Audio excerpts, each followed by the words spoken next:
The Memoirs of Sherlock Holmes by Sir Arthur Conan Doyle. Adventure 1. Silver Blaze.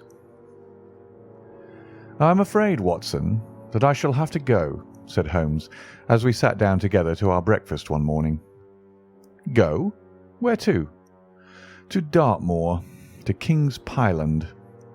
I was not surprised. Indeed, my only wonder was that he had not already been mixed up in this extraordinary case, which was the one topic of conversation through the length and breadth of England. For a whole day my companion had rambled about the room with his chin upon his chest and his brows knitted, charging and recharging his pipe with the strongest black tobacco, and absolutely deaf to any of my questions or remarks. Fresh editions of every paper had been sent up by our newsagent, only to be glanced over and tossed down into a corner. Yet, silent as he was, I knew perfectly well what it was over which he was brooding. There was but one problem before the public which could challenge his powers of analysis, and that was the singular disappearance of the favourite for the Wessex Cup, and the tragic murder of its trainer. When, therefore, he suddenly announced his intention of setting out for the scene of the drama, it was only what I had been expecting and hoped for. "I should be most happy to go down with you if I should not be in the way," said I. "My dear Watson, you would confer a great favour upon me by coming, and I think that your time will not be misspent, for there are points about the case which promise to make it an absolutely unique one. We have, I think, just time to catch our train at Paddington, and I will go further into the matter upon our journey. You would oblige me by bringing with you your very excellent field-glass." And so it happened that an hour or so later I found myself in the corner of a first-class carriage flying along en route for Exeter, while Sherlock Holmes, with his sharp, eager face framed in his ear-flapping travelling cap, dipped rapidly into the bundle of fresh papers which he had procured at Paddington. We had left Reading far behind us before he thrust the last one of them under the seat and offered me his cigar-case. "We are going well," said he, looking out the window and glancing at his watch. "Our rate at present is 53½ miles an hour." "I have not observed the quarter-mile posts," said I. "Nor have I, but the telegraph posts upon this line are 60 yards apart, and the calculation is a simple one. I presume that you have looked into this matter of the murder of John Straker and the disappearance of Silver Blaze?" "I've seen what the Telegraph and the Chronicle have to say." "It is one of those cases where the art of the reasoner should be used rather for the sifting of details than for the acquiring of fresh evidence. The tragedy has been so uncommon, so complete, and of such personal importance to so many people, that we are suffering from a plethora of surmise, conjecture, and hypothesis.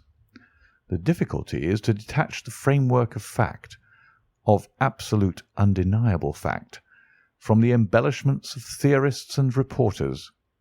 Then, having established ourselves upon this sound basis, it is our duty to see what inferences may be drawn and what are the special points upon which the whole mystery turns. On Tuesday evening I received telegrams from both Colonel Ross, the owner of the horse, and from Inspector Gregory, who is looking after the case, inviting my cooperation." "Tuesday evening!" I exclaimed. "And this is Thursday morning. Why didn't you go down yesterday?" "Because I made a blunder, my dear Watson, which is, I am afraid, a more common occurrence than anyone would think who only knew me through your memoirs. The fact is that I could not believe it possible that the most remarkable horse in England could long remain concealed, especially in so sparsely inhabited a place as the north of Dartmoor. From hour to hour yesterday I expected to hear that he had been found, and that his abductor was the murderer of John Straker.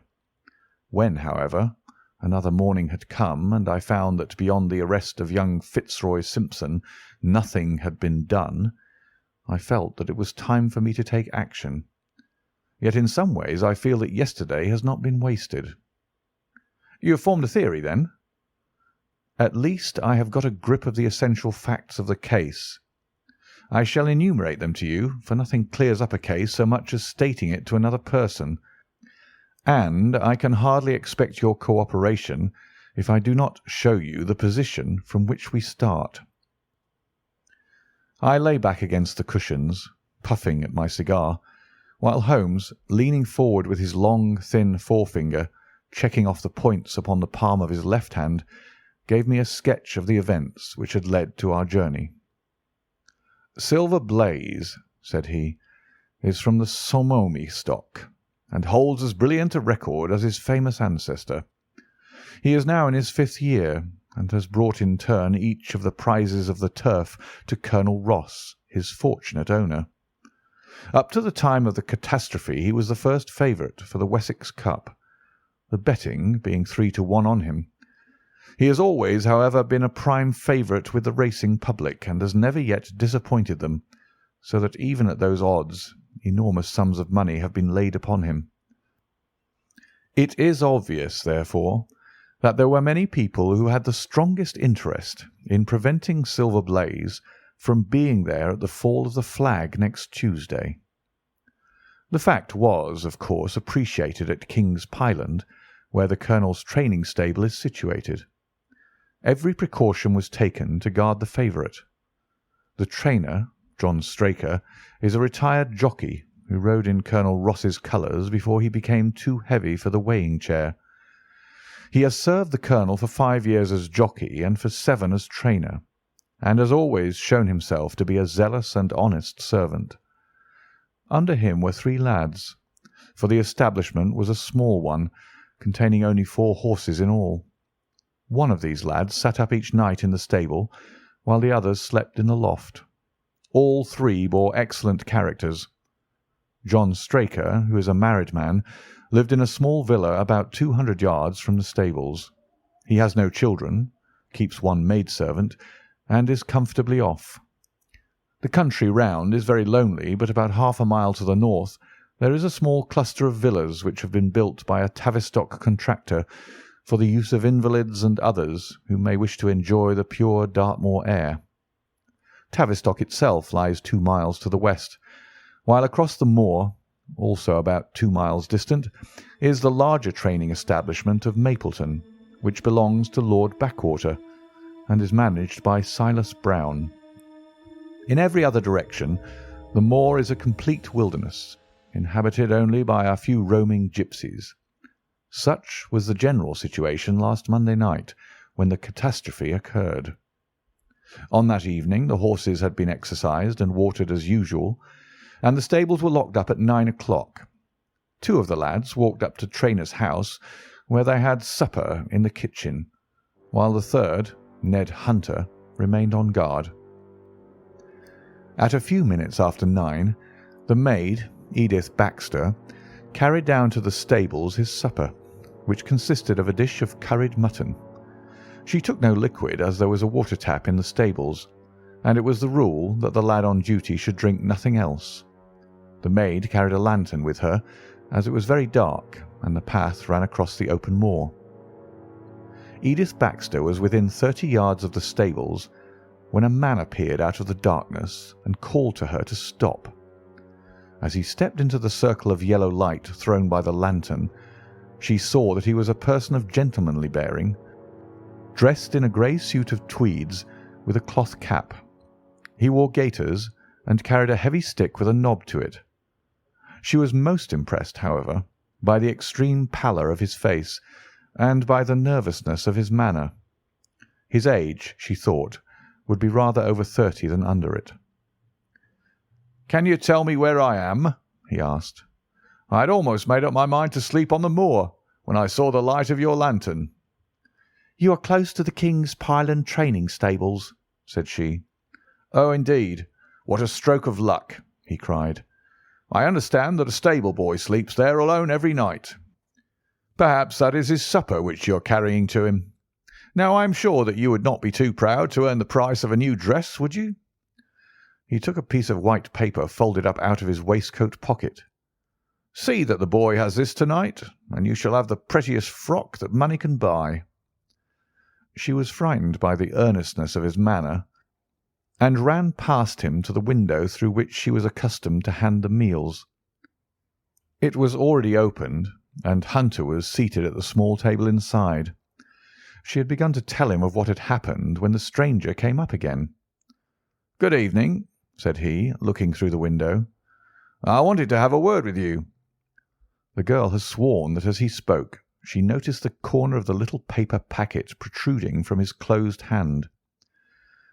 "What business have you here?" asked the lad.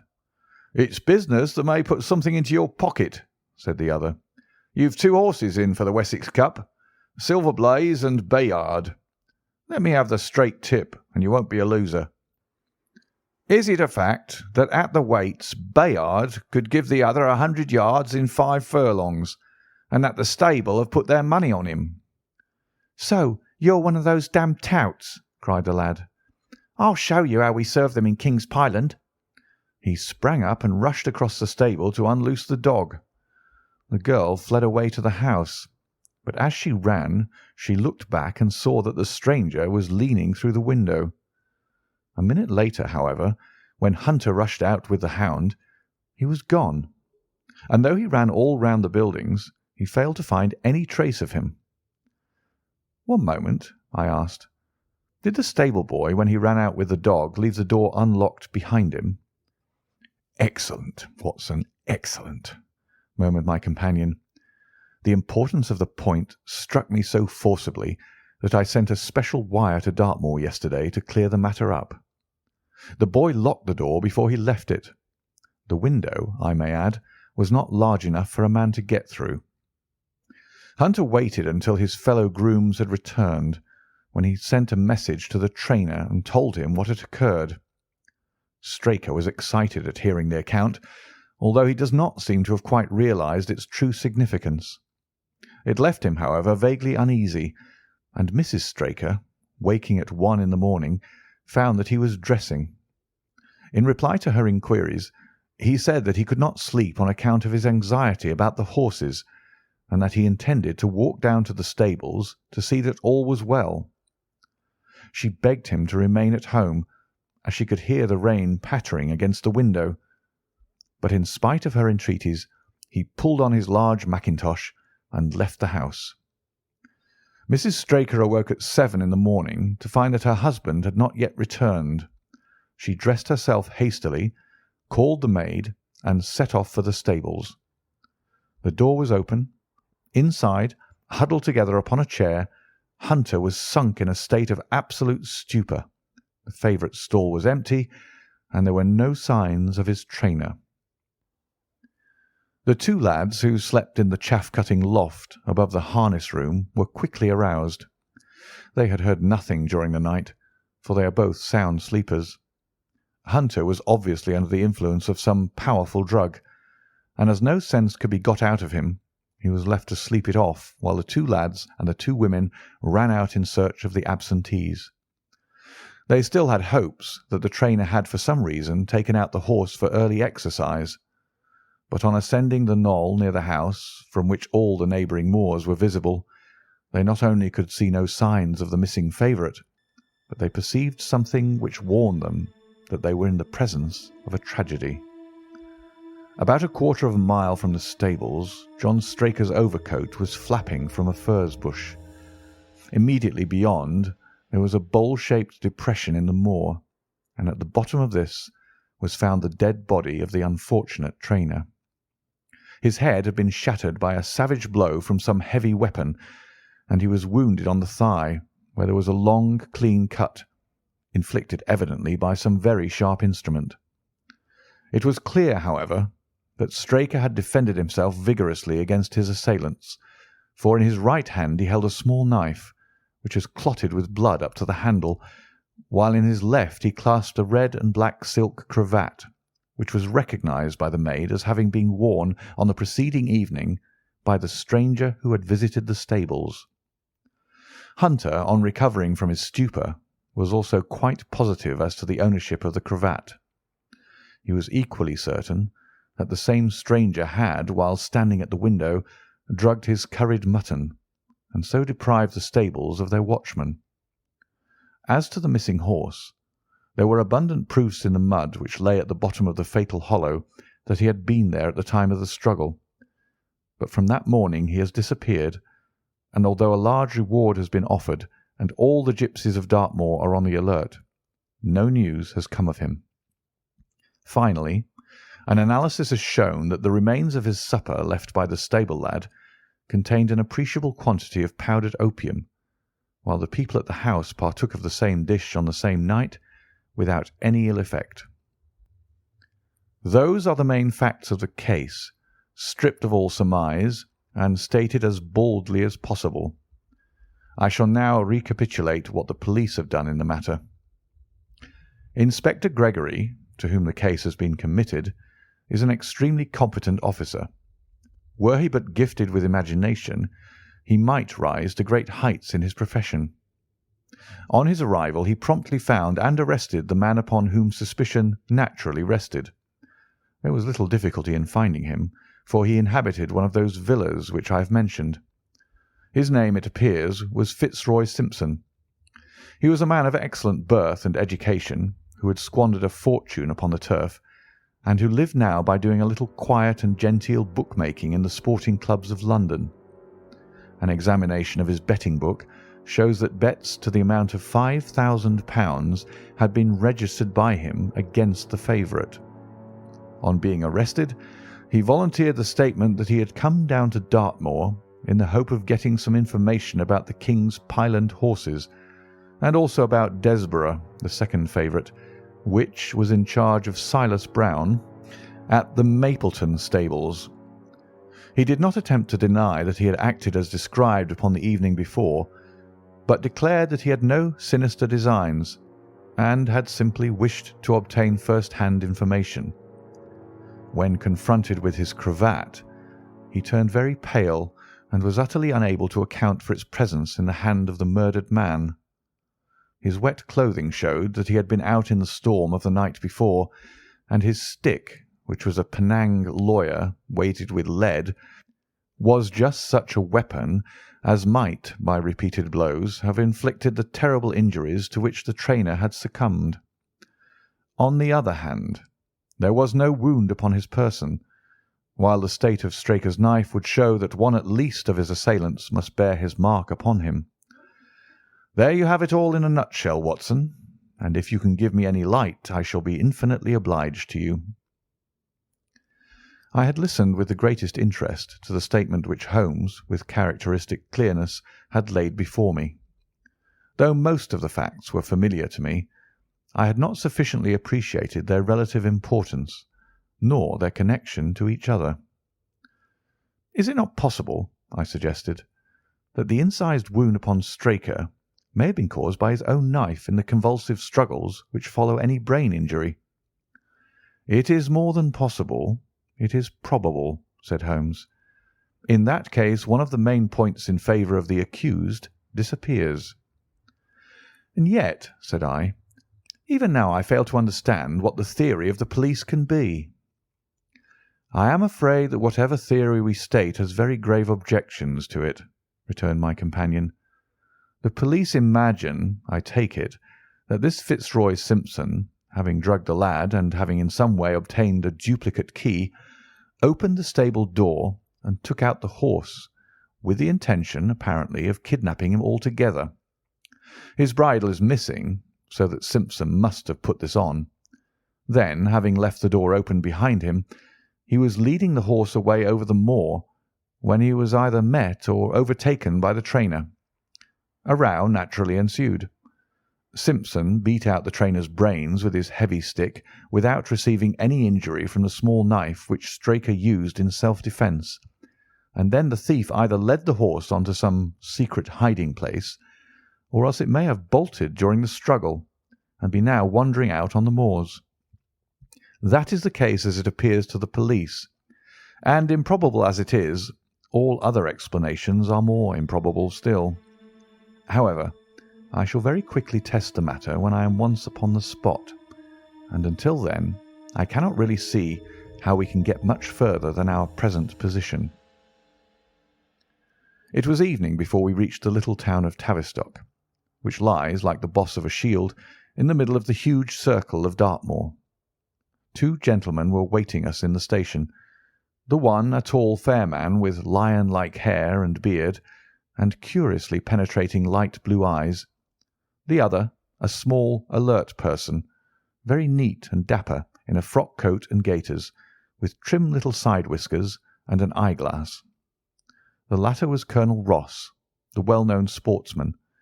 The other, Inspector Gregory, a man who was rapidly making his name in the English detective service.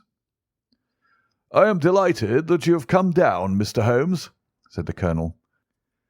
"The Inspector here has done all that could possibly be suggested, but I wish to leave no stone unturned in trying to avenge poor Straker and in recovering my horse." "Have there been any fresh developments?" asked Holmes. "I'm sorry to say that we have made very little progress," said the Inspector. "We have an open carriage outside, and as you would no doubt like to see the place before the light falls, we might talk it over as we drive."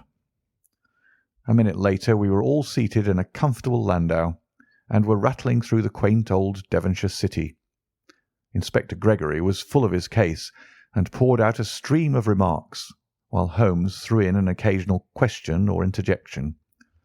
Colonel Ross leaned back with his arms folded and his hat tilted over his eyes, while I listened with interest to the dialogue of the two detectives. Gregory was formulating his theory, which was almost exactly what Holmes had foretold in the train. "The net is drawn pretty close round Fitzroy Simpson," he remarked, "and I believe myself that he is our man. At the same time, I recognise that the evidence is purely circumstantial, and that some new development may upset it." "How about Straker's knife?" "We have quite come to the conclusion that he wounded himself in his fall." "My dear friend Dr. Watson made that suggestion to me as we came down. If so, it would tell against this man Simpson." "Undoubtedly. He has neither a knife nor any sign of a wound. The evidence against him is certainly very strong. He had a great interest in the disappearance of the favourite. He lies under suspicion of having poisoned the stable boy. He was undoubtedly out in the storm.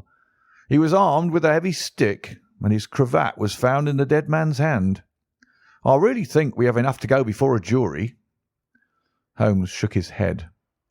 "A clever counsel would tear it all to rags," said he. "Why should he take the horse out of the stable? If he wished to injure it, why could he not do it there? Has a duplicate key been found in his possession? What chemist sold him the powdered opium?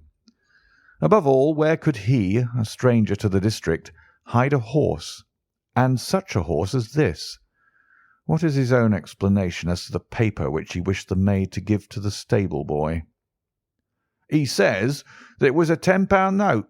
One was found in his purse. But your other difficulties are not so formidable as they seem. He is not a stranger to the district. He has twice lodged at Tavistock in the summer. The opium was probably brought from London. The key, having served its purpose, will be hurled away.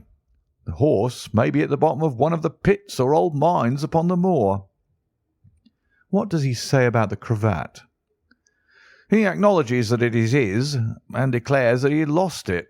But a new element has been introduced into the case, which may account for his leading the horse from the stable."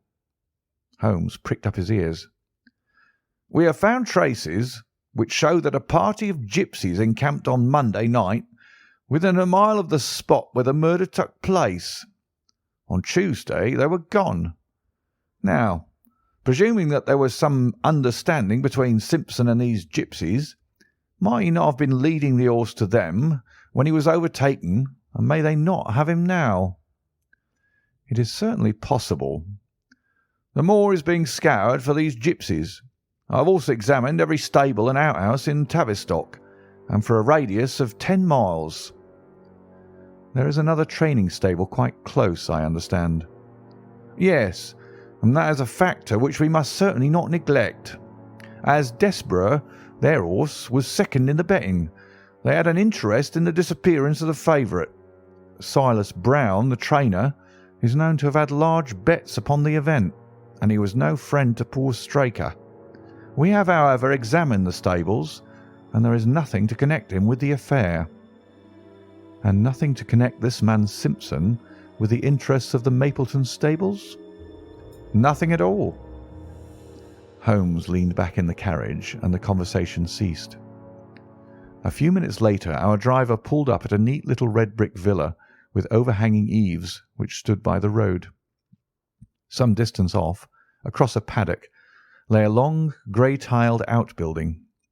In every other direction the low curves of the moor, bronze-coloured from the fading ferns, stretched away to the skyline, broken only by the steeples of Tavistock, and by a cluster of houses away to the westward which marked the Mapleton stables. We all sprang out with the exception of Holmes, who continued to lean back with his eyes fixed upon the sky in front of him, entirely absorbed in his own thoughts. It was only when I touched his arm that he roused himself with a violent start and stepped out of the carriage. "Excuse me," said he, turning to Colonel Ross, who had looked at him in some surprise. "I was daydreaming." There was a gleam in his eyes and a suppressed excitement in his manner which convinced me, used as I was to his ways, that his hand was upon a clue, though I could not imagine where he had found it. "Perhaps you would prefer at once to go on to the scene of the crime, Mr. Holmes," said Gregory. "I think that I should prefer to stay here a little and go into one or two questions of detail. Straker was brought back here, I presume?" "Yes, he lies upstairs. The inquest is to-morrow." "He has been in your service some years, Colonel Ross?" "I have always found him an excellent servant." "I presume that you made an inventory of what he had in his pockets at the time of his death, Inspector?" "I have the things themselves in the sitting-room, if you would care to see them." "I should be very glad." We all filed into the front room and sat round the central table, while the inspector unlocked a square tin box and laid a small heap of things before us. There was a box of vestas, 2 inches of tallow candle, an ADP briar-root pipe, a pouch of sealskin with half an ounce of long-cut Cavendish, a silver watch with a gold chain, 5 sovereigns in gold, an aluminium pencil case, a few papers, and an ivory-handled knife with a very delicate, inflexible blade, marked Weiss & Co., London. "This is a very singular knife," said Holmes, lifting it up and examining it minutely. "I presume, as I see bloodstains upon it, that it is the one which was found in the dead man's grasp. Watson, this knife is surely in your line." "It's what we call a cataract knife," said I. "I thought so. A very delicate blade, devised for very delicate work. A strange thing for a man to carry with him upon a rough expedition, especially as it would not shut in his pocket." "The tip was guarded by a disc of cork which we found beside his body," said the inspector. "His wife tells us that the knife had lain upon the dressing-table and that he had picked it up as he left the room. It was a poor weapon, but perhaps the best that he could lay his hands on at the moment." "Very possible. How about these papers?"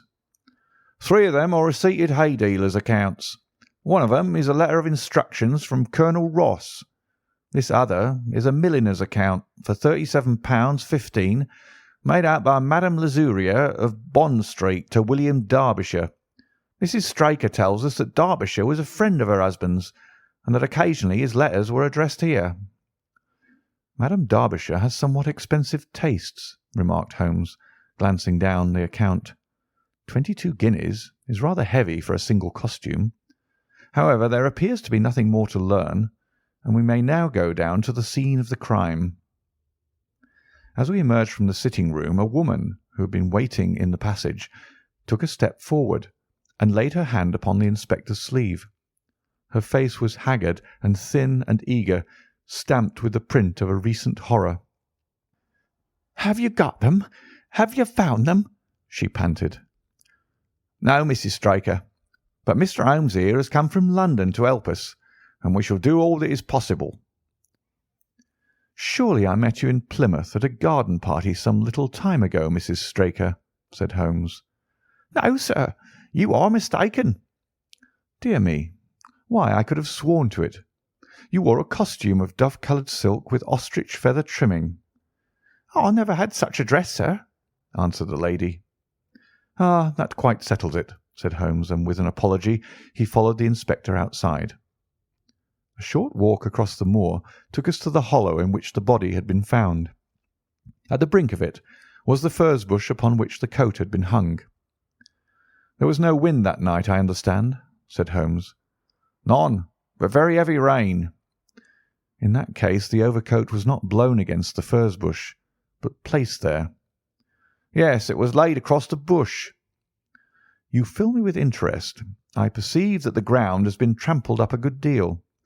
No doubt many feet have been here since Monday night." "A piece of matting has been laid here at the side, and we have all stood upon it." "Excellent." "In this bag I have one of the boots which Straker wore, one of Fitzroy Simpson's shoes, and a cast horseshoe of Silver Blaze." "My dear Inspector, you surpass yourself." Holmes took the bag, and, descending into the hollow, he pushed the matting into a more central position. Then, stretching himself upon his face and leaning his chin upon his hands, he made a careful study of the trampled mud in front of him. "Hullo!" said he suddenly. "What's this?" It was a wax vesta, half burned, which was so coated with mud that it looked at first like a little chip of wood. "I cannot think how I came to overlook it," said the inspector with an expression of annoyance. "It was invisible, buried in the mud. I only saw it because I was looking for it." "What? You expected to find it?" "I thought it not unlikely." He took the boots from the bag and compared the impressions of each of them with marks upon the ground. Then he clambered up to the rim of the hollow and crawled about among the ferns and bushes. "I am afraid that there are no more tracks," said the inspector. "I have examined the ground very carefully for 100 yards in each direction." "Indeed," said Holmes, rising. "I should not have the impertinence to do it again after what you say. But I should like to take a little walk over the moor before it grows dark, that I may know my ground to-morrow, and I think that I shall put this horseshoe into my pocket for luck." Colonel Ross, who had shown some signs of impatience at my companion's quiet and systematic method of work, glanced at his watch. "I wish you would come back with me, Inspector," said he. "There are several points on which I should like your advice, and especially as to whether we do not owe it to the public to remove our horse's name from the entries for the cup." "Certainly not," cried Holmes with decision. "I should let the name stand." The colonel bowed. "I am very glad to have had your opinion, sir," said he. "You will find us at poor Straker's house when you have finished your walk, and we can drive together into Tavistock." He turned back with the inspector, while Holmes and I walked slowly across the moor. The sun was beginning to sink behind the stables of Mapleton, and the long sloping plain in front of us was tinged with gold, deepening into rich ruddy browns where the faded ferns and brambles caught the evening light. But the glories of the landscape were all wasted upon my companion, who was sunk in the deepest thought. "It's this way, Watson," said he at last. "We may leave the question of who killed John Straker for the instant, and confine ourselves to finding out what has become of the horse. Now, supposing that he broke away during or after the tragedy, where could he have gone to? The horse is a very gregarious creature. If left to himself, his instincts would have been either to return to King's Pyland or go over to Mapleton. Why should he run wild upon the moor? He would surely have been seen by now, and why should gipsies kidnap him? These people always clear out when they hear of trouble, for they do not wish to be pestered by the police. They could not hope to sell such a horse. They would run a great risk and gain nothing by taking him. Surely that is clear." "Where is he, then?" "I have already said that he must have gone to King's Pyland or to Mapleton. He is not at King's Pyland. Therefore, he is at Mapleton. Let us take that as a working hypothesis and see what it leads us to. This part of the moor, as the inspector remarked, is very hard and dry, but it falls away towards Mapleton, and you can see from here that there is a long hollow over yonder which must have been very wet on Monday night. If our supposition is correct, then the horse must have crossed that, and there is the point where we should look for his tracks. We had been walking briskly during this conversation, and a few more minutes brought us to the hollow in question. At Holmes' request, I walked down the bank to the right, and he to the left. But I had not taken 50 paces before I heard him give a shout, and saw him waving his hand to me. The track of a horse was plainly outlined in the soft earth in front of him, and the shoe which he took from his pocket exactly fitted the impression. "See the value of imagination," said Holmes. "It is the one quality which Gregory lacks. We imagined what might have happened, acted upon the supposition, and find ourselves justified. Let us proceed."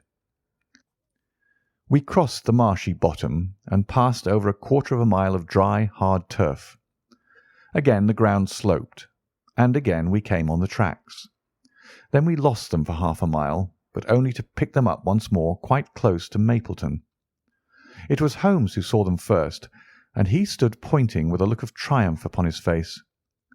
A man's track was visible beside the horse's. "The horse was alone before," I cried. "Quite so. It was alone before. Hullo, what is this?" The double track turned sharp off and took the direction of King's Pyland. Holmes whistled, and we both followed along after it. His eyes were on the trail, but I happened to look a little to one side, and saw to my surprise the same tracks coming back again in the opposite direction. "One for you, Watson," said Holmes when I pointed it out. "You have saved us a long walk, which would have brought us back on our own traces. Let us follow the return track." We had not to go far. It ended at the paving of asphalt which led up to the gates of the Mapleton stables. As we approached, a groom ran out from them. "We don't want any loiterers about here," said he. "I only wish to ask a question," said Holmes, with his finger and thumb in his waistcoat pocket. "Should I be too early to see your master, Mr. Silas Brown, if I were to call at 5 o'clock tomorrow morning?" "Bless you, sir, if anyone is about he will be, for he's always the first stirring. But here he is, sir, to answer your questions for himself. No, sir, no. It is as much as my place is worth to let him see me touch your money. Afterwards, if you like." As Sherlock Holmes replaced the half-crown which he had drawn from his pocket, a fierce-looking elderly man strode out from the gate with a hunting crop swinging in his hand. "What's this, Dawson?" he cried. "No gossiping. Go about your business. And you, what the devil do you want here?" "10 minutes' talk with you, my good sir," said Holmes in the sweetest of voices. "I've no time to talk every gadabout. We want no stranger here. Be off, or you may find a dog at your heels." Holmes leaned forward and whispered something in the trainer's ear. He started violently and flushed to the temples. "It's a lie!" he shouted. "An infernal lie!" "Very good. Shall we argue about it here in public, or talk it over in your parlour?" "Oh, come in if you wish to." Holmes smiled. "I shall not keep you more than a few minutes, Watson," said he. "Now, Mr. Brown, I am quite at your disposal." It was 20 minutes, and the reds had all faded into greys before Holmes and the trainer reappeared. Never have I seen such a change as had been brought about in Silas Brown in that short time. His face was ashy pale, beads of perspiration shone upon his brow, and his hands shook until the hunting crop wagged like a branch in the wind. His bullying, overbearing manner was all gone too, and he cringed along at my companion's side like a dog with its master. "Your instructions will be done. It shall all be done," said he. "There must be no mistake," said Holmes, looking round at him. The other winced as he read the menace in his eyes. "Oh, no, there shall be no mistake. It shall be here. Should I change it first or not?" Holmes thought a little and then burst out laughing. "No, don't," said he. "I shall write to you about it. No tricks now, or—" "Oh, you can trust me. You can trust me." "Yes, I think I can. Well, you shall hear from me tomorrow." He turned upon his heel, disregarding the trembling hand which the other held out to him, and we set off for King's Pyland.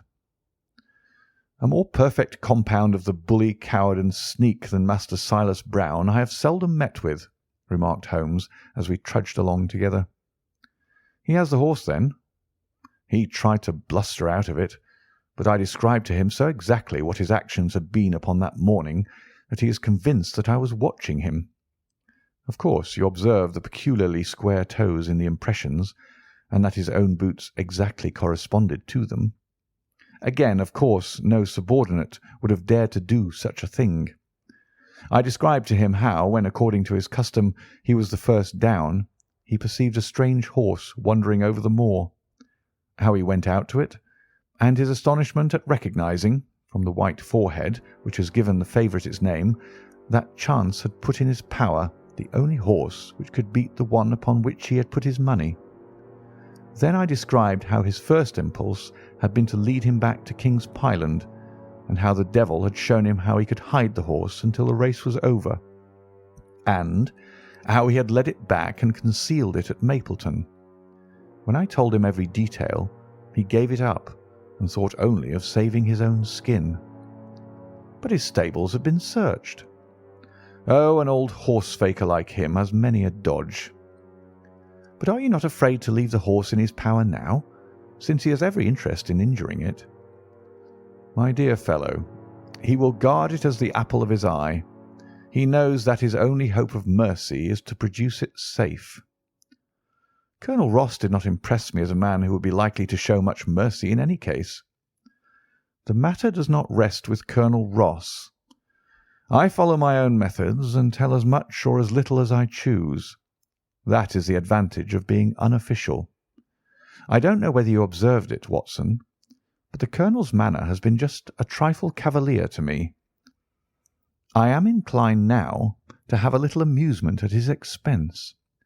Say nothing to him about the horse." "Certainly not without your permission."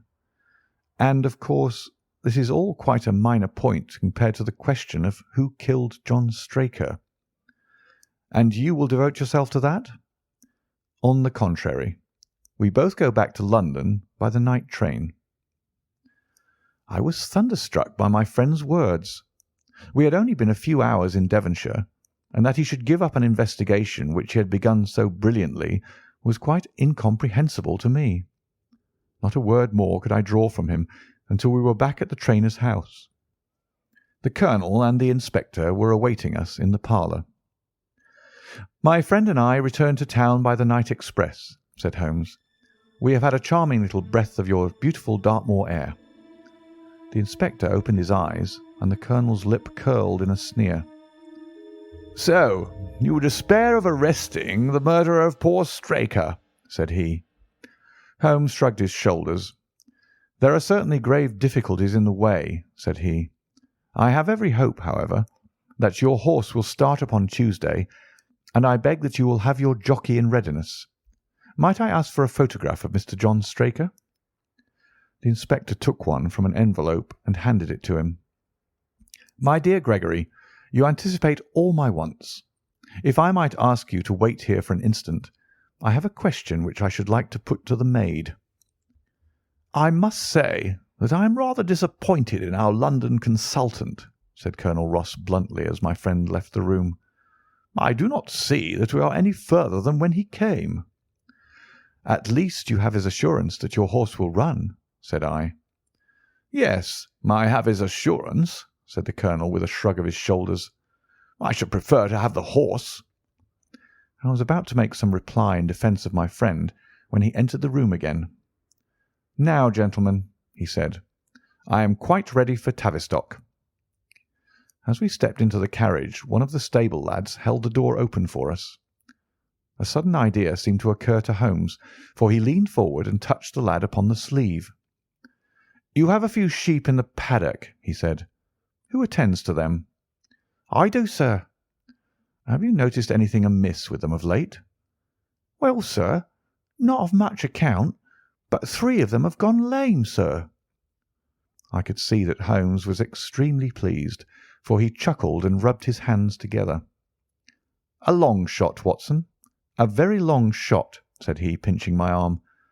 "Gregory, let me recommend to your attention this singular epidemic among the sheep. Drive on, coachman." Colonel Ross still wore an expression which showed the poor opinion which he had formed of my companion's ability, but I saw by the inspector's face that his attention had been keenly aroused. "You consider that to be important?" he asked. "Exceedingly so." "Is there any point to which you would wish to draw my attention?" "To the curious incident of the dog in the night time." "The dog did nothing in the night time." "That was the curious incident," remarked Sherlock Holmes. 4 days later Holmes and I were again in the train bound for Winchester to see the race for the Wessex Cup. Colonel Ross met us by appointment outside the station, and we drove in his drag to the course beyond the town. His face was grave, and his manner was cold in the extreme. "I have seen nothing of my horse," said he. "I suppose that you would know him when you saw him?" asked Holmes.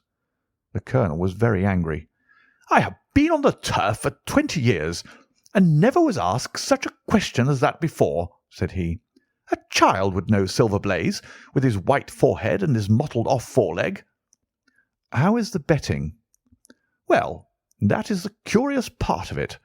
You could have got 15-1 yesterday, but the price has become shorter and shorter, until you can hardly get 3-1 now." "Hum," said Holmes. "Somebody knows something. That is clear."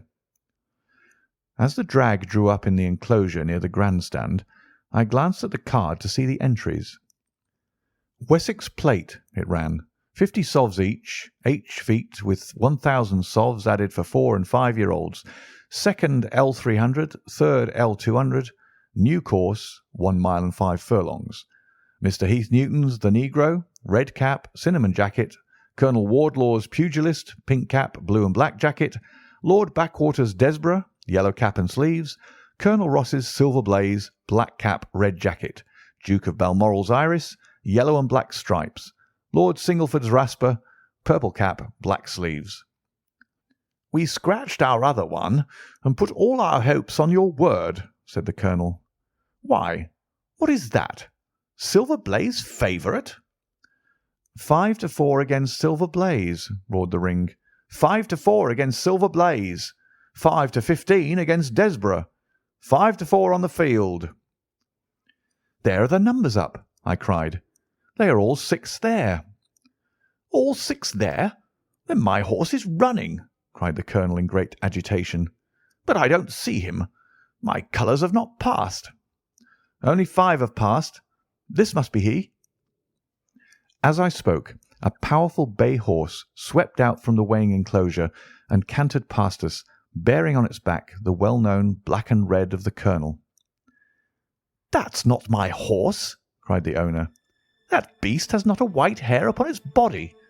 What is this that you have done, Mr. Holmes?" "Well, well, let us see how he gets on," said my friend imperturbably. For a few minutes he gazed through my field-glass. "Capital! An excellent start!" he cried suddenly. "There they are, coming round the curve." From our drag we had a superb view as they came up the straight. The 6 horses were so close together that a carpet could have covered them. But halfway up, the yellow of the Mapleton stable showed to the front. Before they reached us, however, Desborough's bolt was shot, and the colonel's horse, coming away with a rush, passed the post a good 6 lengths before its rival, the Duke of Balmoral's Iris, making a bad third. "It's my race anyhow," gasped the colonel, passing his hand over his eyes. "I confess that I can make neither head nor tail of it. Don't you think that you've kept up your mystery long enough, Mr. Holmes?"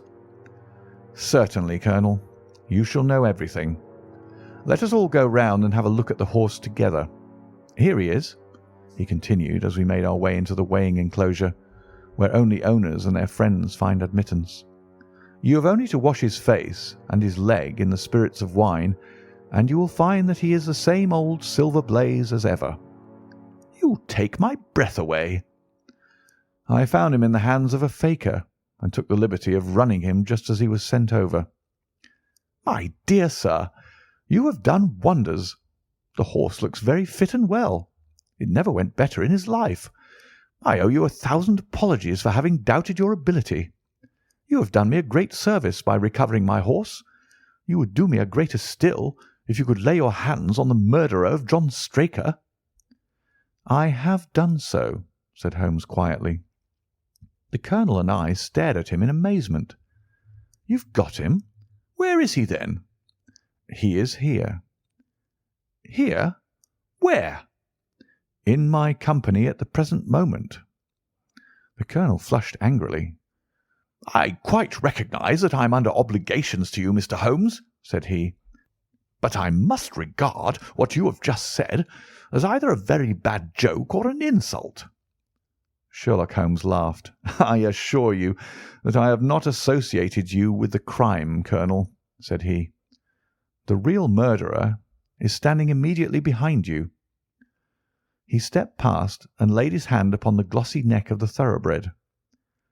"The horse!" cried both the Colonel and myself. "Yes, the horse.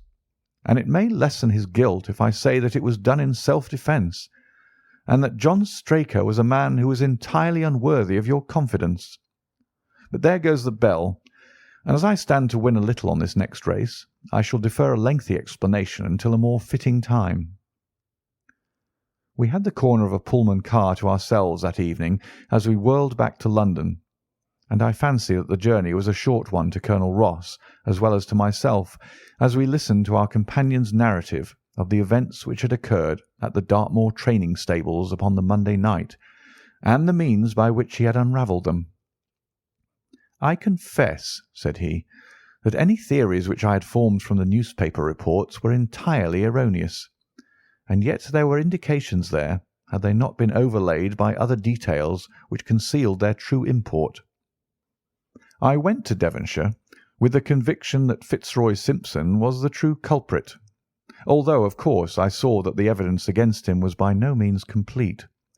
It was while I was in the carriage, just as we reached the trainer's house, that the immense significance of the curried mutton occurred to me. You may remember that I was distrait and remained sitting after you had all alighted. I was marvelling in my own mind how I could possibly have overlooked so obvious a clue. "I confess," said the Colonel, "that even now I cannot see how it helps us." "It was the first link in my chain of reasoning. Powdered opium is by no means tasteless. The flavour is not disagreeable, but it is perceptible. Were it mixed with any ordinary dish, the eater would undoubtedly detect it, and would probably eat no more. A curry was exactly the medium which would disguise this taste. By no possible supposition could this stranger, Fitzroy Simpson, have caused curry to be served in the trainer's family that night, and it is surely too monstrous a coincidence to suppose that he happened to come along with powdered opium upon the very night when a dish happened to be served which would disguise the flavour. That is unthinkable. Therefore Simpson becomes eliminated from the case, and our attention centres upon Straker and his wife, the only two people who could have chosen curried mutton for supper that night. The opium was added after the dish was set aside for the stable boy, for the others had the same for supper with no ill effects. Which of them, then, had access to that dish without the maid seeing them? Before deciding that question, I had grasped the significance of the silence of the dog, for one true inference invariably suggests others. The Simpson incident had shown me that a dog was kept in the stables, and yet, though someone had been in and had fetched out a horse, he had not barked enough to arouse the two lads in the loft. Obviously, the midnight visitor was someone whom the dog knew well. I was already convinced, or almost convinced, that John Straker went down to the stables in the dead of the night and took out Silver Blaze. For what purpose? For a dishonest one, obviously, or why should he drug his own stable boy? And yet I was at a loss to know why. There have been cases before now where trainers have made sure of great sums of money by laying against their own horses through agents, and then preventing them from winning by fraud. Sometimes it is a pulling jockey. Sometimes it is some surer and subtler means. What was it here? I hoped that the contents of his pockets might help me to form a conclusion. And they did so. You cannot have forgotten the singular knife which was found in the dead man's hand. A knife which certainly no sane man would choose for a weapon. It was, as Dr. Watson told us, a form of knife which is used for the most delicate operations known in surgery. And it was to be used for a delicate operation that night. You must know, with your wide experience of turf matters, Colonel Ross, that it is possible to make a slight nick upon the tendons of a horse's ham, and to do it subcutaneously, so as to leave absolutely no trace. A horse so treated would develop a slight lameness, which would be put down to a strain in exercise or a touch of rheumatism, but never to foul play. "Villain! Scoundrel!" cried the Colonel. We have here the explanation of why John Straker wished to take the horse out onto the moor. So spirited a creature would have certainly roused the soundest of sleepers when it felt the prick of the knife. It was absolutely necessary to do it in the open air. "I have been blind!" cried the Colonel. "Of course that was why he needed the candle and struck the match." Undoubtedly. But in examining his belongings I was fortunate enough to discover not only the method of the crime, but even its motives. As a man of the world, Colonel, you know that men do not carry other people's bills about in their pockets. We have, most of us, quite enough to do to settle our own. I at once concluded that Straker was leading a double life, and keeping a second establishment. The nature of the bill showed that there was a lady in the case, and one who had expensive tastes. Liberal as you are with your servants, one can hardly expect that they can buy 20 guineas walking dresses for their ladies. I questioned Mrs. Straker as to the dress without her knowing it, and having satisfied myself that it had never reached her, I made a note of the milliner's address, and felt that by calling there with Straker's photograph I could easily dispose of the mythical Derbyshire. From that time on all was plain. Straker had led out the horse to a hollow where his light would be invisible. Simpson, in his flight, had dropped his cravat, and Straker had picked it up, with some idea, perhaps, that he might use it in securing the horse's leg. Once in the hollow, he had got behind the horse and had struck a light, but the creature, frightened at the sudden glare, and with a strange instinct of animals feeling that some mischief was intended, had lashed out, and the steel shoe had struck Straker full on the forehead. He had already, in spite of the rain, taken off his overcoat in order to do his delicate task, and so, as he fell, his knife gashed his thigh. Do I make it clear? "Wonderful!" cried the Colonel. "Wonderful! You might have been there." My final shot was, I confess, a very long one. It struck me that so astute a man as Straker would not undertake this delicate tendon-nicking without a little practice. What could he practise on? My eyes fell upon the sheep, and I asked a question which, rather to my surprise, showed that my surmise was correct. When I returned to London, I called upon the milliner, who had recognised Straker as an excellent customer of the name of Derbyshire, who had a very dashing wife, with a strong partiality for expensive dresses. I have no doubt that this woman had plunged him over head and ears in debt, and so led him into this miserable plot. "You have explained all but one thing," cried the Colonel. "Where was the horse?" "Ah, it bolted, and was cared for by one of your neighbours. We must have an amnesty in that direction, I think. This is Clapham Junction, if I am not mistaken, and we shall be in Victoria in less than 10 minutes. If you care to smoke a cigar in our rooms, Colonel, I shall be happy to give you any other details which might interest you." End of Silver Blaze.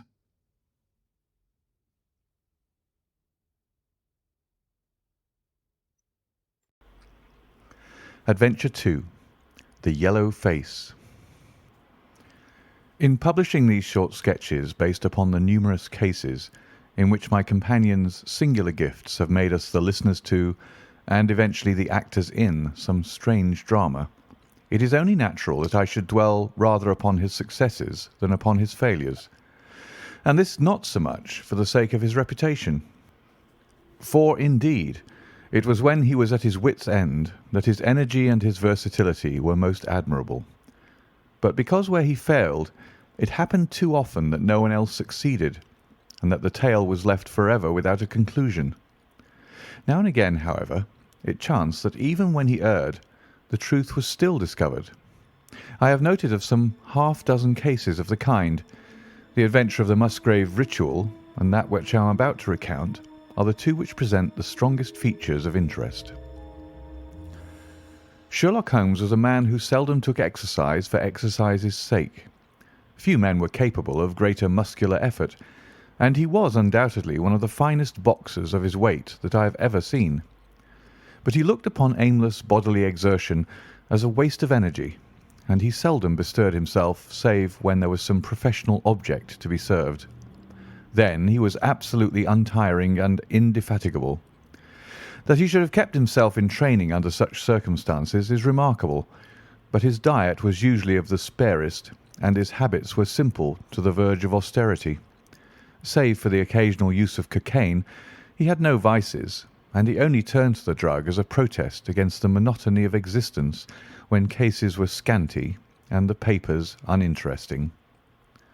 One day in early spring he had so far relaxed as to go for a walk with me in the park, where the first faint shoots of green were breaking out upon the elms, and the sticky spear heads of the chestnuts were just beginning to burst into their fivefold leaves. For 2 hours we rambled about together, in silence for the most part, as befits two men who know each other intimately. It was nearly 5 before we were back in Baker Street once more. "Beg pardon, sir," said our page boy as he opened the door. "There's been a gentleman here asking for you, sir." Holmes glanced reproachfully at me. "So much for afternoon walks," said he. "Has this gentleman gone, then?" "Yes, sir." "Didn't you ask him in?" "Yes, sir. He came in." "How long did he wait?" "Half an hour, sir.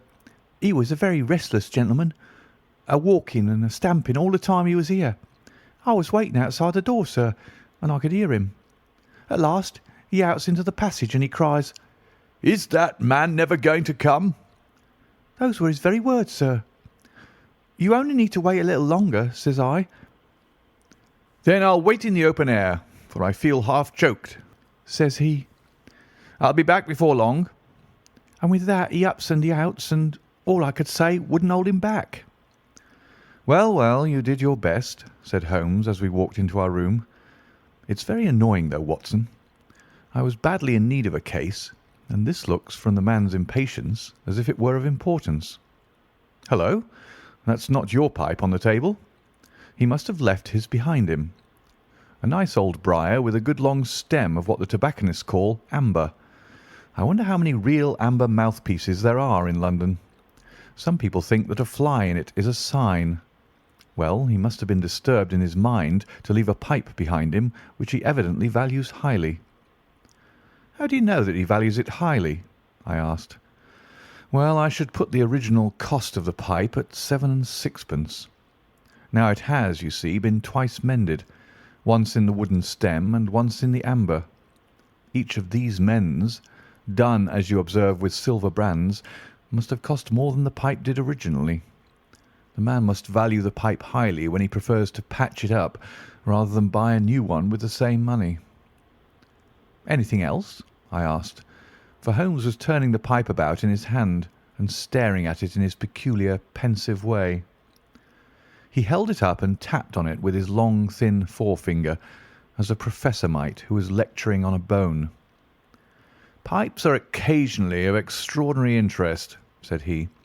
"Nothing has more individuality, save perhaps watches and bootlaces. The indications here, however, are neither very marked nor very important. The owner is obviously a muscular man, left-handed with an excellent set of teeth, careless in his habits, and with no need to practise economy." My friend threw out the information in a very off-hand way, but I saw that he cocked his eye at me to see if I had followed his reasoning. You think a man must be well-to-do if he smokes a 7-shilling pipe, said I. This is Grosvenor mixture at 8 pence an ounce, Holmes answered, knocking a little out on his palm.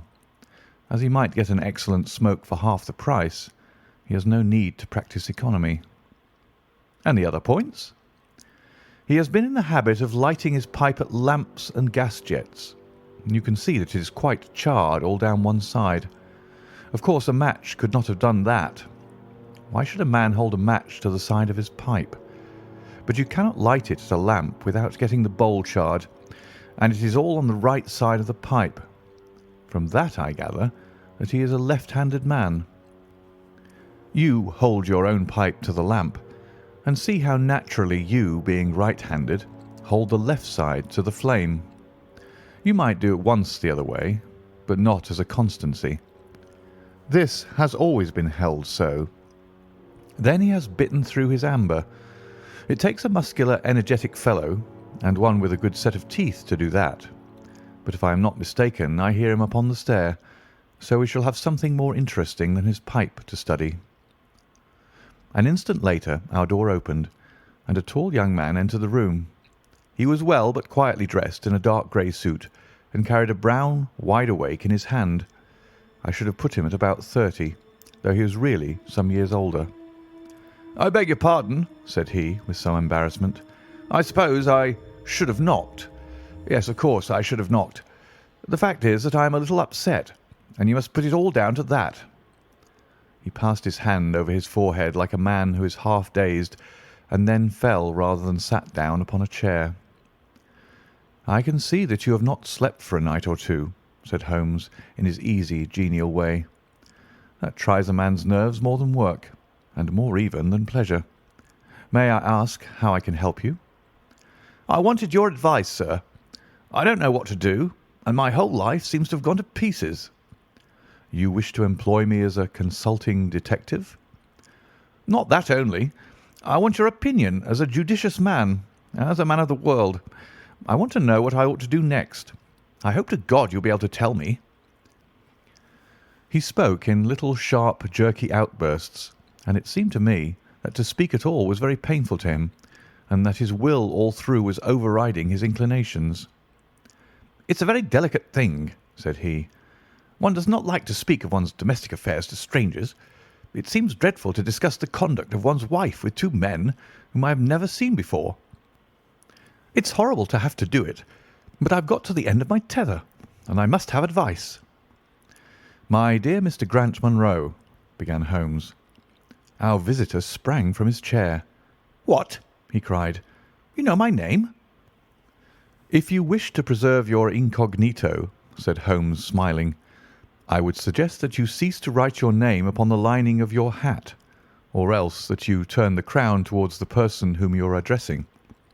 I was about to say that my friend and I have listened to a good many strange secrets in this room, and that we have had the good fortune to bring peace to many troubled souls. I trust that we may do as much for you. Might I beg you, as time may prove to be of importance, to furnish me with the facts of your case without further delay?" Our visitor again passed his hand over his forehead, as if he found it bitterly hard. From every gesture and expression, I could see that he was a reserved, self-contained man, with a dash of pride in his nature, more likely to hide his wounds than to expose them. Then suddenly, with a fierce gesture of his closed hand, like one who throws reserve to the winds, he began. "The facts are these," said he. "I am a married man, and have been so for 3 years. During that time my wife and I have loved each other as fondly and lived as happily as any two that ever were joined. We have not had a difference, not one, in thought or word or deed. And now, since last Monday, there has suddenly sprung up a barrier between us, and I find that there is something in her life and in her thought of which I know as little as if she were the woman who brushes by me in the street. We are estranged, and I want to know why. Now, there is one thing that I want to impress upon you before I go any further. Mr. Holmes, Effie loves me. Don't let there be any mistake about that. She loves me with her whole heart and soul, and never more than now. I know it. I feel it. I don't want to argue about that. A man can tell easily enough when a woman loves him. But there's this secret between us, and we can never be the same until it is cleared." "Kindly let me have the facts, Mr. Munro," said Holmes with some impatience. "I'll tell you what I know about Effie's history. She was a widow when I met her first, though quite young, only 25. Her name then was Mrs. Hebron. She went out to America when she was young and lived in the town of Atlanta, where she married this Hebron, who was a lawyer with a good practice. They had one child, but the yellow fever broke out badly in the place, and both husband and child died of it. I have seen his death certificate. This sickened her of America, and she came back to live with a maiden aunt at Pinner in Middlesex. I may mention that her husband had left her comfortably off, and that she had a capital of about £4,500, which had been so well invested by him that it returned an average of 7%. She had only been 6 months at Pinner when I met her. We fell in love with each other, and we married a few weeks afterwards. I am a hop merchant myself, and as I have an income of 700 or 800, we found ourselves comfortably off, and took a nice £80 a year villa at Norbury. Our little place was very countrified, considering that it is so close to town. We had an inn and 2 houses a little above us, and a single cottage at the other side of the field which faces us, and except those, there were no houses until you got half-way to the station. My business took me into town at certain seasons, but in summer I had less to do. And then, in our country home, my wife and I were just as happy as could be wished. I tell you that there never was a shadow between us until this accursed affair began. There's one thing I ought to tell you before I go further. When we married, my wife made over all her property to me, rather against my will, for I saw how awkward it would be if my business affairs went wrong. However, she would have it so, and it was done. Well, about 6 weeks ago she came to me. "Jack," said she, "when you took my money, you said that if ever I wanted any, I was to ask you for it." "Certainly," said I. "It's all your own." "Well," said she, "I want £100. I was a bit staggered at this, for I had imagined it was simply a new dress or something of the kind that she was after. "What on earth for?" I asked. "Oh," said she, in her playful way, "you said that you were only my banker, and bankers never ask questions, you know." "If you really mean it, of course you shall have the money," said I. "Oh, yes, I really mean it." "And you won't tell me what you want it for?" "Some day, perhaps, but not just at present, Jack." So I had to be content with that, though it was the first time that there had ever been any secret between us. I gave her a cheque, and never thought any more of the matter.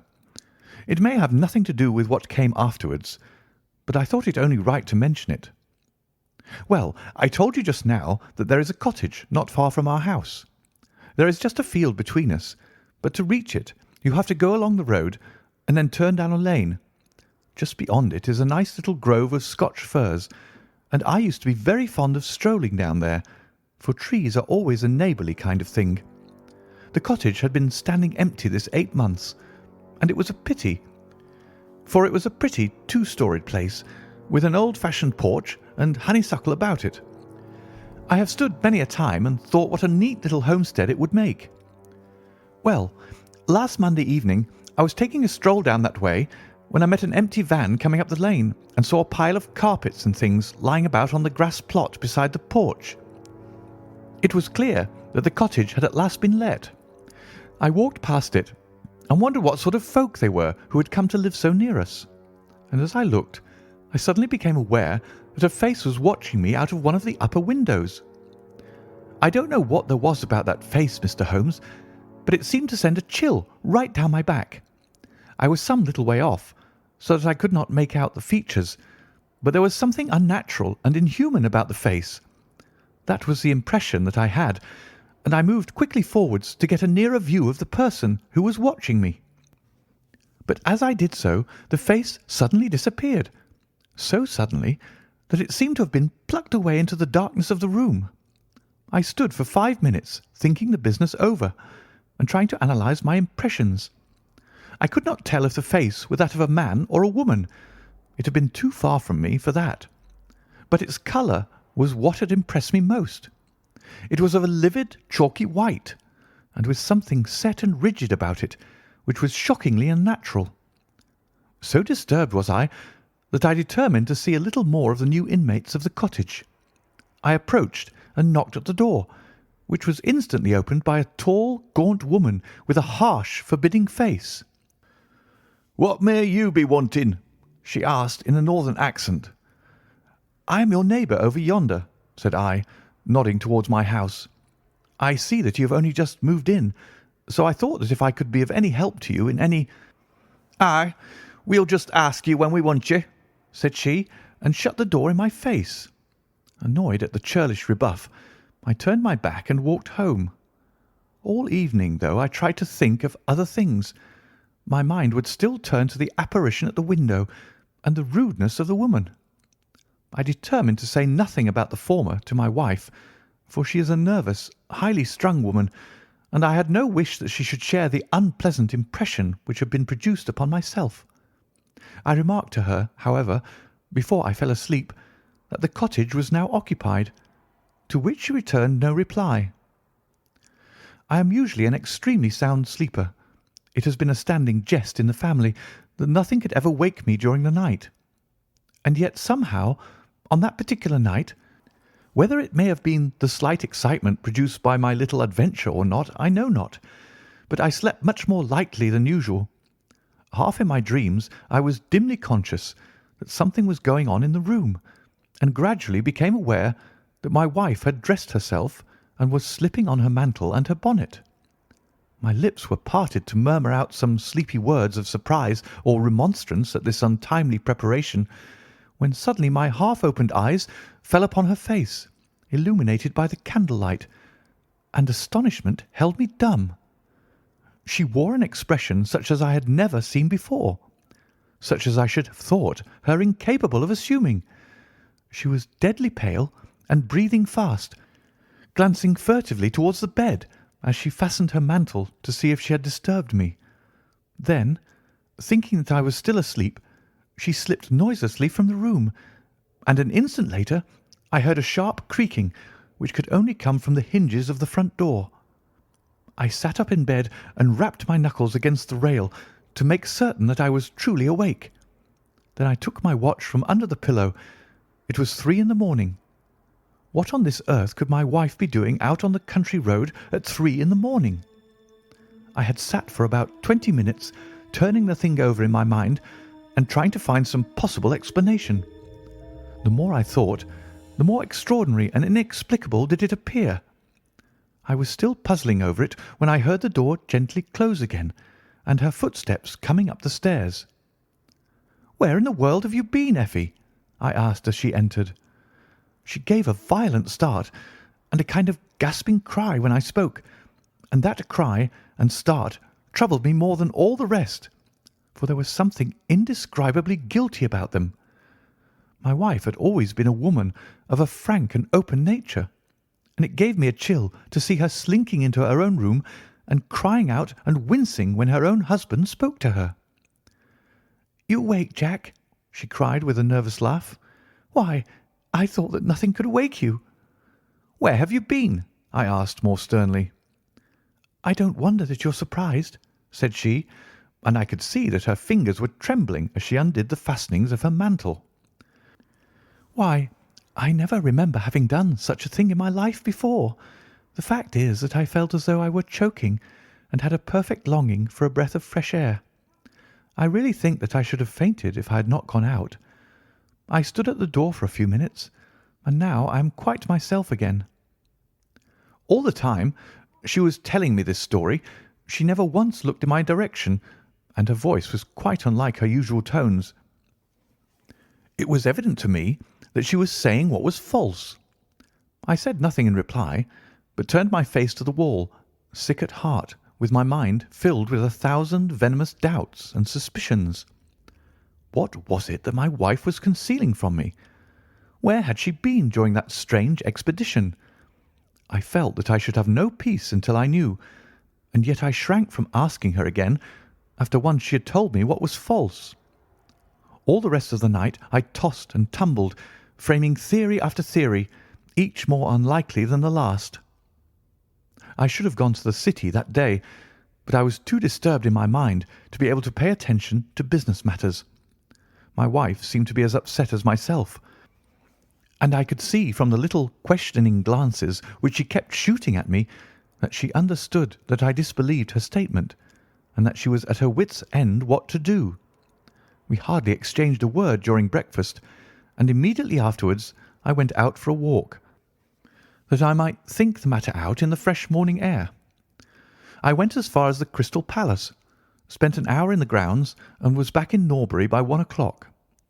It happened that my way took me past the cottage, and I stopped for an instant to look at the windows and to see if I could catch a glimpse of the strange face which had looked out at me on the day before. As I stood there, imagine my surprise, Mr. Holmes, when the door suddenly opened and my wife walked out. I was struck dumb with astonishment at the sight of her, but my emotions were nothing to those which showed themselves upon her face when our eyes met. She seemed for an instant to wish to shrink back inside the house again, and then, seeing how useless all concealment must be, she came forward with a very white face and frightened eyes, which belied the smile upon her lips. "Ah, Jack," she said, "I have just been in to see if I can be of any assistance to our new neighbours. Why do you look at me like that, Jack? You are not angry with me?" "So," said I, "this is where you went during the night." "What do you mean?" she cried. "You came here. I am sure of it." "Who are these people, that you should visit them at such an hour?" "I have not been here before." "How can you tell me what you know is false?" I cried. "Your very voice changes as you speak. When have I ever had a secret from you? I shall enter that cottage, and I shall probe the matter to the bottom." "No, no, Jack, for God's sake!" she gasped in uncontrollable emotion. Then, as I approached the door, she seized my sleeve and pulled me back with convulsive strength. "I implore you not to do this, Jack," she cried. "I swear that I will tell you everything some day, but nothing but misery can come of it if you enter that cottage." Then, as I tried to shake her off, she clung to me in a frenzy of entreaty. "Trust me, Jack," she cried. "Trust me only this once. You will never have cause to regret it. You know that I would not have a secret from you if it were not for your own sake. Our whole lives are at stake in this. If you come home with me, all will be well. If you force your way into that cottage, all is over between us." There was such an earnestness, such despair in her manner, that her words arrested me, and I stood irresolute before the door. "I will trust you on one condition, and on one condition only," said I at last. "It is that this mystery comes to an end from now.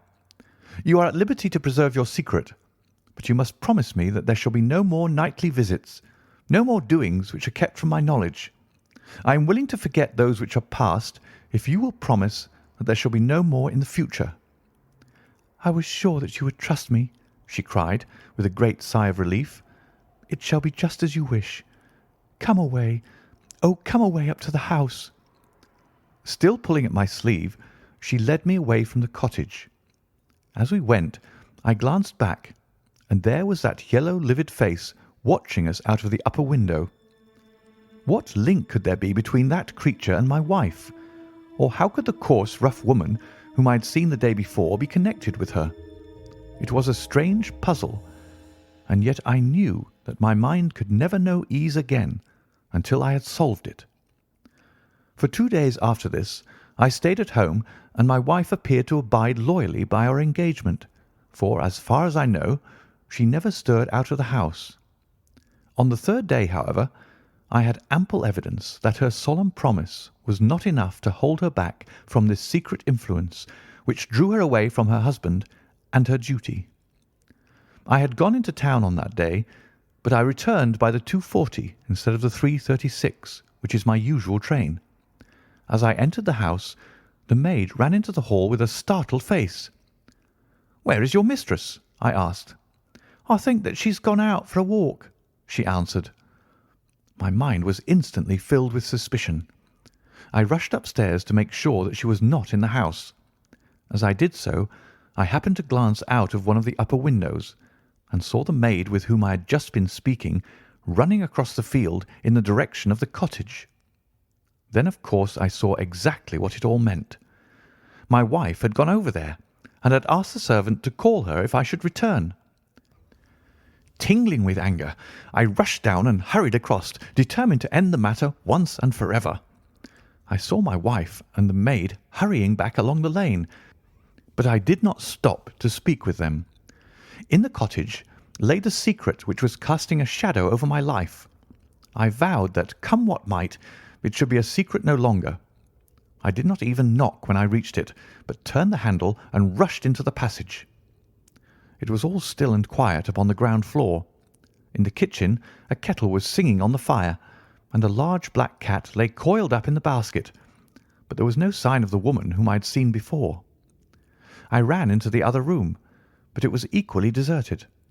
Then I rushed up the stairs, only to find two other rooms empty and deserted at the top. There was no one at all in the whole house. The furniture and pictures were of the most common and vulgar description, save in the one chamber at the window of which I had seen the strange face. That was comfortable and elegant, and all my suspicions rose into a fierce, bitter flame when I saw that on the mantelpiece stood a copy of a full-length photograph of my wife, which had been taken at my request only 3 months ago. I stayed long enough to make certain that the house was absolutely empty.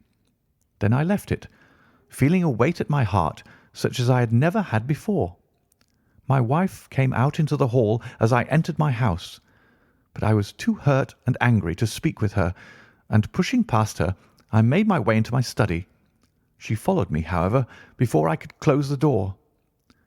"I am so sorry that I broke my promise, Jack," said she, "but if you knew all the circumstances, I am sure that you would forgive me." "Tell me everything, then," said I. "I cannot, Jack, I cannot," she cried. "Until you tell me who it is that has been living in that cottage, and who it is to whom you have given that photograph, there can never be any confidence between us," said I, and breaking away from her, I left the house. That was yesterday, Mr. Holmes, and I have not seen her since, nor do I know anything more about this strange business. It is the first shadow that has come between us, and it has so shaken me that I do not know what I should do for the best.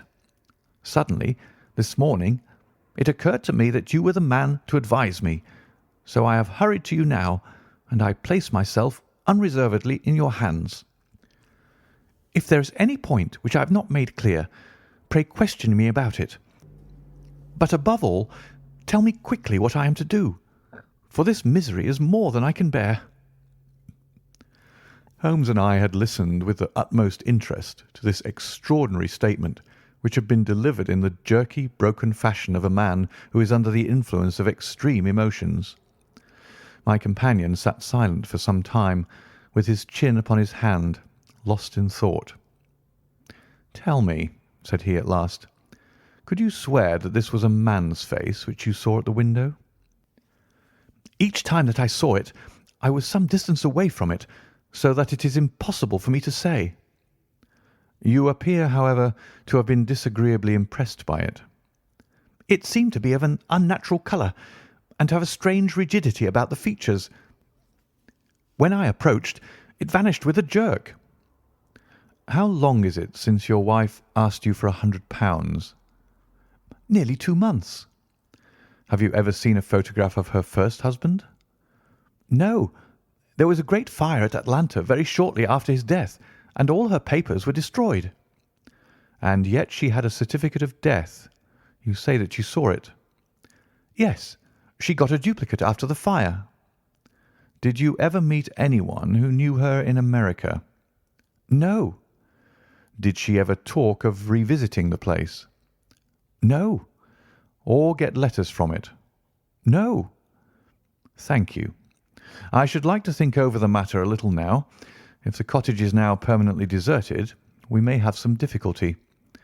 If, on the other hand, as I fancy is more likely, the inmates were warned of your coming and left before you entered yesterday, then they may be back now, and we should clear it all up easily.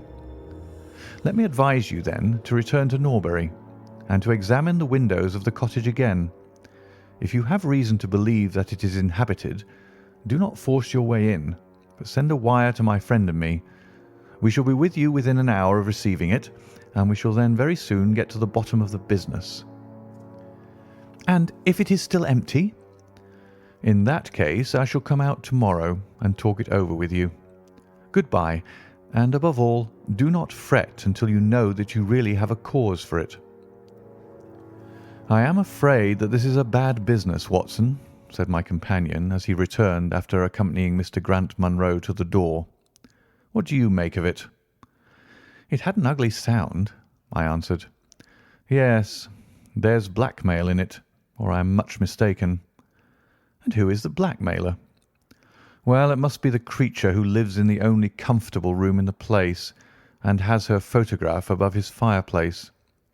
Upon my word, Watson, there is something very attractive about that livid face at the window, and I would not have missed the case for worlds." "You have a theory?" "Yes, a provisional one, but I shall be surprised if it does not turn out to be correct. This woman's first husband is in that cottage." "Why do you think so?" "How else can we explain her frenzied anxiety that her second one should not enter it? The facts, as I read them, are something like this. This woman was married in America.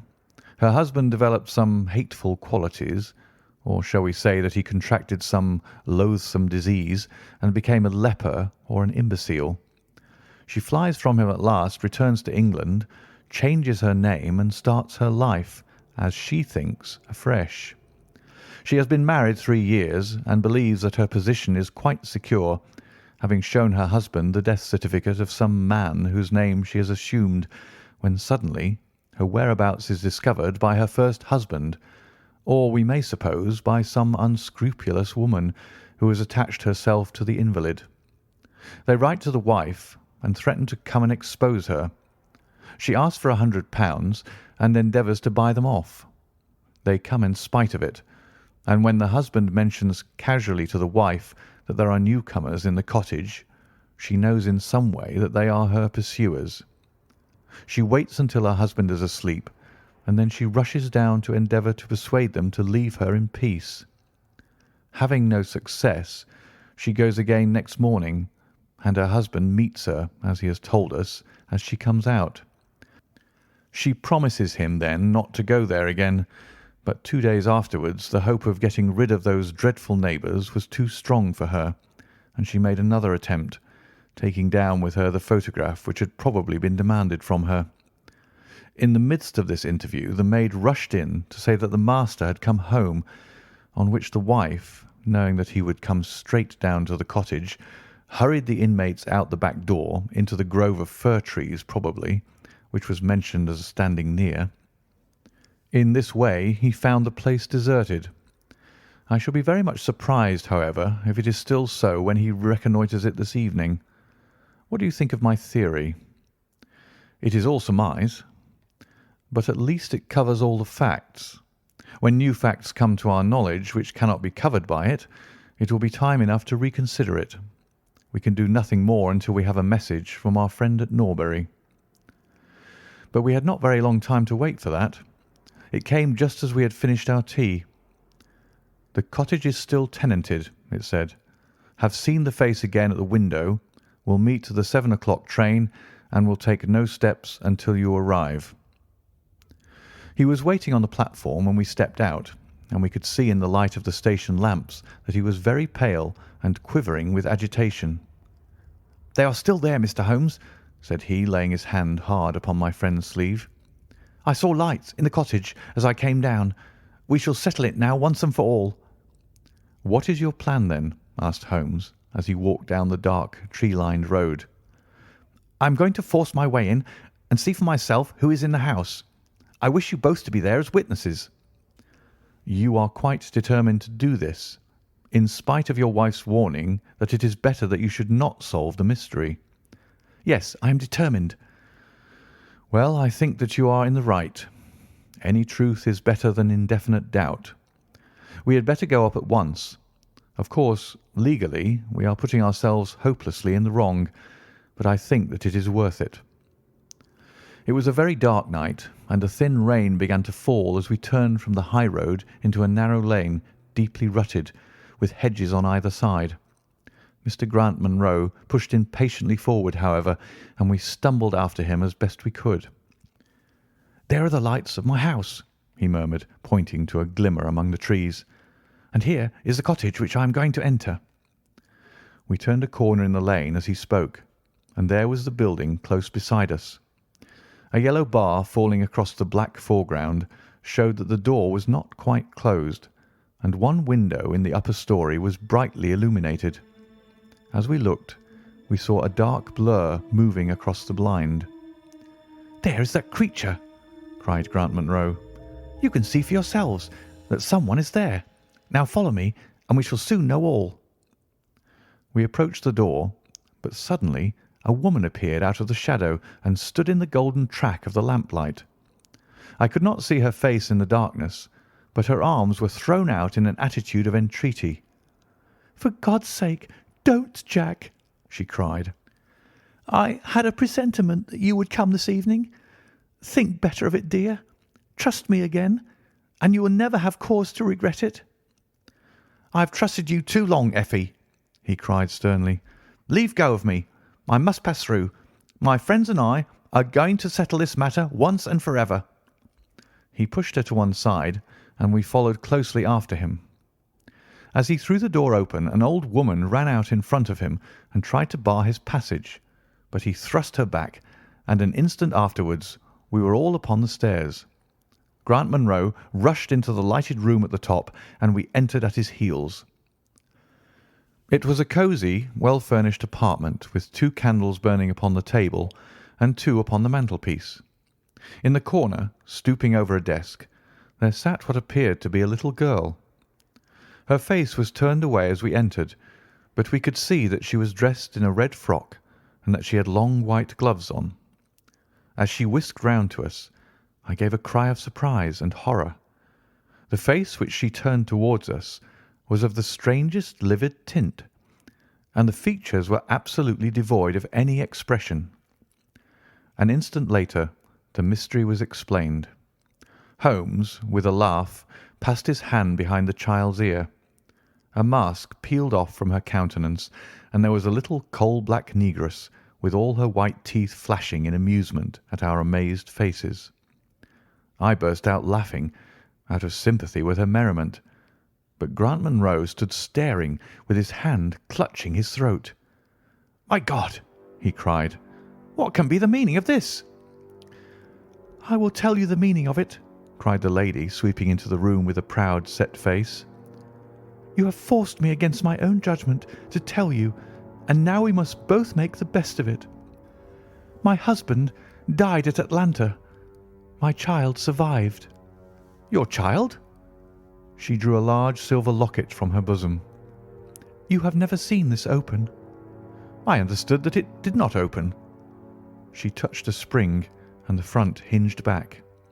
There was a portrait within of a man strikingly handsome and intelligent-looking, but bearing unmistakable signs upon his features of his African descent. "This is John Hebron of Atlanta," said the lady, "and a nobler man never walked the earth. I cut myself off from my race in order to wed him, but never once while he lived did I for an instant regret it. It was our misfortune that our only child took after his people rather than mine. It is often so in such matches, and little Lucy is darker far than ever her father was. But dark or fair, she is my own dear little girlie, and her mother's pet." The little creature ran across at the words and nestled up against the lady's dress. "When I left her in America," she continued, "it was only because her health was weak, and the change might have done her harm. She was given to the care of a faithful Scotchwoman who had once been our servant. Never for an instant did I dream of disowning her as my child. But when chance threw you in my way, Jack, and I learned to love you, I feared to tell you about my child. God forgive me. I feared that I should lose you, and I had not the courage to tell you. I had to choose between you, and in my weakness I turned away from my own little girl. For 3 years I have kept her existence a secret from you, but I heard from the nurse, and I knew that all was well with her. At last, however, there came an overwhelming desire to see the child once more.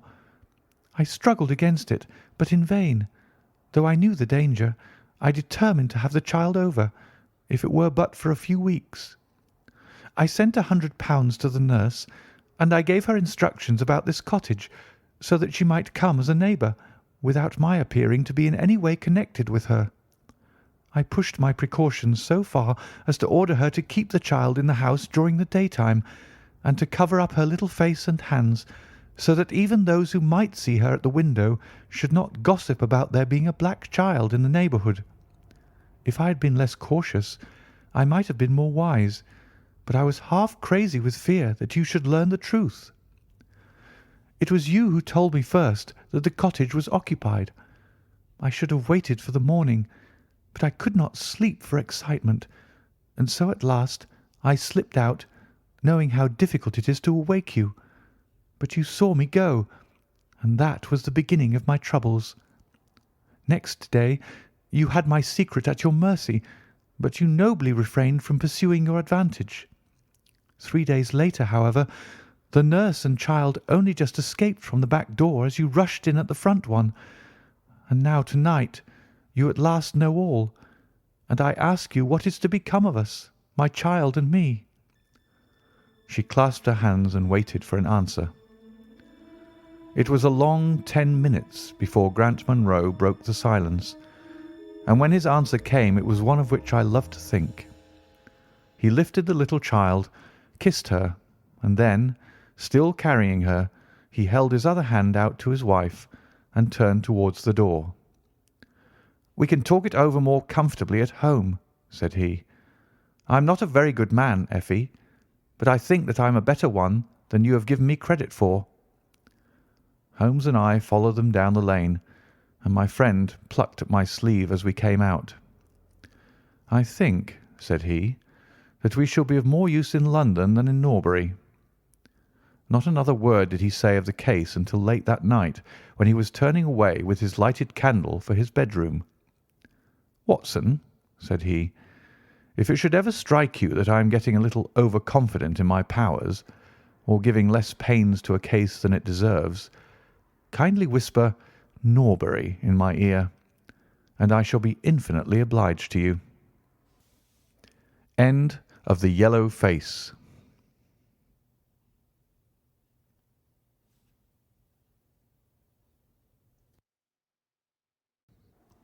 Adventure number 3. The Stockbroker's Clerk. Shortly after my marriage, I had bought a connection in the Paddington district. Old Mr. Farquhar, from whom I purchased it, had at one time an excellent general practice, but his age and an affliction of the nature of St. Vitus's dance, from which he suffered, had very much thinned it. The public, not unnaturally, goes on the principle that he who would heal others must himself be whole, and looks askance at the curative powers of the man whose own case is beyond the reach of his drugs. Thus, as my predecessor weakened, his practice declined, until, when I purchased it from him, it had sunk from 1,200 to little more than 300 a year. I had confidence, however, in my own youth and energy, and was convinced that in a very few years the concern would be as flourishing as ever. For 3 months after taking over the practice, I was kept very closely at work, and saw little of my friend Sherlock Holmes, for I was too busy to visit Baker Street, and he seldom went anywhere himself, save upon professional business. I was surprised, therefore, when one morning in June, as I sat reading the British Medical Journal after breakfast, I heard a ring at the bell, followed by the high, somewhat strident tones of my old companion's voice. "Ah, my dear Watson," said he, striding into the room, "I am very delighted to see you. I trust that Mrs. Watson has entirely recovered from all the little excitements connected with our adventure of the Sign of the Four." "Thank you, we're both doing very well," said I, shaking him warmly by the hand. "And I hope also," he continued, sitting down in the rocking-chair, that the cares of medical practice have not entirely obliterated the interest which you used to take in our little deductive problems."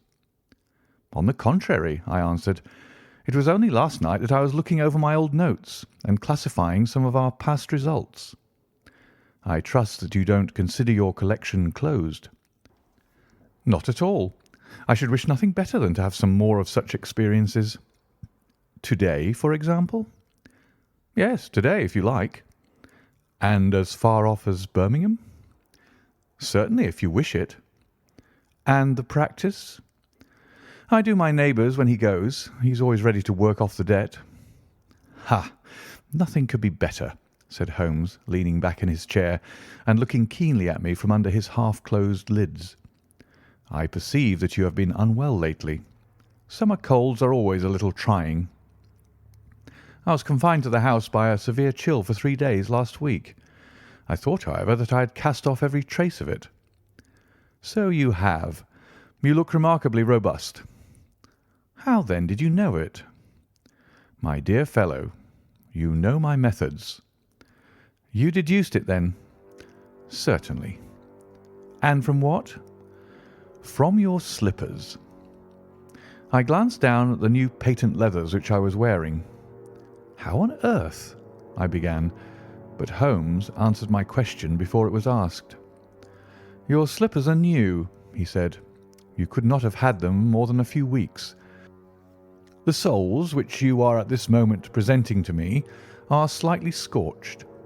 For a moment I thought they might have got wet and been burned in the drying, but near the instep there is a small circular wafer of paper with the shopman's hieroglyphics upon it. Damp would of course have removed this. You had then been sitting with your feet outstretched to the fire, which a man would hardly do even in so wet a June as this if he were in his full health." Like all Holmes's reasoning, the thing seemed simplicity itself when it was once explained. He read the thought upon my features, and his smile had a tinge of bitterness. "I am afraid that I rather give myself away when I explain," said he. "Results without causes are much more impressive. You are ready to come to Birmingham, then?" "Certainly. What is the case?" "You shall hear it all in the train. My client is outside in a four-wheeler. Can you come at once?" "In an instant." I scribbled a note to my neighbour, rushed upstairs to explain the matter to my wife, and joined Holmes upon the doorstep. "Your neighbour is a doctor," said he, nodding at the brass plate. "Yes, he bought a practice as I did." "An old established one?" "Just the same as mine. Both have been ever since the houses were built." "Ah, then you got hold of the best of the two." "I think I did. But how do you know?" "By the steps, my boy. Yours are worn 3 inches deeper than his. But this gentleman in the cab is my client, Mr. Hall Pycroft. Allow me to introduce you to him. Whip your horse up, cabby, for we have only just time to catch our train." The man whom I found myself facing was a well-built, fresh-complexioned young fellow, with a frank, honest face and a slight, crisp, yellow moustache. He wore a very shiny top hat and a neat suit of sober black which made him look what he was, a smart young city man of the class who have been labelled cockneys, but who give us our crack volunteer regiments, and who turn out more fine athletes and sportsmen than any body of men in these islands. His round, ruddy face was naturally full of cheeriness, but the corners of his mouth seemed to me to be pulled down in a half-comical distress. It was not, however, until we were all in our first-class carriage and well started upon our journey to Birmingham that I was able to learn what the trouble was which had driven him to Sherlock Holmes. "We have a clear run here of 70 minutes," Holmes remarked. "I want you, Mr. Hall Pycroft, to tell my friend your very interesting experience exactly as you have told it to me, or with more detail if possible. It will be of use to me to hear the succession of events again. It is a case, Watson, which may prove to have something in it, or may prove to have nothing, but which, at least, presents those unusual and outre features which are as dear to you as they are to me. Now, Mr. Pycroft, I shall not interrupt you again. Our young companion looked at me with a twinkle in his eye. "The worst of the story is," said he, "that I should show myself up as such a confounded fool. Of course, it may work out all right, and I don't see that I could have done otherwise. But if I have lost my crib and got nothing in exchange, I shall feel what a soft Johnny I've been. I'm not very good at telling a story, Dr. Watson, but it is like this with me.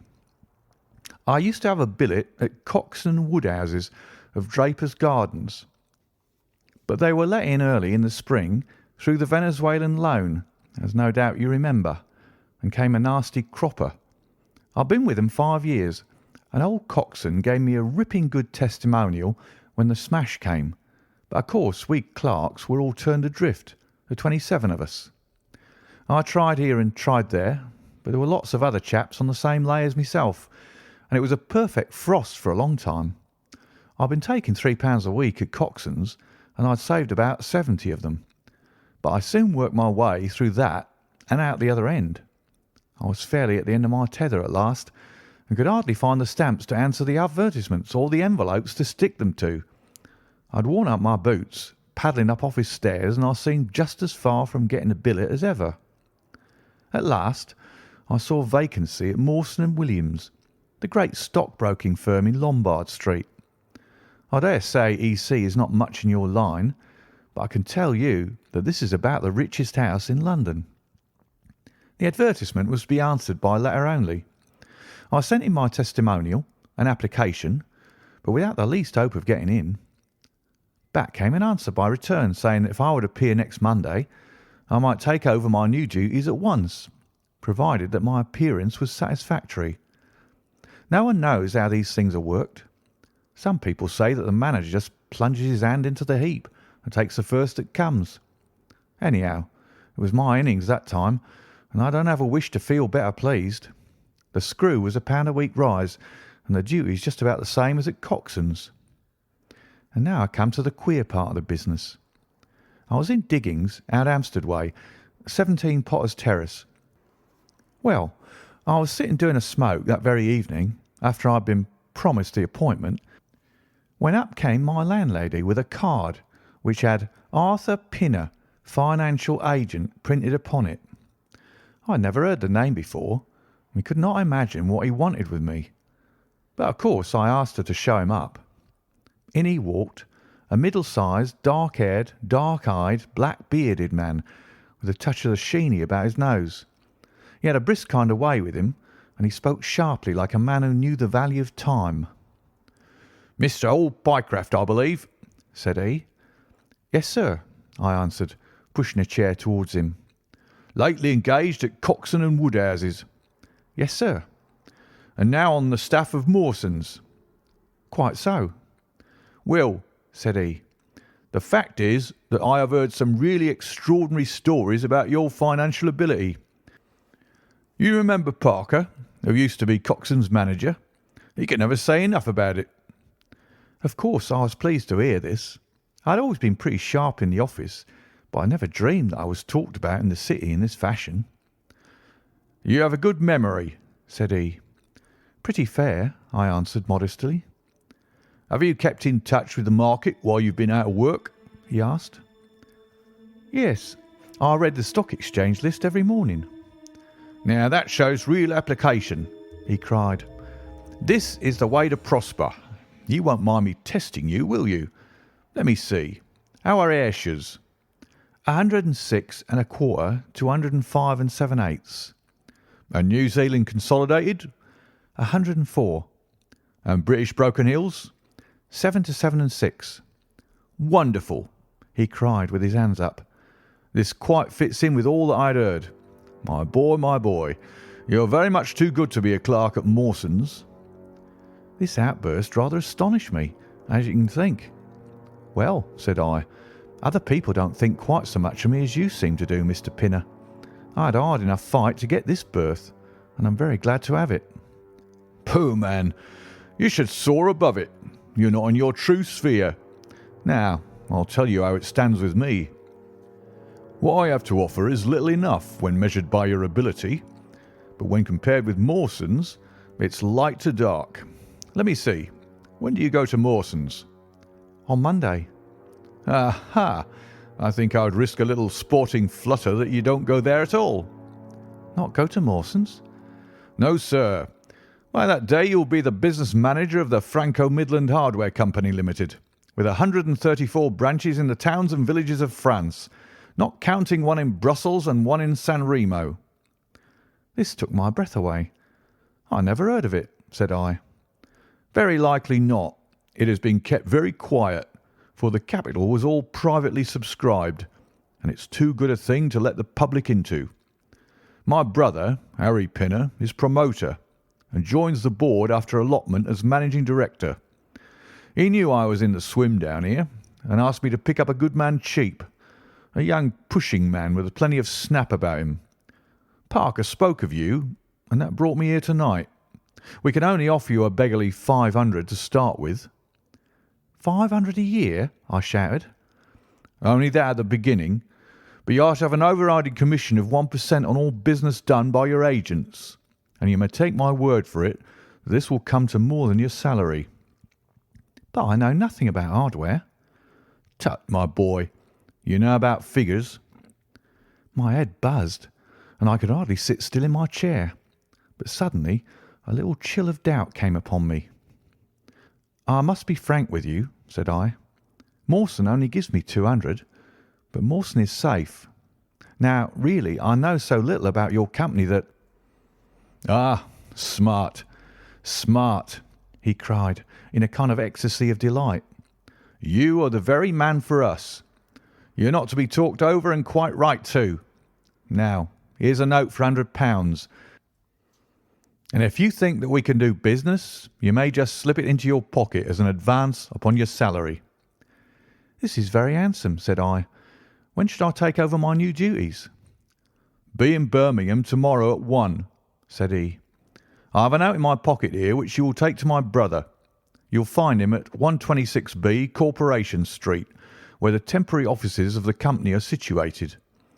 Of course, he must confirm your engagement, but between ourselves it will be all right." "Really, I hardly know how to express my gratitude, Mr. Pinner," said I. "Not at all, my boy. You've only got your deserts. There are one or two small things, mere formalities, which I must arrange with you. You have a bit of paper beside you there. Kindly write upon it, 'I am perfectly willing to act as business manager to the Franco-Midland Hardware Company Limited at a minimum salary of £500. I did as he asked, and he put the paper in his pocket. "There is one other detail," said he. "What do you intend to do about Mawson's?" I had forgotten all about Mawson's in my joy. "I'll write and resign," said I. "Precisely what I don't want you to do. I had a row over you with Mawson's manager. I'd gone up to ask him about you, and he was very offensive, accused me of coaxing you away from the service of the firm, and that sort of thing. At last I fairly lost my temper. 'If you want good men, you should pay them a good price,' said I. "He would rather have our small price than your big one," said he. "I'll lay you a fiver," said I, "that when he has my offer you'll never so much as hear from him again." "Done," said he. "We picked him out of the gutter, and he won't leave us so easily." Those were his very words. "The impudent scoundrel!" I cried. "I've never so much as seen him in my life." "Why should I consider him in any way? I shall certainly not write if you would rather I didn't." "Good. That's a promise," said he, rising from his chair. "Well, I'm delighted to have got so good a man for my brother. Here's your advance of £100, and here is the letter. Make a note of the address, 126B Corporation Street, and remember that 1 o'clock tomorrow is your appointment. Good night, and may you have all the fortune that you deserve." That's just about all that passed between us, as near as I can remember. You can imagine, Dr. Watson, how pleased I was at such an extraordinary bit of good fortune. I sat up half the night, hugging myself over it, and next day I was off to Birmingham in a train that would take me in plenty time for my appointment. I took my things to a hotel in New Street, and then I made my way to the address which had been given me. It was a quarter of an hour before my time, but I thought that would make no difference. 126B was a passage between two large shops, which led to a winding stone stair, from which there were many flats let as offices to companies or professional men. The names of the occupants were painted at the bottom on the wall, but there was no such name as the Franco-Midland Hardware Company. I stood for a few minutes with my heart in my boots, wondering whether the whole thing was an elaborate hoax or not, when up came a man and addressed me.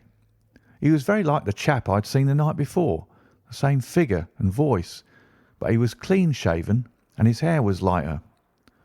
"Are you Mr. Hall Pycraft?" he asked. "Yes," said I. "Oh, I was expecting you, but you're a trifle before your time. I had a note from my brother this morning in which he sang your praises very loudly." "I was just looking for the offices when you came."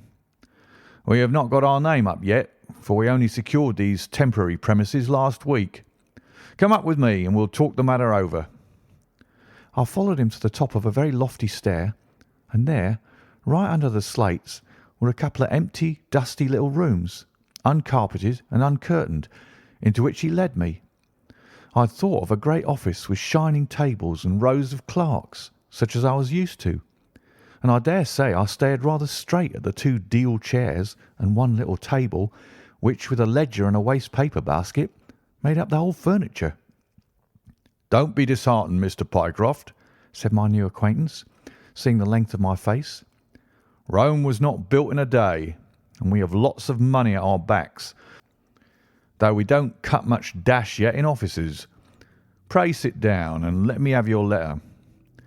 I gave it to him, and he read it over very carefully. "You seem to have made a vast impression upon my brother Arthur," said he, "and I know that he is a pretty shrewd judge.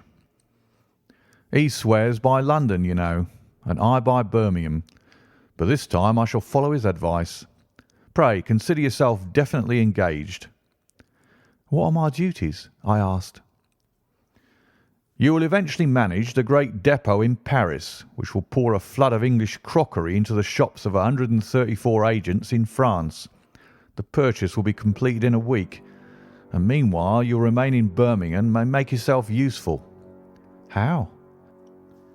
For answer, he took a big red book out of a drawer. "This is a directory of Paris," said he, "with the trades after the names of the people. I want you to take it home with you and to mark off all the hardware sellers with their addresses. It will be of the greatest use to me to have them." "Surely they are classified lists," I suggested. "Not reliable ones. Their system is different from ours. Stick at it and let me have the list by Monday at 12. Good day, Mr. Pycroft. If you continue to show zeal and intelligence, you'll find the company a good master." I went back to the hotel with the big book under my arm, and with very conflicting feelings in my breast. On the one hand, I was definitely engaged, and I had £100 in my pocket. On the other, the look of the offices, the absence of name on the wall, and other of the points which would strike a businessman, had left a bad impression as to the position of my employers. However, come what might, I had my money, so I settled down to my task. All Sunday I was kept hard at work, and yet by Monday I had only got as far as H. I went round to my employer, found him in the same dismantled kind of room, and was told to keep at it until Wednesday, and then come again. On Wednesday it was still unfinished, so I hammered away until Friday, that is, yesterday. Then I brought it round to Mr. Harry Pinner. "Thank you very much," said he. "I fear that I underrated the difficulty of the task. This list will be of very material assistance to me." "It took some time," said I.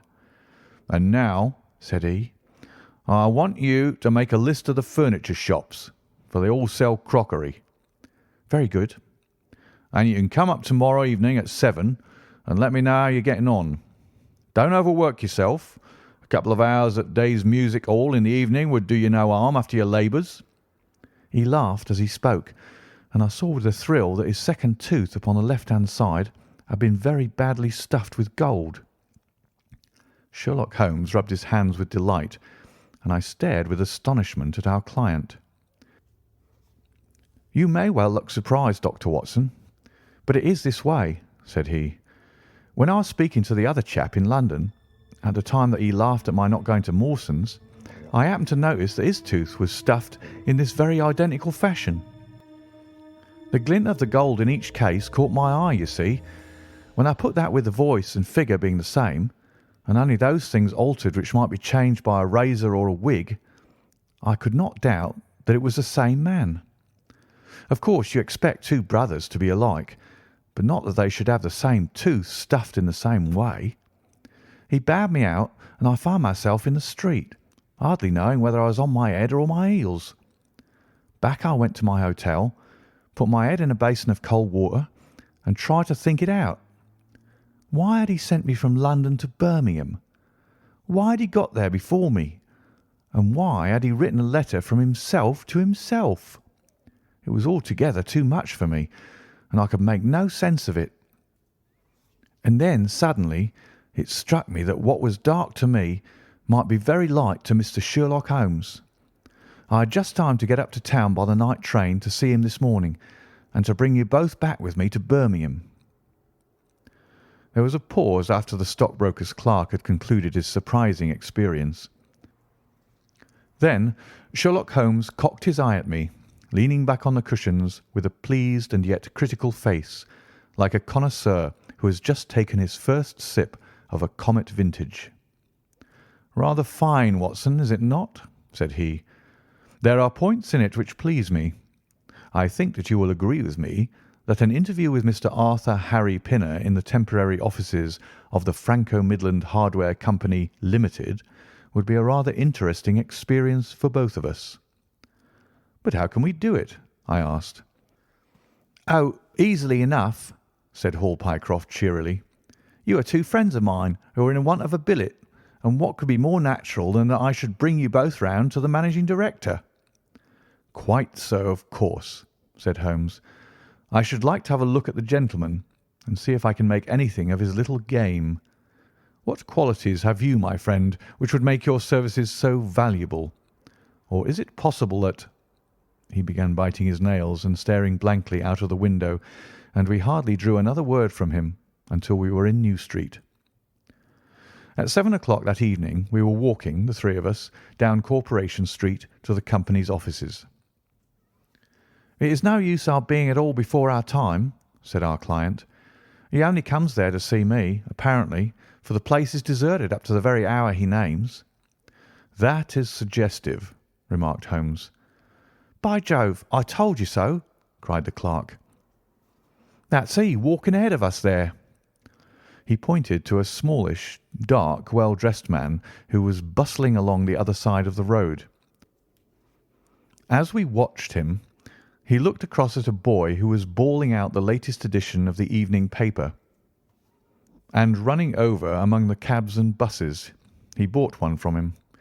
Then, clutching it in his hand, he vanished through a doorway. "There he goes!" cried Hall Pycroft. "These are the company's offices into which he has gone. Come with me, and I'll fix it up as easily as possible." Following his lead, we ascended 5 stories until we found ourselves outside a half-open door at which our client tapped. A voice within bade us enter, and we entered a bare, unfurnished room such as Hall Pycroft had described.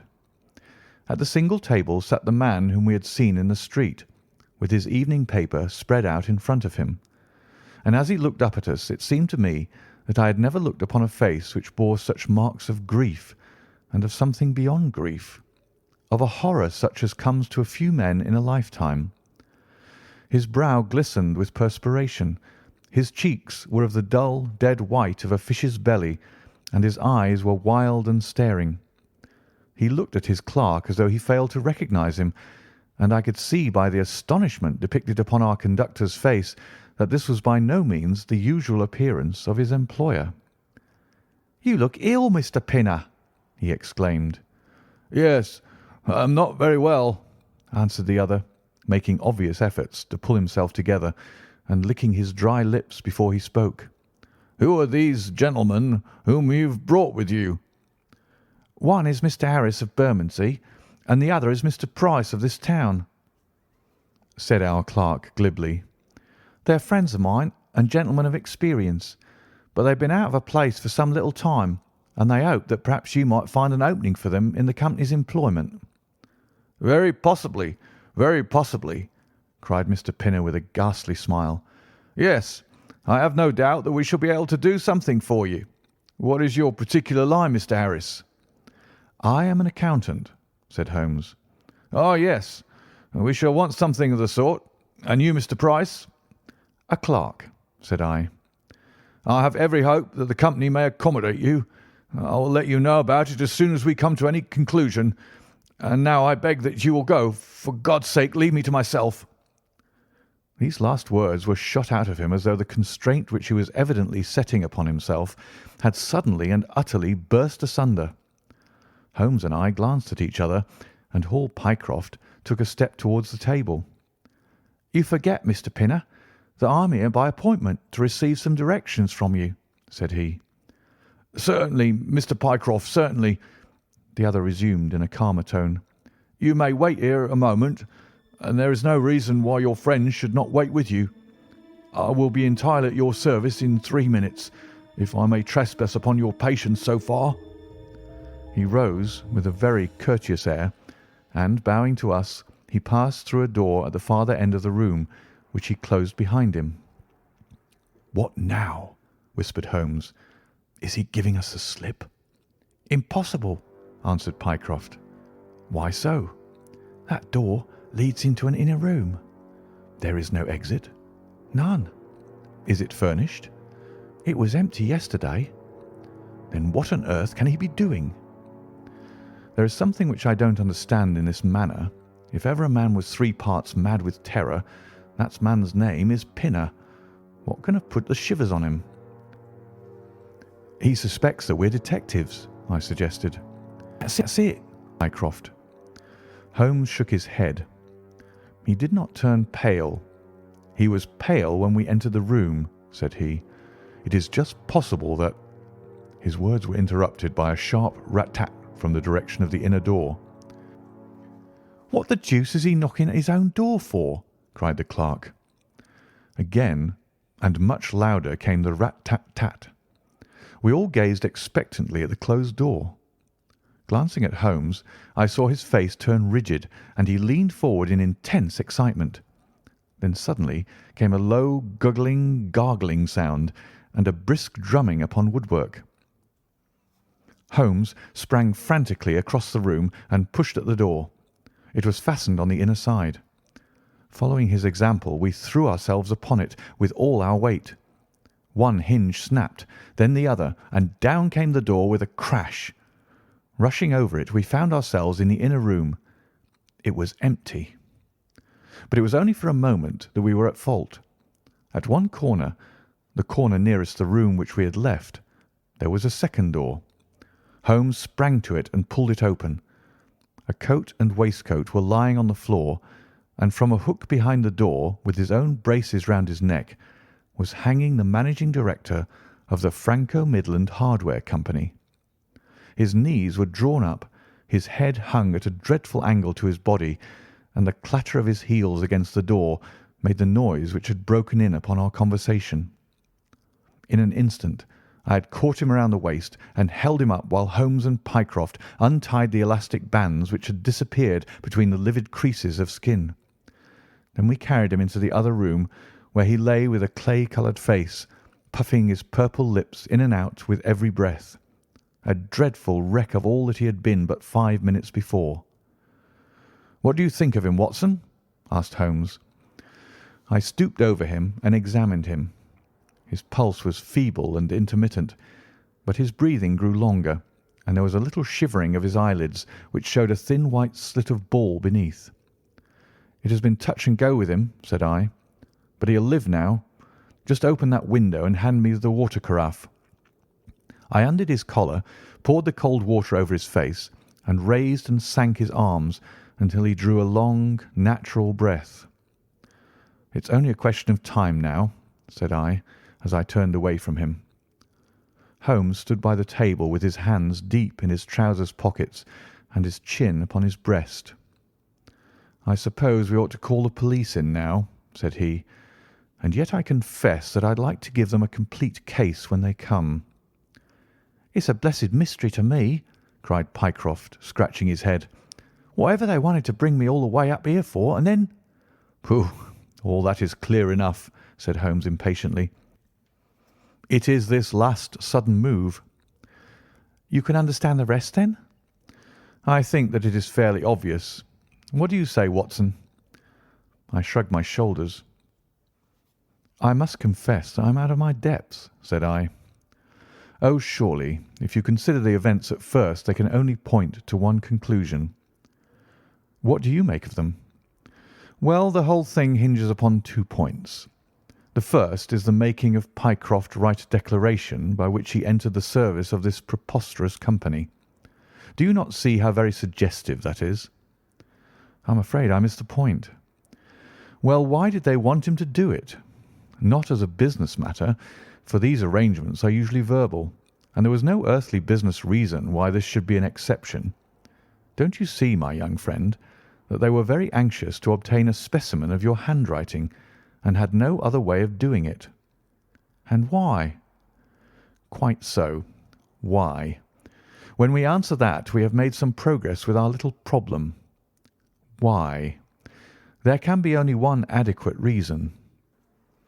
Someone wanted to learn to imitate your writing, and had to procure a specimen of it first.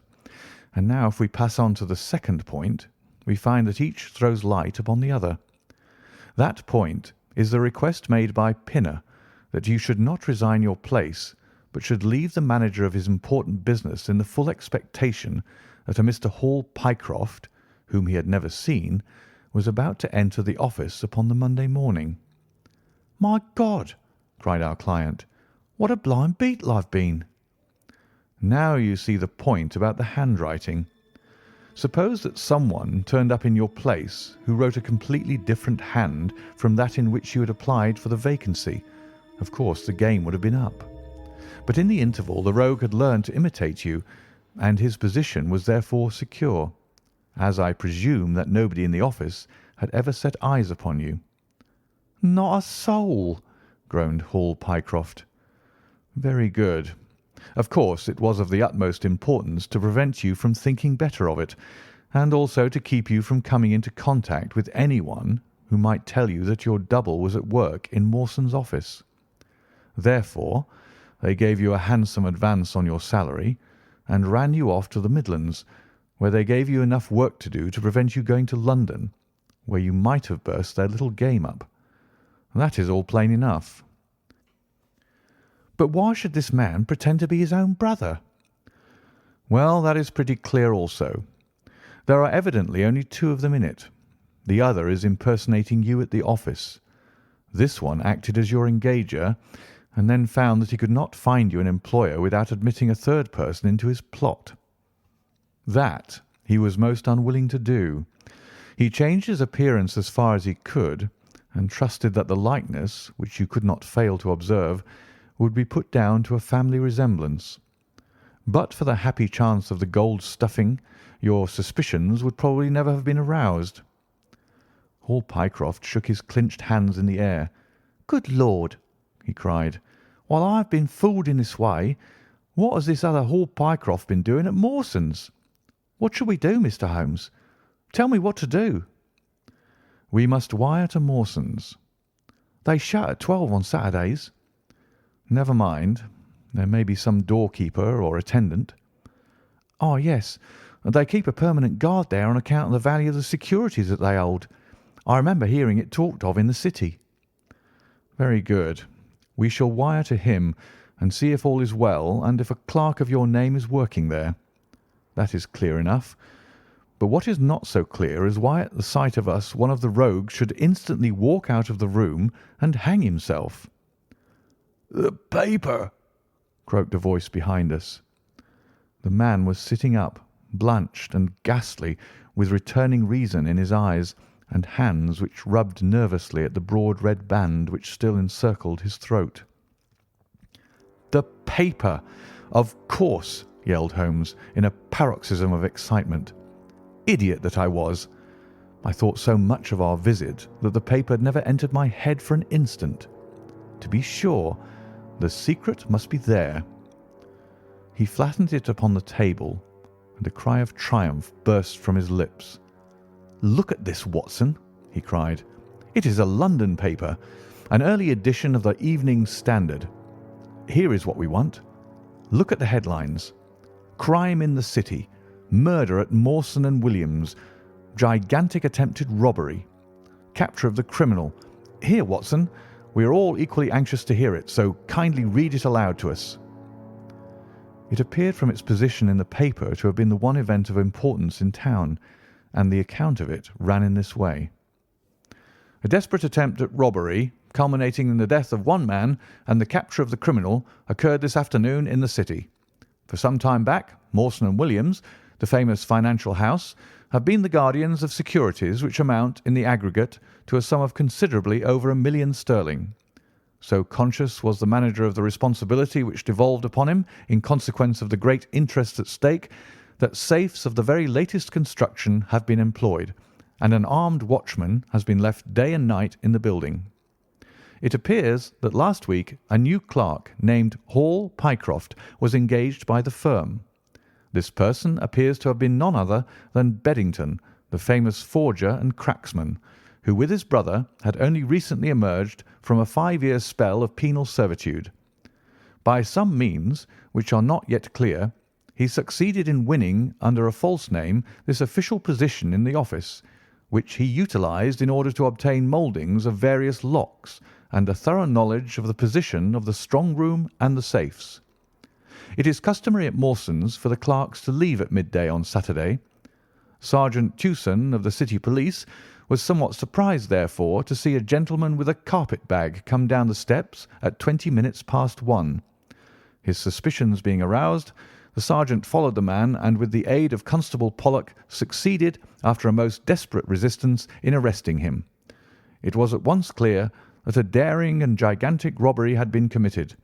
Nearly £100,000 worth of American railway bonds, with a large amount of scrip in mines and other companies, was discovered in the bag. On examining the premises, the body of the unfortunate watchman was found doubled up and thrust into the largest of the safes, where it would not have been discovered until Monday morning had it not been for the prompt action of Sergeant Tewson. The man's skull had been shattered by a blow from a poker delivered from behind. There could be no doubt that Beddington had obtained entrance by pretending that he had left something behind him, and having murdered the watchman, rapidly rifled the large safe and then made off with his booty.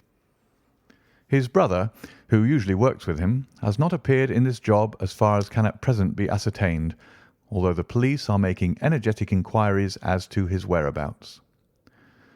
"Well, we may save the police some little trouble in that direction," said Holmes, glancing at the haggard figure huddled up by the window. "Human nature is a strange mixture, Watson. You see that even a villain and murderer can inspire such affection that his brother turns to suicide when he learns that his neck is forfeited. However, we have no choice as to our action. The doctor and I will remain on guard, Mr. Pycroft, if you will have the kindness to step out for the police." End of The Adventure of the Stockbroker's Clerk.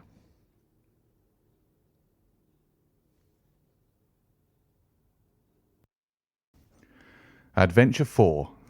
The Gloria Scott. "I have some papers here," said my friend Sherlock Holmes, as we sat one winter's night on either side of the fire, "which I really think, Watson, that it would be worth your while to glance over. These are the documents in the extraordinary case of the Gloria Scott, and this is the message which struck Justice of the Peace Trevor dead with horror when he read it." He had picked from a drawer a little tarnished cylinder, and undoing the tape he handed me a short note scrawled upon a half sheet of slate-grey paper. "The supply of game for London is going steadily up," it ran. "Headkeeper Hudson, we believe, has been now told to receive all orders for fly-paper and for preservation of your hen pheasant's life." As I glanced up from reading this enigmatical message, I saw Holmes chuckling at the expression upon my face. "You look a little bewildered," said he. I cannot see how such a message as this could inspire horror. It seems to me to be rather grotesque than otherwise. Very likely. Yet the fact remains that the reader, who was a fine, robust old man, was knocked clean down by it as if it had been the butt end of a pistol. You arouse my curiosity, said I. But why did you just say now that there were very particular reasons why I should study this case? Because it was the first in which I was ever engaged. I had often endeavoured to elicit from my companion what had first turned his mind in the direction of criminal research, but had never caught him before in a communicative humour. Now he sat forward in this armchair and spread out the documents upon his knees. Then he lit his pipe and sat for some time smoking and turning them over. "You never heard me talk of Victor Trevor?" he asked. "He was the only friend I made during the 2 years I was at college.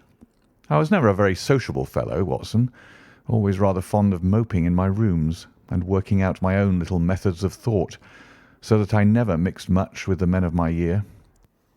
Bar fencing and boxing, I had few athletic tastes, and then my line of study was quite distinct from that of the other fellows, so that we had no points of contact at all. Trevor was the only man I knew, and that only through the accident of his bull terrier freezing onto my ankle one morning as I went down to chapel. It was a prosaic way of forming a friendship, but it was effective. I was laid by the heels for 10 days, but Trevor used to come in to inquire after me. At first it was only a minute's chat, but soon his visits lengthened, and before the end of the term we were close friends. He was a hearty, full-blooded fellow, full of spirits and energy, the very opposite to me in most respects, but we had some subjects in common, and it was a bond of union when I found that he was as friendless as I. Finally, he invited me down to his father's place at Donnithorpe in Norfolk, and I accepted his hospitality for a month of the long vacation. Old Trevor was evidently a man of some wealth and consideration, a J.P. and a landed proprietor. Donnithorpe is a little hamlet just to the north of Langmere in the country of the Broads. The house was an old-fashioned, widespread, oak-beamed brick building with a fine lime-lined avenue leading up to it.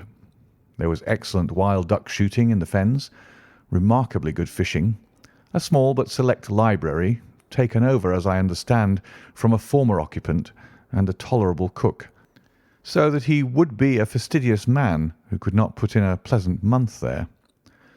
Trevor senior was a widower, and my friend his only son. There had been a daughter, I heard, but she had died of diphtheria while on a visit to Birmingham. The father interested me extremely. He was a man of little culture, but with a considerable amount of rude strength, both physically and mentally. He knew hardly any books, but he had travelled far, had seen much of the world, and had remembered all that he had learned. In person he was a thick-set, burly man with a shock of grizzled hair, a brown, weather-beaten face, and blue eyes which were keen to the verge of fierceness.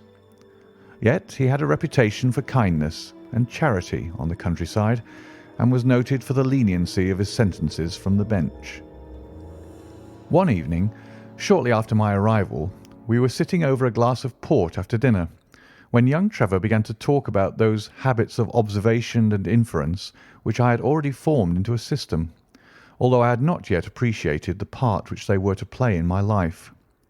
The old man evidently thought that his son was exaggerating in his description of one or two trivial feats which I had performed. "Come now, Mr. Holmes," said he, laughing good-humouredly, "I'm an excellent subject. If you can deduce anything from me—" "I fear there is not very much," I answered. "I might suggest that you have gone about in fear of some personal attack within the last 12 months."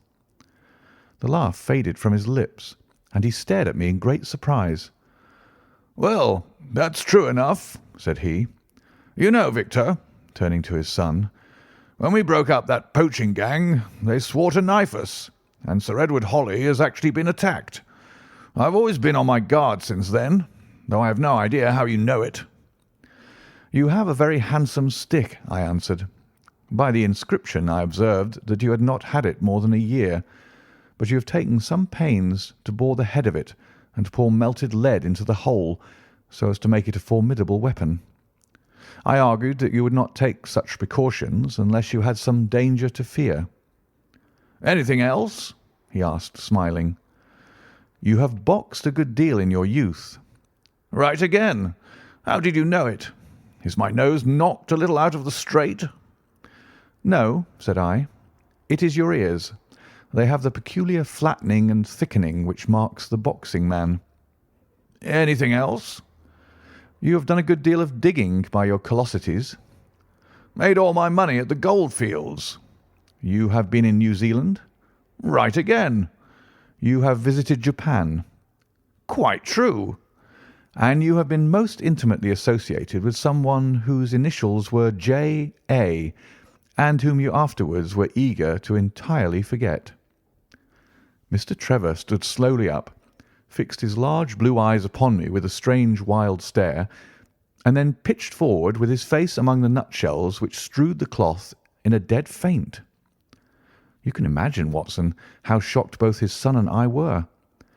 His attack did not last long, however, for when we undid his collar and sprinkled the water from one of the finger glasses over his face, he gave a gasp or two and sat up. "Ah, boys," said he, forcing a smile, "I hope I haven't frightened you. Strong as I look, there is a weak place in my heart, and it does not take much to knock me over. I don't know how you manage this, Mr. Holmes, but it seems to me that all the detectives of fact and of fancy would be children in your hands. That's your line of life, sir, and you may take the word of a man who has seen something of the world." And that recommendation, with the exaggerated estimate of my ability with which he prefaced it, was, if you will believe me, Watson, the very first thing which ever made me feel that a profession might be made out of what had up to that time been the merest hobby. At the moment, however, I was too much concerned at the sudden illness of my host to think of anything else. "I hope that I've said nothing to pain you," said I. "Well, you certainly touched upon rather a tender point. Might I ask how you know, and how much you know?" He spoke now in a half-jesting fashion, but a look of terror still lurked at the back of his eyes. "It is simplicity itself," said I. "When you bared your arm to draw that fish into the boat, I saw that J.A. had been tattooed in the bend of the elbow. The letters were still legible, but it was perfectly clear from their blurred appearance, and from the staining of the skin around them, that efforts had been made to obliterate them. It was obvious then that those initials had once been very familiar to you, and that you had afterwards wished to forget them." "What an eye you have!" he cried, with a sigh of relief. "It is just as you say. But we won't talk of it. Of all ghosts, the ghosts of our old lovers are the worst. Come into the billiard room and have a quiet cigar." From that day, amid all his cordiality, there was always a touch of suspicion in Mr. Trevor's manner towards me. Even his son remarked it. "You've given the governor such a turn," said he, "that he'll never be sure again of what you know and what you don't know." He did not mean to show it, I am sure, but it was so strongly in his mind that it peeped out at every action. At last I became so convinced that I was causing him uneasiness that I drew my visit to a close. On the very day, however, before I left, an incident occurred which proved in the sequel to be of importance. We were sitting out upon the lawn on garden chairs, the three of us, basking in the sun and admiring the view across the Broads, when a maid came out to say that there was a man at the door who wanted to see Mr. Trevor. "What is his name?" asked my host. "He would not give any." "What does he want, then?" "He says that you know him, and that he only wants a moment's conversation." "Show him round here." An instant afterwards there appeared a little wizened fellow with a cringing manner and a shambling style of walking. He wore an open jacket with a splotch of tar on the sleeve, a red and black check shirt, dungaree trousers, and heavy boots badly worn. His face was thin and brown and crafty, with a perpetual smile upon it, which showed an irregular line of yellow teeth, and his crinkled hands were half closed in a way that is distinctive of sailors. As he came slouching across the lawn, I heard Mr. Trevor made a sort of hiccuping noise in his throat, and jumping out of his chair, he ran into the house. He was back in a moment, and I smelt a strong reek of brandy as he passed me. "Well, my man," said he, "what can I do for you?" The sailor stood looking at him with puckered eyes and with the same loose-lipped smile upon his face. "You don't know me?" he asked. "Why, dear me, it is surely Hudson," said Mr. Trevor in a tone of surprise. "Hudson it is, sir," said the seaman. "Why, it's 30 year and more since I saw you last. Here you are in your house, and me still picking my salt meat out of the harness cask." "Tut, you will find that I have not forgotten old times," cried Mr. Trevor, and walking towards the sailor, he said something in a low voice. "Go into the kitchen," he continued out loud, "and you will get food and drink. I have no doubt that I shall find you a situation." "Thank you, sir," said the seaman, touching his forelock. "I'm just off a 2-yearer in an 8-knot tramp, short-handed at that, and I wants a rest. I thought I'd get it either with Mr. Beddoes or with you." "Ah," cried Trevor, "you know where Mr. Beddoes is?" "Bless you, sir, I know where all my old friends are," said the fellow with a sinister smile, and he slouched off after the maid to the kitchen. Mr. Trevor mumbled something to us about having been shipmate with the man when he was going back to the diggings, and then leaving us on the lawn, he went indoors. An hour later, when we entered the house, we found him stretched dead drunk upon the dining-room sofa. The whole incident left a most ugly impression upon my mind, and I was not sorry next day to leave Donnithorpe behind me, for I felt that my presence must be a source of embarrassment to my friend. All this occurred during the first month of the long vacation. I went up to my London rooms, where I spent 7 weeks working out a few experiments in organic chemistry. One day, however, when the autumn was far advanced and the vacation drawing to a close, I received a telegram from my friend imploring me to return to Donnithorpe and saying that he was in great need of my advice and assistance. Of course, I dropped everything and set out for the north once more. He met me with the dog-cart at the station, and I saw at a glance that the last 2 months had been very trying ones for him. He had grown thin and careworn, and had lost the loud, cheery manner for which he had been remarkable. "The governor is dying," were the first words he said. "Impossible!" I cried. "What is the matter?" "Apoplexy, nervous shock. He's been on the verge all day. I doubt if we shall find him alive." I was, as you may think, Watson, horrified at this unexpected news. "What has caused it?" I asked. "Ah, that is the point. Jump in, and we can talk it over while we drive. You remember that fellow who came upon the evening before you left us?" "Perfectly." "Do you know who it was that we let into the house that day?" "I have no idea." "It was the devil, Holmes," he cried. I stared at him in astonishment. "Yes, it was the devil himself. We have not had a peaceful hour since, not one. The governor has never held up his head from that evening, and now the life has been crushed out of him and his heart broken, all through this accursed Hudson." "What power had he, then?" "Ah, that is what I would give so much to know. The kindly, charitable, good old governor. How could he have fallen into the clutches of such a ruffian? But I am so glad that you have come, Holmes. I trust very much to your judgment and discretion, and I know that you will advise me for the best." We were dashing along the smooth white country road, with the long stretch of the Broads in front of us glimmering in the red light of the setting sun. From a grove upon our left I could already see the high chimneys and the flagstaff which marked the squire's dwelling. "My father made the fellow gardener," said my companion, "and then, as that did not satisfy him, he was promoted to be butler. The house seemed to be at his mercy, and he wandered about and did what he chose in it. The maids complained of his drunken habits and his vile language. The dad raised their wages all round to recompense them for the annoyance. The fellow would take the boat and my father's best gun, and treat himself to little shooting trips, and all this with such a sneering, leering, insolent face that I would have knocked him down 20 times over if he'd been a man of my own age. I tell you, Holmes, I have had to keep a tight hold upon myself all this time, and now I am asking myself whether, if I had let myself go a little more, I might not have been a wiser man. Well, matters went from bad to worse with us, and this animal Hudson became more and more intrusive, until at last, on making some insolent reply to my father in my presence one day, I took him by the shoulders and turned him out of the room. He slunk away with a livid face and two venomous eyes which uttered more threats than his tongue could do. I don't know what passed between the poor dad and him after that, but the dad came to me next day and asked me whether I would mind apologizing to Hudson. I refused, as you can imagine, and asked my father how he could allow such a wretch to take such liberties with himself and his household.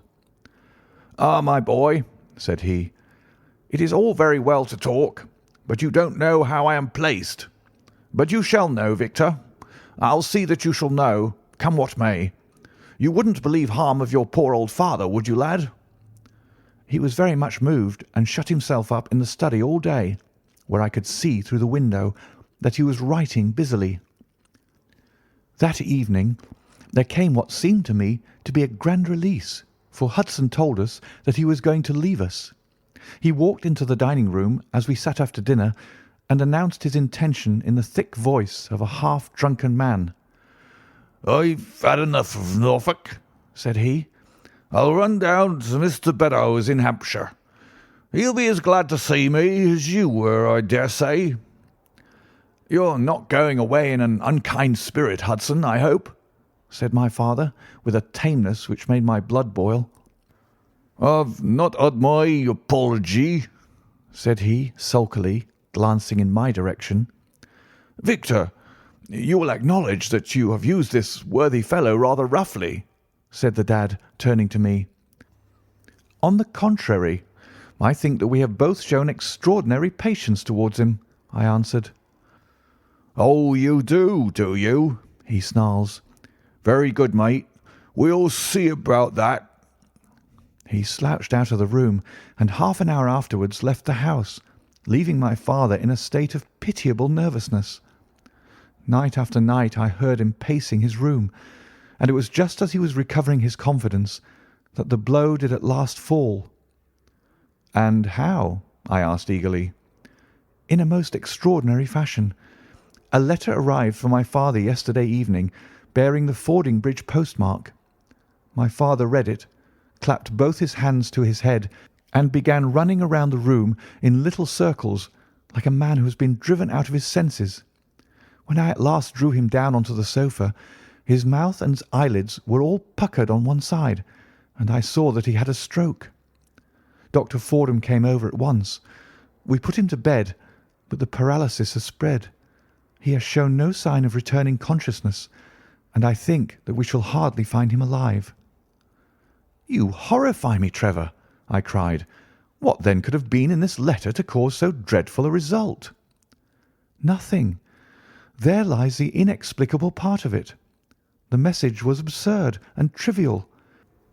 Oh, my God! It is as I feared." As he spoke we came round the curve of the avenue, and saw in the fading light that every blind in the house had been drawn down. As we dashed up to the door, my friend's face convulsed with grief. A gentleman in black emerged from it. "When did it happen, Doctor?" asked Trevor. "Almost immediately after you left." "Did he recover consciousness?" "For an instant before the end." "Any message for me?" "Only that the papers were in the back drawer of the Japanese cabinet." My friend ascended with the doctor to the chamber of death, while I remained in the study, turning the whole matter over and over in my head, and feeling as sombre as ever I had done in my life. What was the past of this Trevor, pugilist, traveller, and gold digger, and how had he placed himself in the power of this acid-faced seaman? Why, too, should he faint at an allusion to the half-effaced initials upon his arm, and die of fright when he had a letter from Fordingham?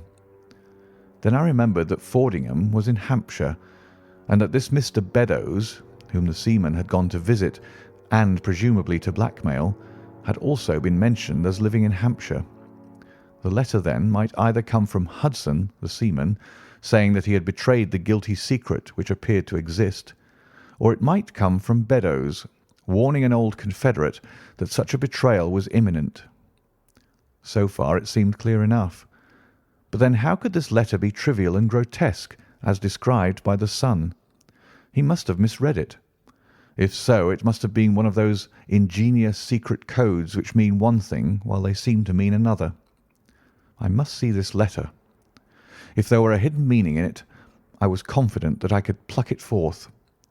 For an hour I sat pondering over it in the gloom, until at last a weeping maid brought in a lamp, and close at her heels came my friend Trevor, pale but composed, with these very papers which lie upon my knee, held in his grasp.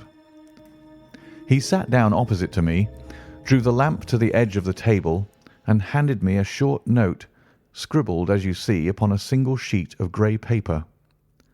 "The supply of game for London is going steadily up," it ran. "Headkeeper Hudson, we believe, has been now told to receive all orders for fly paper and for preservation of your hen pheasant's life." I dare say my face looked as bewildered as yours did just now when first I read this message. Then I reread it very carefully. It was evidently as I had thought, and some secret meaning must lie buried in this strange combination of words. Or could it be that there was a prearranged significance to such phrases as fly paper and hen pheasant? Such a meaning would be arbitrary and could not be deduced in any way.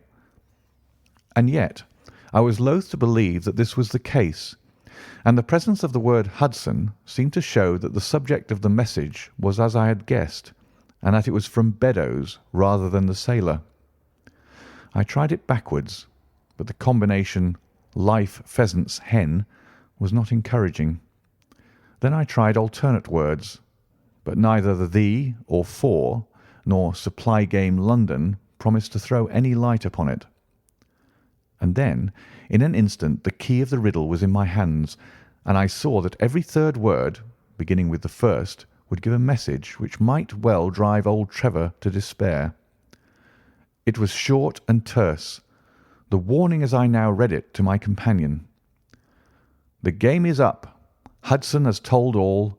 Fly for your life." Victor Trevor sank his face into his shaking hands. "It must be that, I suppose," said he. "This is worse than death, for it means disgrace as well. But what is the meaning of these headkeepers and hen pheasants?" "It means nothing to the message, but it might mean a good deal to us if we had no other means of discovering the sender. You see that he has begun by writing 'the game is,' and so on.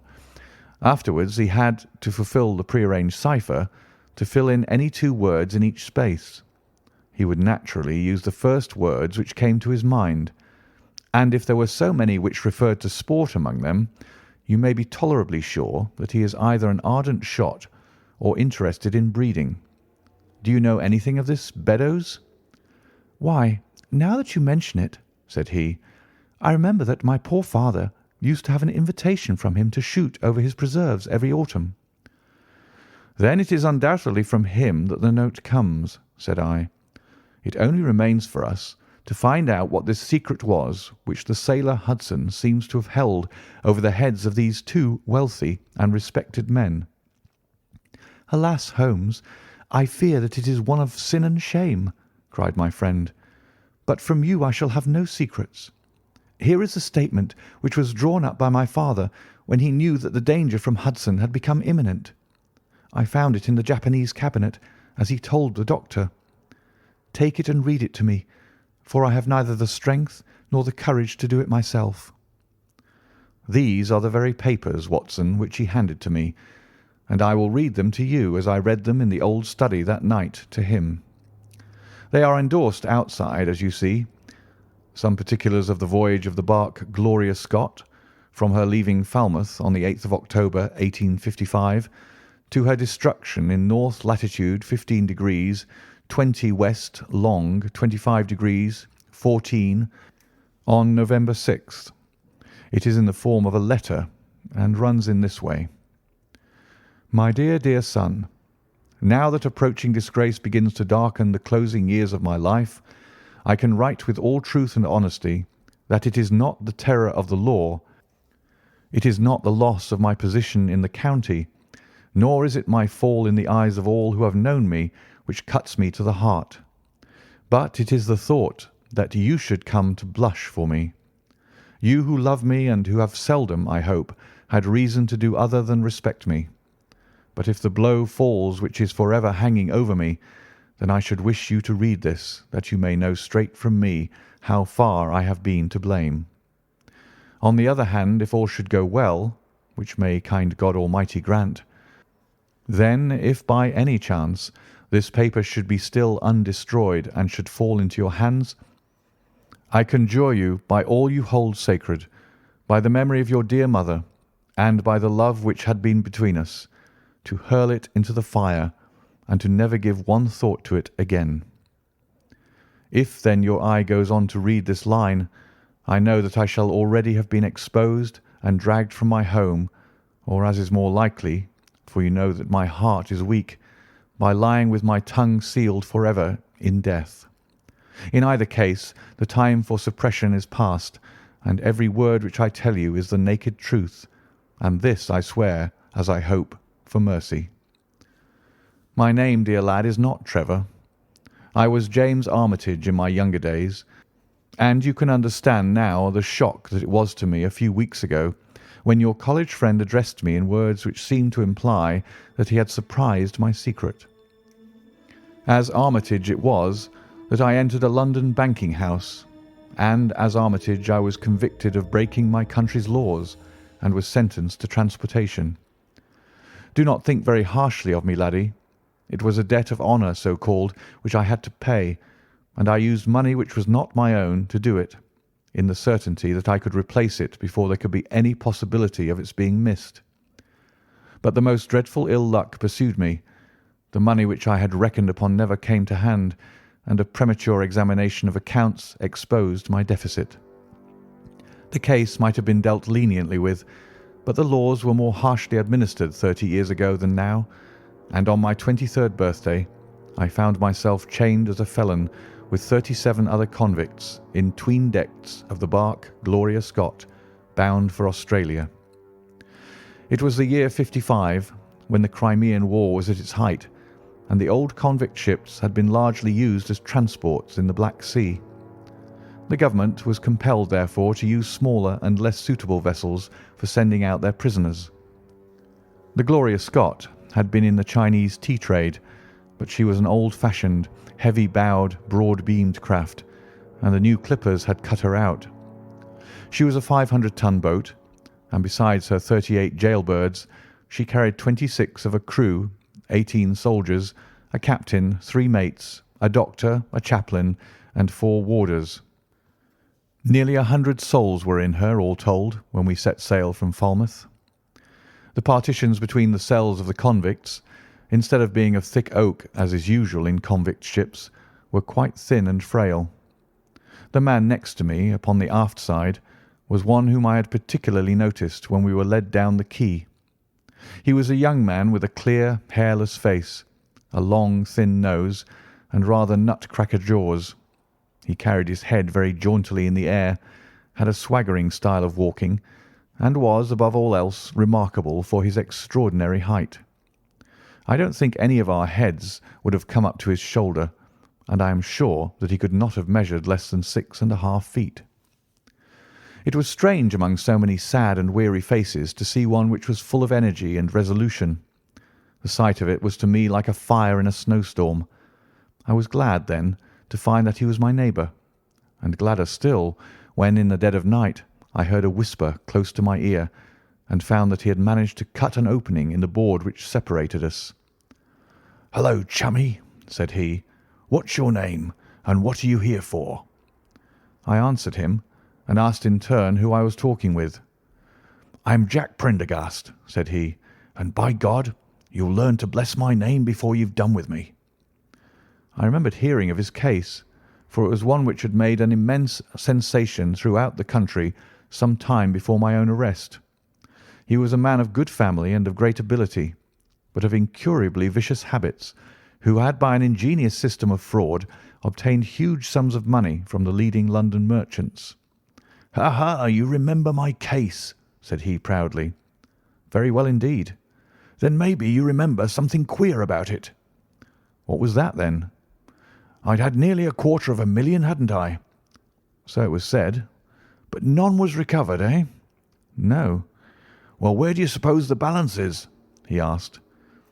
"I have no idea," said I. "Right between my finger and thumb," he cried. "By God, I've got more pounds to my name than you've had hairs on your head. And if you've money, my son, and know how to handle it and spread it, you can do anything. Now, you don't think it likely that a man who could do anything is going to wear his breeches out sitting in the stinking hold of a rat-gutted, beetle-ridden, mouldy old coffin of a China coaster. No, sir. Such a man will look after himself and will look after his chums. You may lay to that. You hold on to him, and you may kiss the book that he'll haul you through." That was his style of talk, and at first I thought it meant nothing. But after a while, when he had tested me and sworn me in with all possible solemnity, he let me understand that there really was a plot to gain command of the vessel. A dozen of the prisoners had hatched it before they came aboard. Prendergast was the leader, and his money was the motive power. "I'd a partner," said he, "a rare good man, as true as a stock to a barrel. He's got the dibs, he has, and where do you think he is at this moment? Why, he's the chaplain of this ship. The chaplain, no less. He came aboard with a black coat and his papers right, and money enough in his box to buy the thing right up from keel to main truck. The crew are his, body and soul. He could buy 'em at so much a gross with a cash discount, and he did it before ever they signed on.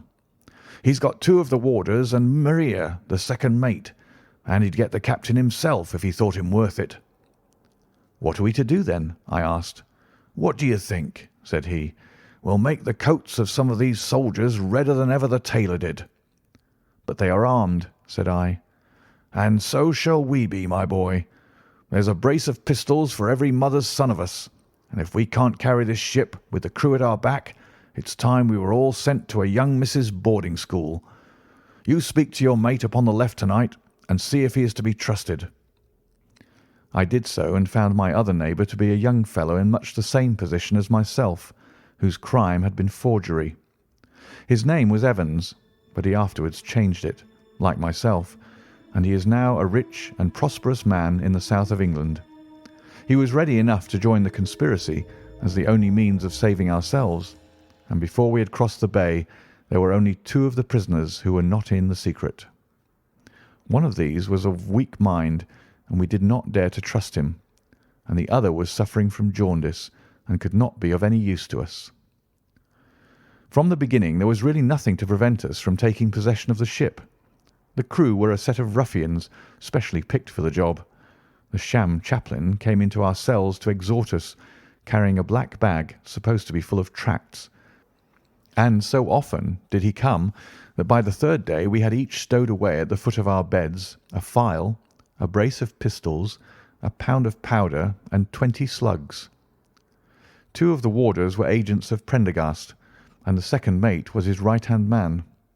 The captain, the 2 mates, 2 warders, Lieutenant Martin, his 18 soldiers, and the doctor were all that we had against us. Yet, safe as it was, we determined to neglect no precaution, and to make our attack suddenly by night. It came, however, more quickly than we expected, and in this way.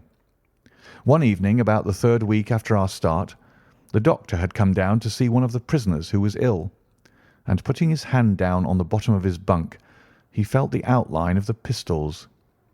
If he had been silent, he might have blown the whole thing. But he was a nervous little chap, so he gave a cry of surprise, and turned so pale that the man knew what was up in an instant and seized him. He was gagged before he could give the alarm, and tied down upon the bed. He had unlocked the door that led to the deck, and we were through it in a rush. The 2 sentries were shot down, and so was a corporal who came running to see what was the matter. There were 2 more soldiers at the door of the state-room, and their muskets seemed not to be loaded, for they never fired upon us, and they were shot while trying to fix their bayonets. Then we rushed on into the captain's cabin, but as we pushed open the door, there was an explosion from within, and there he lay with his brains smeared over the chart of the Atlantic, which was pinned upon the table, while the chaplain stood with a smoking pistol in his hand at his elbow. The 2 mates had both been seized by the crew, and the whole business seemed to be settled. The state-room was next to the cabin, and we flocked in there and flopped down on the settees, all speaking together, for we were just mad with the feeling that we were free once more. There were lockers all round, and Wilson, the sham chaplain, knocked one of them in and pulled out a dozen of brown sherry.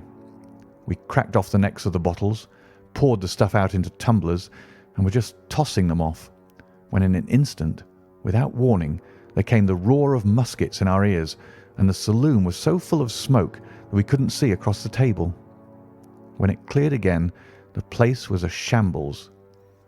Wilson and 8 others were wriggling on the top of each other on the floor, and the blood and the brown sherry on that table turn me sick now when I think of it.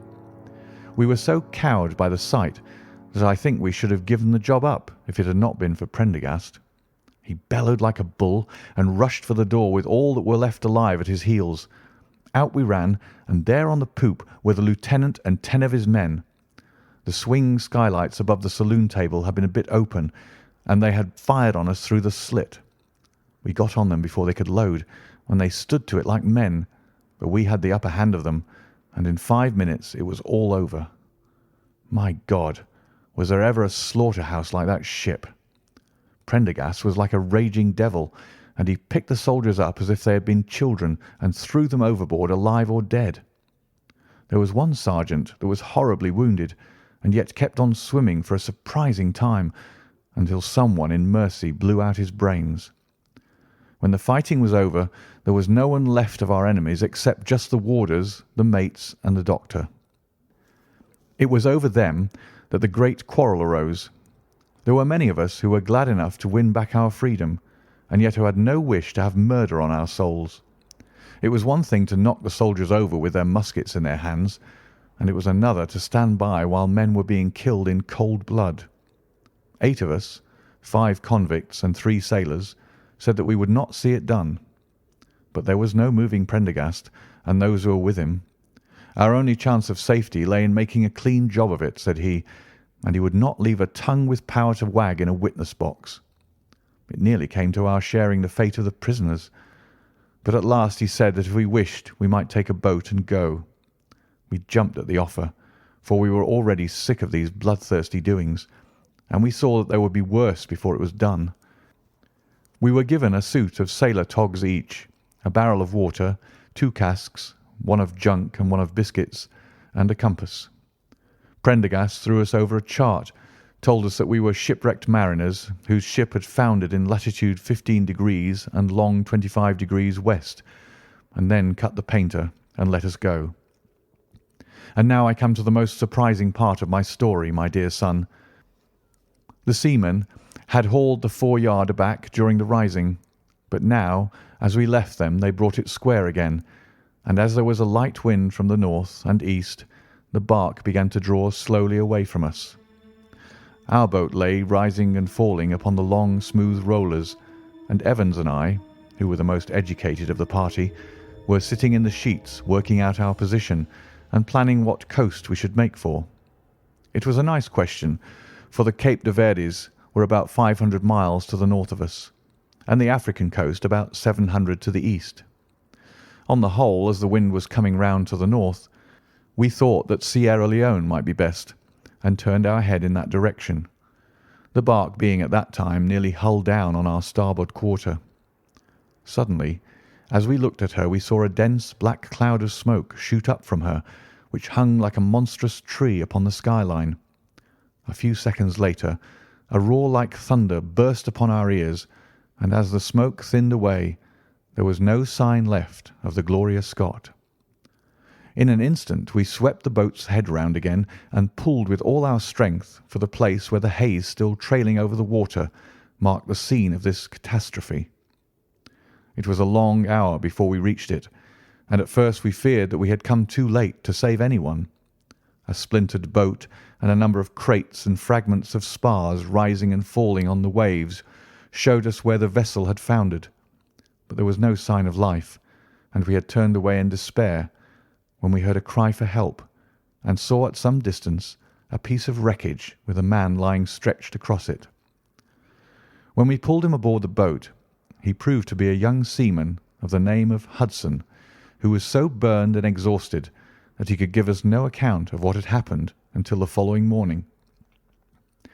It seemed that after we had left, Prendergast and his gang had proceeded to put to death the 5 remaining prisoners. The 2 warders had been shot and thrown overboard, and so also had the 3rd mate. Prendergast then descended into the 'tween decks, and with his own hands cut the throat of the unfortunate surgeon. There only remained the 1st mate, who was a bold and active man. When he saw the convict approaching him with the bloody knife in his hand, he kicked off his bonds, which he had somehow contrived to loosen, and rushing down the deck, he plunged into the afterhold. A dozen convicts, who descended with their pistols in search of him, found him with a matchbox in his hand, seated beside an open powder barrel, which was one of 100 carried on board, and swearing that he would blow all hands up if he were in any way molested. An instant later the explosion occurred, though Hudson thought it was caused by the misdirected bullet of one of the convicts rather than the mate's match. Be the cause what it may, it was the end of the Gloria Scott, and of the rabble who held command of her. Such, in a few words, my dear boy, is the history of this terrible business in which I was involved. Next day we were picked up by the brig Hotspur, bound for Australia, whose captain found no difficulty in believing that we were the survivors of a passenger ship which had foundered. The transport ship Gloria Scott was set down by the Admiralty as being lost at sea, and no word has ever leaked out as to her true fate. After an excellent voyage, the Hotspur landed us at Sydney, where Evans and I changed our names and made our way to the diggings, where among the crowds who were gathered from all nations we had no difficulty in losing our former identities. The rest I need not relate. We prospered, we travelled, we came back as rich colonials to England, and we bought country estates. For more than 20 years we have led peaceful and useful lives, and we hoped that our past was forever buried. Imagine then my feelings when in the seaman who came to us I recognised instantly the man who had been picked off the wreck. He had tracked us down somehow, and had set himself to live upon our fears. You will understand now how it was that I strove to keep the peace with him, and you will in some measure sympathise with me in the fears which fill me, now that he has gone from me to his other victim with threats upon his tongue. Underneath is written in a hand so shaky as to be hardly legible. Beddoes writes in cipher to say H has told all. Sweet Lord, have mercy on our souls. That was the narrative which I read that night to young Trevor, and I think, Watson, that under the circumstances it was a dramatic one. The good fellow was heartbroken at it, and went out to the Terai tea planting, where I hear that he is doing well. As to the sailor and Beddoes, neither of them was ever heard of again after that day on which the letter of warning was written. They both disappeared utterly and completely. No complaint had been lodged with the police, so that Beddoes had mistaken a threat for a deed. Hudson had been seen lurking about, and it was believed by the police that he had done away with Beddoes and had fled. For myself, I believe that the truth was exactly the opposite. I think that it is most probable that Beddoes, pushed to desperation, and believing himself to have been already betrayed, had revenged himself upon Hudson, and had fled from the country with as much money as he could lay his hands on. Those are the facts of the case, Doctor, and if they are of any use to your collection, I am sure that they are very heartily at your service. End of the Gloria Scott.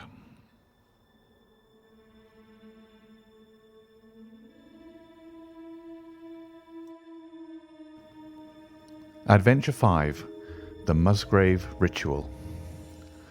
An anomaly which often struck me in the character of my friend Sherlock Holmes was that although in his methods of thought he was the neatest and most methodical of mankind, and although also he affected a certain quiet primness of dress, he was none the less in his personal habits one of the most untidy men that ever drove a fellow lodger to distraction. Not that I am in the least conventional in that respect myself. The rough-and-tumble work in Afghanistan, coming on the top of a natural bohemianism of disposition, has made me rather more lax than befits a medical man.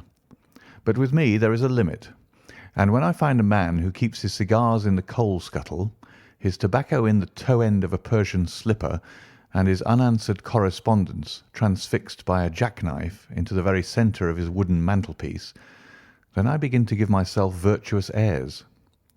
I have always held, too, that pistol practice should be distinctly an open-air pastime, and when Holmes, in one of his queer humours, would sit in an armchair with his hair trigger and 100 Boxer cartridges, and proceed to adorn the opposite wall with a patriotic V.R.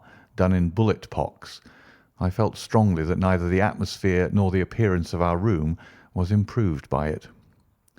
Our chambers were always full of chemicals and of criminal relics which had a way of wandering into unlikely positions and of turning up in the butter dish or in even less desirable places.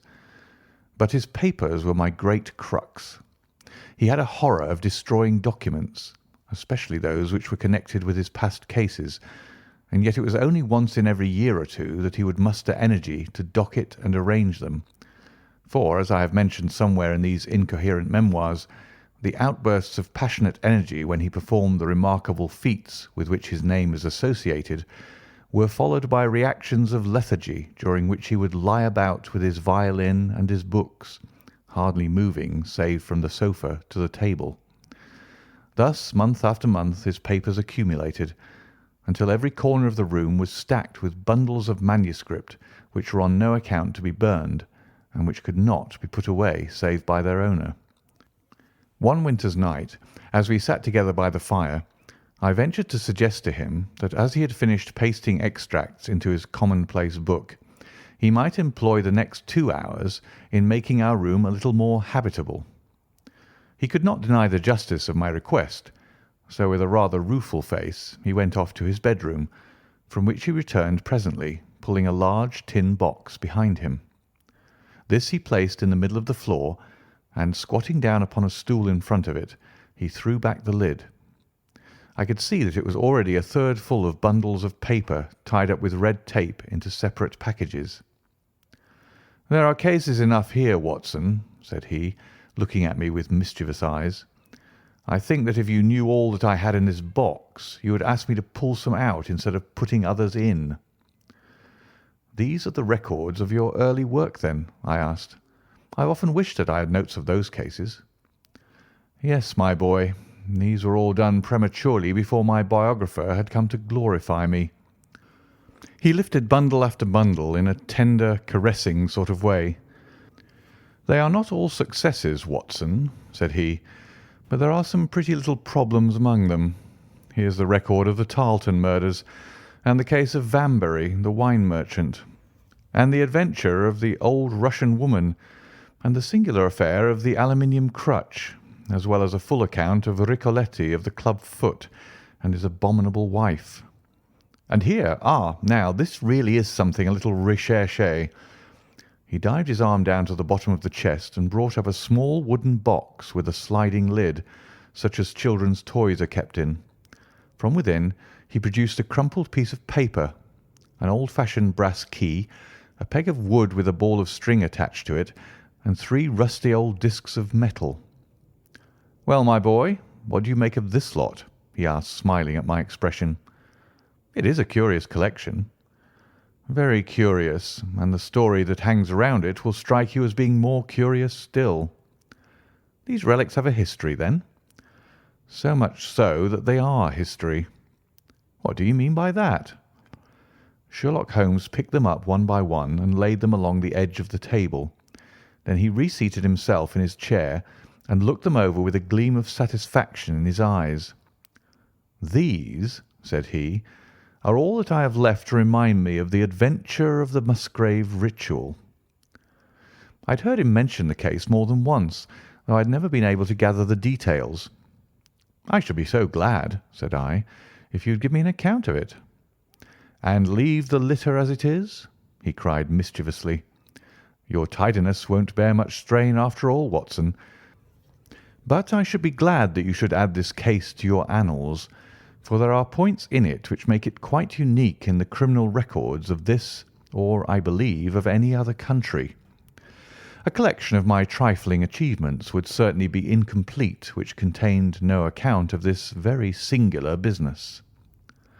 You may remember how the affair of the Gloria Scott and my conversation with the unhappy man whose fate I told you of first turned my attention in the direction of the profession which had become my life's work. You see me now when my name has become known far and wide, and when I am generally recognized both by the public and by the official force as being a final court of appeal in doubtful cases. Even when you knew me first, at the time of the affair which you have commemorated in A Study in Scarlet, I had already established a considerable, though not a very lucrative, connection. You can hardly realize, then, how difficult I found it at first, and how long I had to wait before I succeeded in making any headway. When I first came up to London, I had rooms in Montague Street, just round the corner from the British Museum, and there I waited, filling in my too abundant leisure time by studying all those branches of science which might make me more efficient. Now and again cases came in my way, principally through the introduction of old fellow students, for during my last years at the university there was a good deal of talk there about myself and my methods. The third of these cases was that of the Musgrave ritual, and it is to the interest which was aroused by that singular chain of events, and the large issues which proved to be at stake, that I trace my first stride towards the position which I now hold. Reginald Musgrave had been in the same college as myself, and I had some slight acquaintance with him. He was not generally popular among the undergraduates, though it always seemed to me that what was set down as pride was really an attempt to cover extreme natural diffidence. In appearance he was a man of exceedingly aristocratic type, thin, high-nosed, and large-eyed, with languid and yet courtly manners. He was indeed a scion of one of the very oldest families in the kingdom, though his branch was a cadet one which had separated from the northern Musgraves some time in the 16th century, and had established itself in western Sussex, where the manor house of Hurlstone is perhaps the oldest inhabited building in the county. Something of his birthplace seemed to cling to the man, and I never looked at his pale, keen face or the poise of his head without associating him with grey archways and mullioned windows and all the venerable wreckage of a feudal keep. Once or twice we drifted into talk, and I can remember that more than once he expressed a keen interest in my methods of observation and inference. For 4 years I had seen nothing of him until one morning he walked into my room in Montague Street. He had changed little, was dressed like a young man of fashion. He was always a bit of a dandy, and preserved the same quiet, suave manner which had formerly distinguished him. "How has all gone with you, Musgrave?" I asked, after we had cordially shaken hands. "You probably heard of my poor father's death," said he. "He was carried off about 2 years ago. Since then I have, of course, had the Hurlstone estates to manage, and as I am member for my district as well, my life has been a busy one. But I understand, Holmes, that you are turning to practical ends those powers with which you used to amaze us." "Yes," said I. "I have taken to living by my wits." "I am delighted to hear it, for your advice at present would be exceedingly valuable to me. We have had some very strange doings at Hurlstone, and the police have been able to throw no light upon the matter. It is really the most extraordinary and inexplicable business." You can imagine with what eagerness I listened to him, Watson, for the very chance for which I had been panting during all those months of inaction seemed to have come within my reach. In my inmost heart I believed that I could succeed where others failed, and now I had the opportunity to test myself. "Pray let me have the details," I cried. Reginald Musgrave sat down opposite to me and lit the cigarette which I had pushed towards him. "You must know," said he, "that though I am a bachelor, I have to keep up a considerable staff of servants at Hurlstone, for it is a rambling old place and takes a good deal of looking after. I preserve, too, and in the pheasant months I usually have a house party, so that it would not do to be short-handed. Altogether there are 8 maids, the cook, the butler, 2 footmen and a boy. The garden and the stables, of course, have a separate staff. Of those servants, the one who had been longest in our service was Brunton the butler. He was a young schoolmaster out of place when he first taken up by my father, but he was a man of great energy and character, and he soon became quite invaluable in the household. He was a well-grown, handsome man with a splendid forehead, and though he has been with us for 20 years, he cannot be more than 40 now. With his personal advantages and his extraordinary gifts, for he can speak several languages and play nearly every musical instrument, it is wonderful that he should have been satisfied so long in such a position. But I suppose that he was comfortable and lacked energy to make any change. The butler of Hurlstone is always a thing that is remembered by all who visit us. But this paragon has one fault. He is a bit of a Don Juan, and you can imagine that for a man like him it is not a very difficult part to play in a quiet country district. When he was married it was all right, but since he has been a widower we have had no end of trouble with him. A few months ago we were in hopes that he was about to settle down again, for we became engaged to Rachel Howells, our second housemaid, but he has thrown her over since then and taken up with Janet Drugellis, the daughter of the head gamekeeper. Rachel, who is a very good girl, but of an excitable Welsh temperament, had a sharp touch of brain fever and goes about the house now, or did until yesterday, like a black-eyed shadow of her former self. That was our first drama at Hurlstone, but a second one came to drive it from our minds, and it was prefaced by the disgrace and dismissal of Butler Brunton. This is how it came about. I have said that the man was intelligent, and this very intelligence has caused his ruin, for it seems to have led to an insatiable curiosity about things which did not in the least concern him. I had no idea of the lengths to which this would carry him until the merest accident opened my eyes to it. I have said that the house is a rambling one. One day last week, on Thursday night to be more exact, I found that I could not sleep, having foolishly taken a cup of strong café noir after my dinner. After struggling against it until 2 in the morning, I felt that it was quite hopeless. So I rose and lit the candle with the intention of continuing a novel which I was reading. The book, however, had been left in the billiard-room, so I pulled on my dressing-gown and started off to get it. In order to reach the billiard-room, I had to descend a flight of stairs and then to cross the head of a passage which led to the library and the gun-room. You can imagine my surprise when, as I looked down this corridor, I saw a glimmer of light coming from the open door of the library. I had myself extinguished the lamp and closed the door before coming to bed. Naturally, my first thought was of burglars. The corridors at Hurlstone have their walls largely decorated with trophies of old weapons. From one of these I picked a battle-axe, and then, leaving my candle behind me, I crept on tiptoe down the passage and peeped in at the open door. Brunton the butler was in the library. He was sitting, fully dressed, in an easy-chair with a slip of paper which looked like a map upon his knee, and his forehead sunk forward upon his hand in deep thought. I stood dumb with astonishment, watching him from the darkness. A small taper on the edge of the table shed a feeble light which sufficed to show me that he was fully dressed. Suddenly, as I looked, he rose from his chair, and walking over to a bureau at the side, he unlocked it and drew out one of the drawers.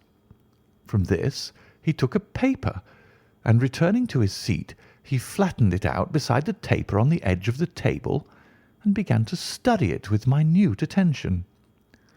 My indignation at this calm examination of our family documents overcame me so far that I took a step forward, and Brunton, looking up, saw me standing in the doorway. He sprang to his feet, his face turned livid with fear, and he thrust into his breast the chart-like paper which he had been originally studying.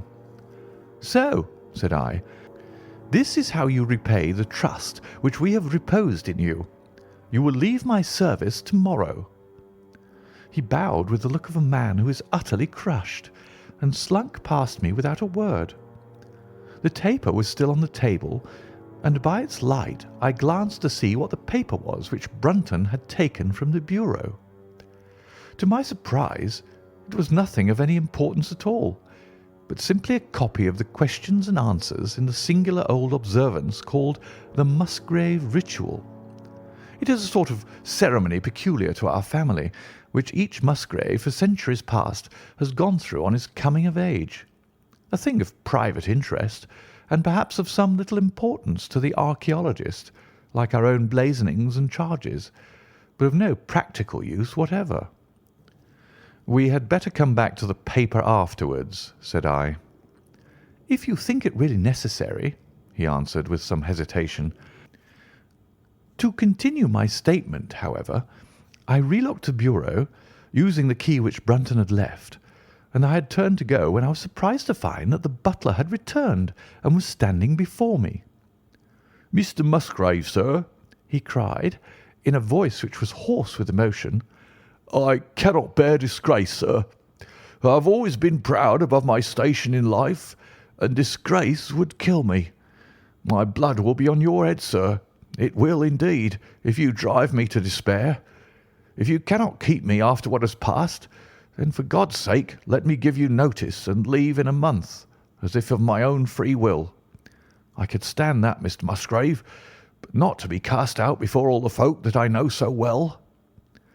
"You don't deserve much consideration, Brunton," I answered. "Your conduct has been most infamous. However, as you have been a long time in the family, I have no wish to bring public disgrace upon you. A month, however, is too long.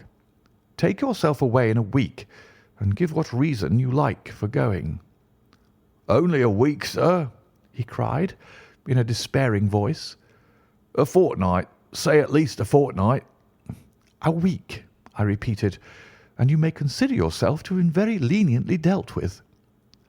He crept away, his face sunk upon his breast like a broken man, while I put out the light and returned to my room. For 2 days after this, Brunton was most assiduous in his attention to his duties. I made no allusion to what had passed, and waited with some curiosity to see how he would cover his disgrace.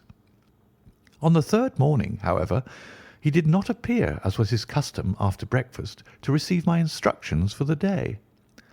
As I left the dining-room, I happened to meet Rachel Howells, the maid. I have told you that she had only recently recovered from an illness, and was looking so wretchedly pale and wan that I remonstrated with her for being at work. "You should be in bed," I said. "Come back to your duties when you are stronger." She looked at me with so strange an expression that I began to suspect that her brain was affected. "I am strong enough, Mr. Musgrave," said she. "We will see what the doctor says," I answered. "You must stop work now, and when you go downstairs, just say that I wish to see Brunton." "The butler is gone," said she. "Gone? Gone where?" "He is gone. No one has seen him. He's not in his room. Oh, yes, he's gone. He's gone." She fell back against the wall with shriek after shriek of laughter, while I, horrified at this sudden hysterical attack, rushed to the bell to summon help. The girl was taken to her room, still screaming and sobbing, while I made inquiries about Brunton. There was no doubt about it that he had disappeared. His bed had not been slept in. He had been seen by no one since he had retired to his room the night before, and yet it was difficult to see how he could have left the house, as both windows and doors were found to be fastened in the morning. His clothes, his watch, and even his money were in his room, but the black suit which he usually wore was missing. His slippers, too, were gone, but his boots were left behind. Where then could butler Brunton have gone in the night, and what could have become of him now? Of course, we searched the house from cellar to garret, but there was no trace of him. It is, as I have said, a labyrinth of an old house, especially the original wing, which is now practically uninhabited, but we ransacked every room and cellar without discovering the least sign of the missing man. It was incredible to me that he could have gone away, leaving all his property behind him, and yet where could he be? I called in the local police, but without success. Rain had fallen on the night before, and we examined the lawn and the paths all around the house, but in vain. Matters were in this state when a new development quite drew our attention away from the original mystery. For 2 days Rachel Howells had been so ill, sometimes delirious, sometimes hysterical, that a nurse had been employed to sit up with her at night. On the 3rd night after Brunton's disappearance, the nurse, finding her patient sleeping nicely, had dropped into a nap in the armchair, when she woke in the early morning to find the bed empty, the window open, and no signs of the invalid. I was instantly aroused, and, with the 2 footmen, started off at once in search of the missing girl. It was not difficult to tell the direction which she had taken, for, starting from under her window, we could follow her footmarks easily across the lawn to the edge of the mere, where they vanished close to the gravel path which leads out of the grounds. The lake there is 8 feet deep, and you can imagine our feelings when we saw that the trail of the poor demented girl came to an end at the edge of it. Of course, we had the drags at once and set to work to recover the remains, but no trace of the body could we find. On the other hand, we brought to the surface an object of a most unexpected kind. It was a linen bag which contained within it a mass of old rusted and discoloured metal and several dull-coloured pieces of pebble or glass. This strange find was all that we could get from the mere, and although we made every possible search and inquiry yesterday, we know nothing of the fate either of Rachel Howells or of Richard Brunton. The county police are at their wits' end, and I have come up to you as a last resource." You can imagine, Watson, with what eagerness I listened to this extraordinary sequence of events, and endeavoured to piece them together and to devise some common thread upon which they might all hang. The butler was gone, the maid was gone. The maid had loved the butler, but had afterwards had cause to hate him. She was of Welsh blood, fiery and passionate. She had been terribly excited immediately after his disappearance. She had flung into the lake a bag containing some curious contents. These were all factors which had to be taken into consideration, and yet none of them got quite to the heart of the matter. What was the starting point of this chain of events? There lay the end of this tangled line. "I must see that paper, Musgrave," said I, "which this butler of yours thought it was worth his while to consult, even at the risk of the loss of his place." "It is rather an absurd business, this ritual of ours," he answered, "but it has at least the saving grace of antiquity to excuse it. I have a copy of the questions and answers here, if you care to run your eye over them." He handed me the very paper which I have here, Watson, and this is the strange catechism to which each Musgrave had to submit when he came to man's estate. I will read you the questions and answers as they stand. Whose was it? His who is gone. Who shall have it? He who will come. Where was the sun? Over the oak. Where was the shadow? Under the elm. How was it stepped? North by 10 and by 10, east by 5 and by 5, south by 2 and by 2, west by 1 and by 1, and so under. What shall we give for it? All that is ours. Why should we give it? For the sake of the trust. The original has no date, but is in the spelling of the middle of the 17th century, remarked Musgrave. I am afraid, however, that it can be of little help to you in solving this mystery. At least, said I, it gives us another mystery, and one which is even more interesting than the first. It may be that the solution of the one may prove to be the solution of the other. You will excuse me, Musgrave, if I say that your butler appears to me to have been a very clever man, and to have had a clearer insight than 10 generations of his masters. I hardly follow you, said Musgrave. The paper seems to me to be of no practical importance. But to me it seems immensely practical, and I fancy that Brunton took the same view. He had probably seen it before that night on which you caught him. It is very possible. We took no pains to hide it. He simply wished, I should imagine, to refresh his memory upon that last occasion. He had, as I understand, some sort of map or chart which he was comparing with the manuscript, and which he thrust into his pocket when you appeared. That is true. But what could he have to do with this old family custom of ours, and what does this rigmarole mean? I don't think that we should have much difficulty in determining that, said I. With your permission, we will take the first train down to Sussex and go a little more deeply into the matter upon the spot. The same afternoon saw us both at Hurlstone. Possibly you have seen pictures and read descriptions of the famous old building, so I will confine my account of it to saying that it is built in the shape of an L, the long arm being the more modern portion, and the shorter the ancient nucleus from which the other had developed. Over the low, heavily linteled door in the centre of this old part is chiselled the date 1607, but experts are agreed that the beams and stonework are really much older than this. The enormously thick walls and tiny windows of this part had in the last century driven the family into building the new wing, and the old one was used now as a storehouse and a cellar, when it was used at all. A splendid park with fine old timber surrounds the house, and the lake to which my client had referred lay close to the avenue about 200 yards from the building. I was already firmly convinced, Watson, that there were not 3 separate mysteries here, but only one, and that if I could read the Musgrave ritual aright, I should hold in my hand the clue which would lead me to the truth concerning both the butler Brunton and the maid Howells. To that, then, I turned all my energies.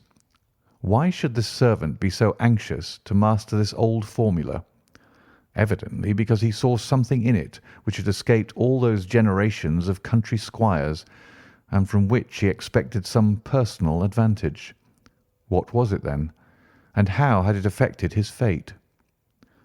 It was perfectly obvious to me, on reading the ritual, that the measurements must refer to some spot to which the rest of the document alluded, and that if we could find that spot, we should be in a fair way towards finding what the secret was which the old Musgraves had thought it necessary to embalm in so curious a fashion.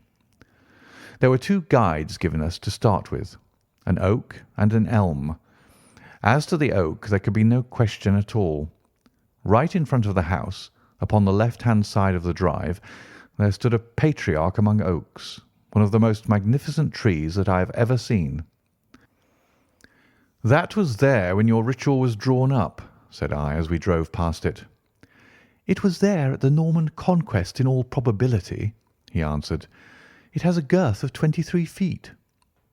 Have you any old elms? I asked. There used to be a very old one over yonder, but it was struck by lightning 10 years ago, and we cut down the stump. You can see where it used to be? Oh, yes. There are no other elms? No old ones, but plenty of beeches. I should like to see where it grew. We had driven up in a dog-cart, and my client led me away at once, without our entering the house, to the scar on the lawn where the elm had stood.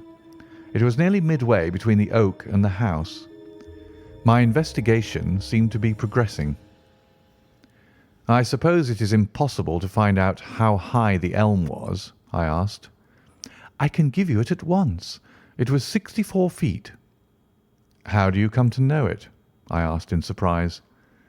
When my old tutor used to give me an exercise in trigonometry, it always took the shape of measuring heights.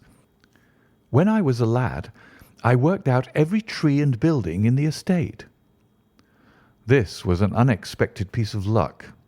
My data were coming more quickly than I could have reasonably hoped. "Tell me," I asked, "did your butler ever ask you such a question?" Reginald Musgrave looked at me in astonishment. "Now that you call it to my mind," he answered, "Brunton did ask me about the height of the tree some months ago, in connection with some little argument with the groom." This was excellent news, Watson, for it showed me that I was on the right road. I looked up at the sun. It was low in the heavens, and I calculated that in less than an hour it would lie just above the topmost branches of the old oak. One condition mentioned in the ritual would then be fulfilled, and the shadow of the elm must mean the farther end of the shadow. Otherwise the trunk would have been chosen as the guide. I had then to find out where the far end of the shadow would fall when the sun was just clear of the oak. That must have been difficult, Holmes, when the elm was no longer there. Well, at least I knew that if Brunton could do it, I could also. Besides, there was no real difficulty. I went with Musgrave to his study and whittled myself this peg, to which I tied this long string with a knot at each yard. Then I took 2 lengths of a fishing rod, which came to just 6 feet, and I went back with my client to where the elm had been. The sun was just grazing the top of the oak. I fastened the rod on end, marked out the direction of the shadow, and measured it. It was 9 feet in length. Of course, the calculation now was a simple one. If a rod of 6 feet threw a shadow of 9, a tree of 64 feet would throw one of 96, and the line of the one would of course be the line of the other. I measured out the distance, which brought me almost to the wall of the house, and I thrust a peg into the spot. You can imagine my exultation, Watson, when within 2 inches of my peg I saw a conical depression in the ground. I knew that it was the mark made by Brunton in his measurements, and that I was still upon his trail. From this starting point I proceeded to step, having first taken the cardinal points of my pocket compass. 10 steps with each foot took me along parallel with the wall of the house, and again I marked my spot with a peg. Then I carefully paced off 5 to the east and 2 to the south. It brought me to the very threshold of the old door. 2 steps to the west meant now that I was to go 2 paces down the stone-flagged passage, and this was the place indicated by the ritual. Never have I felt such a cold chill of disappointment, Watson. For a moment it seemed to me that there must be some radical mistake in my calculations. The setting sun shone full upon the passage floor, and I could see that the old, foot-worn grey stones with which it was paved were firmly cemented together, and had certainly not been moved for many a long year. Brunton had not been at work here. I tapped upon the floor, but it sounded the same all over, and there was no sign of any crack or crevice. But fortunately Musgrave, who had begun to appreciate the meaning of my proceedings, and who was now as excited as myself, took out his manuscript to check my calculation. "And under," he cried. "You have omitted the 'and under.'" I had thought that it meant that we were to dig, but now, of course, I saw at once that I was wrong. "There is a cellar under this, then?" I cried. "Yes, and as old as the house. Down here, through this door." We went down a winding stone stair, and my companion, striking a match, lit a large lantern which stood on a barrel in the corner. In an instant it was obvious that we had at last come upon the true place, and that we had not been the only people to visit the spot recently. It had been used for the storage of wood, but the billets, which had evidently been littered over the floor, were now piled at the sides, so as to leave a clear space in the middle. In this space lay a large and heavy flagstone with a rusted iron ring in the centre, to which a thick shepherd's check muffler was attached. "By Jove!" cried my client, "that's Brunton's muffler. I've seen it on him and could swear to it. What has the villain been doing here?" At my suggestion a couple of the county police were summoned to be present, and I then endeavoured to raise the stone by pulling on the cravat. I could only move it slightly, and it was with the aid of one of the constables that I succeeded at last in carrying it to one side. A black hole yawned beneath, into which we all peered, while Musgrave, kneeling at the side, pushed down the lantern. A small chamber about 7 feet deep and 4 feet square lay open to us. At one side of this was a squat, brass-bound wooden box, the lid of which was hinged upwards with this curious old-fashioned key projecting from the lock. It was furred outside by a thick layer of dust, and damp and worms had eaten through the wood, so that a crop of livid fungi was growing on the inside of it. Several discs of metal, old coins apparently, such as I hold here, were scattered over the bottom of the box, but it contained nothing else. At the moment, however, we had no thought for the old chest, for our eyes were riveted upon that which crouched beside it. It was the figure of a man clad in a suit of black, who squatted down upon his hams with his forehead sunk upon the edge of the box and his 2 arms thrown out on each side of it. The attitude had drawn all the stagnant blood to the face, and no man could have recognized that distorted, liver-coloured countenance, but his height, his dress, and his hair were all sufficient to show my client, when we had drawn the body up, that it was indeed his missing butler.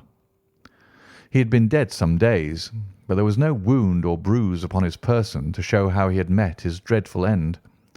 When his body had been carried from the cellar, we found ourselves still confronted with a problem which was almost as formidable as that which we had started. I confess that so far, Watson, I had been disappointed in my investigation.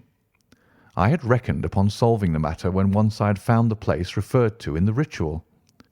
But now I was there, and was apparently as far as ever from knowing what it was which the family had concealed with such elaborate precautions. It is true that I had thrown a light upon the fate of Brunton, but now I had to ascertain how that fate had come upon him, and what part had been played in the matter by the woman who had disappeared. I sat down upon a keg in the corner and thought the whole matter carefully over. You know my methods in such cases, Watson.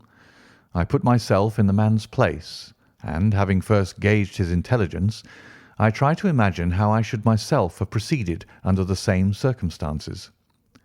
In this case the matter was simplified by Brunton's intelligence being quite first-rate, so that it was unnecessary to make any allowance for the personal equation, as the astronomers have dubbed it. He knew that something valuable was concealed. He had spotted the place. He found that the stone which covered it was just too heavy for a man to move unaided. What would he do next?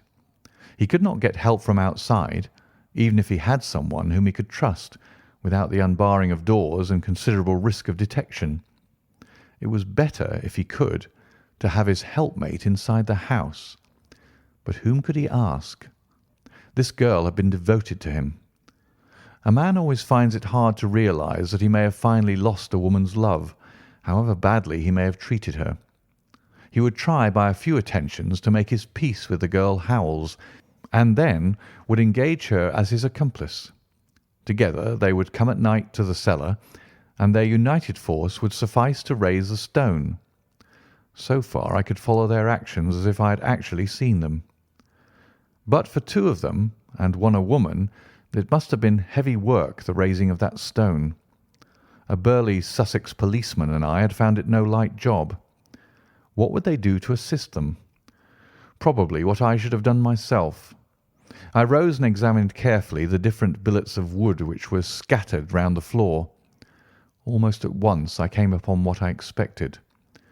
One piece, about 3 feet in length, had a very marked indentation at one end, while several were flattened at the sides as if they had been compressed by some considerable weight.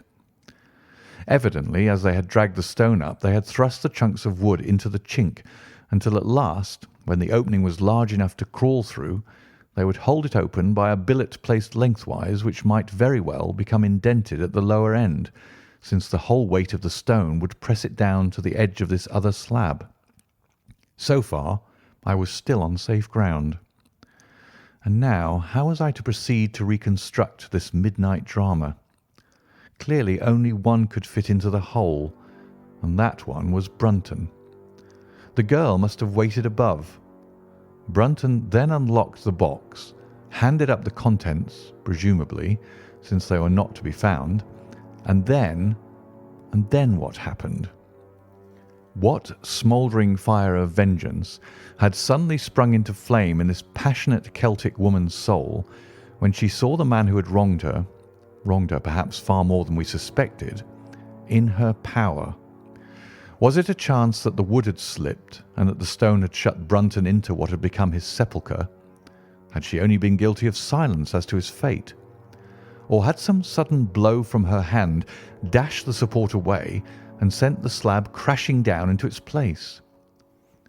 Be that as it might, I seemed to see that woman's figure still clutching at her treasure trove and flying wildly up the winding stair, with her ears ringing perhaps with the muffled screams from behind her and with the drumming of frenzied hands against the slab of stone which was choking her faithless lover's life out. Here was the secret of her blanched face, her shaken nerves, her peals of hysterical laughter on the next morning. But what had been in the box? What had she done with that? Of course, it must have been the old metal and pebbles which my client had dragged from the mere. She had thrown them in there at the first opportunity to remove the last trace of her crime. For 20 minutes I had sat motionless, thinking the matter out. Musgrave still stood with a very pale face, swinging his lantern and peering down into the hole. "These are the coins of Charles I," said he, holding out the few which had been in the box. "You see we were right in fixing our date for the ritual." "We may find something else of Charles I," I cried, as the probable meaning of the first two questions of the ritual broke suddenly upon me. "Let me see the contents of the bag which you fished from the mere." We ascended to his study, and he laid the debris before me. I could understand his regarding it as of small importance when I looked at it, for the metal was almost black and the stones lustreless and dull. I rubbed one of them on my sleeve, however, and it glowed afterwards like a spark in the dark hollow of my hand. The metalwork was in the form of a double ring, but it had been bent and twisted out of its original shape. "You must bear in mind," said I, "that the royal party made head in England even after the death of the king, and that when they at last fled, they probably left many of their most precious possessions buried behind them, with the intention of returning for them in more peaceful times." "My ancestor, Sir Ralph Musgrave, was a prominent cavalier and the right-hand man of Charles II in his wanderings," said my friend. "Ah, indeed," I answered. "Well now, I think that really should give us the last link that we wanted.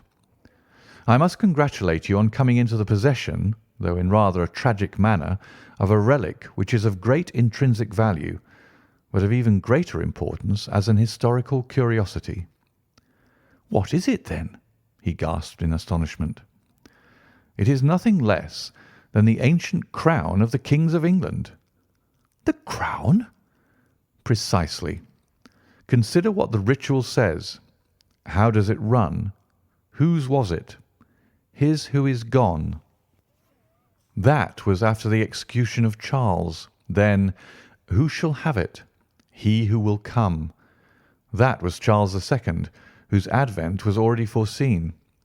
There can, I think, be no doubt that this battered and shapeless diadem once encircled the brows of the royal Stuarts." "And how came it in the pond?" "Ah, that is a question that will take some time to answer." And with that I sketched out to him the whole long chain of surmise and of proof which I had constructed. The twilight had closed in, and the moon was shining brightly in the sky before my narrative was finished. "And how was it, then, that Charles did not get his crown when he returned?" asked Musgrave, pushing back the relic into its linen bag. "Ah, there you lay your finger upon the one point which we shall probably never be able to clear up. It is likely that the Musgrave who held the secret died in the interval, and by some oversight left this guide to his descendant without explaining the meaning of it. From that day to this it has been handed down from father to son, until at last it came within reach of a man who tore its secret out of it and lost his life in the venture. And that's the story of the Musgrave ritual, Watson. They have the crown down at Hurlstone, though they had some legal bother and a considerable sum to pay before they were allowed to retain it. I am sure that if you mentioned my name, they would be happy to show it to you. Of the woman nothing was ever heard, and the probability is that she got away out of England and carried herself and the memory of her crime to some land beyond the seas. End of the Musgrave Ritual.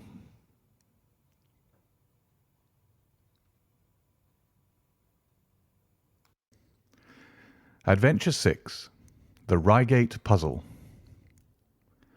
It was some time before the health of my friend Mr. Sherlock Holmes recovered from the strain caused by his immense exertions in the spring of '87. The whole question of the Netherlands Sumatra Company and of the colossal schemes of Baron Maupertuis are too recent in the minds of the public, and are too intimately concerned with politics and finance to be fitting subjects for this series of sketches. They led, however, in an indirect fashion to a singular and complex problem which gave my friend an opportunity of demonstrating the value of a fresh weapon among the many with which he waged his lifelong battle against crime. On referring to my notes, I see that it was upon the 14th of April that I received a telegram from Lyon, which informed me that Holmes was lying ill in the Hôtel Dulong. Within 24 hours I was in his sick room, and was relieved to find that there was nothing formidable in his symptoms.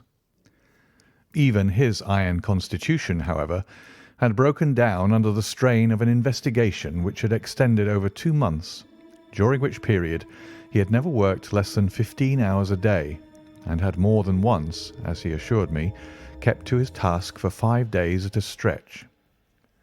Even the triumphant issue of his labours could not save him from reaction after so terrible an exertion, and at a time when Europe was ringing with his name, and when his room was literally ankle-deep with congratulatory telegrams. I found him a prey to the blackest depression. Even the knowledge that he had succeeded where the police of 3 countries had failed, and that he had outmanoeuvred at every point the most accomplished swindler in Europe, was insufficient to rouse him from his nervous prostration. 3 days later we were back in Baker Street together, but it was evident that my friend would be much the better for a change, and the thought of a week of springtime in the country was full of attractions to me also. My old friend Colonel Hayter, who had come under my professional care in Afghanistan, had now taken a house near Reigate in Surrey, and had frequently asked me to come down to him upon a visit. On the last occasion he had remarked that if my friend would only come with me, he would be glad to extend his hospitality to him also. A little diplomacy was needed, but when Holmes understood that the establishment was a bachelor one, and that he would be allowed the fullest freedom, he fell in with my plans, and a week after our return from Lyon we were under the colonel's roof.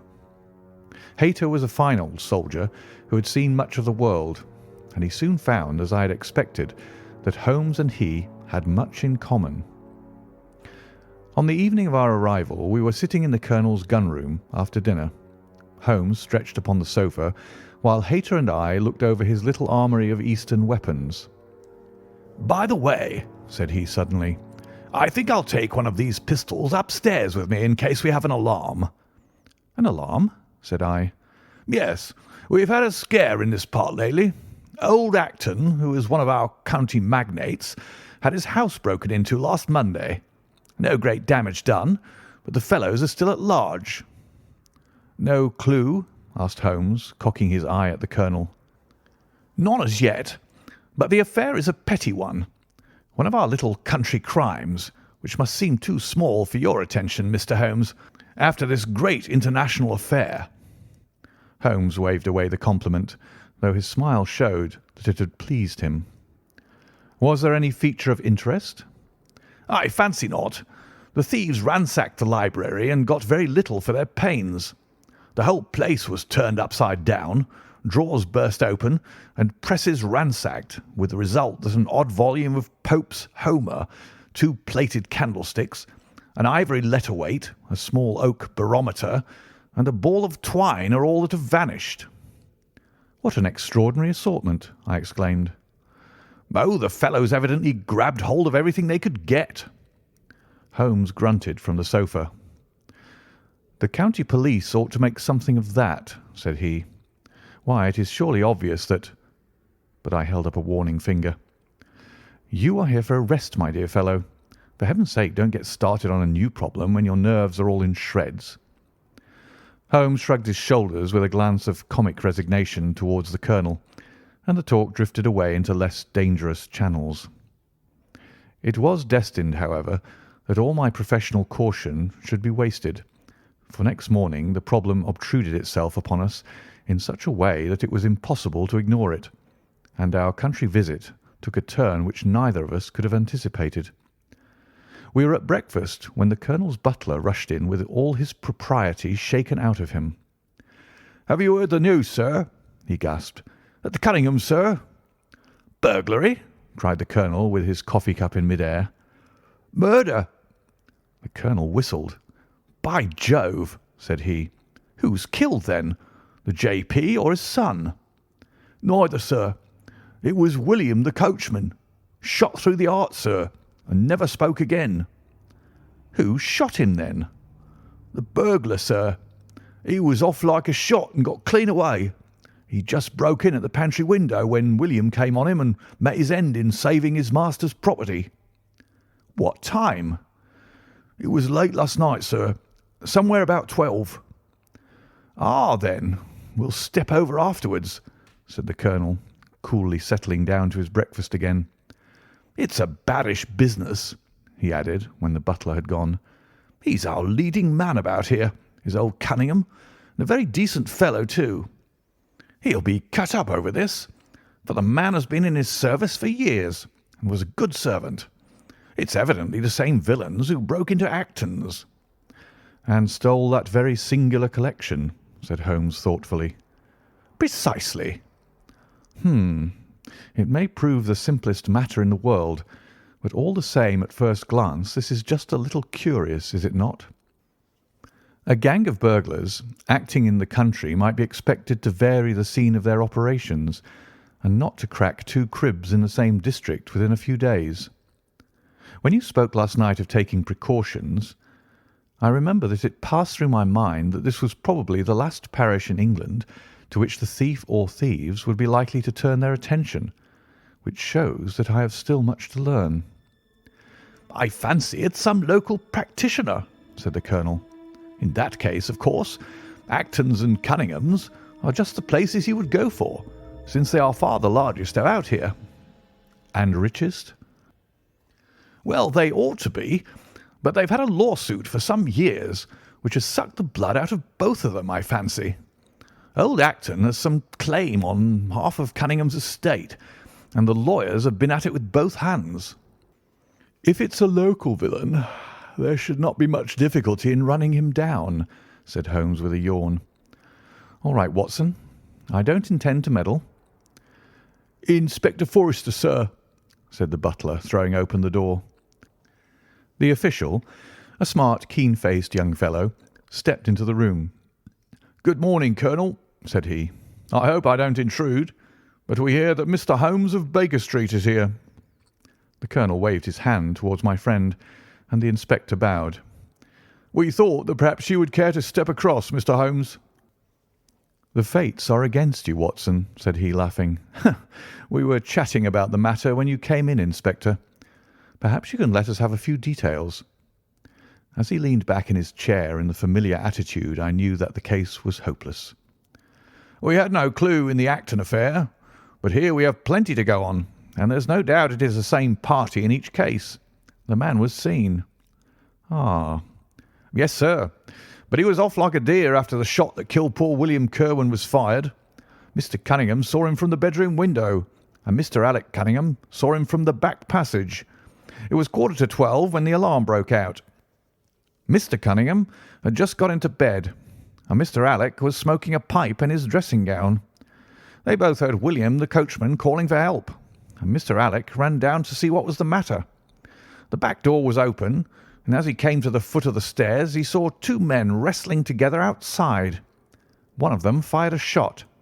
The other dropped, and the murderer rushed across the garden and over the hedge. Mr. Cunningham, looking out of his bedroom, saw the fellow as he gained the road but lost sight of him at once. Mr. Alec stopped to see if he could help the dying man, and so the villain got clean away.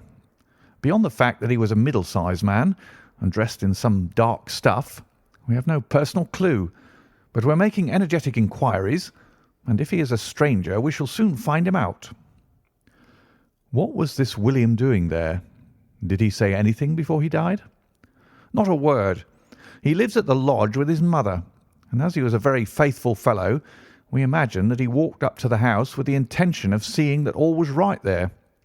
Of course, this Acton business has put everyone on their guard. The robber must have just burst open the door. The lock has been forced when William came upon him." "Did William say anything to his mother before going out?" "She's very old and deaf, and we can get no information from her. The shock has made her half-witted, but I understand that she was never very bright. There is one very important circumstance, however. Look at this." He took a small piece of torn paper from a notebook and spread it out upon his knee. "This was found between the finger and thumb of the dead man. It appears to be a fragment torn from a larger sheet. You will observe that the hour mentioned upon it is the very time at which the poor fellow met his fate. You see that his murderer might have torn the rest of the sheet from him, or he might have taken this fragment from the murderer. It reads almost as though it were an appointment." Holmes took up the scrap of paper, a facsimile of which is here produced. "D. At 11:45, learn what may be." "Presuming that is an appointment," continued the inspector, "it is of course a conceivable theory that this William Kirwan, though he had the reputation of being an honest man, may have been in league with the thief. He may have met him there, may even have helped him to break in the door, and then they may have fallen out between themselves." "This writing is of extraordinary interest," said Holmes, who had been examining it with intense concentration. "These are much deeper waters than I had thought." He sank his head upon his hands, while the inspector smiled at the effect which his case had had upon the famous London specialist. "Your last remark," said Holmes presently, "as to the possibility of there being an understanding between the burglar and the servant, and this being a note of appointment from one to the other, is an ingenious and not entirely impossible supposition. But this writing opens up—" He sank his head into his hands again, and remained for some minutes in the deepest thought. When he raised his face again, I was surprised to see that his cheek was tinged with colour, and his eyes as bright as before his illness. He sprang to his feet with all his old energy. "I'll tell you what," said he. "I should like to have a quiet little glance into the details of this case. There is something in it which fascinates me extremely. If you will permit me, Colonel, I will leave my friend Watson and you, and I will step around with the inspector to test the truth of one or two little fancies of mine. I will be with you again in half an hour." An hour and a half had elapsed before the inspector returned alone.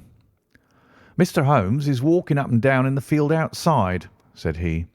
"He wants us all four to go up to the house together." "To Mr. Cunningham's?" "Yes, sir." "What for?" The inspector shrugged his shoulders. "I don't quite know, sir. Between ourselves, I think Mr. Holmes had not quite got over his illness yet. He's been behaving very queerly, and is very much excited." "I don't think you need alarm yourself," said I. "I have usually found that there was method in his madness." "Some folks might say there was madness in his method," muttered the inspector. "But he's all on fire to start, Colonel, so we'd best go out if you're ready."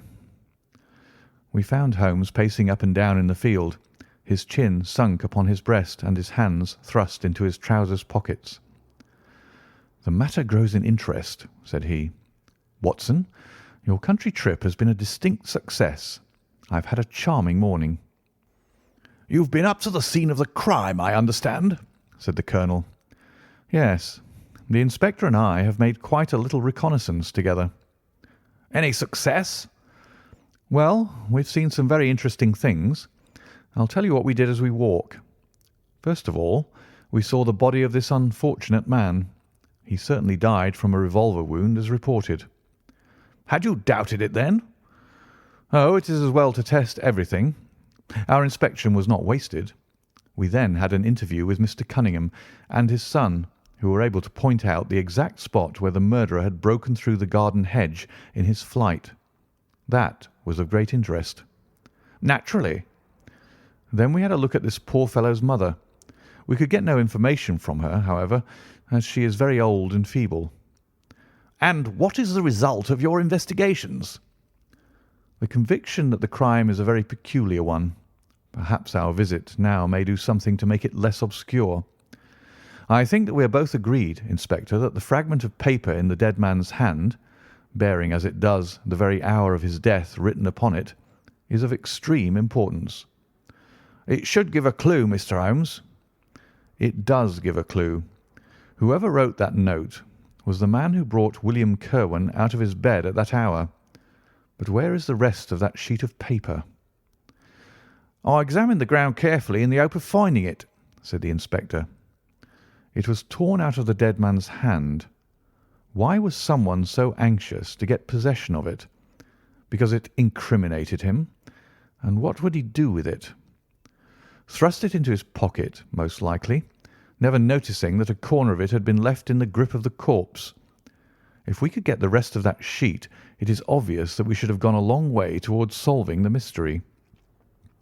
Yes, but how can we get at the criminal's pocket before we catch the criminal? Well, well, it was worth thinking over. Then there is another obvious point. The note was sent to William. The man who wrote it could not have taken it. Otherwise, of course, he might have delivered his own message by word of mouth. Who brought the note, then? Or did it come through the post? I've made inquiries, said the inspector. William received a letter by the afternoon post yesterday. The envelope was destroyed by him. Excellent, cried Holmes, clapping the inspector on the back. You've seen the postman. It is a pleasure to work with you. Well, here is the lodge, and if you will come up, Colonel, I will show you the scene of the crime. We passed the pretty cottage where the murdered man had lived and walked up an oak-lined avenue to the fine old Queen Anne house, which bears the date of Malplaquet upon the lintel of the door. Holmes and the inspector led us round it until we came to the side gate, which is separated by a stretch of garden from the hedge which lines the road. A constable was standing at the kitchen door. "Throw the door open, officer," said Holmes. Now, it was on these stairs that young Mr. Cunningham stood and saw the two men struggling just where we are. Old Mr. Cunningham was at that window, the second on the left, and he saw the fellow get away just to the left of that bush. Then Mr. Alec ran out and knelt beside the wounded man. The ground is very hard, you see, and there are no marks to guide us. As he spoke, two men came down to the garden path, from round the angle of the house. The one was an elderly man with a strong, deep-lined, heavy-eyed face. The other a dashing young fellow, whose bright, smiling expression and showy dress were in strange contrast with the business which had brought us there. "Still at it, then?" said he to Holmes. "I thought you Londoners were never at fault. You don't seem to be so very quick, after all." "Ah, you must give us a little time," said Holmes good-humouredly. "You'll want it," said young Alec Cunningham. "Why, I don't see that we have any clue at all." "There's only one," answered the inspector.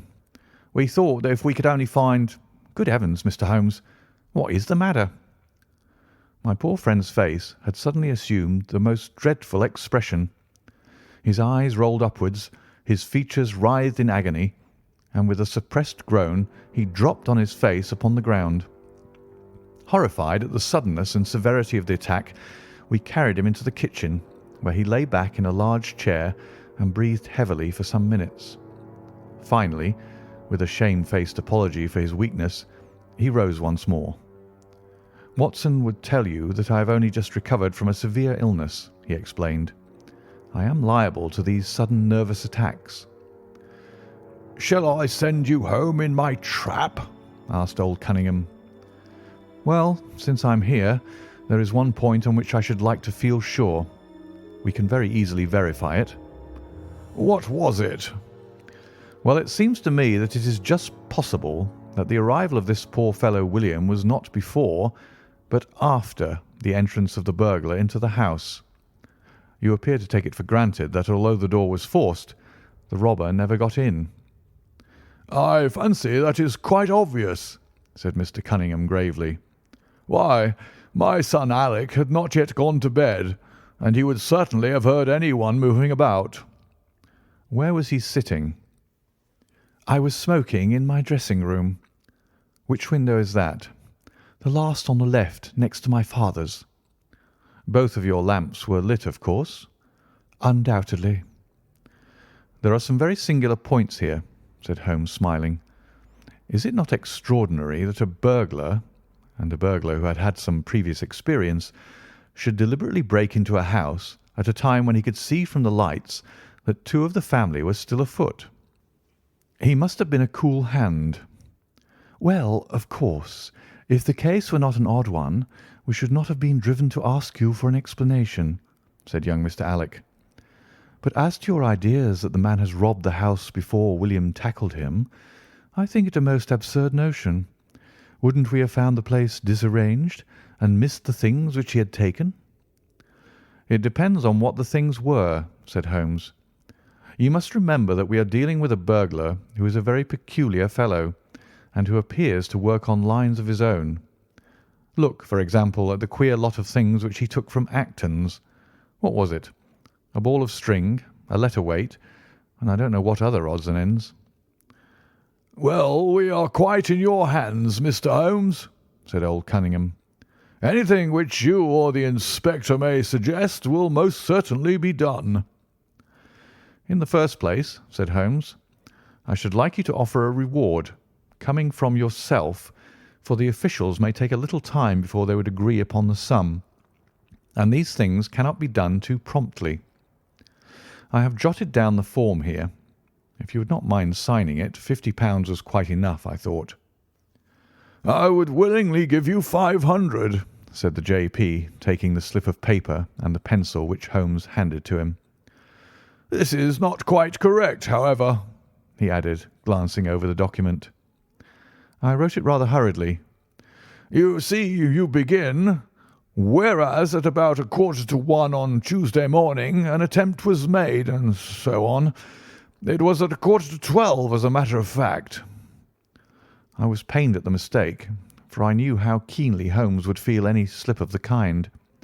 It was his speciality to be accurate as to fact, but his recent illness had shaken him, and this one little incident was enough to show me that he was still far from being himself.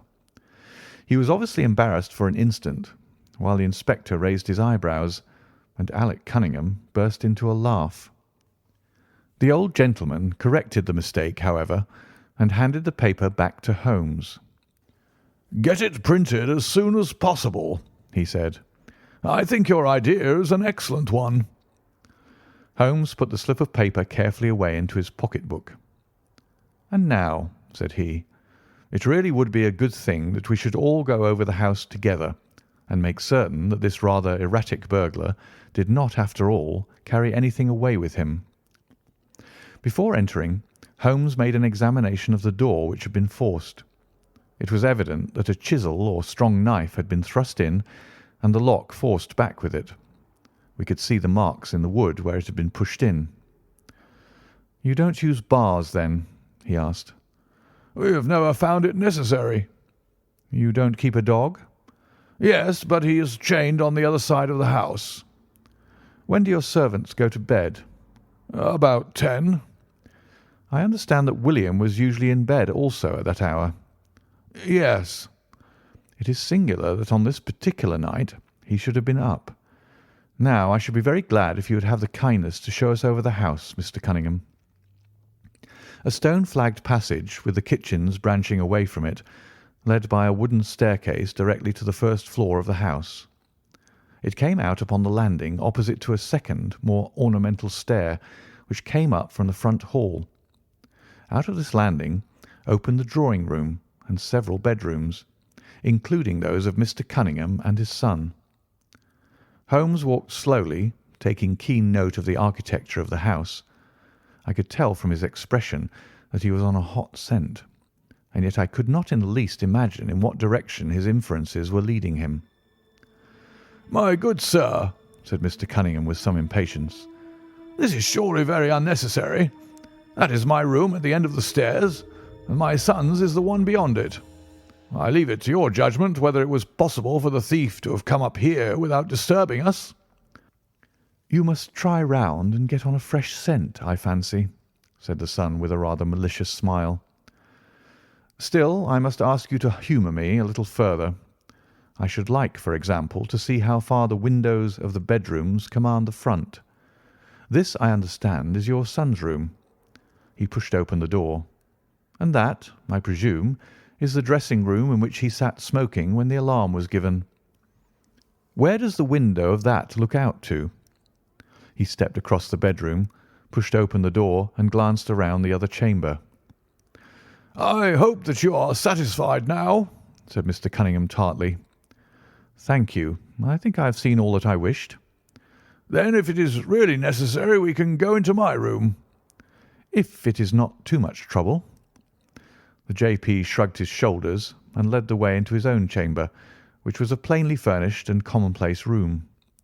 As we moved across it in the direction of the window, Holmes fell back until he and I were the last of the group. Near the foot of the bed stood a dish of oranges and a carafe of water. As we passed it, Holmes, to my unutterable astonishment, leaned over in front of me and deliberately knocked the whole thing over.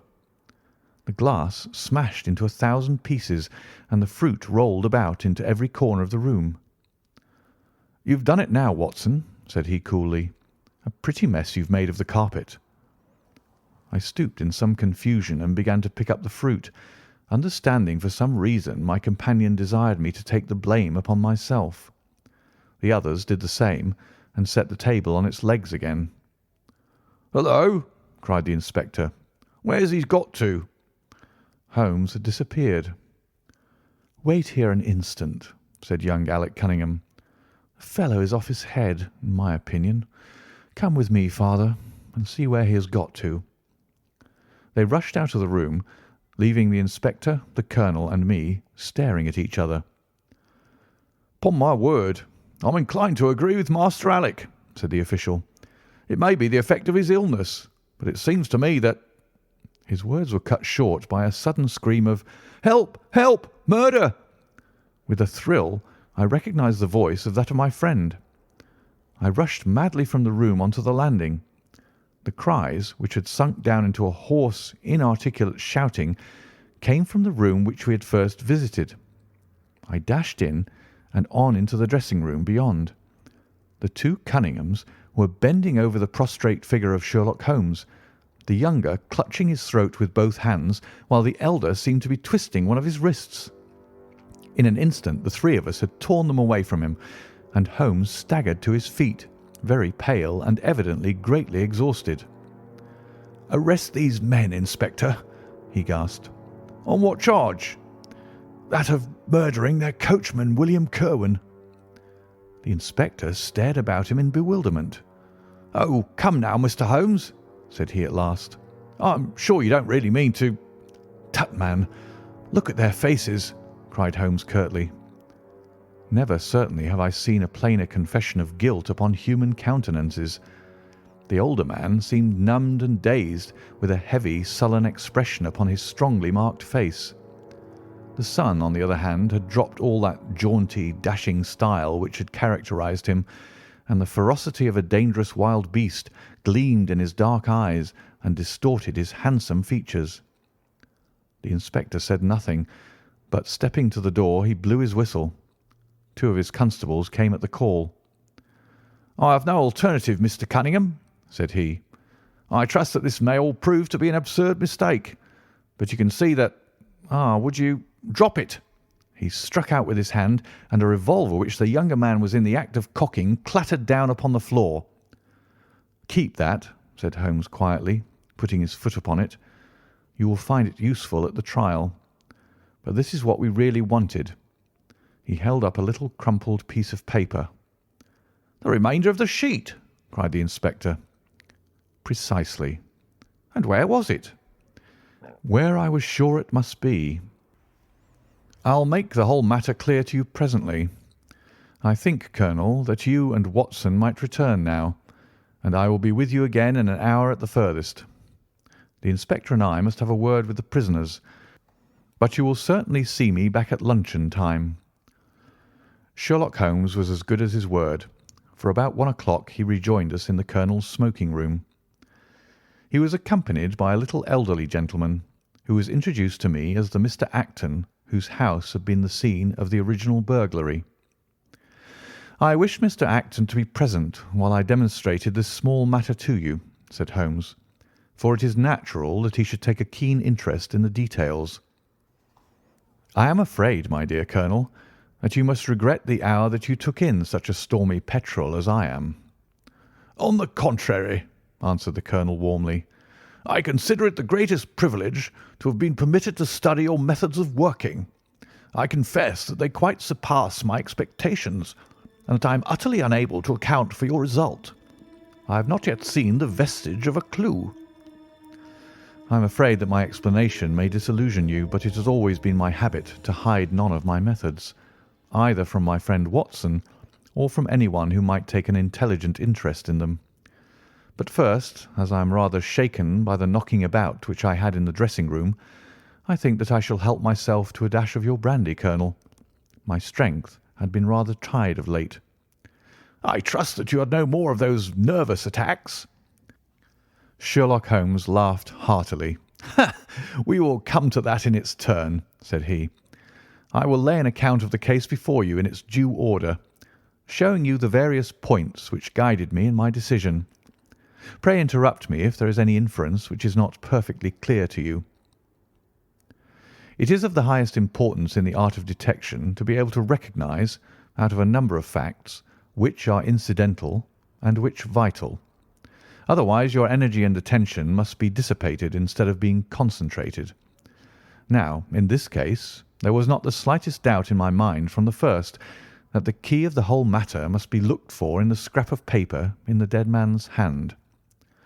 Before going into this, I would draw your attention to the fact that if Alec Cunningham's narrative was correct, and if the assailant, after shooting William Kirwan, had instantly fled, then it obviously could not be he who tore the paper from the dead man's hand. But if it was not he, it must have been Alec Cunningham himself, for by the time that the old man had descended, several servants were upon the scene. The point is a simple one, but the inspector had overlooked it because he had started with the supposition that these county magnates had had nothing to do with the matter. Now, I make a point of never having any prejudices, and of following docilely wherever fact may lead me. And so, in the very first stage of the investigation, I found myself looking a little askance at the part which had been played by Mr. Alec Cunningham.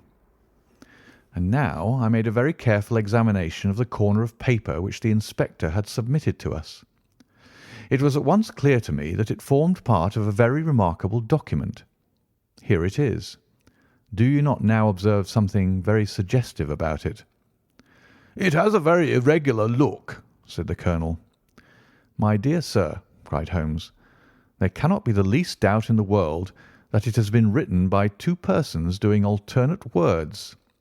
When I draw your attention to the strong T's of at and to, and ask you to compare them with the weak ones of quarter and 12, you will instantly recognize the fact. A very brief analysis of these four words would enable you to say with the utmost confidence that the learn and the maybe are written in the stronger hand, and that the what in the weaker." "By Jove, it's as clear as day," cried the Colonel. "Why on earth should two men write a letter in such a fashion?" Obviously the business was a bad one, and one of the men who distrusted the other was determined that whatever was done, each should have an equal hand in it. Now, of the two men, it is clear that the one who wrote the at and to was the ringleader. "How do you get at that?" We might deduce it from the mere character of the one hand as compared with the other, but we have more assured reasons than that for supposing it. If you examine this scrap with attention, you will come to the conclusion that the man with the stronger hand wrote all his words first, leaving blanks for the other to fill up. These blanks were not always sufficient, and you can see that the second man had a squeeze to fit his quarter in between the at and the to, showing that the latter was already written. The man who wrote all his words first is undoubtedly the man who planned the affair." "Excellent!" cried Mr. Acton. "But very superficial," said Holmes. "We come now, however, to a point which is of importance. You may not be aware that the deduction of a man's age from his writing is one which has been brought to considerable accuracy by experts. In normal cases one can place a man in his true decade with tolerable confidence. I say normal cases because ill health and physical weakness reproduce the signs of old age, even when the invalid is a youth. In this case, looking at the bold, strong hand of the one and the rather broken-backed appearance of the other, which still retains its legibility although the T's have begun to lose their crossing, we can say that the one was a young man and the other was advanced in years without being positively decrepit." "Excellent!" cried Mr. Acton again. "There is a further point, however, which is subtler and of greater interest. There is something in common between these hands. They belong to men who are blood relatives. It may be most obvious to you in the Greek E's, but to me there are many small points which indicate the same thing. I have no doubt at all that a family mannerism can be traced in these two specimens of writing. I am only, of course, giving you the leading results now of my examination of the paper. There were 23 other deductions which would be of more interest to experts than to you. They all tend to deepen the impression upon my mind that the Cunninghams, father and son, had written this letter. Having got so far, my next step was, of course, to examine into the details of the crime, and to see how far they would help us. I went up to the house with the inspector and saw all that was to be seen. The wound upon the dead man was, as I was able to determine with absolute confidence, fired from a revolver at the distance of something over 4 yards. There was no powder blackening on the clothes. Evidently, therefore, Alec Cunningham had lied when he said that the two men were struggling when the shot was fired. Again, both father and son agreed as to the place where the man escaped into the road. At that point, however, as it happens, there is a broadish ditch, moist at the bottom. As there were no indications of boot marks about this ditch, I was absolutely sure not only that the Cunninghams had again lied, but that there had never been any unknown man upon the scene at all. And now I have to consider the motive of this singular crime. To get at this, I endeavoured first of all to solve the reason of the original burglary at Mr. Acton's. I understood from something which the colonel told us that a lawsuit had been going on between you, Mr. Acton, and the Cunninghams. Of course, it instantly occurred to me that they had broken into your library with the intention of getting at some document which might be of importance in the case. "Precisely so," said Mr. Acton. "There can be no possible doubt as to their intentions. I have the clearest claim upon half of their present estate, and if they could have found a single paper, which fortunately was in the strong box of my solicitors, they would undoubtedly have crippled our case." "There you are," said Holmes, smiling. "It was a dangerous, reckless attempt in which I seemed to trace the influence of young Alec. Having found nothing, they tried to divert suspicion by making it appear to be an ordinary burglary, to which end they carried off whatever they could lay their hands upon. That is all clear enough, but there was much that was still obscure. What I wanted above all was to get the missing part of that note. I was certain that Alec had torn it out of the dead man's hand, and almost certain that he must have thrust it into the pocket of his dressing gown. Where else could he have put it? The only question was whether it was still there. It was worth an effort to find out, and for that object we all went up to the house.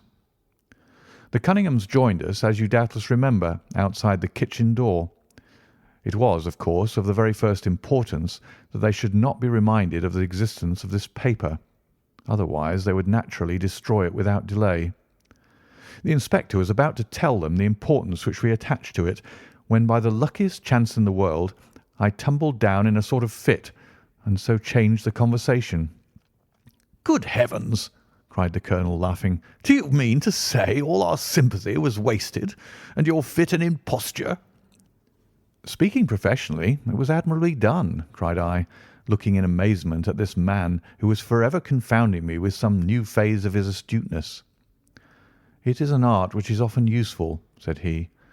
"When I recovered, I managed, by a device which had perhaps some little merit of ingenuity, to get old Cunningham to write the word 12, so that I might compare it with the 12 upon the paper." "Oh, what an ass I have been!" I exclaimed. "I could see that you were commiserating me over my weakness," said Holmes, laughing. "I was sorry to cause you the sympathetic pain which I know that you felt."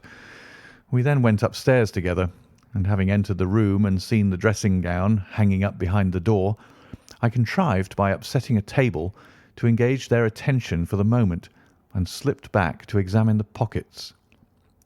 I had hardly got the paper, however, which was, as I had expected, in one of them, when the two Cunninghams were on me, and would, I verily believe, have murdered me then and there, but for your prompt and friendly aid. As it is, I feel that young man's grip on my throat now, and the father has twisted my wrist round in the effort to get the paper out of my hand. They saw that I must know all about it, you see, and the sudden change from absolute security to complete despair made them perfectly desperate. I had a little talk with old Cunningham afterwards as to the motive of the crime. He was tractable enough, though his son was a perfect demon, ready to blow out his own or anybody else's brains if he could have got to his revolver.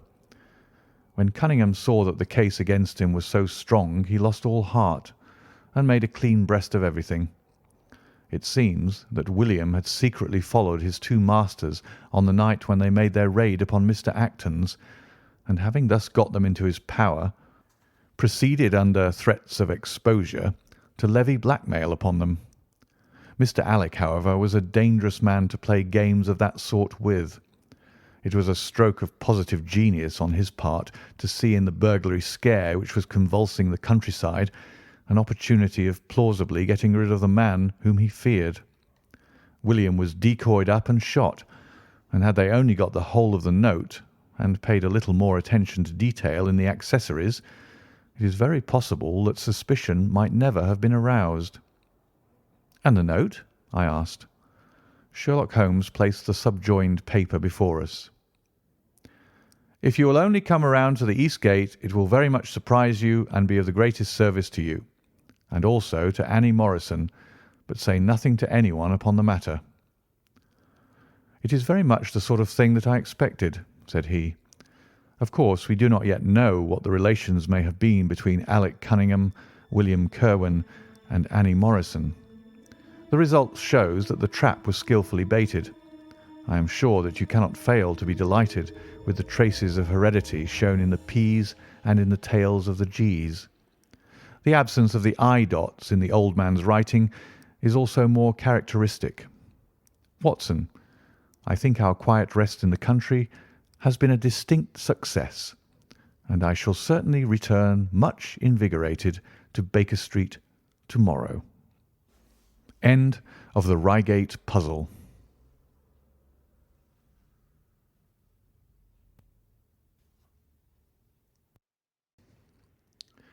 Adventure 7. The Crooked Man.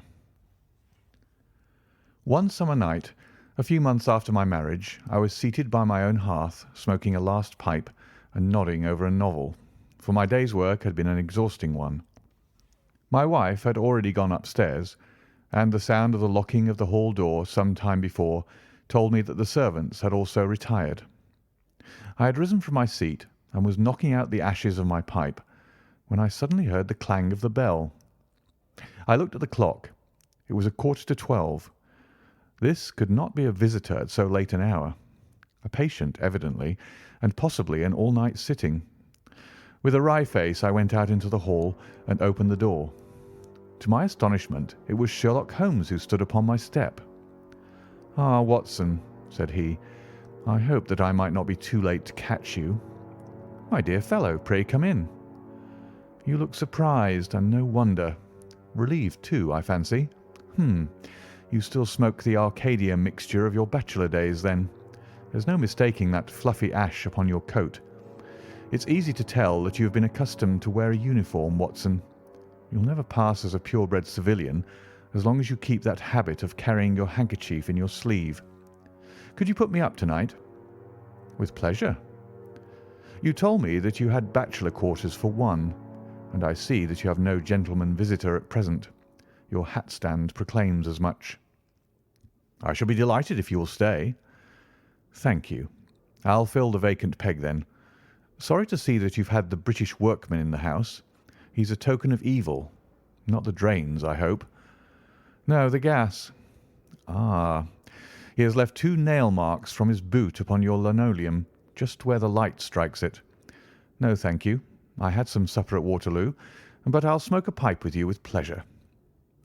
I handed him my pouch, and he seated himself opposite to me and smoked for some time in silence. I was well aware that nothing but business of importance would have brought him to me at such an hour, so I waited patiently until he should come round to it.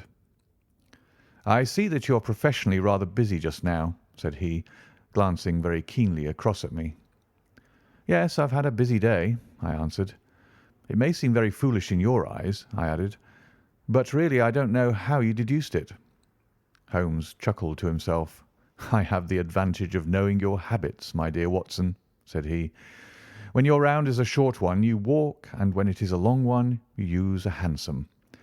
As I perceive that your boots, although used, are by no means dirty, I cannot doubt that you are at present busy enough to justify the hansom." "Excellent!" I cried. "Elementary," said he. "It is one of those instances where the reasoner can produce an effect which seems remarkable to his neighbour, because the latter has missed the one little point which is the basis of the deduction. The same may be said, my dear fellow, for the effect of some of these little sketches of yours, which is entirely meretricious, depending as it does upon your retaining in your own hands some factors in the problem which are never imparted to the reader. Now, at present, I am in the position of these same readers, for I hold in this hand several threads of one of the strangest cases which ever perplexed a man's brain, and yet I lack the one or two which are needful to complete my theory. But I'll have them, Watson. I'll have them." His eyes kindled and a slight flush sprang into his thin cheeks. For an instant only. When I glanced again, his face had resumed that Red Indian composure which had made so many regard him as a machine rather than a man. "The problem presents features of interest," said he. "I may even say exceptional features of interest. I have already looked into the matter, and have come, as I think, within sight of my solution. If you could accompany me in the last step, you might be of considerable service to me." "I should be delighted." "Could you go as far as Aldershot to-morrow?" "I have no doubt Jackson would take my practice." "Very good. I want to start by the 11:10 from Waterloo." "That would give me time." "Then, if you're not too sleepy, I will give you a sketch of what has happened and of what remains to be done." "I was sleepy before you came. I'm quite wakeful now." "I will compress the story as far as may be done without omitting anything vital to the case. It is conceivable that you may even have read some account of the matter. It is the supposed murder of Colonel Berkeley of the Royal Munsters at Aldershot which I am investigating."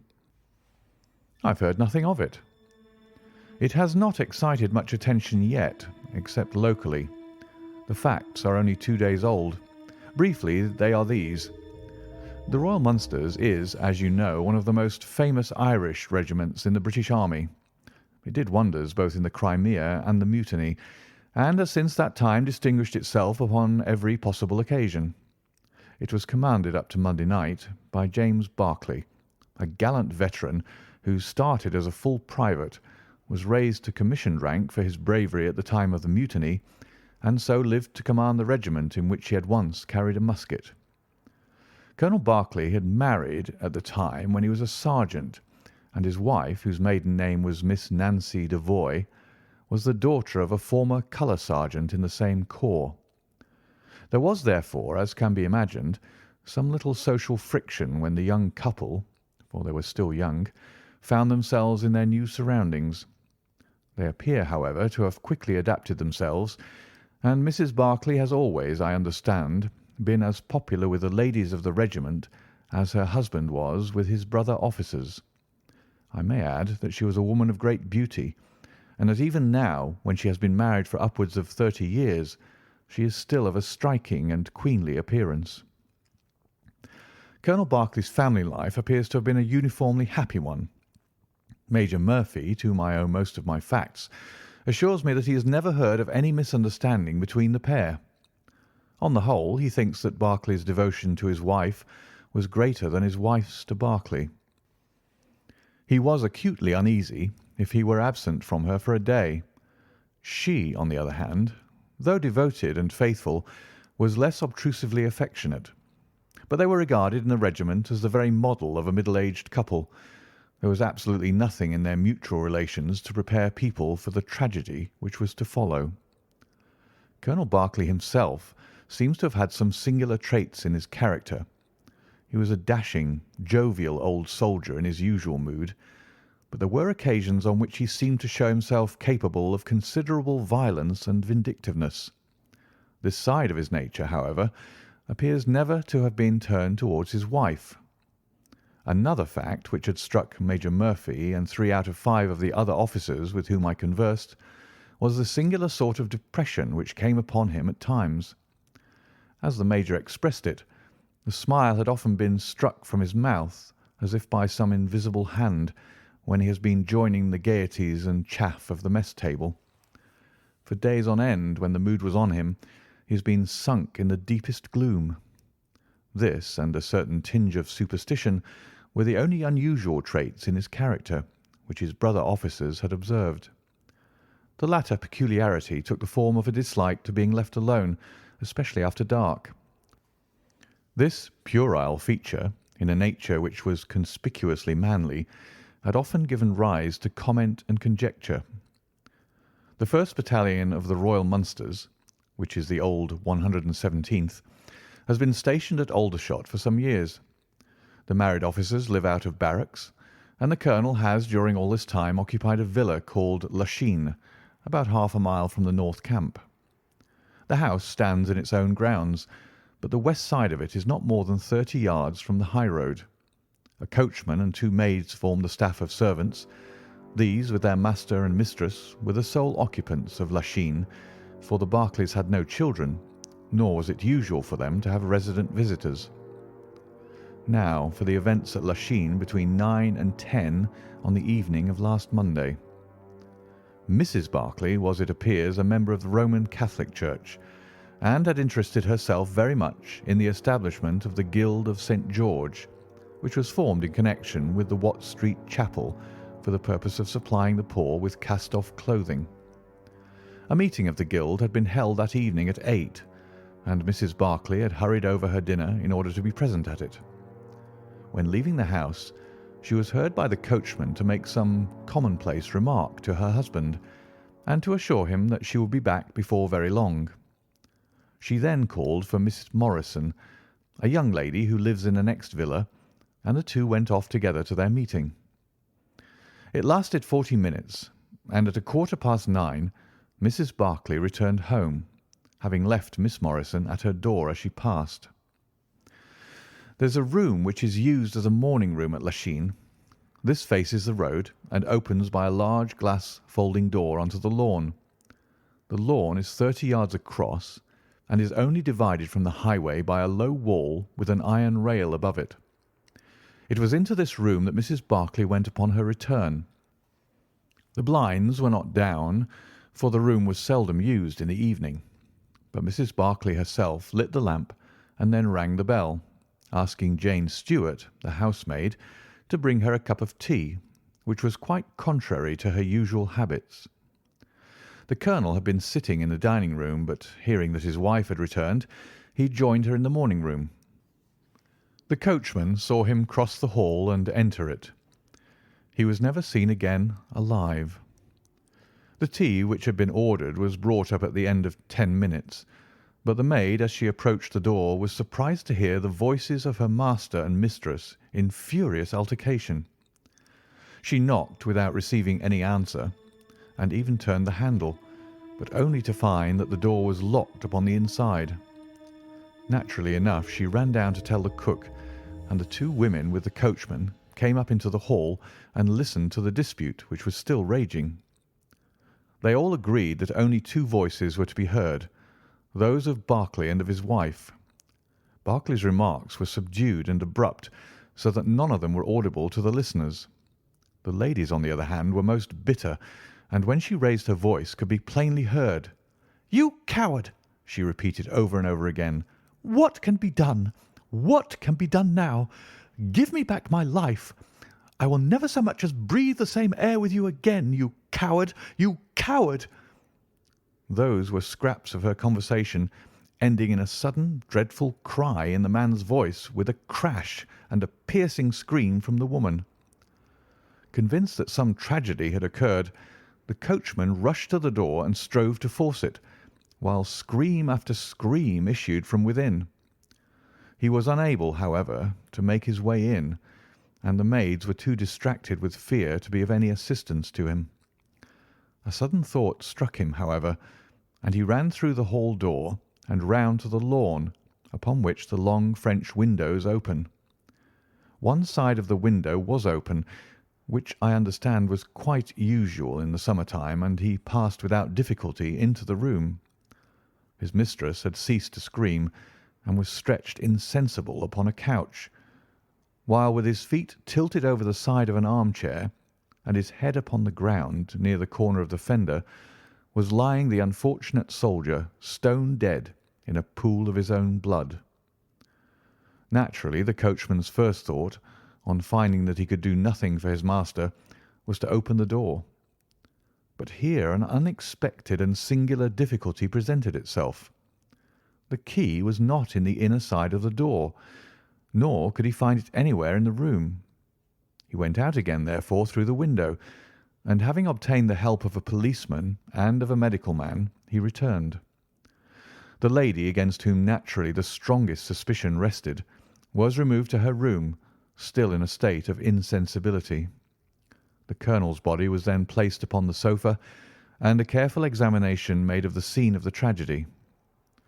The injury from which the unfortunate veteran was suffering was found to be a jagged cut some 2 inches long at the back part of his head, which had evidently been caused by a violent blow from a blunt weapon.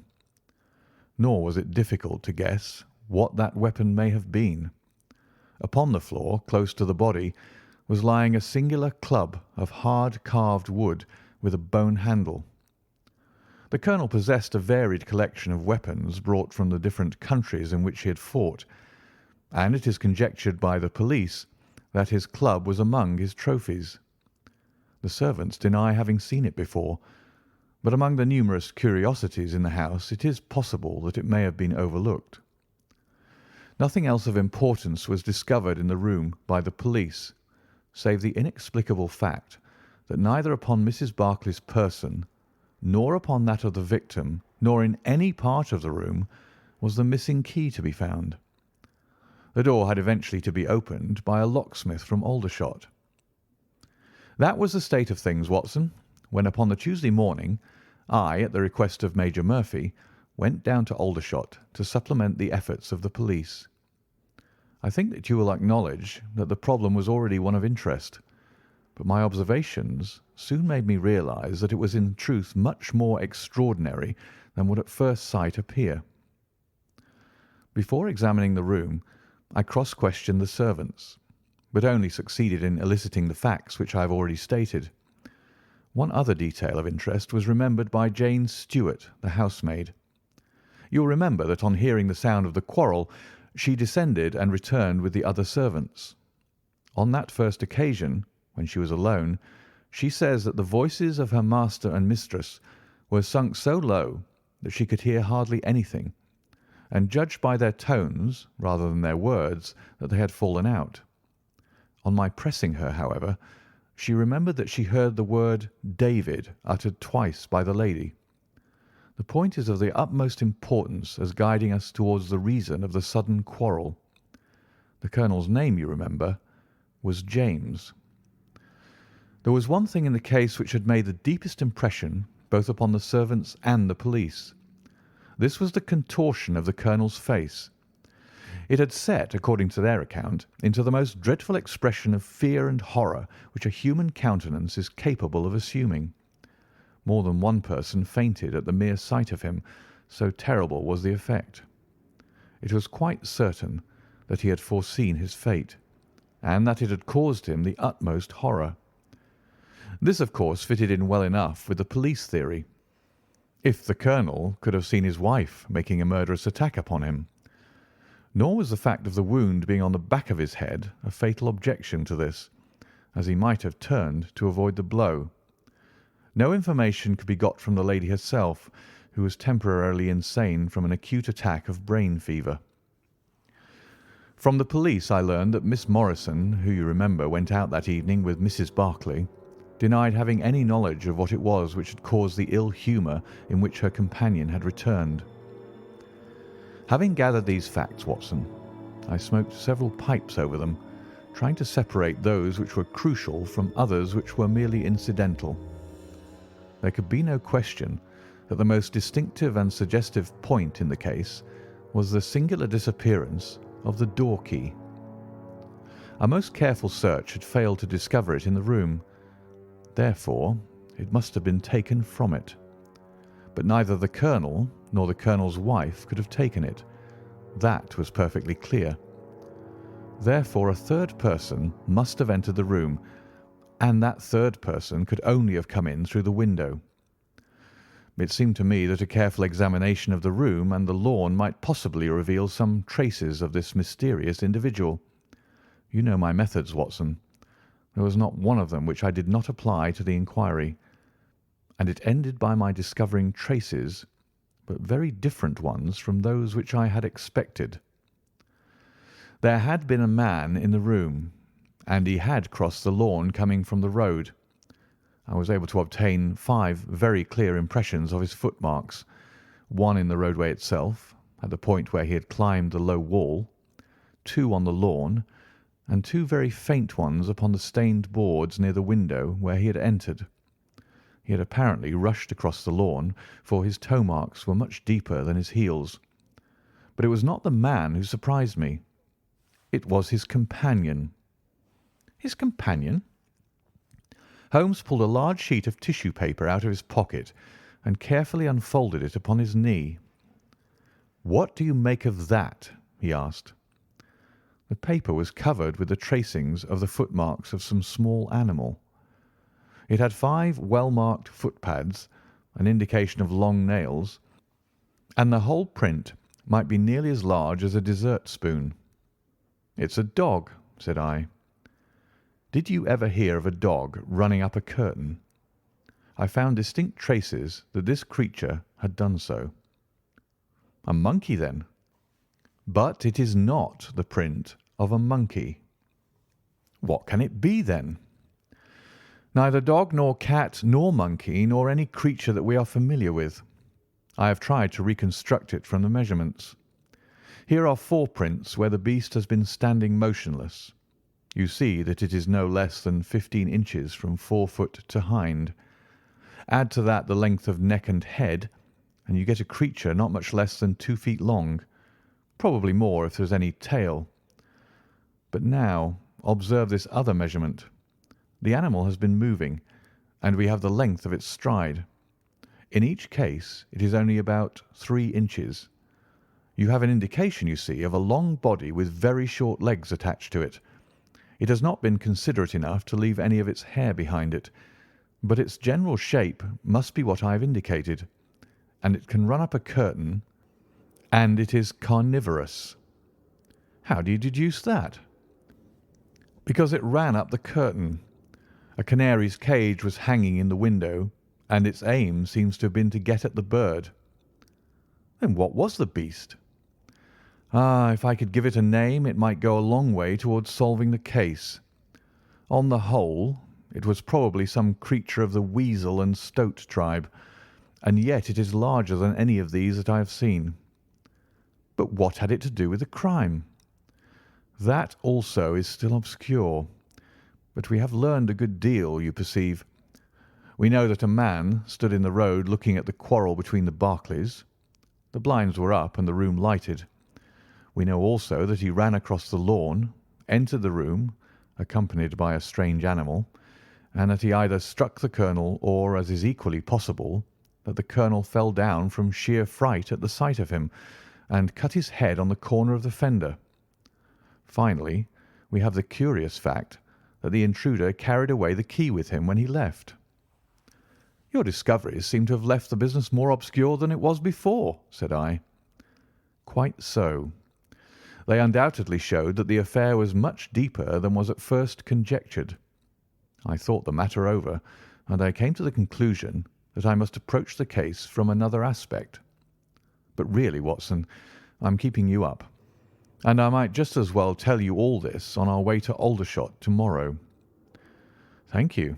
You've gone rather too far to stop." "It is quite certain that when Mrs. Barclay left the house at 7:30, she was on good terms with her husband. She was never, as I think I've said, ostentatiously affectionate, but she was heard by the coachman chatting with the colonel in a friendly fashion. Now, it was equally certain that immediately on her return she had gone to the room in which she was least likely to see her husband, had flown to tea as an agitated woman will, and finally, on his coming in to her, had broken into violent recriminations. Therefore something had occurred between 7:30 and 9 o'clock which had completely altered her feelings towards him. But Miss Morrison had been with her during the whole of that hour and a half.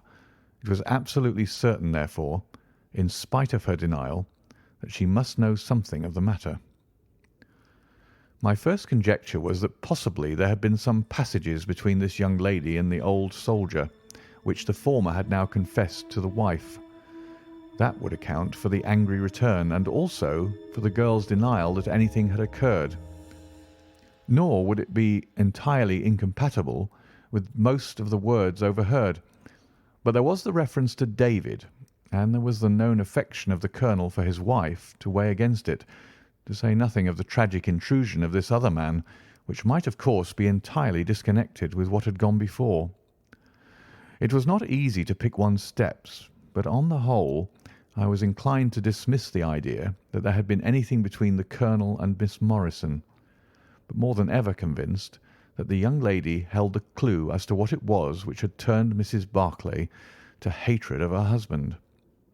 I took the obvious course, therefore, of calling upon Miss M., of explaining to her that I was perfectly certain that she held the facts in her possession, and of assuring her that her friend Mrs. Barclay might find herself in the dock upon a capital charge unless the matter were cleared up. Miss Morrison is a little ethereal slip of a girl, with timid eyes and blonde hair, but I found her by no means wanting in shrewdness and common sense. She sat thinking for some time after I had spoken, and then turning to me with a brisk air of resolution, she broke into a remarkable statement, which I will condense for your benefit. "I promised my friend that I would say nothing of the matter, and a promise is a promise," said she. "But if I can really help her when so serious a charge is laid against her, and when her own mouth, poor darling, is closed by illness, then I think I am absolved from my promise. I will tell you exactly what happened upon Monday evening. We were returning from the Watt Street Mission about 9:15 o'clock. On our way we had to pass through Hudson Street, which is a very quiet thoroughfare. There is only one lamp in it upon the left-hand side, and as we approached this lamp, I saw a man coming towards us with his back very bent and something like a box slung over one of his shoulders. He appeared to be deformed, for he carried his head low and walked with his knees bent. We were passing him when he raised his face to look at us in the circle of light thrown by the lamp, and as he did so, he stopped and screamed out in a dreadful voice, 'My God, it's Nancy!' Mrs. Barclay turned as white as death, and would have fallen down had the dreadful-looking creature not caught hold of her. I was going to call for the police, but she, to my surprise, spoke quite civilly to the fellow. 'I thought you had been dead this 30 years, Henry,' said she, in a shaking voice. "So I have," said he, and it was awful to hear the tones that he said it in. He had a very dark, fearsome face, and a gleam in his eyes that comes back to me in my dreams. His hair and whiskers were shot with grey, and his face was all crinkled and puckered like a withered apple. "Just walk on a little way, dear," said Mrs. Barclay. "I want to have a word with this man. There's nothing to be afraid of." She tried to speak boldly, but she was still deadly pale, and could hardly get her words out for the trembling of her lips. I did as she asked me, and they talked together for a few minutes. Then she came down the street with her eyes blazing, and I saw the crippled wretch standing by the lamp-post and shaking his clenched fists in the air as if he were mad with rage. She never said a word until we were at the door again, when she took me by the hand and begged me to tell no one what had happened. "It's an old acquaintance of mine who has come down in the world," said she. When I promised her I would say nothing, she kissed me, and I have never seen her since. I have told you now the whole truth, and if I withheld it from the police, it is because I did not realize then the danger in which my dear friend stood. I know that it can only be to her advantage that everything should be known." There was her statement, Watson, and to me, as you can imagine, it was like a light on a dark night. Everything which had been disconnected before began at once to assume its true place, and I had a shadowy presentiment of the whole sequence of events. My next step, obviously, was to find the man who had produced such a remarkable impression upon Mrs. Barclay. If he was still in Aldershot, it should not be a very difficult matter. There are not such a very great number of civilians, and a deformed man was sure to have attracted attention. I spent a day in the search, and by evening, this very evening, Watson, I had run him down. The man's name is Henry Wood, and he lives in lodgings in this same street in which the ladies met him. He has only been 5 days in the place. In the character of a registration agent, I had a most interesting gossip with his landlady. The man is by trade a conjurer and performer, going round the canteens after nightfall and giving a little entertainment at each.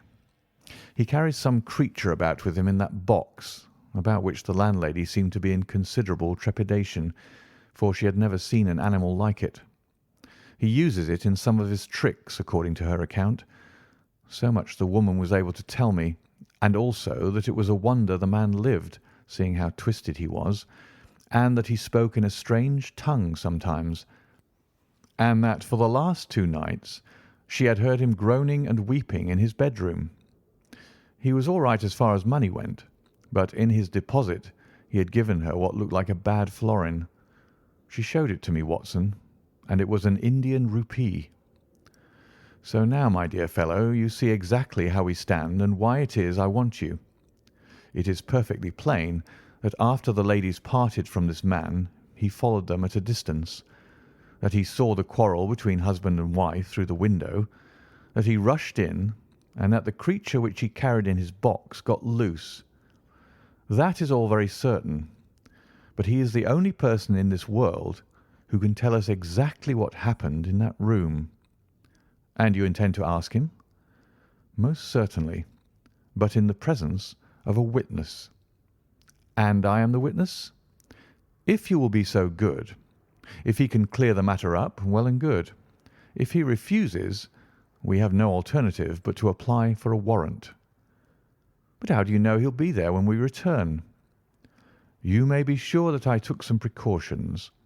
I have one of my Baker Street boys mounting guard over him who would stick to him like a burr, go where he might. We shall find him in Hudson Street tomorrow, Watson, and meanwhile I should be the criminal myself if I kept you out of bed any longer. It was midday when we found ourselves at the scene of the tragedy, and under my companion's guidance we made our way at once to Hudson Street.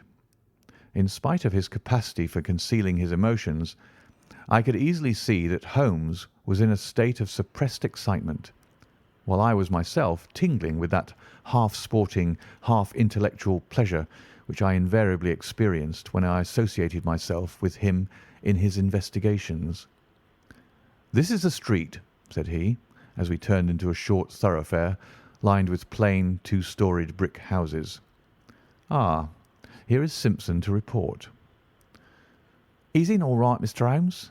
cried a small street Arab running up to us. "Good, Simpson," said Holmes, patting him on the head. "Come along, Watson. This is the house." He sent in his card with a message that he had come on important business, and a moment later we were face to face with the man whom we had come to see. In spite of the warm weather, he was crouching over a fire, and the little room was like an oven. The man sat all twisted and huddled in his chair in a way which gave an indescribable impression of deformity, but the face which he turned towards us, though worn and swarthy, must at some time have been remarkable for its beauty. He looked suspiciously at us now out of yellow-shot, bilious eyes, and without speaking or rising, he waved towards two chairs.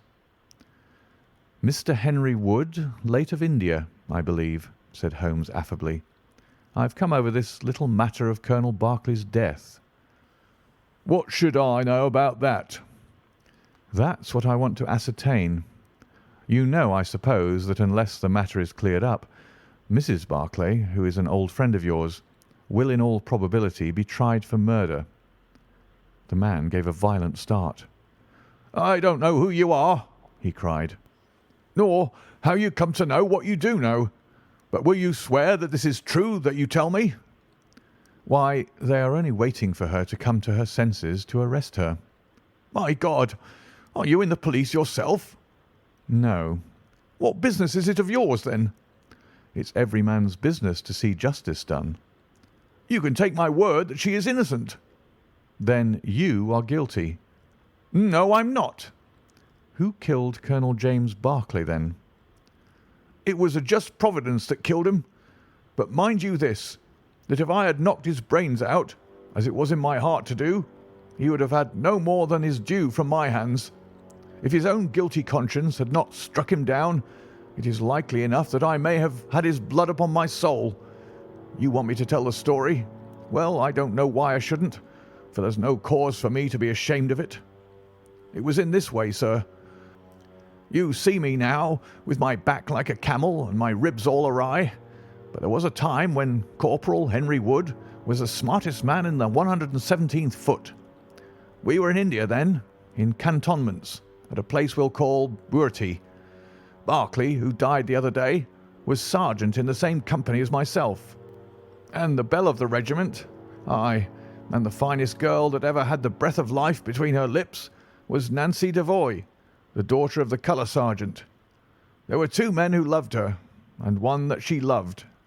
And you'll smile when you look at this poor thing huddled before the fire, and hear me say that it was for my good looks that she loved me. Well, though I had her heart, her father was set upon her marrying Berkeley. I was a harum-scarum, reckless lad, and he had had an education and was already marked for the sword belt. But the girl held true to me, and it seemed that I would have had her when the mutiny broke out, and all hell was loose in the country.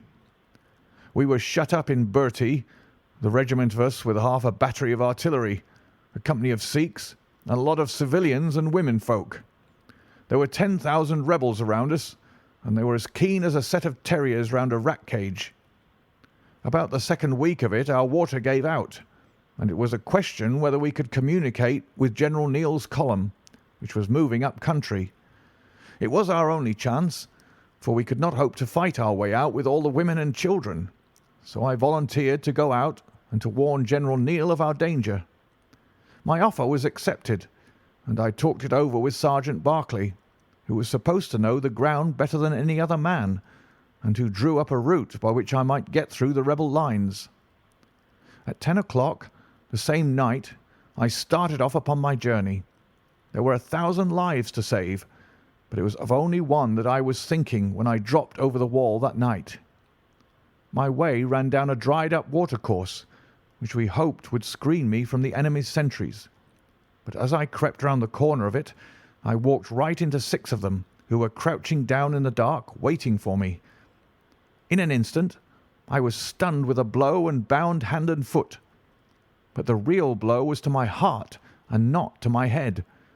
For as I came to and listened to as much as I could understand of their talk, I heard enough to tell me that my comrade, the very man who had arranged the way that I was to take, had betrayed me by means of a native servant into the hands of the enemy. Well, there's no need for me to dwell on that part of it. You know now what James Barclay was capable of. Bertie was relieved by Neil next day, but the rebels took me away with them in their retreat, and it was many a long year before ever I saw a white face again. I was tortured and tried to get away, and was captured and tortured again. You can see for yourselves the state in which I was left. Some of them that fled into Nepal took me with them, and then afterwards I was up past Darjeeling. The hill folk up there murdered the rebels who had me, and I became their slave for a time until I escaped. But instead of going south, I had to go north until I found myself among the Afghans. There I wandered about for many a year, and at last came back to the Punjab, where I lived mostly among the natives, and picked up a living by the conjuring tricks that I had learned. What use was it for me, a wretched cripple, to go back to England or to make myself known to my old comrades? Even my wish for revenge would not make me do that. I had rather that Nancy and my old pals should think of Harry Wood as having died with a straight back, than see him living and crawling with a stick like a chimpanzee. They never doubted that I was dead, and I meant that they never should. I heard that Barclay had married Nancy, and that he was rising rapidly in the regiment, but even that did not make me speak. But when one gets old, one has a longing for home. For years I've been dreaming of the bright green fields and the hedges of England. At last I determined to see them before I died. I saved enough to bring me across, and then I came here where the soldiers are, for I know their ways and how to amuse them and so earn enough to keep me." "Your narrative is most interesting," said Sherlock Holmes. "I have already heard of your meeting with Mrs. Barclay and your mutual recognition. You then, as I understand, followed her home and saw through the window an altercation between her husband and her, in which she doubtless cast his conduct to you in his teeth. Your own feelings overcame you, and you ran across the lawn and broke in upon them." "I did, sir, and at the sight of me he looked as I have never seen a man look before, and over he went with his head on the fender. But he was dead before he fell. I read death on his face as plain as I can read that text over the fire.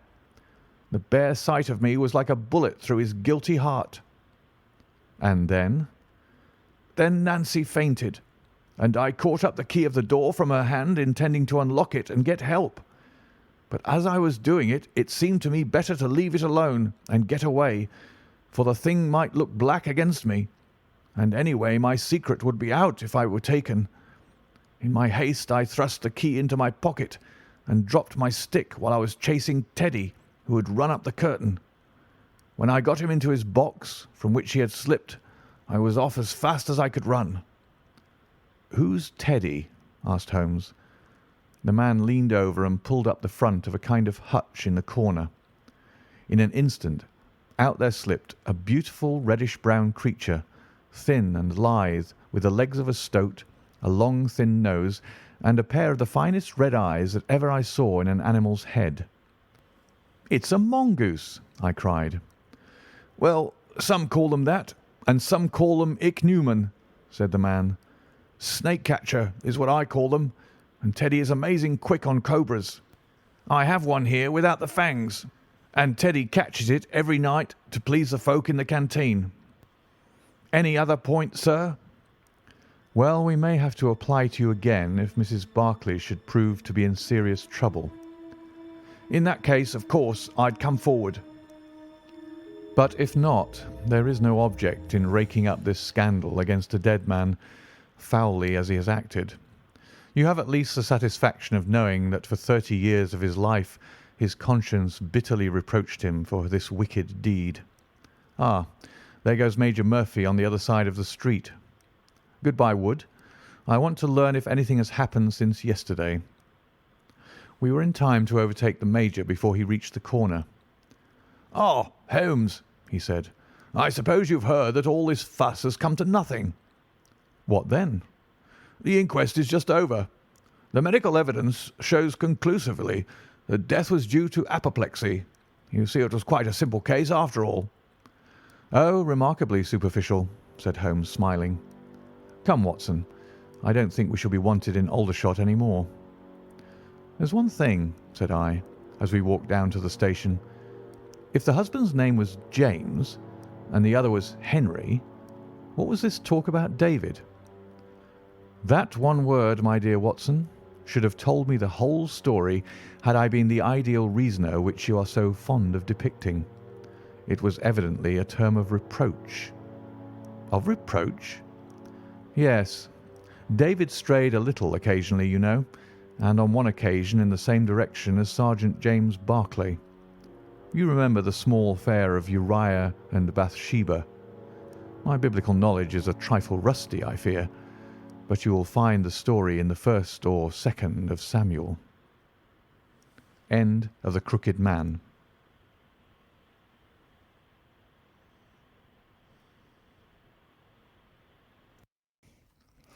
Adventure 8. The Resident Patient. Glancing over the somewhat incoherent series of memoirs with which I have endeavoured to illustrate a few of the mental peculiarities of my friend Mr. Sherlock Holmes, I have been struck by the difficulty which I have experienced in picking out examples which shall in every way answer my purpose. For in those cases in which Holmes has performed some tour de force of analytical reasoning, and has demonstrated the value of his peculiar methods of investigation, the facts themselves have often been so slight or so commonplace that I could not feel justified in laying them before the public. On the other hand, it has frequently happened that he has been concerned in some research where the facts have been of the most remarkable and dramatic character, but where the share which he has himself taken in determining their causes has been less pronounced than I, as his biographer, could wish. The small matter which I have chronicled under the heading of A Study in Scarlet, and that other later one connected with the loss of the Gloria Scott, may serve as examples of this Scylla and Charybdis, which are forever threatening the historian. It may be that in the business of which I am now about to write the part which my friend played is not sufficiently accentuated, and yet the whole train of circumstances is so remarkable that I cannot bring myself to omit it entirely from this series. It had been a close, rainy day in October. Our blinds were half drawn, and Holmes lay curled upon the sofa, reading and rereading a letter which he had received by the morning post. For myself, my term of service in India had trained me to stand heat better than cold, and a thermometer of 90 was no hardship. But the paper was uninteresting. Parliament had risen, everybody was out of town, and I yearned for the glades of the New Forest or the shingle of Southsea. A depleted bank account had caused me to postpone my holiday, and as to my companion, neither the country nor the sea presented the slightest attraction to him. He loved to lie in the very centre of 5 millions of people, with his filaments stretching out and running through them, responsive to every little rumour or suspicion of unsolved crime. Appreciation of nature found no place among his many gifts, and his only change was when he turned his mind from the evil-doer of the town to track down his brother of the country. Finding that Holmes was too absorbed for conversation, I had tossed aside the barren paper, and leaning back in my chair, I fell into a brown study. Suddenly, my companion's voice broke in upon my thoughts. "You are right, Watson," said he. "It does seem a very preposterous way of settling a dispute." "Most preposterous!" I exclaimed, and then, suddenly realizing how he had echoed the inmost thought of my soul, I sat up in my chair and stared at him in blank amazement.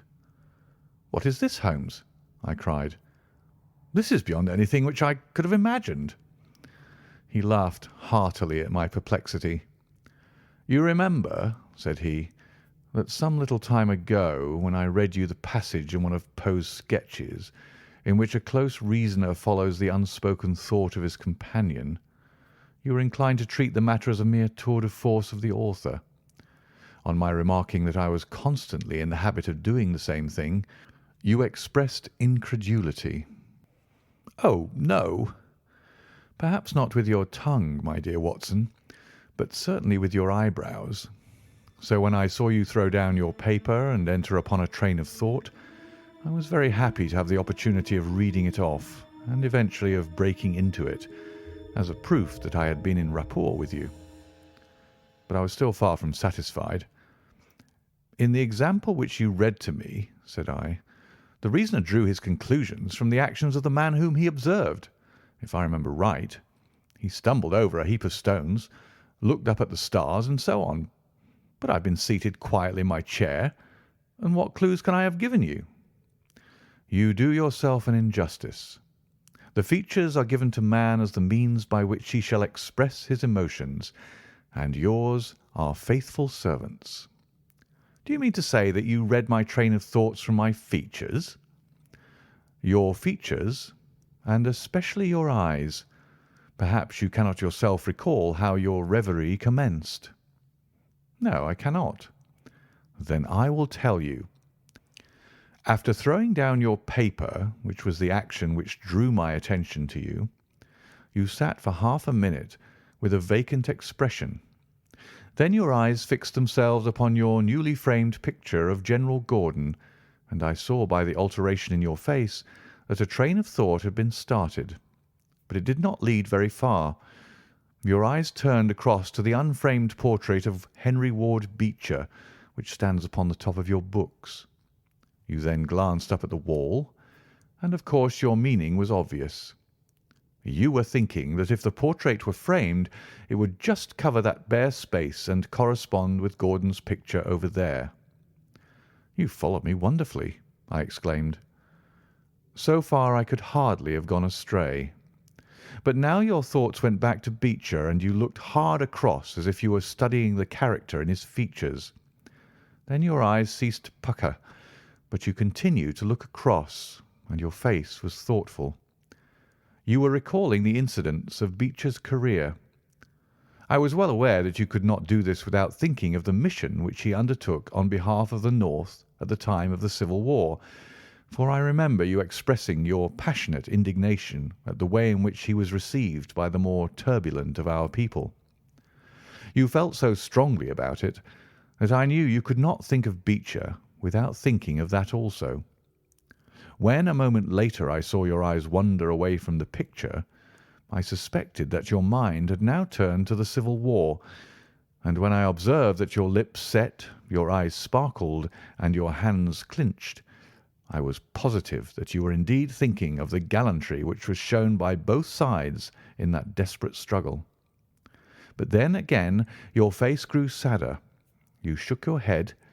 You were dwelling upon the sadness and horror and useless waste of life.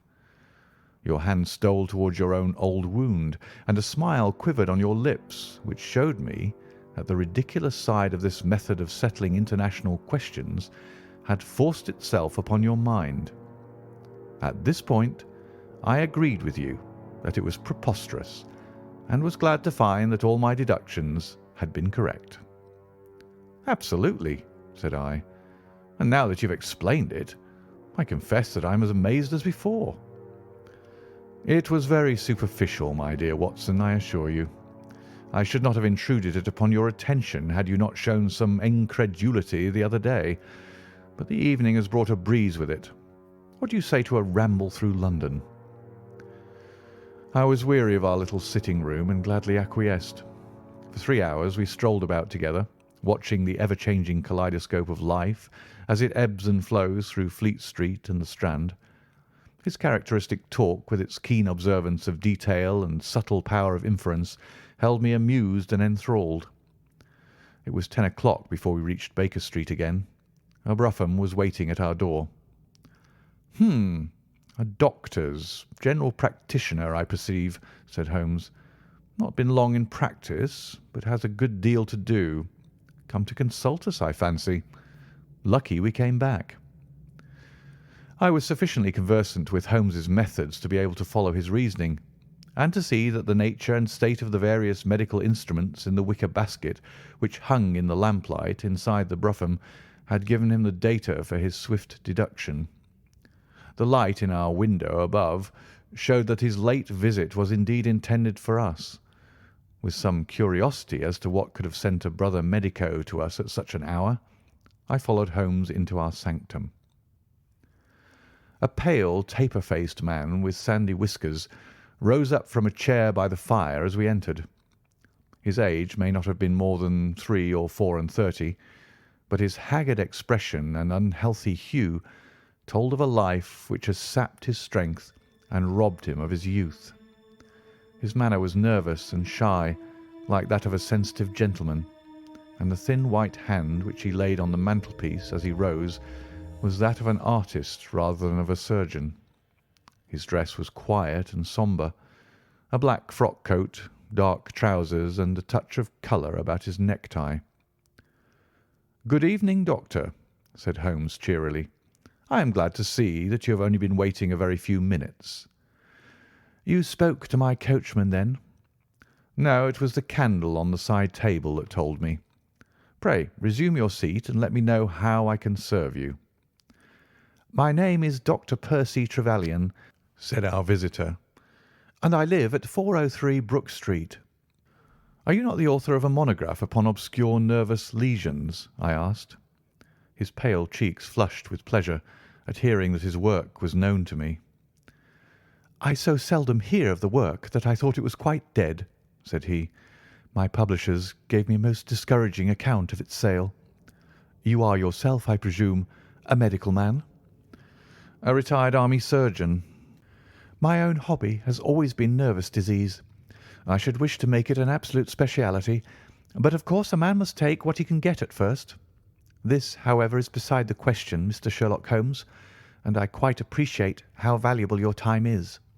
The fact is that a very singular train of events has occurred recently at my house in Brook Street, and to-night they came to such a head that I felt it was quite impossible for me to wait another hour before asking for your advice and assistance." Sherlock Holmes sat down and lit his pipe. "You are very welcome to both," said he. "Pray let me have a detailed account of what the circumstances are which have disturbed you." "One or two of them are so trivial," said Dr. Trevelyan, "that really I am almost ashamed to mention them. But the matter is so inexplicable, and the recent turn which it has taken is so elaborate, that I shall lay it all before you, and you shall judge what is essential and what is not. I am compelled to begin with to say something of my own college career. I am a London University man, you know, and I am sure that you will not think that I am unduly singing my own praises if I say that my student career was considered by my professors to be a very promising one. After I graduated, I continued to devote myself to research, occupying a minor position in King's College Hospital, and I was fortunate enough to excite considerable interest by my research into the pathology of catalepsy, and finally to win the Bruce Pinkerton Prize and medal by the monograph on nervous lesions to which your friend has just alluded. I should not go too far if I were to say that there was a general impression at the time that a distinguished career lay before me. But the one great stumbling block lay in my want of capital. As you will readily understand, a specialist who aims high is compelled to start in one of a dozen streets in the Cavendish Square quarter, all of which entail enormous rents and furnishing expenses. Besides this preliminary outlay, he must be prepared to keep himself for some years and to hire a presentable carriage and horse. To do this was quite beyond my power, and I could only hope that by economy I might in 10 years' time save enough to enable me to put up my plate. Suddenly, however, an unexpected incident opened up quite a new prospect to me. This was a visit from a gentleman of the name of Blessington, who was a complete stranger to me. He came up to my room one morning and plunged into business in an instant. "You are the same Percy Trevelyan who has had so distinguished a career and won a great prize lately?" said he. I bowed. "Answer me frankly," he continued. for you'll find it to your interest to do so. You have all the cleverness which makes a successful man. Have you the tact?" I could not help smiling at the abruptness of the question. "I trust that I have my share," I said. "Any bad habits? Not drawn towards drink, eh?" "Really, sir?" I cried. "Quite right. That's all right. But I was bound to ask, with all these qualities, why are you not in practice?" I shrugged my shoulders. "Come, come," said he, in his bustling way. "It's the old story. More in your brains than in your pocket, eh? What would you say if I were to start you in Brook Street?" I stared at him in astonishment. "Oh, it's for my sake, not for yours," he cried. "I'll be perfectly frank with you, and if it suits you, it'll suit me very well. I have a few thousands to invest, do you see, and I think I'll sink them in you." "But why?" I gasped. "Well, it's just like any other speculation, and safer than most." "What am I to do, then?" "I'll tell you. I'll take the house, furnish it, pay the maids, and run the whole place.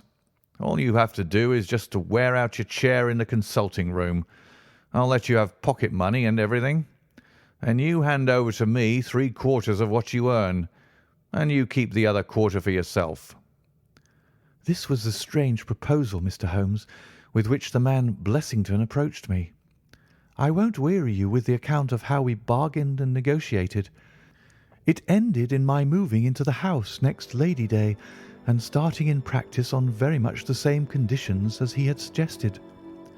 He came himself to live with me in the character of a resident patient. His heart was weak, it appears, and he needed constant medical supervision. He turned the 2 best rooms of the first floor into a sitting room and bedroom for himself. He was a man of singular habits, shunning company and very seldom going out. His life was irregular, but in one respect he was regularity itself. Every evening, at the same hour, he walked into the consulting room, examined the books, put down 5 and 3 for every guinea that I had earned, and carried the rest off to the strong box in his own room. I may say with confidence that he never had occasion to regret his speculation. From the first it was a success.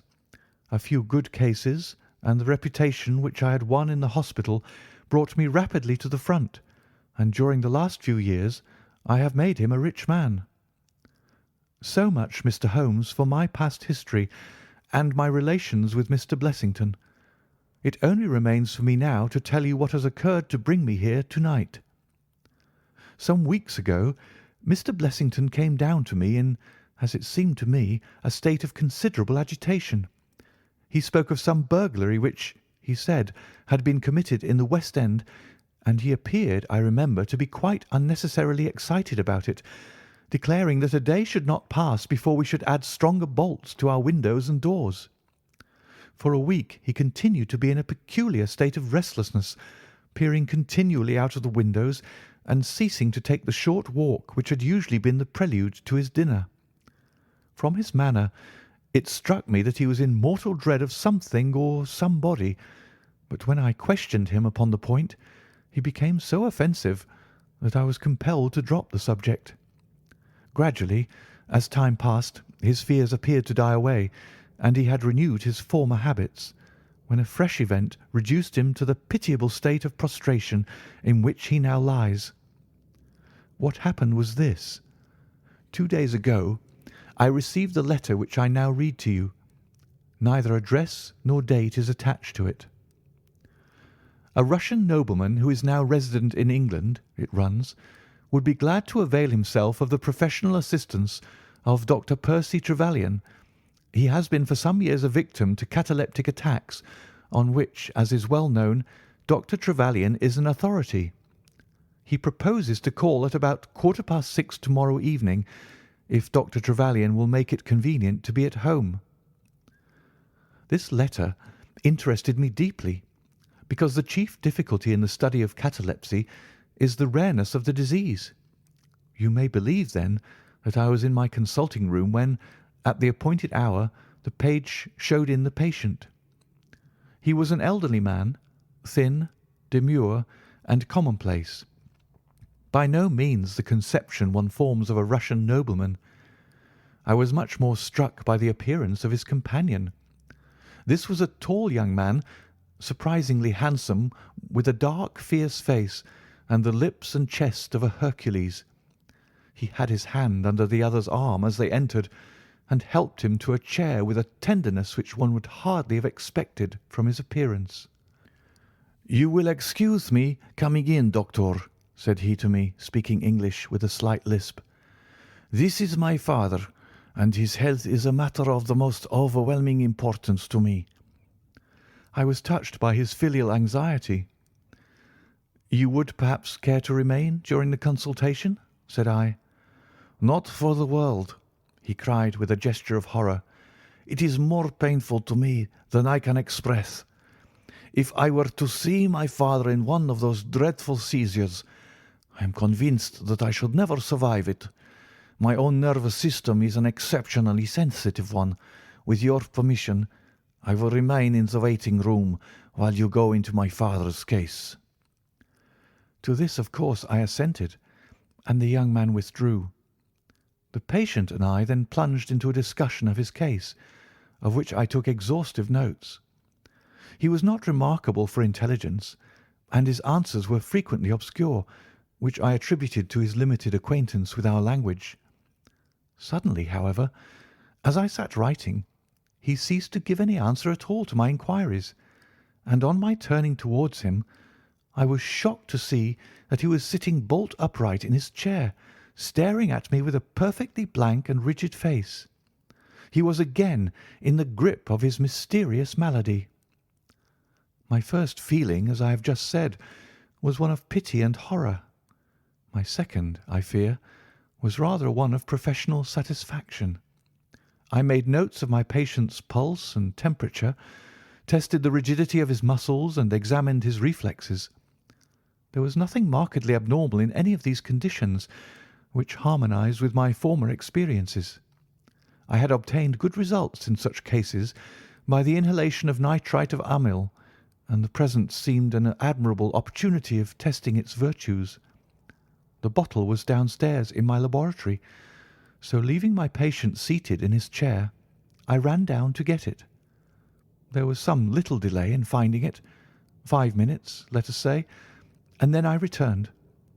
Imagine my amazement to find the room empty and the patient gone.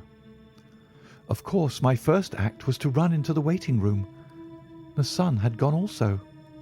The hall door had been closed, but not shut. My page, who admits patients, is a new boy, and by no means quick. He waits downstairs and runs up to show patients out when I ring the consulting room bell. He had heard nothing, and the affair remained a complete mystery. Mr. Blessington came in from his walk shortly afterwards, but I did not say anything to him upon the subject, for, to tell the truth, I have got in the way of late of holding as little communication with him as possible.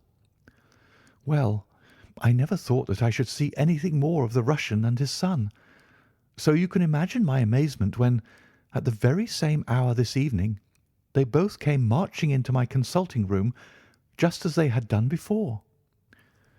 "I feel that I owe you a great many apologies for my abrupt departure yesterday, doctor," said my patient. "I confess that I was very much surprised at it," said I. "Well, the fact is," he remarked, "that when I recover from these attacks, my mind is always very clouded as to all that has gone before. I woke up in a strange room, as it seemed to me, and made my way out into the street in a sort of dazed way when you were absent. And I," said the son, "seeing my father pass the door of the waiting room, naturally thought that the consultation had come to an end. It was not until we had reached home that I began to realize the true state of affairs." "Well," said I, laughing, "there is no harm done, except that you puzzled me terribly. So if you, sir, would kindly step into the waiting room, I shall be happy to continue our consultation, which was brought to so abrupt an ending." For half an hour or so I discussed that old gentleman's symptoms with him, and then, having prescribed for him, I saw him go off upon the arm of his son. I have told you that Mr. Blessington generally chose this hour of the day for his exercise. He came in shortly afterwards and passed upstairs. An instant later, I heard him running down, and he burst into my consulting room like a man who is mad with panic. "Who has been in my room?" he cried. "No one," said I. "It's a lie!" he yelled. "Come up and look." I passed over the grossness of his language, as he seemed half out of his mind with fear. When I went upstairs with him, he pointed to several footprints upon the light carpet. "Do you mean to say those are mine?" he cried. They were certainly very much larger than any which he could have made, and were evidently quite fresh. It rained hard this afternoon, as you know, and my patients were the only people who called. It must have been the case, then, that the man in the waiting-room had, for some unknown reason, while I was busy with the other, ascended to the room of my resident patient. Nothing had been touched or taken, but there were the footprints to prove that the intrusion was an undoubted fact. Mr. Blessington seemed more excited over the matter than I should have thought possible, though of course it was enough to disturb anybody's peace of mind. He actually sat crying in an armchair, and I could hardly get him to speak coherently. It was his suggestion that I should come round to you, and of course I at once saw the propriety of it, for certainly the incident is a very singular one, though he appears to completely overrate its importance. If you would only come back with me in my brougham, you would at least be able to soothe him, though I can hardly hope that you will be able to explain this remarkable occurrence."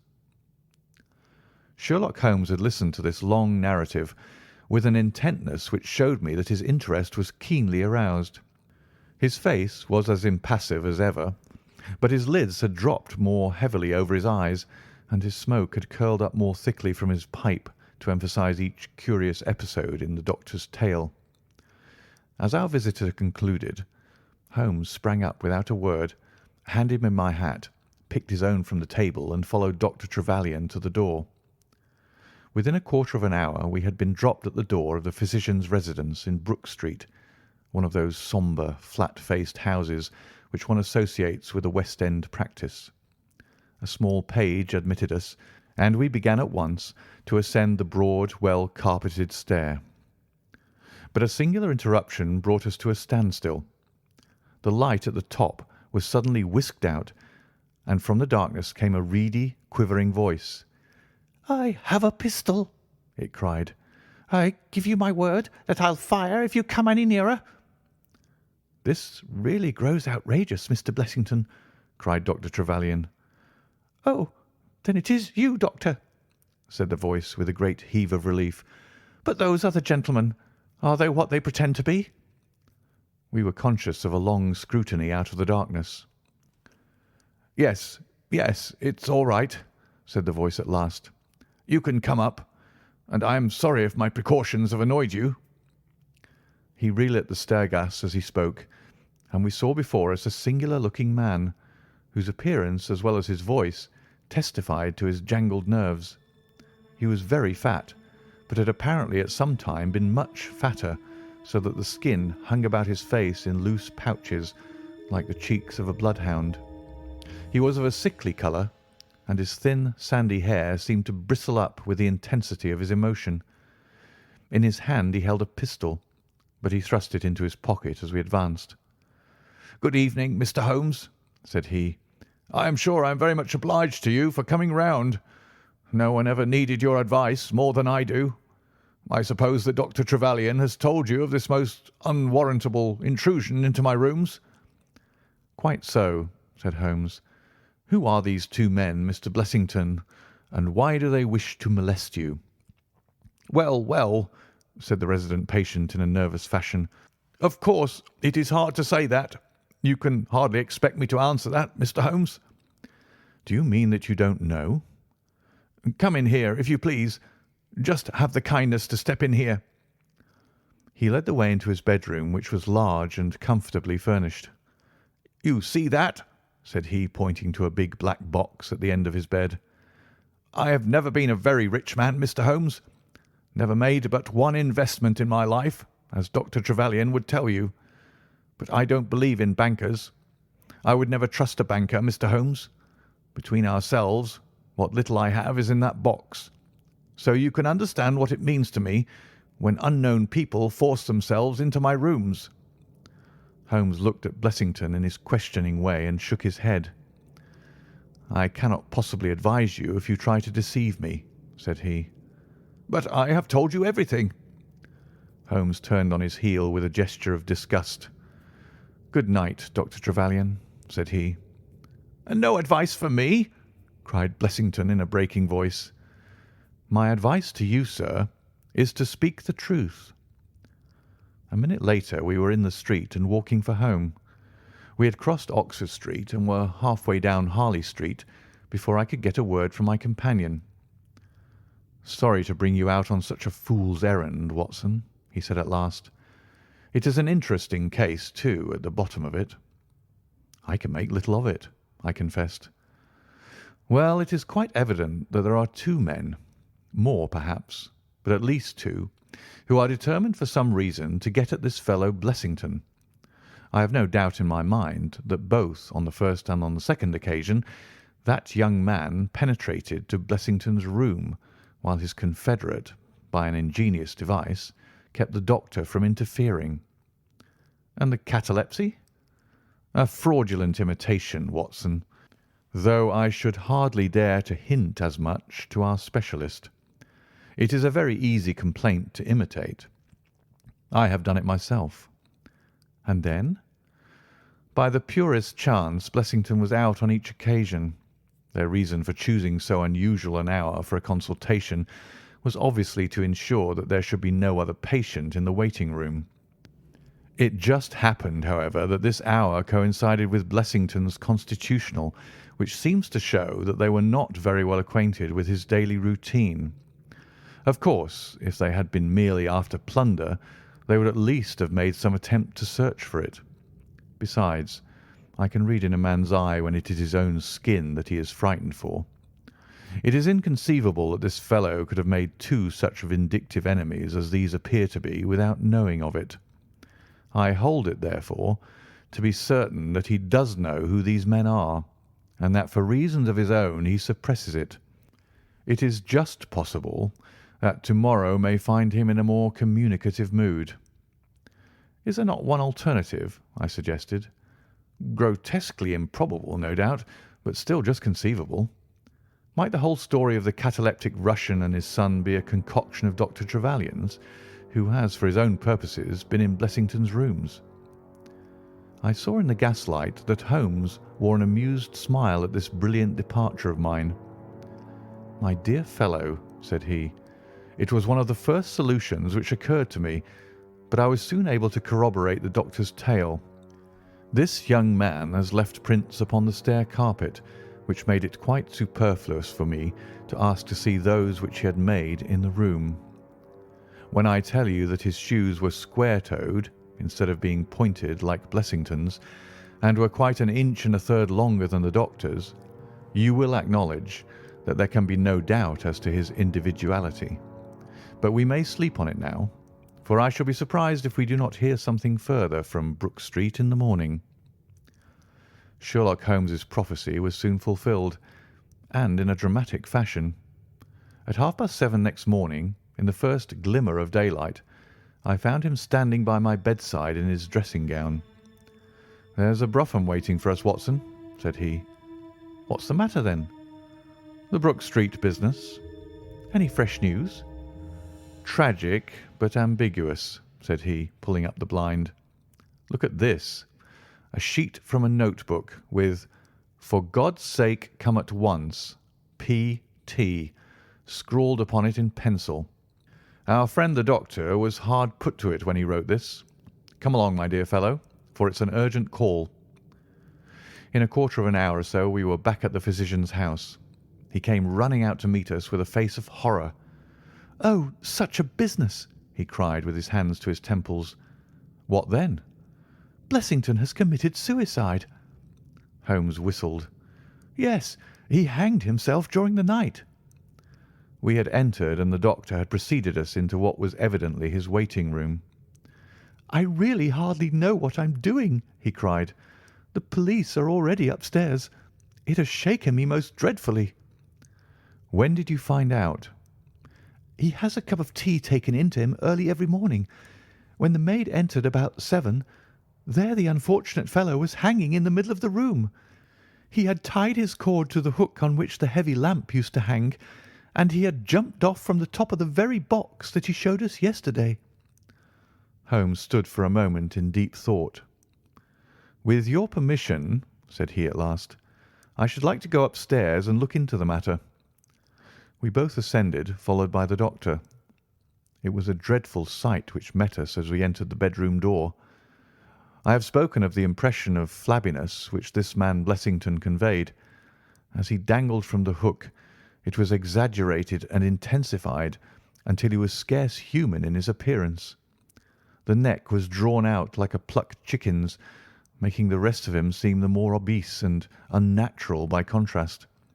He was clad only in his long nightdress, and his swollen ankles and ungainly feet protruded starkly from beneath it. Beside him stood a smart-looking police inspector, who was taking notes in a pocket-book. "Ah, Mr. Holmes," said he heartily as my friend entered. "I'm delighted to see you." "Good morning, Lanner," answered Holmes. "You won't think me an intruder, I am sure. Have you heard of the events which led up to this affair?" "Yes, I heard something of them." "Have you formed any opinion?" "As far as I can see, the man has been driven out of his senses by fright. The bed has been well slept in, you see. There's his impression deep enough. It's about 5 in the morning, you know, that suicides are most common. That would be about his time for hanging himself. It seems to have been a very deliberate affair." "I should say that he has been dead about 3 hours, judging by the rigidity of the muscles," said I. "Noticed anything peculiar about the room?" asked Holmes. "Found a screwdriver and some screws on the wash-hand stand. Seems to have smoked heavily during the night, too. Here are 4 cigar ends that I picked out of the fireplace." Said Holmes. "Have you got his cigar holder?" "No, I've seen none." "His cigar case, then?" "Yes, it was in his coat pocket." Holmes opened it and smelled the single cigar which it contained. "Oh, this is an Havana, and these others are cigars of the peculiar sort which are imported by the Dutch from their East Indian colonies.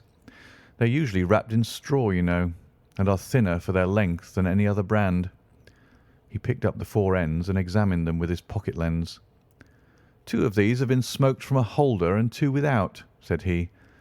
"2 have been cut by a not very sharp knife, and 2 have had the ends bitten off by a set of excellent teeth. This is no suicide, Mr. Lanner. It is a very deeply planned and cold-blooded murder." "Impossible!" cried the inspector. "And why?" "Why should anyone murder a man in so clumsy a fashion as by hanging him?" "That is what we have to find out." "How could they get in?" "Through the front door." "It was barred in the morning." "Then it was barred after them." "How do you know?" "I saw their traces. Excuse me a moment, and I may be able to give you some further information about it." He went over to the door, and turning the lock, he examined it in his methodical way. Then he took out the key, which was on the inside, and inspected that also. The bed, the carpet, the chairs, the mantelpiece, the dead body, and the rope were each in turn examined, until at last he professed himself satisfied, and with my aid and that of the inspector cut down the wretched object and laid it reverently under a sheet. "How about this rope?" he asked. "It is cut off this," said Dr. Trevelyan, drawing a large coil from under the bed. "He was morbidly nervous of fire, and always kept this beside him, so that he might escape by the window in case the stairs were burning." "That must have saved them trouble," said Holmes thoughtfully. "Yes, the actual facts are very plain, and I shall be surprised if by the afternoon I cannot give you the reasons for them as well. I will take this photograph of Blessington, which I see upon the mantelpiece, as it may help me in my inquiries." "But you have told us nothing," cried the doctor. "Oh, there can be no doubt as to the sequence of events," said Holmes. "There were three of them in it, the young man, the old man, and a third to whose identity I have no clue. The first two, I need hardly remark, are the same who masqueraded as the Russian count and his son, so we can give a very full description of them. They were admitted by a confederate inside the house. If I might offer you a word of advice, Inspector, it would be to arrest the page, who, as I understand, has only recently come into your service, Doctor." "The young imp cannot be found," said Dr. Trevelyan. "The maid and the cook have just been searching for him." Holmes shrugged his shoulders. "He has played a not unimportant part in this drama," said he. "The three men having ascended the stairs, which they did on tiptoe, the elder man first, the younger man second, and the unknown man in the rear." "My dear Holmes!" I ejaculated. "Oh, there could be no question as to the superimposing of the footmarks. I had the advantage of learning which was which last night. They ascended, then, to Mr. Blessington's room, the door of which they found to be locked. With the help of a wire, however, they forced round the key, even without the lens you will perceive by the scratches on this ward, where the pressure was applied. On entering the room, their first proceeding must have been to gag Mr. Blessington. He may have been asleep, or he may have been so paralysed with terror as to have been unable to cry out. These walls are thick, and it is conceivable that his shriek, if he had time to utter one, was unheard. Having secured him, it is evident to me that a consultation of some sort was held.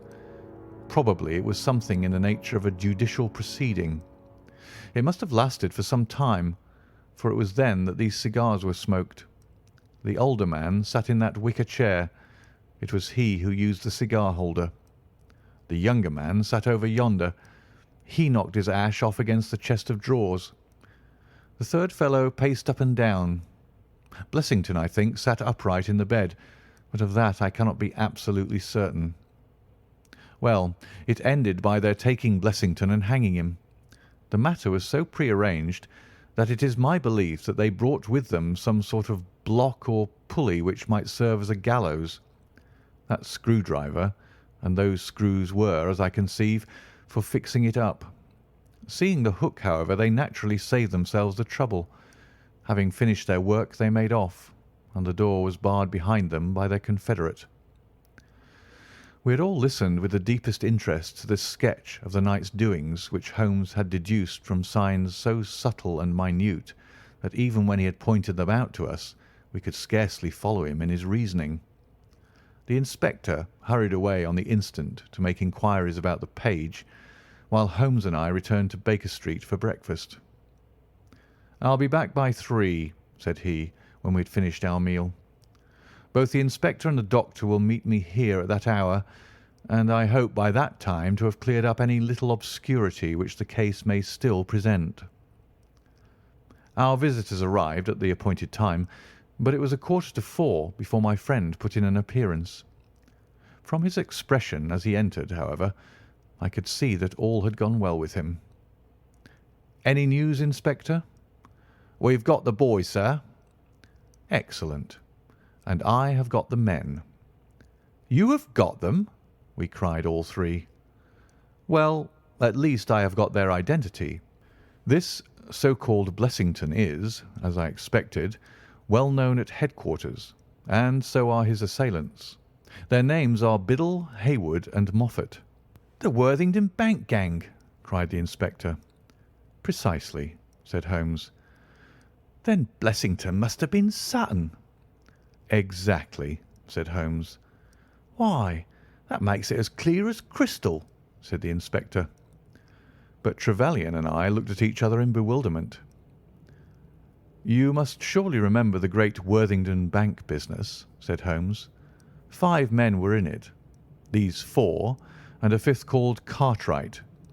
Tobin, the caretaker, was murdered, and the thieves got away with £7,000. This was in 1875. They were all 5 arrested, but the evidence against them was by no means conclusive. This Blessington, or Sutton, who was the worst of the gang, turned informer. On his evidence, Cartwright was hanged, and the other three got 15 years apiece. When they got out the other day, which was some years before their full term, they set themselves, as you perceive, to hunt down the traitor and to avenge the death of their comrade upon him. Twice they tried to get at him and failed. A third time, you see, it came off. Is there anything further which I can explain, Dr. Trevelyan?" "I think you've made it all remarkably clear," said the doctor. "No doubt the day on which he was perturbed was the day when he had seen of their release in the newspapers." "Quite so. His talk about a burglary was the merest blind." "But why could he not tell you this?" "Well, my dear sir, knowing the vindictive character of his old associates, he was trying to hide his own identity from everybody as long as he could. His secret was a shameful one, and he could not bring himself to divulge it. However, wretch as he was still living under the shield of British law, and I have no doubt, Inspector, that you will see that though that shield might fail to guard, the sword of justice is still there to avenge." Such were the singular circumstances in connection with the resident patient and the Brook Street doctor.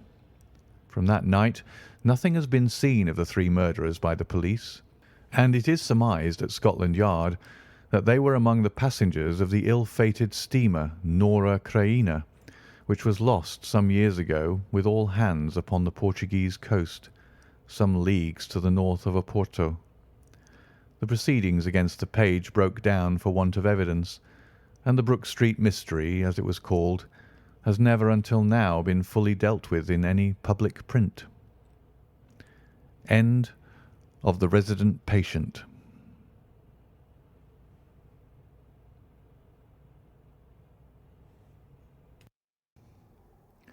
Adventure 9. The Greek Interpreter. During my long and intimate acquaintance with Mr. Sherlock Holmes, I had never heard him refer to his relations, and hardly ever to his own early life. This reticence upon his part had increased the somewhat inhuman effect which he produced upon me, until sometimes I found myself regarding him as an isolated phenomenon, a brain without a heart, as deficient in human sympathy as he was pre-eminent in intelligence. His aversion to women and his disinclination to form new friendships were both typical of his unemotional character, but not more so than his complete suppression of every reference to his own people.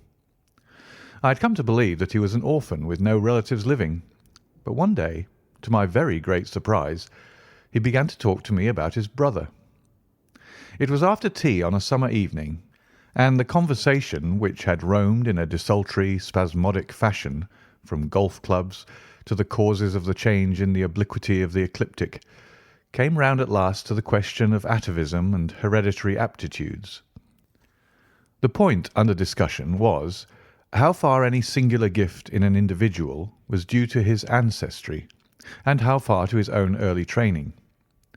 "In your own case," said I, "from all that you've told me, it seems obvious that your faculty of observation and your peculiar facility for deduction are due to your own systematic training."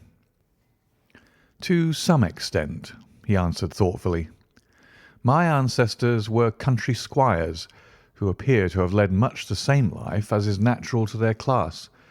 But none the less my turn that way is in my veins, and may have come with my grandmother, who was the sister of Vernet, the French artist. Art in the blood is liable to take the strangest forms." "But how do you know that it's hereditary?" "Because my brother Mycroft possesses it in a larger degree than I do." This was news to me indeed. If there were another man with such singular powers in England, how was it that neither police nor public had heard of him?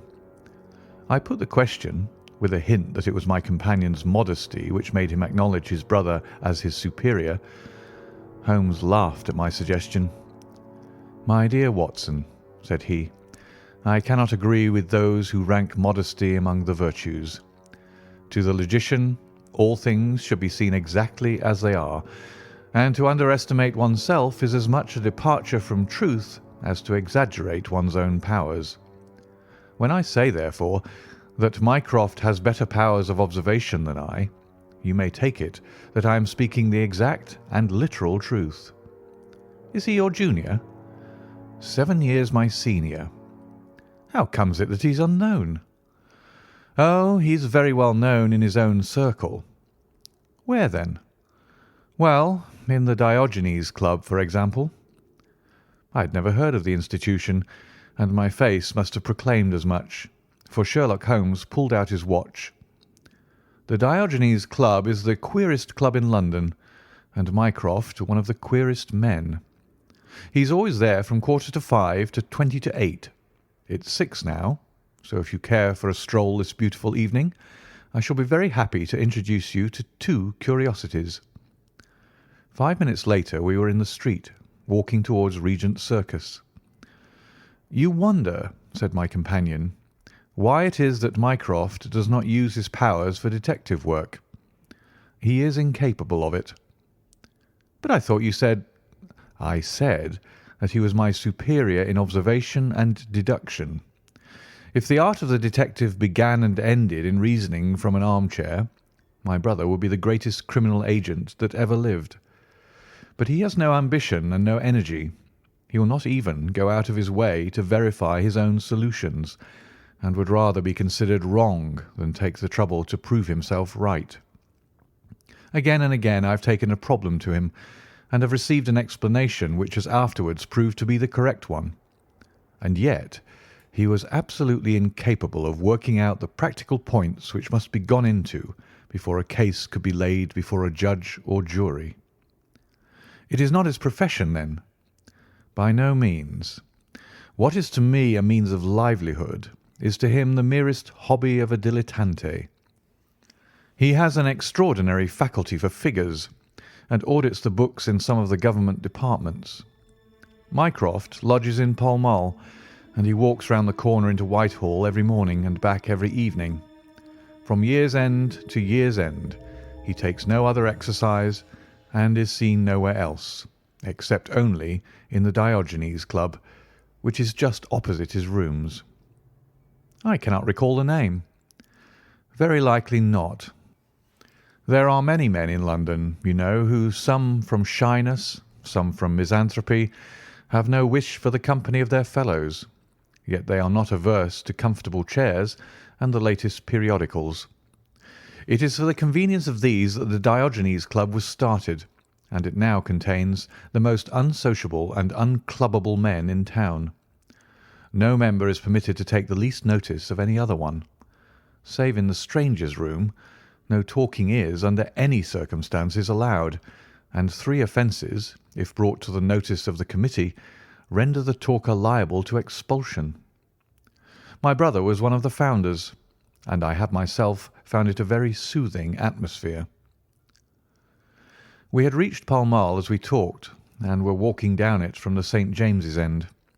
Sherlock Holmes stopped at a door some little distance from the Carlton, and, cautioning me not to speak, he led the way into the hall. Through the glass panelling I caught a glimpse of a large and luxurious room, in which a considerable number of men were sitting about and reading papers, each in his own little nook. Holmes showed me into a small chamber which looked out into Pall Mall, and then, leaving me for a minute, he came back with a companion, whom I knew could only be his brother. Mycroft Holmes was a much larger and stouter man than Sherlock. His body was absolutely corpulent, but his face, though massive, had preserved something of the sharpness of expression which was so remarkable in that of his brother. His eyes, which were of a peculiarly light watery grey, seemed to have always retained that far-away introspective look which I had only observed in Sherlock's when he was exerting his full powers. "I am glad to meet you, sir," said he, putting out a broad, fat hand like the flipper of a seal. "I hear of Sherlock everywhere since you became his chronicler.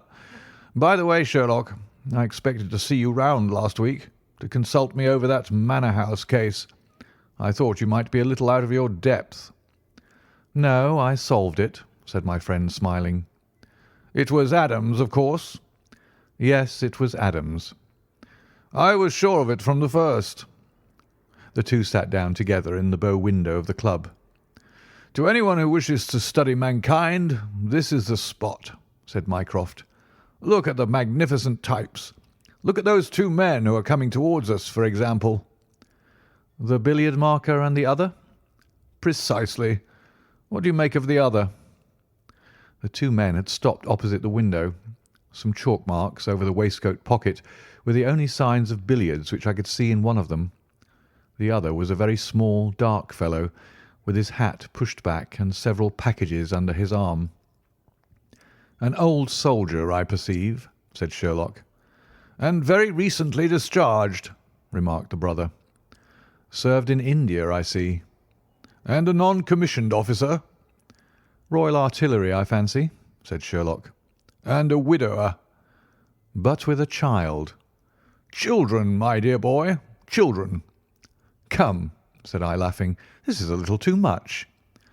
Surely, answered Holmes, it is not hard to say that a man with that bearing, expression of authority, and sun-baked skin is a soldier, is more than a private, and is not long from India. That he has not left the service long is shown by his still wearing his ammunition boots, as they are called, observed Mycroft.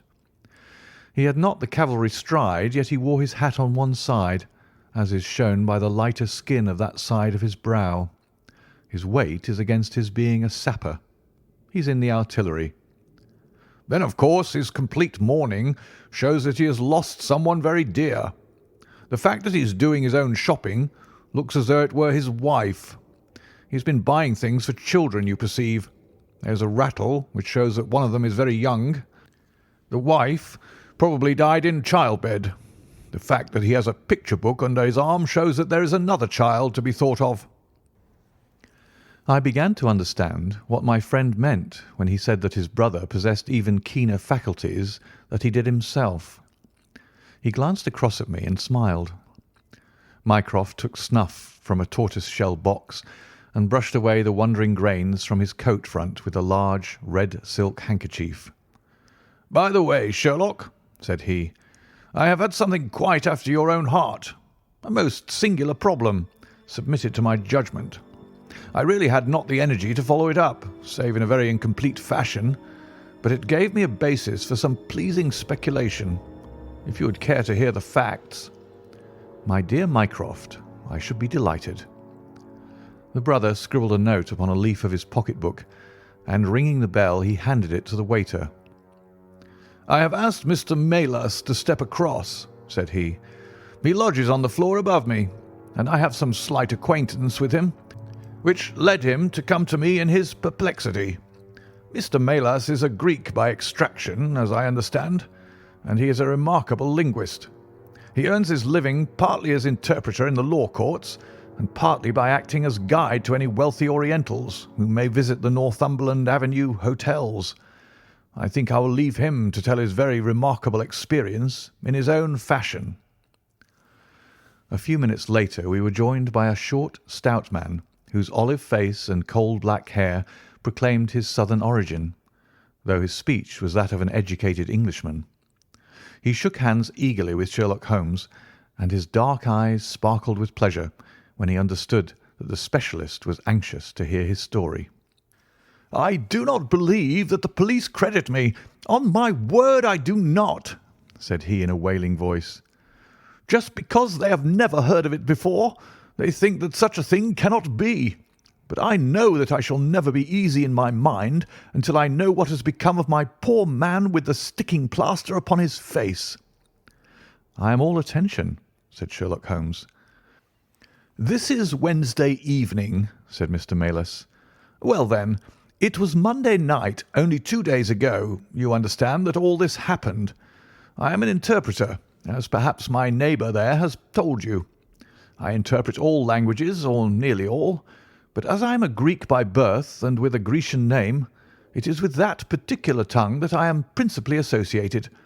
For many years I have been the chief Greek interpreter in London, and my name is very well known in the hotels. It happens not unfrequently that I am sent for at strange hours by foreigners who get into difficulties, or by travellers who arrive late and wish my services.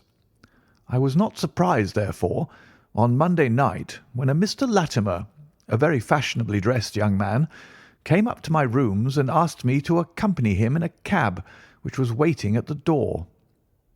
A Greek friend had come to see him upon business, he said, and as he could speak nothing but his own tongue, the services of an interpreter were indispensable. He gave me to understand that his house was some little distance off in Kensington, and he seemed to be in a great hurry, bustling me rapidly into the cab when we had descended to the street. I say into the cab, but I soon became doubtful as to whether it was not a carriage in which I found myself. It was certainly more roomy than the ordinary four-wheel disgrace to London, and the fittings, though frayed, were of rich quality. Mr. Latimer seated himself opposite to me, and we started off through Charing Cross and up the Shaftesbury Avenue. We had come out upon Oxford Street, and I had ventured some remark as to this being a roundabout way to Kensington, when my words were arrested by the extraordinary conduct of my companion. He began by drawing a most formidable-looking bludgeon loaded with lead from his pocket, and switching it backward and forward several times as if to test its weight and strength. Then he placed it without a word upon the seat beside him. Having done this, he drew up the windows on each side, and I found to my astonishment that they were covered with paper, so as to prevent my seeing through them. "I am sorry to cut off your view, Mr. Melas," said he. "The fact is that I have no intention that you should see what the place is to which we are driving.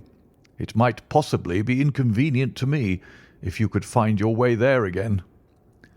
As you can imagine, I was utterly taken aback by such an address.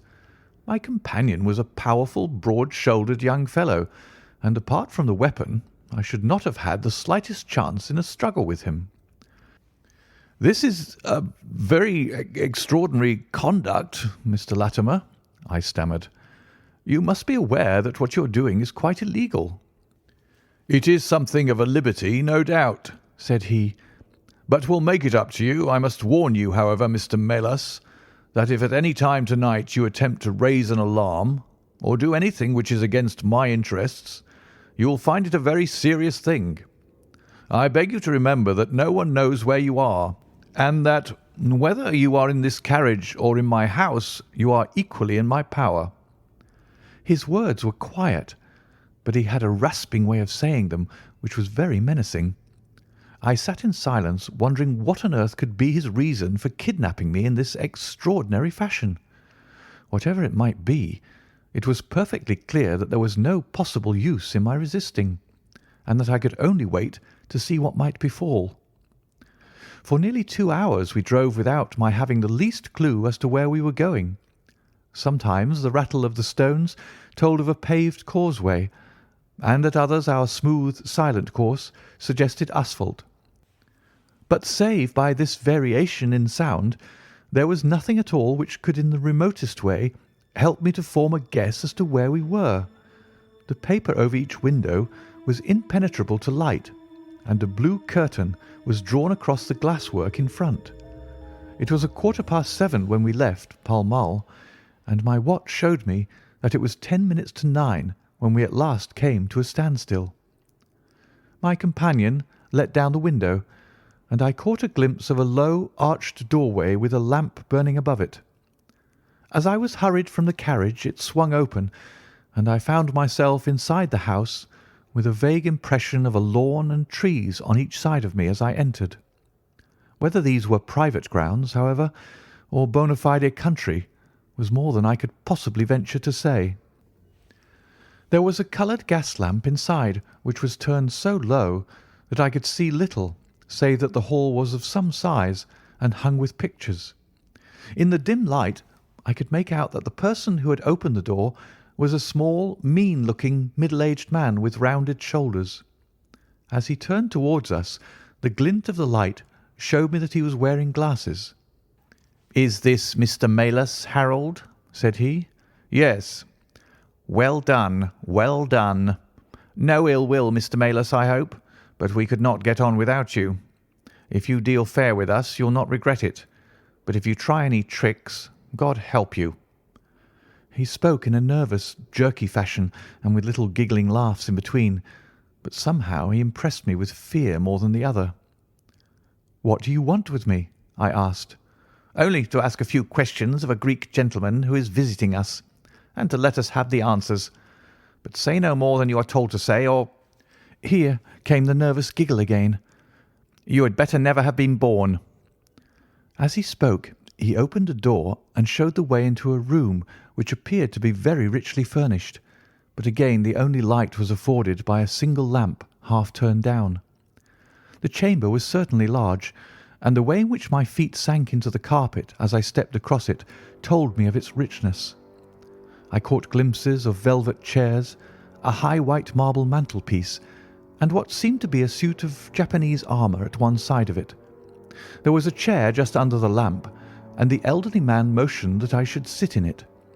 The younger had left us, but he suddenly returned through another door, leading with him a gentleman clad in some sort of loose dressing gown, who moved slowly towards us. As he came into the circle of dim light, which enables me to see him more clearly, I was thrilled with horror at his appearance. He was deadly pale and terribly emaciated, with the protruding brilliant eyes of a man whose spirit was greater than his strength. But what shocked me more than any signs of physical weakness was that his face was grotesquely crisscrossed with sticking plaster, and that one large pad of it was fastened over his mouth. "Have you the slate, Harold?" cried the older man, as this strange being fell rather than sat down into a chair. "Are his hands loose? Now then, give him the pencil.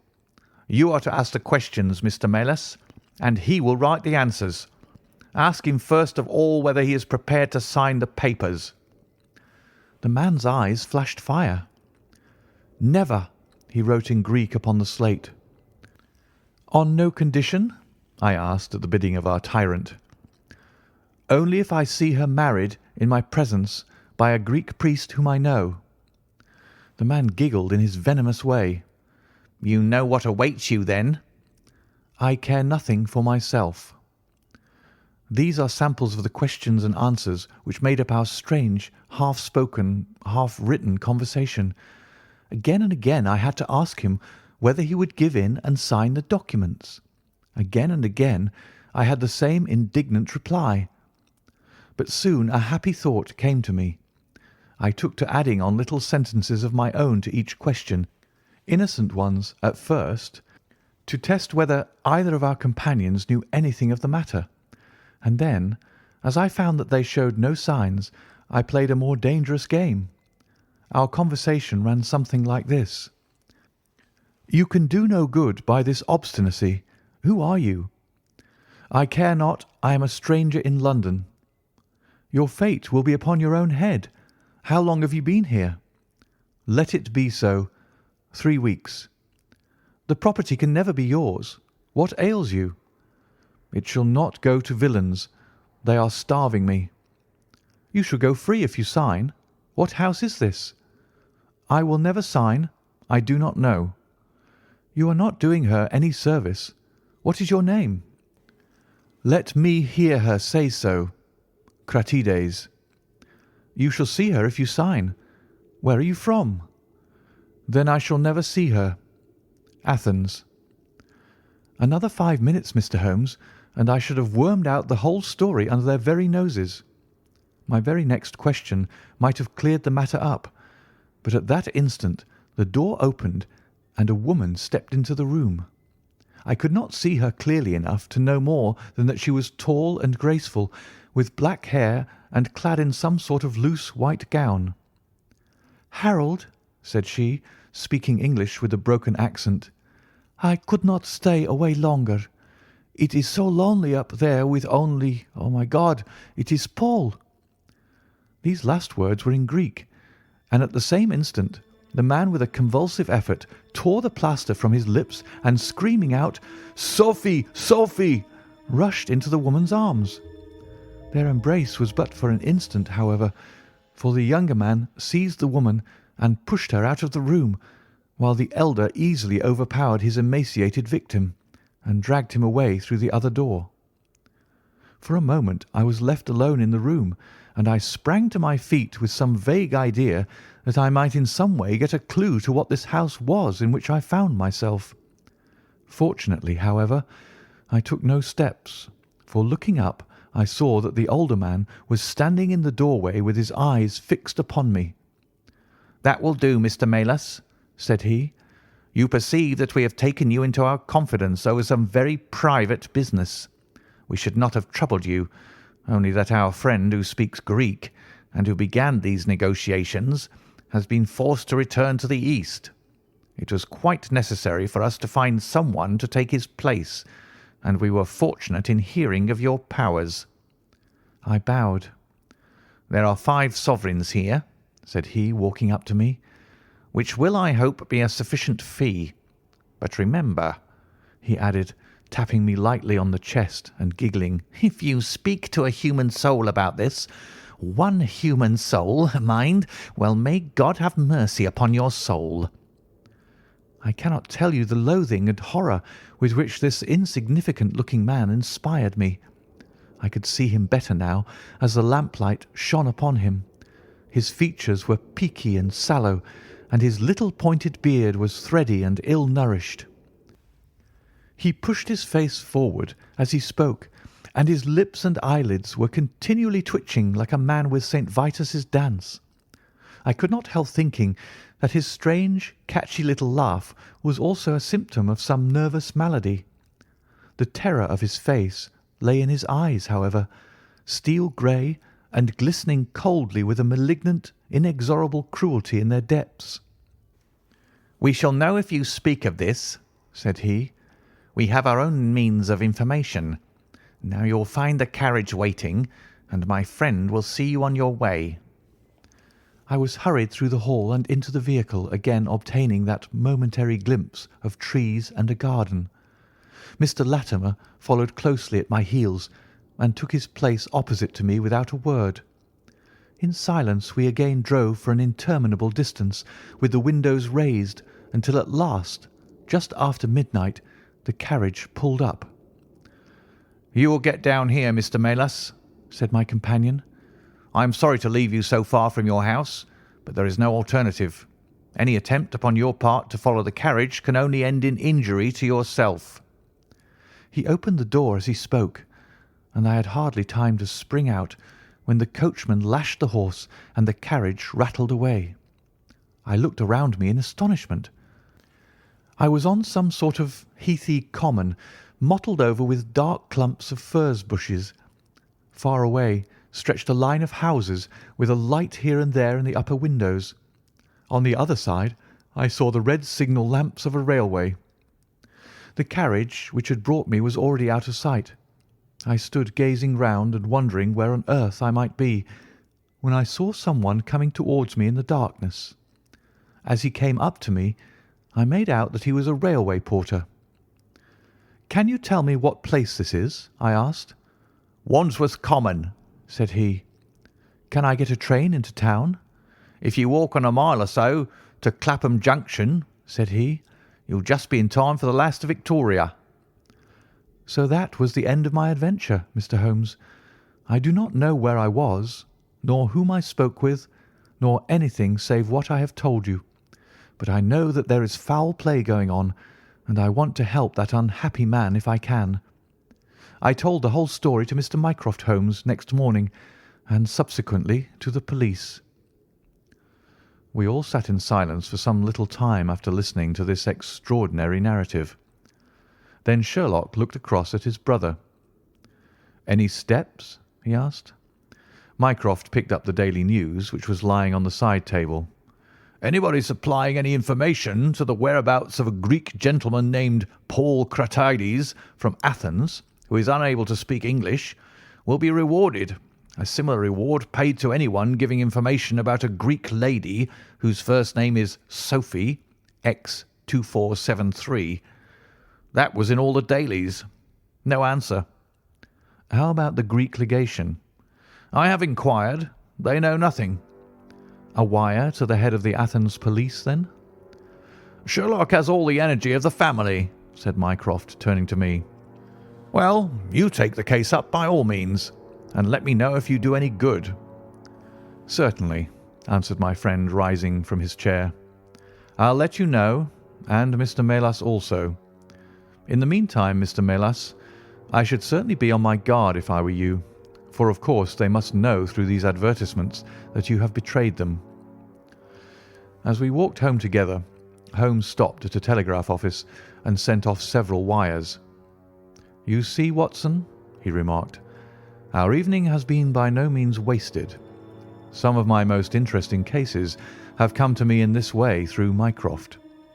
The problem which we have just listened to, although it can admit of but one explanation, has still some distinguishing features." "You have hopes of solving it?" "Well, knowing as much as we do, it will be singular indeed if we fail to discover the rest. You must yourself have formed some theory which will explain the facts to which we have listened?" "In a vague way, yes." "What was your idea, then?" "It seemed to me to be obvious that this Greek girl had been carried off by the young Englishman named Harold Latimer." "Carried off from where?" "Athens, perhaps." Sherlock Holmes shook his head. This young man could not talk a word of Greek. The lady could talk English fairly well. Inference, that she had been in England some little time, but he had not been in Greece. Well, then, we will presume that she had come on a visit to England, and that this Harold had persuaded her to fly with him. That is more probable. Then the brother, for that I fancy must be the relationship, comes over from Greece to interfere. He imprudently puts himself into the power of the young man and his older associate. They seize him and use violence towards him in order to make him sign some papers to make over the girl's fortune, of which he may be trustee, to them. This he refuses to do. In order to negotiate with him, they have to get an interpreter, and they pitch upon this Mr. Melas, having used some other one before. The girl is not told of the arrival of her brother, and finds it out by the merest accident." "Excellent, Watson," cried Holmes. "I really fancy that you are not far from the truth. You see that we hold all the cards, and we have only to fear some sudden act of violence on their part. If they give us time, we must have them. But how can we find where this house lies?" "Well, if our conjecture is correct, and the girl's name is or was Sophie Catrides, we should have no difficulty in tracing her. That must be our main hope, for the brother is, of course, a complete stranger. It is clear that some time has elapsed since this Harold established these relations with the girl, some weeks, at any rate, since the brother in Greece has had time to hear of it and come across.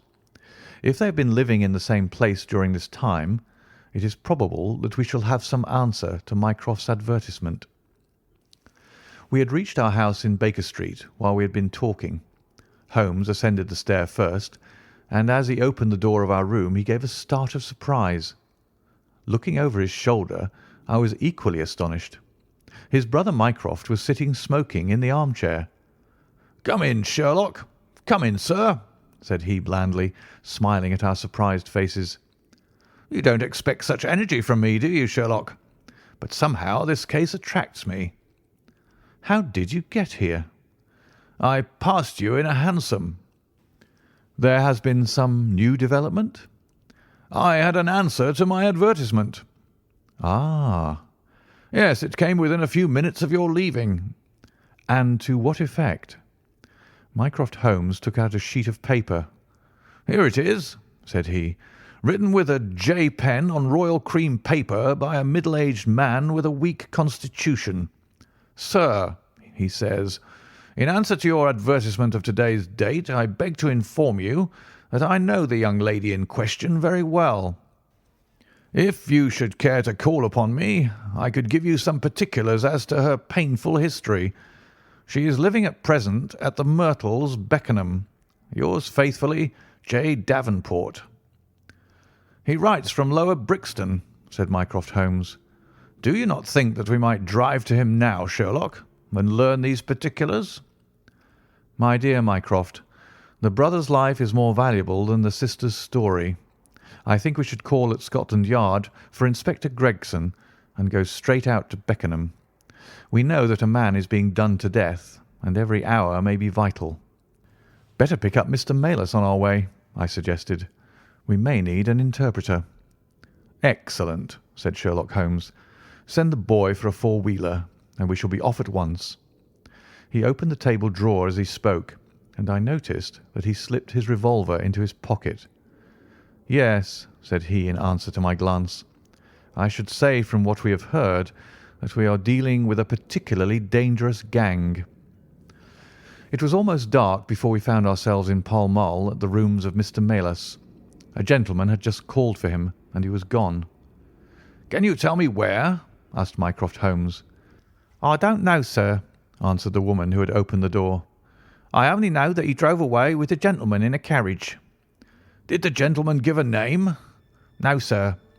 "He wasn't a tall, handsome, dark young man?" "Oh, no, sir. He was a little gentleman with glasses, thin in the face, but very pleasant in his ways, for he was laughing all the time that he was talking." "Come along," cried Sherlock Holmes abruptly. "This grows serious," he observed as we drove to Scotland Yard. "These men have got hold of Maylis again. He is a man of no physical courage, as they are well aware from their experience the other night. This villain was able to terrorise him the instant that he got into his presence. No doubt they want his professional services, but having used him, they may be inclined to punish him for what they will regard as his treachery." Our hope was that by taking the train we might get to Beckenham as soon or sooner than the carriage. On reaching Scotland Yard, however, it was more than an hour before we could get Inspector Gregson and comply with the legal formalities which would enable us to enter the house. It was 9:45 before we reached London Bridge, and 9:30 before the four of us alighted on the Beckenham platform. A drive of half a mile brought us to the Myrtles, a large, dark house standing back from the road in its own grounds. Here we dismissed our cab and made our way up the drive together. "The windows are all dark," remarked the inspector. "The house seems deserted."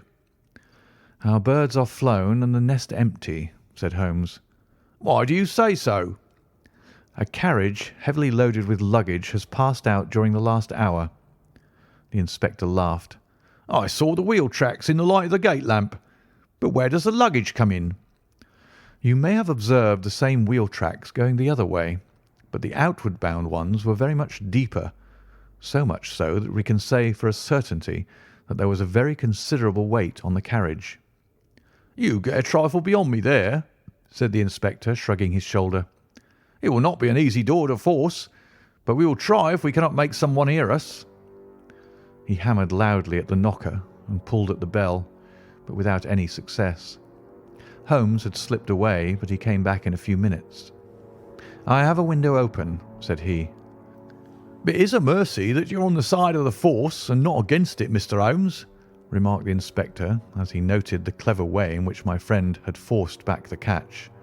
"Well, I think that under the circumstances we may enter without an invitation."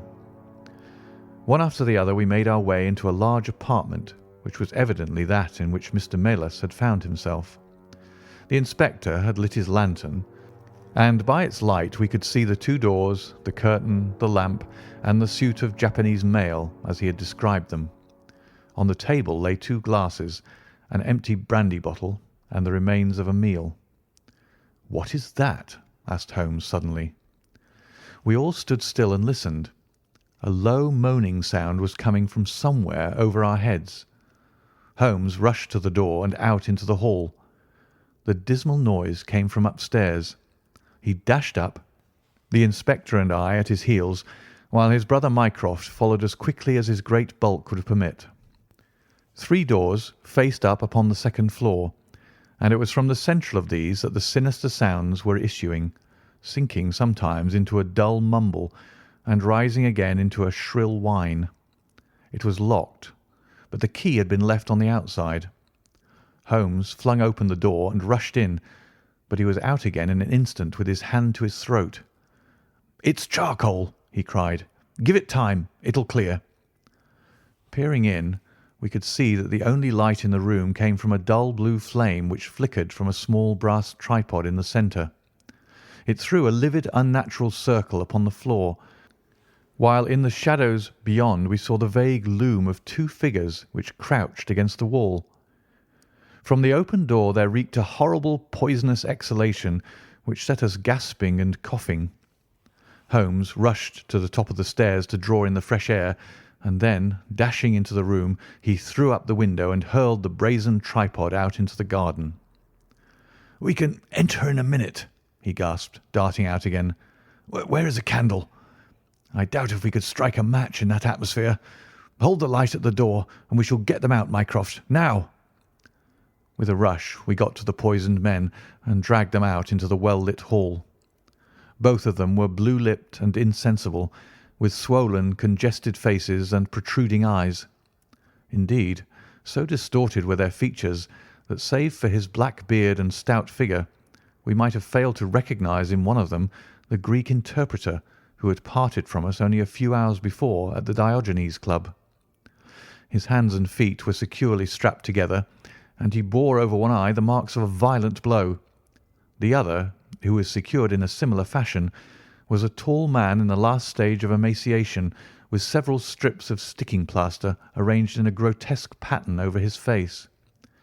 He had ceased to moan as we laid him down, and a glance showed me that for him at least our aid had come too late. Mr. Melas, however, still lived, and in less than an hour, with the aid of ammonia and brandy, I had the satisfaction of seeing him open his eyes and of knowing that my hand had drawn him back from that dark valley in which all paths meet. It was a simple story which we had to tell, and one which did not but confirm our own deductions. His visitor, on entering his rooms, had drawn a life-preserver from his sleeve, and had so impressed him with the fear of instant and inevitable death that he had kidnapped him for the second time.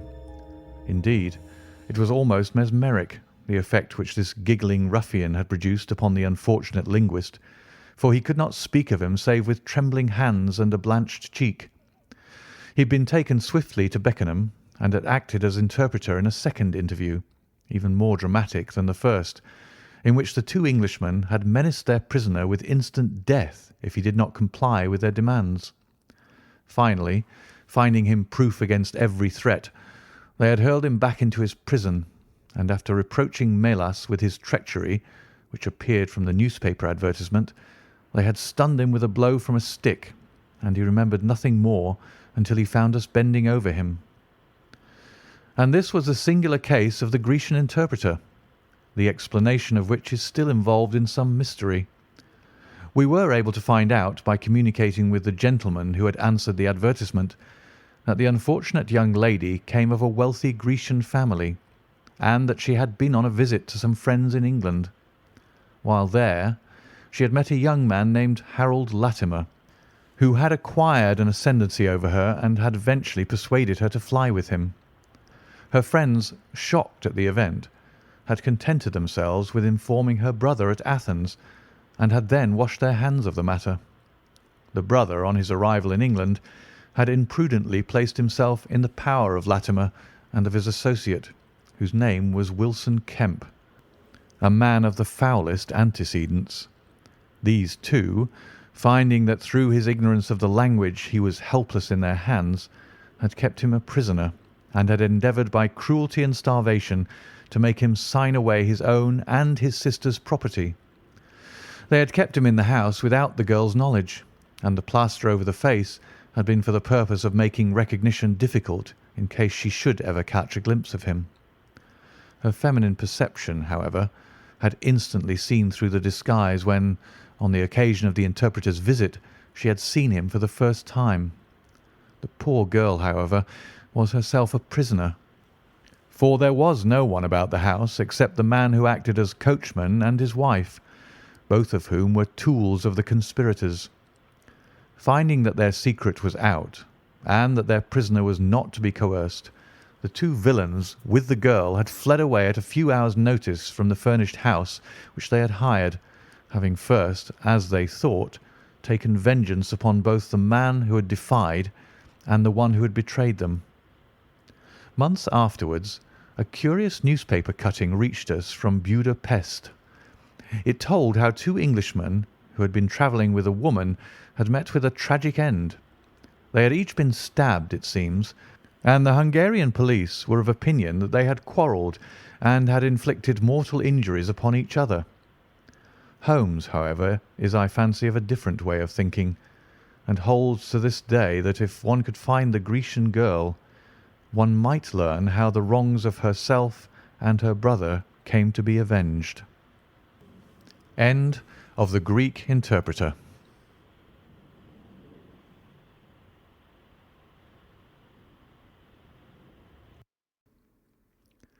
Adventure 10. The Naval Treaty. Part 1. The July which immediately succeeded my marriage was made memorable by 3 cases of interest, in which I had the privilege of being associated with Sherlock Holmes and of studying his methods. I find them recorded in my notes under the headings of The Adventure of the Second Stain, The Adventure of the Naval Treaty, and The Adventure of the Tired Captain. The first of these, however, deals with interest of such importance and implicates so many of the first families in the kingdom that for many years it will be impossible to make it public. No case, however, in which Holmes was engaged has ever illustrated the value of his analytical methods so clearly or has impressed those who were associated with him so deeply. I still retain an almost verbatim report of the interview in which he demonstrated the true facts of the case to Monsieur de Buch of the Paris police, and Fritz von Waldbaum, the well-known specialist of Danzig, both of whom had wasted their energies upon what proved to be side issues. The new century will have come, however, before the story can be safely told. Meanwhile, I pass on to the second on my list, which promised also at one time to be of national importance, and was marked by several incidents which give it a quite unique character. During my school days, I had been intimately associated with a lad named Percy Phelps, who was of much the same age as myself, though he was 2 classes ahead of me. He was a very brilliant boy, and carried away every prize which the school had to offer, finished his exploits by winning a scholarship which sent him on to continue his triumphant career at Cambridge. He was, I remember, extremely well connected, and even when we were all little boys together, we knew that his mother's brother was Lord Holdhurst, the great Conservative politician. This gaudy relationship did him little good at school. On the contrary, it seemed rather a piquant thing to us to chevy him about the playground and hit him over the shins with a wicket, but it was another thing when he came out into the world. I heard vaguely that his abilities and the influences which he commanded had won him a good position at the Foreign Office, and then he passed completely out of my mind until the following letter recalled his existence. Briarbrae, Woking. My dear Watson, I have no doubt that you can remember Tadpole Phelps, who was in the 5th form when you were in the 3rd. It is possible even that you may have heard that through my uncle's influence I obtained a good appointment at the Foreign Office, and that I was in a situation of trust and honour until a horrible misfortune came suddenly to blast my career. There is no use writing of the details of that dreadful event. In the event of your acceding to my request, it is probable that I shall have to narrate them to you. I have only just recovered from 9 weeks of brain fever, and am still exceedingly weak. Do you think that you could bring your friend Mr. Holmes down to see me? I should like to have his opinion of the case, though the authorities assure me that nothing more can be done. Do try to bring him down, and as soon as possible. Every minute seems an hour while I live in this state of horrible suspense. Assure him that if I have not asked his advice sooner, it was not because I did not appreciate his talents, but because I have been off my head ever since the blow fell. Now I am clear again, though I dare not think of it too much for fear of a relapse. I am still so weak that I have to write, as you see, by dictating. Do try to bring him. Your old schoolfellow, Percy Phelps. There was something that touched me as I read this letter, something pitiable in the reiterated appeals to bring Holmes. So moved was I that even had it been a difficult matter, I should have tried it. But of course I knew well that Holmes loved his art, so that he was ever as ready to bring his aid as his client could be to receive it. My wife agreed with me that not a moment should be lost in laying the matter before him, and so within an hour of breakfast time I found myself back once more in the old rooms in Baker Street. Holmes was seated at his side table, clad in his dressing gown, and working hard over a chemical investigation. A large curved retort was boiling furiously in the bluish flame of a Bunsen burner, and the distilled drops were condensing into a 2-litre measure. My friend hardly glanced up as I entered, and I, seeing that his investigation must be of importance, seated myself in an armchair and waited. He dipped into this bottle or that, drawing out a few drops of each with his glass pipette, and finally brought a test tube containing a solution over to the table. In his right hand he held a slip of litmus paper. "You come at a crisis, Watson," said he. "If this paper remains blue, all is well. If it turns red, it means a man's life." He dipped it into the test tube, and it flushed at once into a dull, dirty crimson. I thought as much," he cried. "I will be at your service in an instant, Watson. You will find tobacco in the Persian slipper." He turned to his desk and scribbled off several telegrams, which were handed over to the page boy. Then he threw himself down into the chair opposite and drew up his knees until his fingers clasped round his long, thin shins. "A very commonplace little murder," said he. "You've got something better, I fancy. You are the stormy petrel of crime, Watson. What is it?" I handed him the letter, which he read with the most concentrated attention. "It does not tell us very much, does it?" he remarked as he handed it back to me. "Hardly anything. And yet the writing is of interest. But the writing is not his own." "Precisely. It is a woman's." "A man's, surely," I cried. "No, a woman's, and a woman of rare character. You see, at the commencement of an investigation, it is something to know that your client is in close contact with someone who, for good or evil, has an exceptional nature. My interest is already awakened in the case. If you are ready, we will start at once for Woking, and see this diplomatist who is in such evil case, and the lady to whom he dictates his letter." We were fortunate enough to catch an early train at Waterloo, and in a little under an hour we found ourselves among the fir woods and the heather of Woking.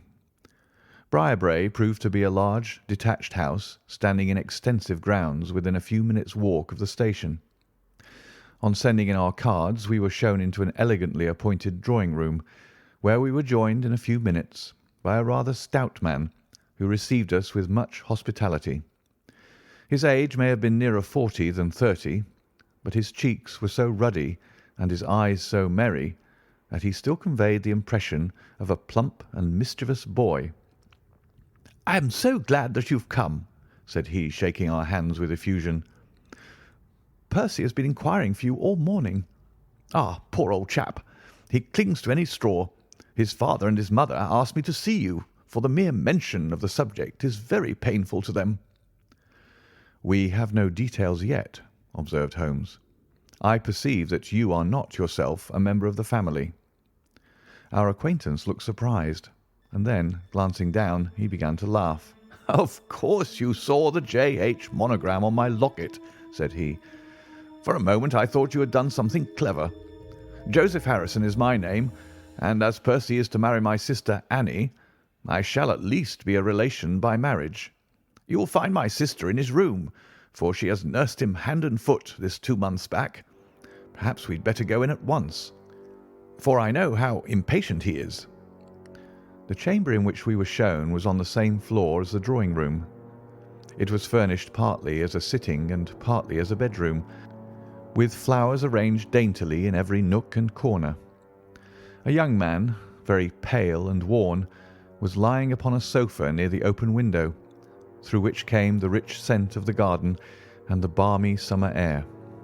A woman was sitting beside him, who rose as we entered. Shall I leave, Percy? She asked. He clutched her hand to detain her. How are you, Watson? Said he cordially.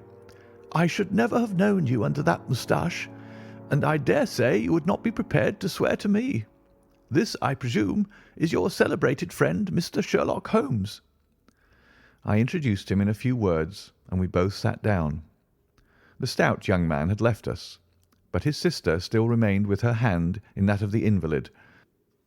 She was a striking-looking woman, a little short and thick for symmetry, but with a beautiful olive complexion, large, dark Italian eyes, and a wealth of deep black hair. Her rich tints made the white face of her companion the more worn and haggard by the contrast. I won't waste your time, said he, raising himself upon the sofa. I'll plunge into the matter without further preamble. I was a happy and successful man, Mr. Holmes, and on the eve of being married, when a sudden and dreadful misfortune wrecked all my prospects in life.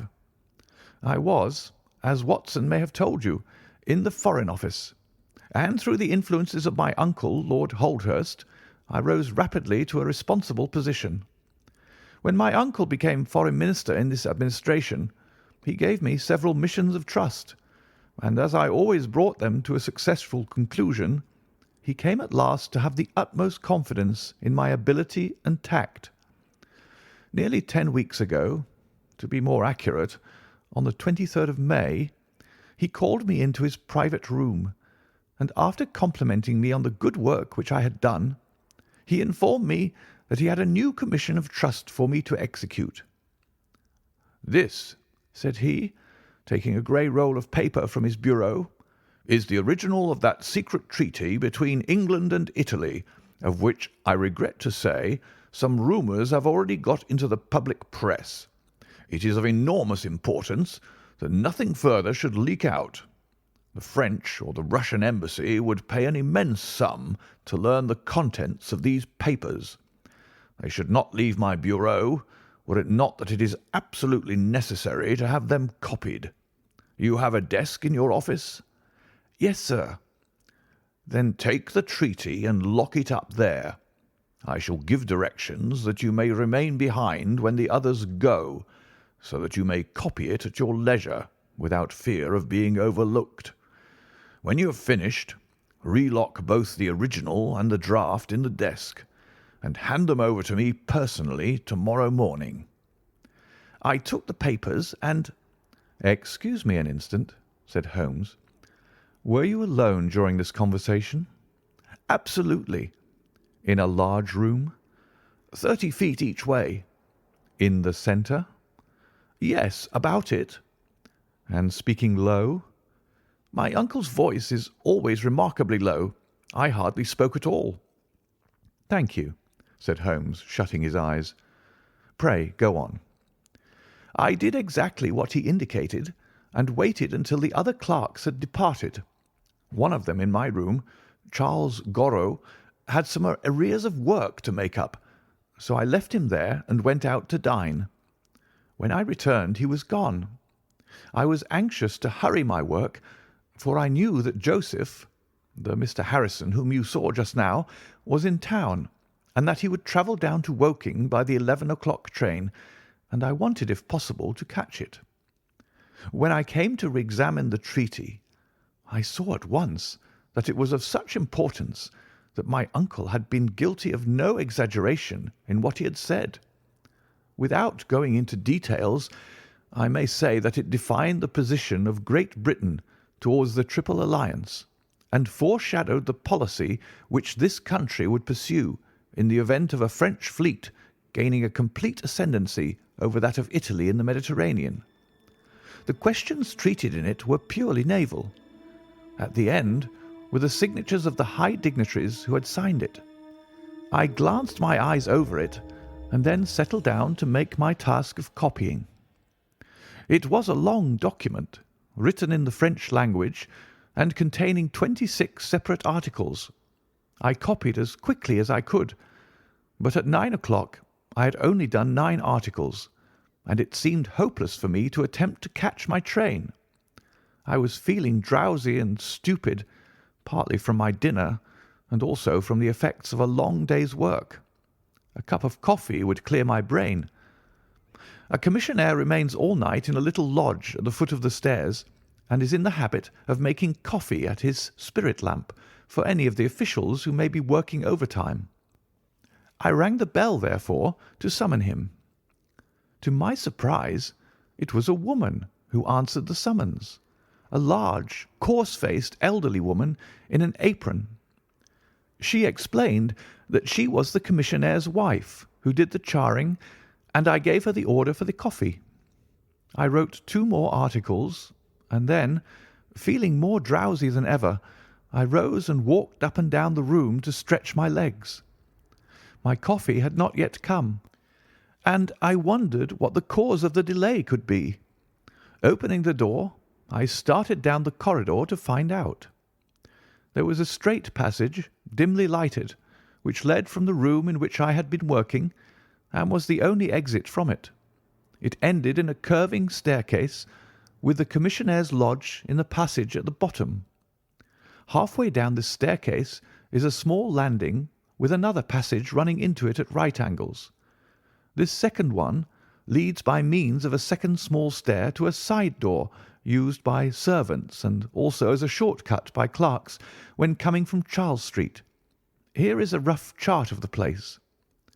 "Thank you. I think that I quite follow you," said Sherlock Holmes.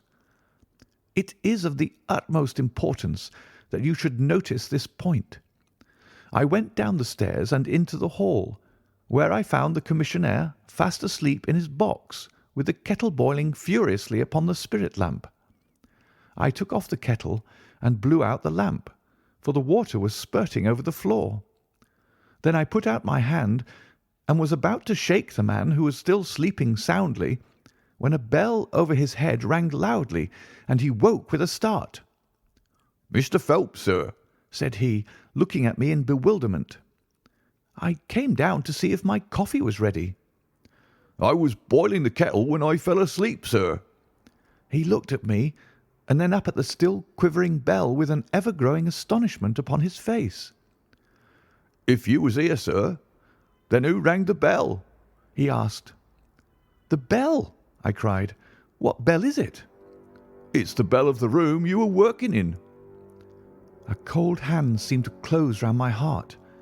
Someone, then, was in that room where my precious treaty lay upon the table. I ran frantically up the stair and along the passage. There was no one in the corridors, Mr. Holmes. There was no one in the room.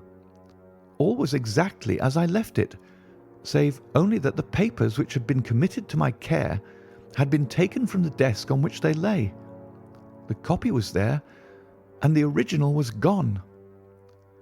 Holmes sat up in his chair and rubbed his hands. I could see that the problem was entirely to his heart. "Pray, what did you do then?" he murmured. "I recognized in an instant that the thief must have come up the stairs from the side door. Of course, I must have met him if he had come the other way." "You were satisfied that he could not have been concealed in the room all the time, or in the corridor which you have just described as dimly lighted?" "It is absolutely impossible. A rat could not conceal himself either in the room or the corridor. There is no cover at all." "Thank you. Pray proceed." "The commissionaire, seeing by my pale face that something was to be feared, had followed me upstairs. Now we both rushed along the corridor and down the steep steps which led to Charles Street. The door at the bottom was closed, but unlocked. We flung it open and rushed out. I can distinctly remember that as we did so there came 3 chimes from a neighbouring clock. It was 10:15. "That is of enormous importance," said Holmes, making a note upon his shirt cuff. "The night was very dark, and a thin, warm rain was falling. There was no one in Charles Street, but a great traffic was going on, as usual in Whitehall, at the extremity. We rushed along the pavement, bareheaded as we were, and at the far corner we found a policeman standing. "'A robbery has been committed,' I gasped. "'A document of immense value has been stolen from the Foreign Office. Has anyone passed this way?' "'I've been standing here for a quarter of an hour, sir,' said he. "Only one person has passed during that time, a woman, tall and elderly, with a Paisley shawl." "Oh, that is only my wife," cried the commissionaire. "Has no one else passed?" "No one." "Then it must be the other way that the thief took," cried the fellow, tugging at my sleeve. But I was not satisfied, and the attempts which he made to draw me away increased my suspicions. "Which way did the woman go?" I cried. "I don't know, sir. I noticed her pass, but I had no special reason for watching her. She seemed to be in a hurry." "How long ago was it?" "Oh, not very many minutes." "Within the last 5?" "Well, it could not be more than 5. You're only wasting your time, sir, and every minute now is of importance," cried the commissionaire. "Take my word for it, that my old woman has nothing to do with it, and come down to the other end of the street. Well, if you won't, I will." And with that he rushed off in the other direction. But I was after him in an instant and caught him by the sleeve. "Where do you live?" said I. 16 Ivy Lane, Brixton," he answered. "But don't let yourself be drawn away upon a false scent, Mr. Phelps. Come to the other end of the street and let us see if we can hear of anything." Nothing was to be lost by following his advice. With the policeman we both hurried down, but only to find the street full of traffic, many people coming and going, but all only too eager to get to a place of safety upon so wet a night. There was no lounger who could tell us who had passed. Then we returned to the office and searched the stairs and the passage without result.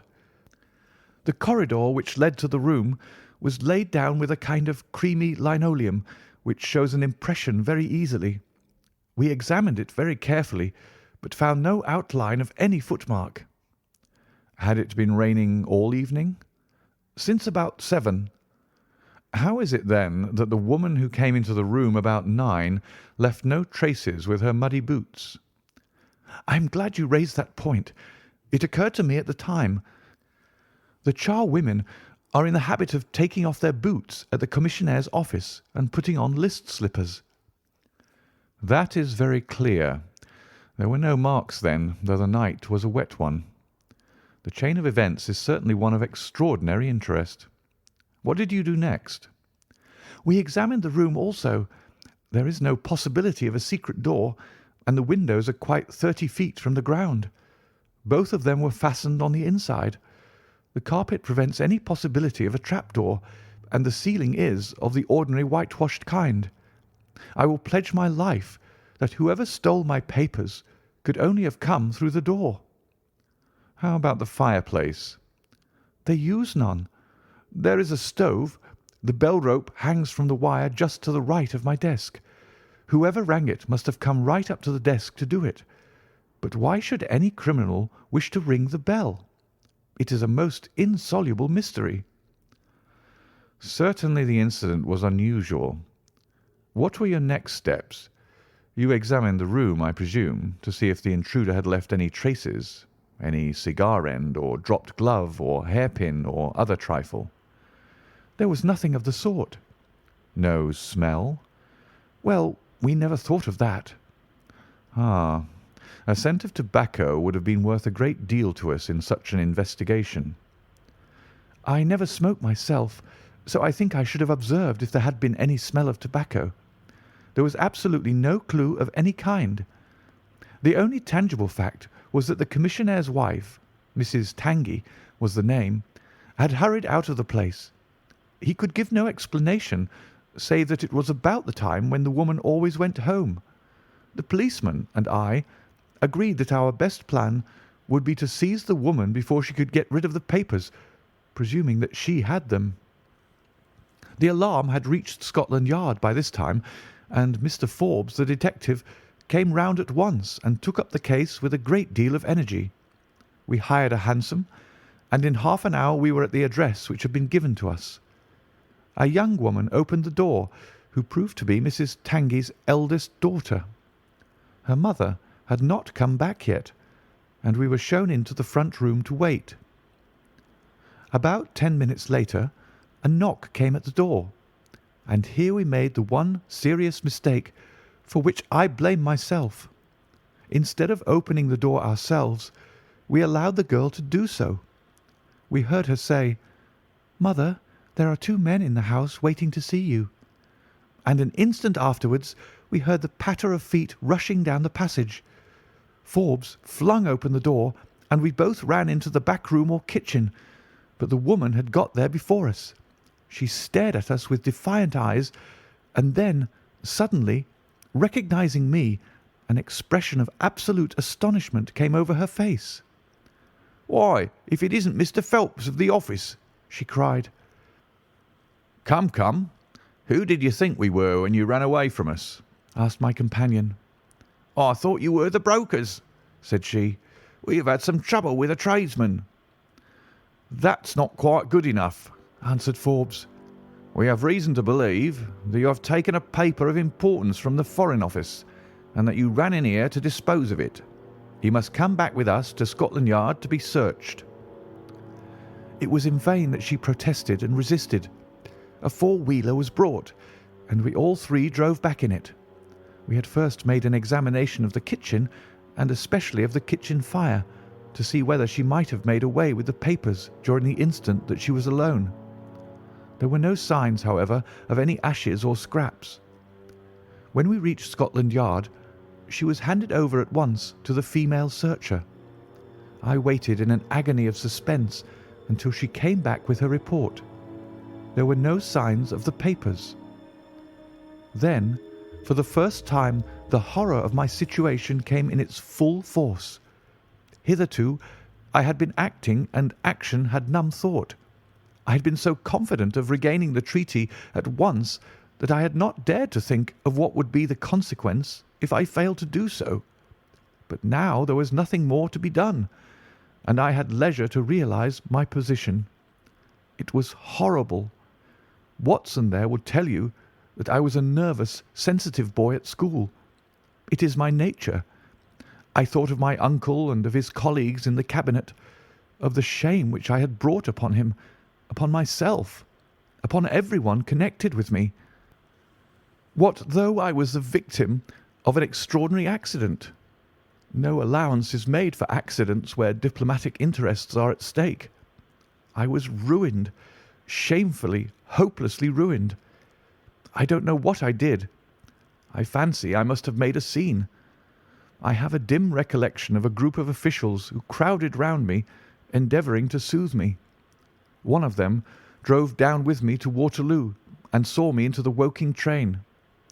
I believe that he would have come all the way, had it not been that Dr. Ferrier, who lives near me, was going down by that very train. The doctor most kindly took charge of me, and it was well he did so, for I had a fit in the station, and before we reached home I was practically a raving maniac. You can imagine the state of things here when they were roused from their beds by the doctor's ringing and found me in this condition. Poor Annie here and my mother were broken-hearted. Dr. Ferrier had just heard enough from the detective at the station to be able to give an idea of what had happened, and his story did not mend matters. It was evident to all that I was in for a long illness. So Joseph was bundled out of this cheery bedroom, and it was turned into a sick room for me. Here I have lain, Mr. Holmes, for over 9 weeks, unconscious and raving with brain fever. If it had not been for Mrs. Harrison here, and for the doctor's care, I should not be speaking to you now. She has nursed me by day, and a hired nurse has looked after me by night, for in my mad fits I was capable of anything. Slowly my reason has cleared, but it is only during the last 3 days that my memory has quite returned. Sometimes I wish that it never had. The first thing that I did was to wire to Mr. Forbes, who had the case in hand. He came out and assures me that, though everything has been done, no trace of a clue has been discovered. The commissionaire and his wife have been examined in every way without any light being thrown upon the matter. The suspicions of the police then rested upon young Goro, who, as you may remember, stayed over time in the office that night. His remaining behind and his French name were really the only 2 points which could suggest suspicion, but as a matter of fact I did not begin work until he had gone. and his people are of Huguenot extraction, but as English in sympathy and tradition as you and I are. Nothing was found to implicate him in any way, and there the matter dropped. I turn to you, Mr. Holmes, as absolutely my last hope. If you fail me, then my honour, as well as my position, are forever forfeited."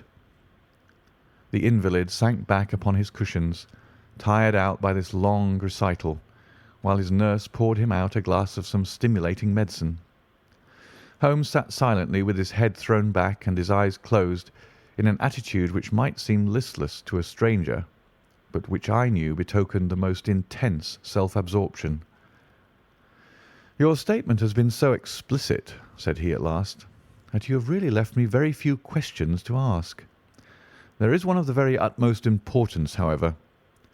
Did you tell anyone that you had this special task to perform?" "No one." "Not Miss Harrison here, for example?" "No. I had not been back to Woking between getting the order and executing the commission." "And none of your people had by chance been to see you?" "None." "Did any of them know their way about in the office?" "Oh, yes. All of them had been shown over it." "Still, of course, if you said nothing to anyone about the treaty, these inquiries are irrelevant." "I said nothing." "Do you know anything of the commissionaire?" "Nothing except that he is an old soldier." "What regiment?" "Oh, I have heard Coldstream Guards." "Thank you. I have no doubt I can get details from Forbes. The authorities are excellent at amassing facts, though they do not always use them to advantage. What a lovely thing a rose is." He walked past the couch to the open window and held up the drooping stalk of a moss rose, looking down at the dainty blend of crimson and green. It was a new phase of his character to me, for I had never seen him show any keen interest in natural objects. "There is nothing in which deduction is so necessary as in religion," said he, leaning with his back against the shutters. "It can be built up as an exact science by the reasoner. Our highest assurance of the goodness of Providence seems to me to rest in the flowers. All other things, our powers, our desires, our food, are all really necessary for our existence in the first instance. But this rose is an extra. Its smell and its colour are an embellishment of life, not a condition of it. It is only goodness which gives extras, and so I say again that we have much to hope from the flowers." Percy Phelps and his nurse looked at Holmes during this demonstration with surprise and a good deal of disappointment written upon their faces. He had fallen into a reverie, with the moss rose between his fingers. It had lasted some minutes before the young lady broke in upon it. "Do you see any prospect of solving this mystery, Mr. Holmes?" she asked with a touch of asperity in her voice. "Oh, the mystery," he answered, coming back with a start to the realities of life. "Well, it would be absurd to deny that the case is a very abstruse and complicated one, but I can promise you that I will look into the matter and let you know any points which may strike me." "Do you see any clue?" "You have furnished me with 7. But of course I must test them before I can pronounce upon their value." "You suspect someone?" "I suspect myself." "What?" "Of coming to conclusions too rapidly." "Then go to London and test your conclusions." "Your advice is very excellent, Miss Harrison," said Holmes, rising. "I think, Watson, we cannot do better. Do not allow yourself to indulge in false hopes, Mr. Phelps. The affair is a very tangled one." "I shall be in a fever until I see you again," cried the diplomatist. "Well, I'll come out by the same train tomorrow, though it's more than likely that my report will be a negative one." "God bless you for promising to come," cried our client. "It gives me fresh life to know that something is being done. By the way, I have had a letter from Lord Holdhurst." "Ha! What did he say?" "He was cold, but not harsh. I dare say my severe illness prevented him from being that. He repeated that the matter was of the utmost importance, and added that no steps would be taken about my future, by which he means, of course, my dismissal, until my health was restored and I had an opportunity of repairing my misfortune." "Well, that was reasonable and considerate," said Holmes. "Come, Watson, for we have a good day's work before us in town." Mr. Joseph Harrison drove us down to the station, and we were soon whirling up in a Portsmouth train. Holmes was sunk in profound thought, and hardly opened his mouth until we had passed Clapham Junction.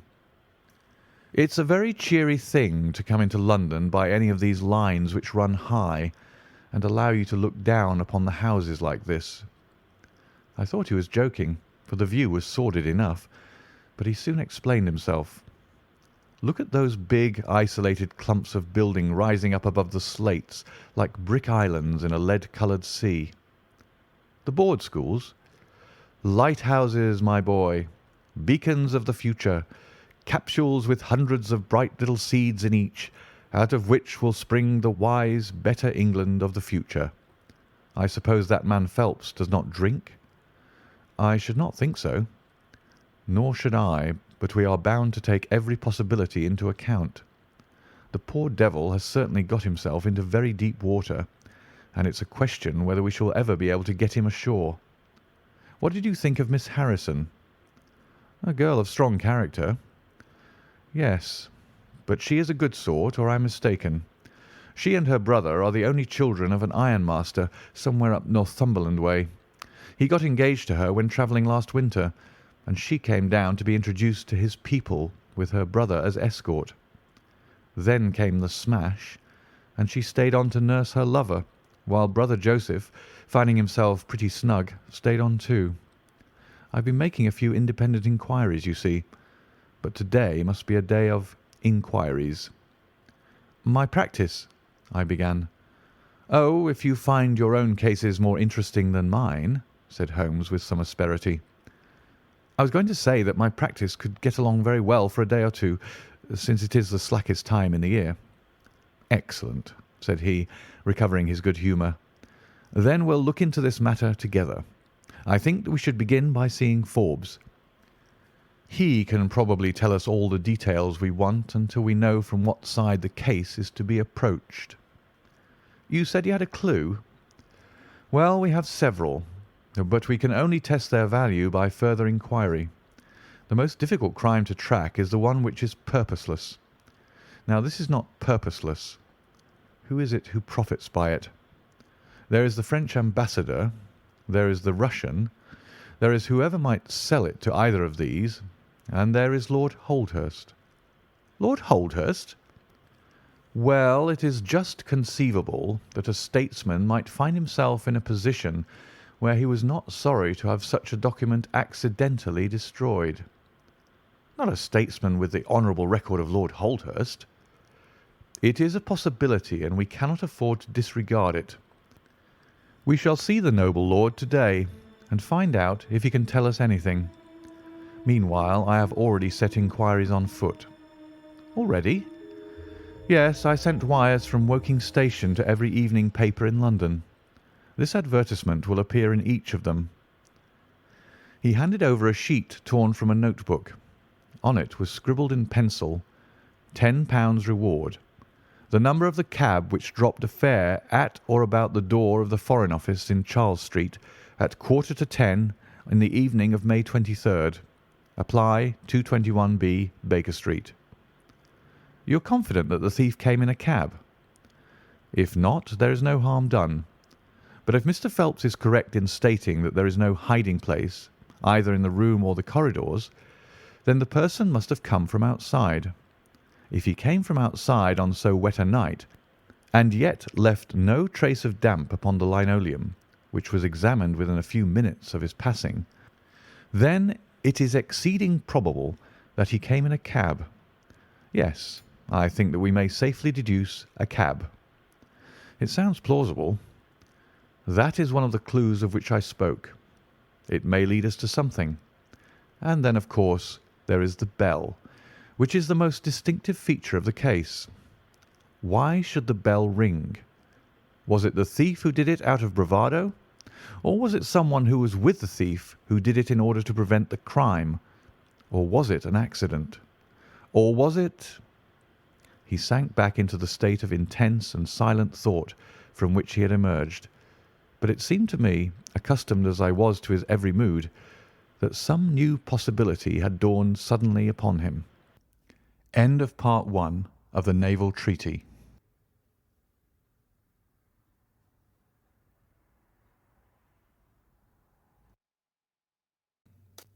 Part 2.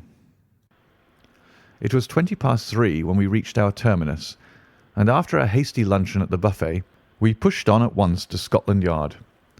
Holmes had already wired to Forbes, and we found him waiting to receive us, a small, foxy man with a sharp but by no means amiable expression.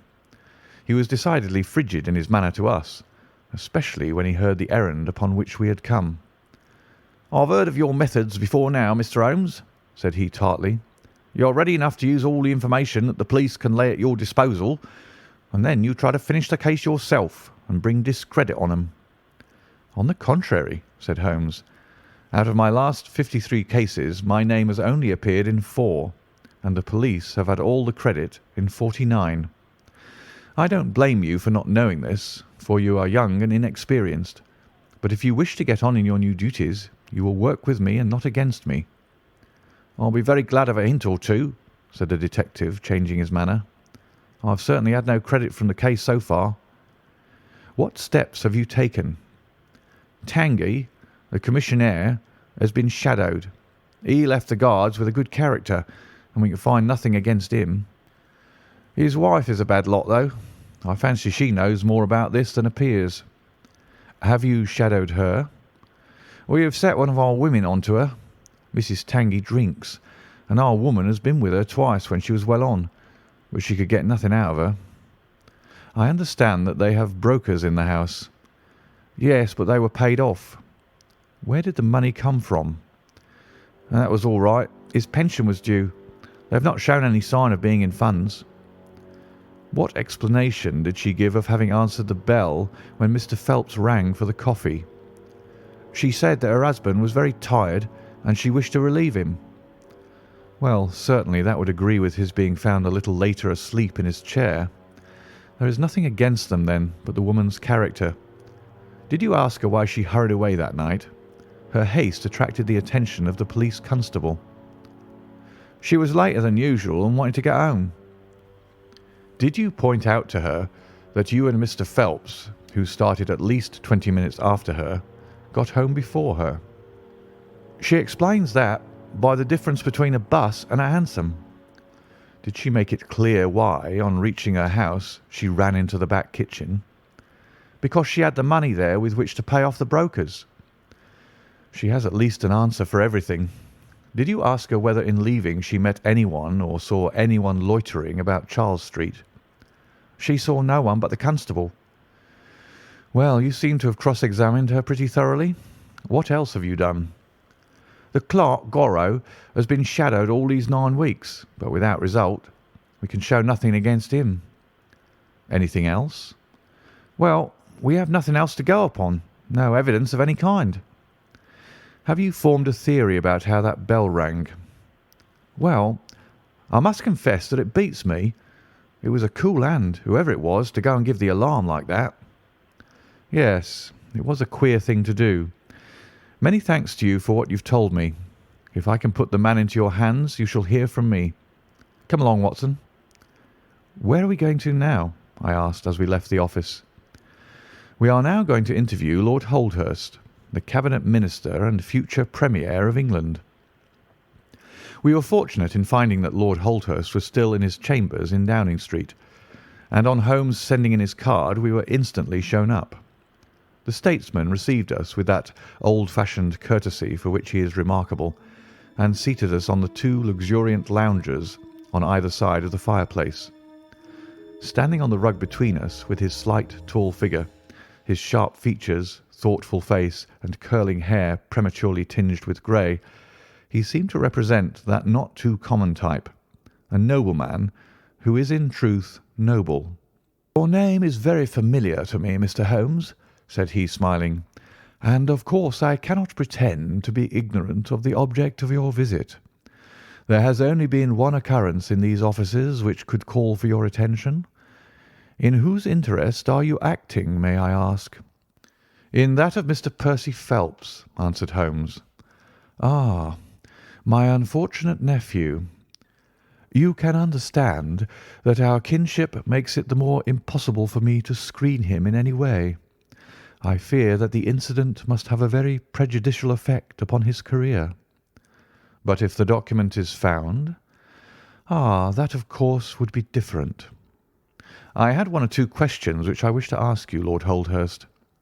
I shall be happy to give you any information in my power. Was it in this room that you gave your instructions as to the copying of the document?" "It was." "Then you could hardly have been overheard." "It is out of the question." "Did you ever mention to anyone that it was your intention to give anyone the treaty to be copied?" "Never." "You are certain of that?" "Absolutely." "Well, since you never said so, and Mr. Phelps never said so, and nobody else knew anything of the matter, then the thief's presence in the room was purely accidental. He saw his chance, and he took it." The statesman smiled. "You take me out of my province there," said he. Holmes considered for a moment.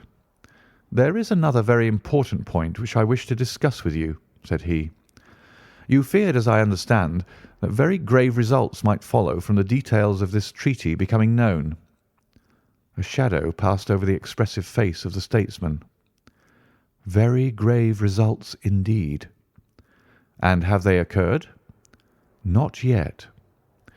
"If the treaty had reached, let us say, the French or Russian Foreign Office, you would expect to hear of it." "I should," said Lord Holdhurst with a wry face. "Since nearly 10 weeks have elapsed, then, and nothing has been heard, it is not unfair to suppose that for some reason the treaty has not reached them." Lord Holdhurst shrugged his shoulders.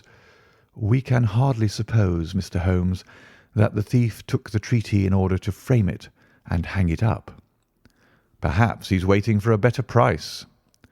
"If he waits a little longer, he will get no price at all. The treaty will cease to be secret in a few months." "That is most important," said Holmes. "Of course, it is a possible supposition that the thief has had a sudden illness." "An attack of brain fever, for example?" asked the statesman, flashing a swift glance at him. "I did not say so," said Holmes imperturbably. "And now, Lord Holdhurst, we have already taken up too much of your valuable time, and we shall wish you good day." "Every success to your investigation, be the criminal who it may," answered the nobleman as he bowed us out the door. "He's a fine fellow," said Holmes as we came out into Whitehall, "but he has a struggle to keep up his position. He is far from rich and has many calls. You noticed, of course, that his boots had been resold. Now, Watson, I won't detain you from your legitimate work any longer. I shall do nothing more to-day, unless I have an answer to my cab advertisement, but I shall be extremely obliged to you if you would come down with me to Woking to-morrow, by the same train which we took yesterday." I met him accordingly next morning, and we travelled down to Woking together. He had had no answer to his advertisement, he said, and no fresh light had been thrown upon the case. He had, when he so willed it, the utter immobility of countenance of a Red Indian, and I could not gather from his appearance whether he was satisfied or not with the position of the case. His conversation, I remember, was about the Bertillon system of measurements, and he expressed his enthusiastic admiration of the French savant. We found our client still under the charge of his devoted nurse, but looking considerably better than before. He rose from the sofa and greeted us without difficulty when we entered. "Any news?" he asked eagerly. "My report, as I expected, is a negative one," said Holmes. "I have seen Forbes, and I have seen your uncle, and I have set one or two trains of inquiry upon foot which may lead to something." "You have not lost heart, then?" "By no means." "God bless you for saying that," cried Miss Harrison. "If we keep our courage and our patience, the truth must come out." "We have more to tell you than you have for us," said Phelps, reseating himself upon the couch. "I hoped you might have something." "Yes, we have had an adventure during the night, and one which might have proved to be a serious one." His expression grew very grave as he spoke, and a look of something akin to fear sprang up in his eyes. "Do you know," said he, "that I begin to believe that I am the unconscious centre of some monstrous conspiracy, and that my life is aimed at as well as my honour?" "Ah!" cried Holmes. "It sounds incredible, for I have not, as far as I know, an enemy in the world. Yet from last night's experience I can come to no other conclusion." "Pray let me hear it." "You must know that last night was the very first night that I have ever slept without a nurse in the room. I was so much better that I thought I could dispense with one. I had a night light burning, however. Well, about 2 in the morning I had sunk into a light sleep when I was suddenly aroused by a slight noise. It was like the sound which a mouse makes when it is gnawing a plank, and I lay listening to it for some time under the impression that it must come from that cause. Then it grew louder, and suddenly there came from the window a sharp metallic snick. I sat up in amazement. There could be no doubt what the sounds were now. The first ones had been caused by someone forcing an instrument through the slit between the sashes, and the second by the catch being pressed back. There was a pause then for about 10 minutes, as if the person were waiting to see whether the noise had awakened me. Then I heard a gentle creaking as the window was very slowly opened. I could stand it no longer, for my nerves are not what they used to be. I sprang out of bed and flung open the shutters. A man was crouching at the window. I could see little of him, for he was gone like a flash. He was wrapped in some sort of cloak which came across the lower part of his face. One thing only I am sure of, and that is he had some weapon in his hand. It looked to me like a long knife. I distinctly saw the gleam of it as he turned to run. "This is most interesting," said Holmes. "Pray, what did you do then?" I should have followed him through the open window if I had been stronger. As it was, I rang the bell and roused the house. It took me some little time, for the bell rings in the kitchen, and the servants are all asleep upstairs. I shouted, however, and that brought Joseph down, and he roused the others. Joseph and the groom found marks on the bed outside the window, but the weather has been so dry lately that they found it hopeless to follow the trail across the grass. There's a place, however, on the wooden fence which skirts the road which shows signs, they tell me, as if someone had got over and had snapped the top of the rail in doing so. I have said nothing to the local police yet, for I thought I had best have your opinion first." This tale of our client's appeared to have an extraordinary effect upon Sherlock Holmes. He rose from his chair and paced about the room in uncontrollable excitement. "Misfortunes never come single," said Phelps, smiling, though it was evident that his adventure had somewhat shaken him. "You have certainly had your share," said Holmes. "Do you think you could walk round the house with me?" "Oh, yes. I should like a little sunshine. Joseph will come too." "And I also," said Miss Harrison. "I am afraid not," said Holmes, shaking his head. "I think I must ask you to remain sitting exactly where you are." The young lady resumed her seat with an air of displeasure. Her brother, however, had joined us, and we set off all four together. We passed round the lawn to the outside of the young diplomatist's window. There were, as he had said, marks upon the bed, but they were hopelessly blurred and vague.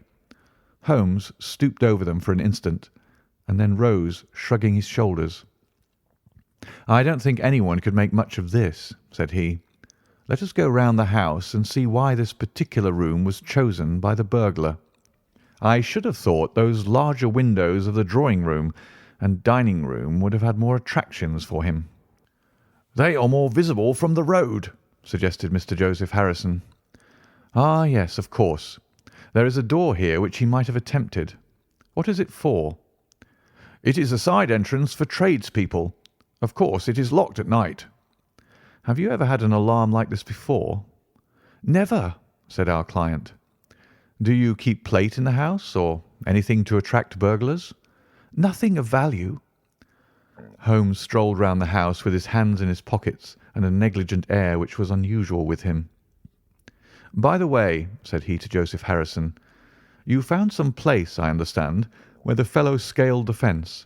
Let us have a look at it." The plump young man led us to a spot where the top of one of the wooden rails had been cracked. A small fragment of the wood was hanging down. Holmes pulled it off and examined it critically.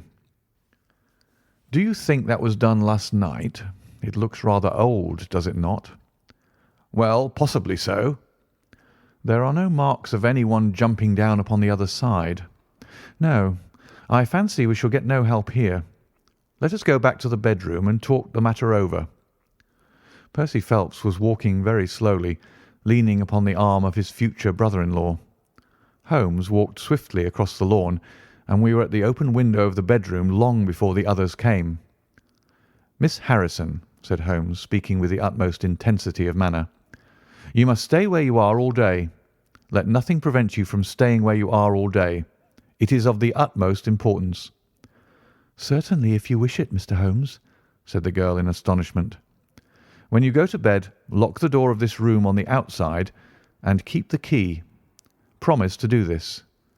"But Percy—" "He will come to London with us." "And am I to remain here?" "It is for his sake. You can serve him. Quick, promise."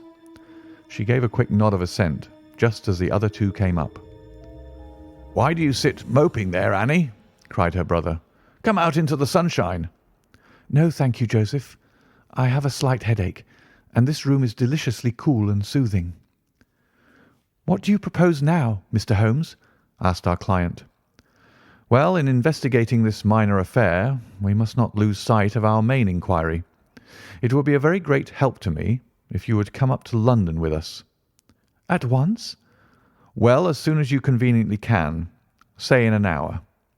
"I feel quite strong enough. If I can really be of any help." "The greatest possible." "Perhaps you would like me to stay there tonight?" "I was just going to propose it." "Then, if my friend of the night comes to revisit me, he will find the bird flown. We are all in your hands, Mr. Holmes, and you must tell us exactly what you would like done. Perhaps you would prefer that Joseph came with us so as to look after me." "Oh, no. My friend Watson is a medical man, you know, and he'll look after you. We'll have our lunch here, if you will permit us, and then we shall all three set off for town together." It was arranged as he suggested, though Miss Harrison excused herself from leaving the bedroom in accordance with Holmes's suggestion. What the object of my friend's manoeuvres was I could not conceive, unless it were to keep the lady away from Phelps, who, rejoiced by his returning health and by the prospect of action, lunched with us in the dining-room. Holmes had a still more startling surprise for us, however, for after accompanying us down to the station and seeing us into our carriage, he calmly announced that he had no intention of leaving Woking.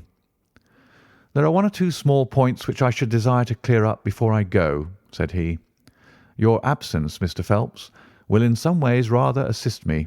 Watson, when you reach London, you would oblige me by driving at once to Baker Street with our friend here, and remaining with him until I see you again. It is fortunate that you are old schoolfellows, as you must have much to talk over. Mr. Phelps can have the spare bedroom tonight, and I will be with you in time for breakfast, for there is a train which will take me into Waterloo at 8. "But how about our investigation in London?" asked Phelps ruefully. "We can do that tomorrow.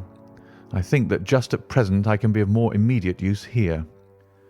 "You might tell them at Briarbrae that I hope to be back tomorrow night," cried Phelps as we began to move from the platform. "I hardly expect to go back to Briarbrae," answered Holmes, and waved his hand to us cheerily as we shot out from the station. Phelps and I talked it over on our journey, but neither of us could devise a satisfactory reason for this new development. "I suppose he wants to find out some clue as to the burglary last night, if a burglar it was. For myself, I don't believe it was an ordinary thief." "What is your own idea, then?" "Upon my word, you may put it down to my weak nerves or not, but I believe there is some deep political intrigue going on around me, and that for some reason that passes my understanding, my life is aimed at by the conspirators. It sounds high-flown and absurd, but consider the facts. Why should a thief try to break in at a bedroom window where there could be no hope of any plunder. And why should he come with a long knife in his hand?" "You're sure it was not a housebreaker's jimmy?" "Oh, no, it was a knife. I saw the flash of the blade quite distinctly." "But why on earth should you be pursued with such animosity?" "Ah, that is the question." "Well, if Holmes takes the same view, that would account for his action, would it not? Presuming that your theory is correct, if he can lay his hands upon the man who threatened you last night, he will have gone a long way toward finding who took the naval treaty. It is absurd to suppose that you have two enemies, one of whom robs you while the other threatens your life." "But Holmes said that he was not going to Briarbrae." "I have known him for some time," said I, "but I never know him to do anything yet without a very good reason." And with that our conversation drifted off on to other topics. But it was a weary day for me. Phelps was still weak after his long illness, and his misfortune made him querulous and nervous. In vain I endeavoured to interest him in Afghanistan, in India, in social questions, in anything which might take his mind out of the groove. He would always come back to his lost treaty, wondering, guessing, speculating as to what Holmes was doing, what steps Lord Holdhurst was taking, what news we should have in the morning. As the evening wore on, his excitement became quite painful. "You have implicit faith in Holmes?" he asked. "I have seen him do some remarkable things." "But he never brought light into anything quite so dark as this." "Oh, yes, I have known him solve questions which presented fewer clues than yours." "But not where such large interests are at stake." "I don't know that. To my certain knowledge he has acted on behalf of 3 of the reigning houses of Europe in very vital matters." "But you know him well, Watson. He is such an inscrutable fellow that I never quite know what to make of him. Do you think he is hopeful? Do you think he expects to make a success of it?" "He has said nothing." "That is a bad sign." "On the contrary, I have noticed that when he is off the trail he generally says so. It is when he is on a scent and is not quite absolutely sure yet that it is the right one that he is most taciturn. Now, my dear fellow, we can't help matters by making ourselves nervous about them, so let me implore you to go to bed and so be fresh for whatever may await us tomorrow." I was able at last to persuade my companion to take my advice, though I knew from his excited manner that there was not much hope of sleep for him. Indeed, his mood was infectious, for I lay tossing half the night myself, brooding over this strange problem and inventing 100 theories, each of which was more impossible than the last. Why had Holmes remained at Woking? Why had he asked Miss Harrison to remain in the sick room all day? Why had he been so careful not to inform the people at Briarbrae that he intended to remain near them? I cudgelled my brains until I fell asleep in the endeavour to find some explanation which would cover all these facts. It was 7 o'clock when I awoke, and I set off at once for Phelps's room to find him haggard and spent after a sleepless night. His first question was whether Holmes had arrived yet. "He'll be here when he promised," said I, "and not an instant sooner or later." And my words were true, for shortly after 8 a hansom dashed up to the door and our friend got out of it. Standing in the window we saw that his left hand was swathed in a bandage and that his face was very grim and pale. He entered the house, but it was some little time before he came upstairs. "He looks like a beaten man," cried Phelps. I was forced to confess that he was right. "After all," said I, "the clue of the matter lies probably here in town."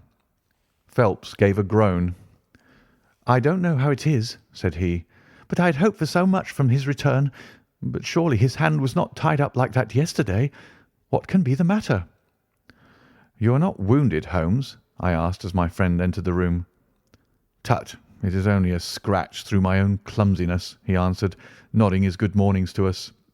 "This case of yours, Mr. Phelps, is certainly one of the darkest which I have ever investigated." "I feared that you would find it beyond you." "It has been a most remarkable experience." "That bandage tells of adventures," said I. "Won't you tell us what has happened?" "After breakfast, my dear Watson. Remember that I have breathed 30 miles of Surrey air this morning. I suppose that there has been no answer from my cabman advertisement. Well, well, we cannot expect to score every time." The table was all laid, and just as I was about to ring, Mrs. Hudson entered with the tea and coffee. A few minutes later she brought in 3 covers, and we all drew up to the table. Holmes ravenous, I curious, and Phelps in the gloomiest state of depression. "Mrs. Hudson has risen to the occasion," said Holmes, uncovering a dish of curried chicken. "Her cuisine is a little limited, but she has as good an idea of breakfast as a Scotchwoman. What have you here, Watson?" "Ham and eggs," I answered. "Good. What are you going to take, Mr. Phelps? Curried fowl or eggs? Or will you help yourself?" "Thank you. I can eat nothing," said Phelps. "Oh, come, try the dish before you." "Thank you. I would really rather not." "Well, then," said Holmes with a mischievous twinkle, "I suppose that you have no objection to helping me?" Phelps raised the cover, and as he did so he uttered a scream, and sat there staring with a face as white as the plate upon which he looked. Across the centre of it was lying a little cylinder of blue-grey paper. He caught it up, devoured it with his eyes, and then danced madly about the room, pressing it to his bosom and shrieking out in his delight. Then he fell back into an armchair, so limp and exhausted with his own emotions that we had to pour brandy down his throat to keep him from fainting. "There, there," said Holmes, soothing, patting him upon the shoulder.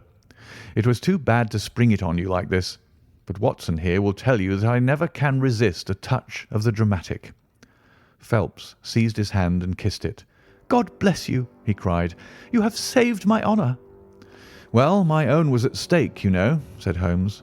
"I assure you it is just as hateful to me to fail in a case as it can be to you to blunder over a commission." Phelps thrust away the precious document into the innermost pocket of his coat. "I have not the heart to interrupt your breakfast any further, and yet I am dying to know how you got it and where it was." Sherlock Holmes swallowed a cup of coffee and turned his attention to the ham and eggs. Then he rose, lit his pipe, and settled himself down into his chair. "I'll tell you what I did first, and how I came to do it afterwards," said he. "After leaving you at the station, I went for a charming walk through some admirable Surrey scenery to a pretty little village called Ripley, where I had my tea at an inn, and took the precaution of filling my flask and of putting a paper of sandwiches in my pocket. There I remained until evening, when I set off for Woking again, and found myself in the high road outside Briarbrae just after sunset. Well, I waited until the road was clear. It is never a very frequent one at any time, I fancy, and then I clambered over the fence into the grounds." "Surely the gate was open?" ejaculated Phelps. "Yes, but I have a peculiar taste in these matters. I chose the place where the 3 fir trees stand, and behind their screen I got over without the least chance of anyone in the house being able to see me. I crouched down among the bushes on the other side, and crawled from one to the other, witness the disreputable state of my trouser knees, until I had reached the clump of rhododendrons just opposite to your bedroom window. There I squatted down and awaited developments. The blind was not down in your room, and I could see Miss Harrison sitting there, reading by the table. It was 10:15 when she closed her book, fastened the shutters, and retired. I heard her shut the door, and felt quite sure that she had turned the key in the lock." "The key!" ejaculated Phelps. "Yes, I had given Miss Harrison instructions to lock the door on the outside and take the key with her when she went to bed. She carried out every one of my injunctions to the letter, and certainly without her cooperation you would not have that paper in your coat pocket. She departed then, and the lights went out, and I was left squatting in the rhododendron bush. The night was fine, but still it was a very weary vigil. Of course, it has the sort of excitement about it that the sportsman feels when he lies beside the watercourse and waits for the big game. It was very long, though, almost as long, Watson, as when you and I waited in that deadly room when we looked into the little problem of the speckled band. There was a church clock down at Woking which struck the quarters, and I thought more than once that it had stopped. At last, however, about 2 in the morning, I suddenly heard the gentle sound of a bolt being pushed back and the creaking of a key. A moment later the servants' door was opened, and Mr. Joseph Harrison stepped out into the moonlight. "Joseph!" ejaculated Phelps. He was bareheaded, but he had a black coat thrown over his shoulder so that he could conceal his face in an instant if there were any alarm. He walked on tiptoe under the shadow of the wall, and when he reached the window, he worked a long-bladed knife through the sash and pushed back the catch. Then he flung open the window, and putting his knife through the crack in the shutters, he thrust the bar up and swung them open. From where I lay, I had a perfect view of the inside of the room and of every one of his movements.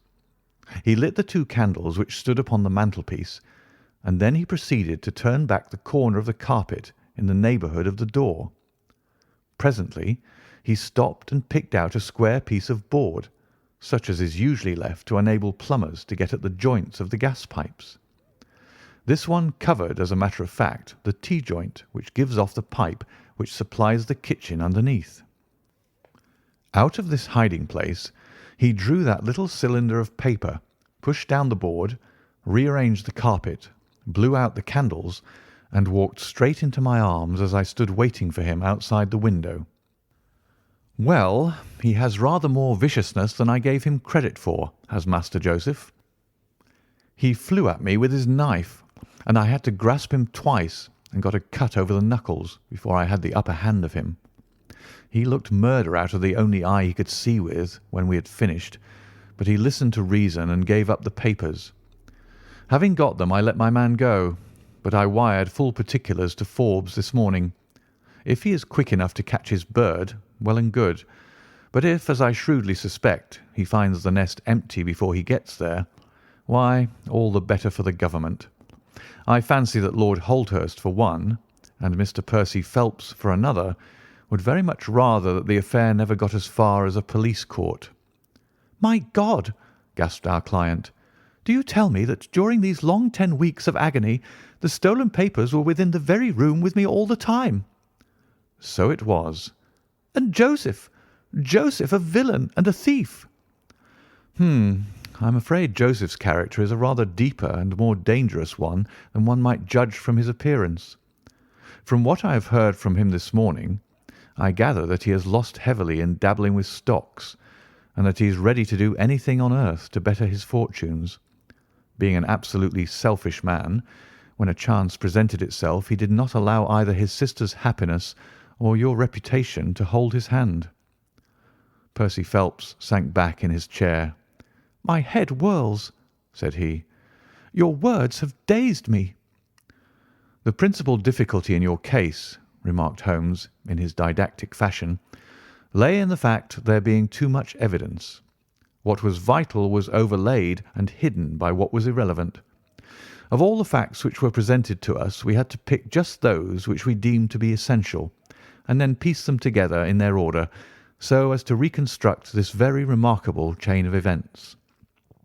I had already begun to suspect Joseph, from the fact that you had intended to travel home with him that night, and that therefore it was a likely enough thing that he should call for you, knowing the Foreign Office well, upon his way. When I heard that someone had been so anxious to get into the bedroom, in which no one but Joseph could have concealed anything, you told us in your narrative how you had turned Joseph out when you arrived with the doctor, my suspicions all changed to certainties, especially as the attempt was made on the first night upon which the nurse was absent, showing that the intruder was well acquainted with the ways of the house. "How blind I have been!" The facts of the case, as far as I have worked them out, are these. This Joseph Harrison entered the office through the Charles Street door, and knowing his way, he walked straight into your room the instant after you left it. Finding no one there, he promptly rang the bell, and at the instant that he did so, his eyes caught the paper upon the table. A glance showed him that chance had put in his way a state document of immense value, and in an instant he had thrust it into his pocket and was gone. A few minutes elapsed, as you remember, before the sleepy commissionaire drew your attention to the bell, and those were just enough to give the thief time to make his escape. He made his way to Woking by the first train, and having examined his booty and assured himself that it really was of immense value, he had concealed it in what he thought was a very safe place, with the intention of taking it out again in a day or two and carrying it to the French embassy, or wherever he thought that a long price was to be had. Then came your sudden return. He, without a moment's warning, was bundled out of his room, and from that time onward there were always at least two of you there to prevent him from regaining his treasure. The situation to him must have been a maddening one. But at last he thought he saw his chance. He tried to steal in, but was baffled by your wakefulness. You remember that you did not take your usual draught that night. I remember. I fancy that he had taken steps to make that draught efficacious, and that he quite relied upon you being unconscious. Of course, I understood that he would repeat the attempt whenever it could be done with safety. Your leaving the room gave him the chance he wanted. I kept Miss Harrison in it all day so that he might not anticipate us. Then, having given him the idea that the coast was clear, I kept guard as I have described. I already knew that the papers were probably in the room, but I had no desire to rip up all the planking and skirting in search of them. I let him take them, therefore, from the hiding-place, and so saved myself an infinity of trouble. Is there any other point which I can make clear? Why did he try the window on the first occasion, I asked, when he might have entered by the door? In reaching the door, he would have to pass 7 bedrooms. On the other hand, he could get out onto the lawn with ease. Anything else? You do not think, asked Phelps, that he had any murderous intention? The knife was only meant as a tool. It may be so, answered Holmes, shrugging his shoulders. I can only say for certain that Mr. Joseph Harrison is a gentleman to whose mercy I should be extremely unwilling to trust. End of the Naval Treaty.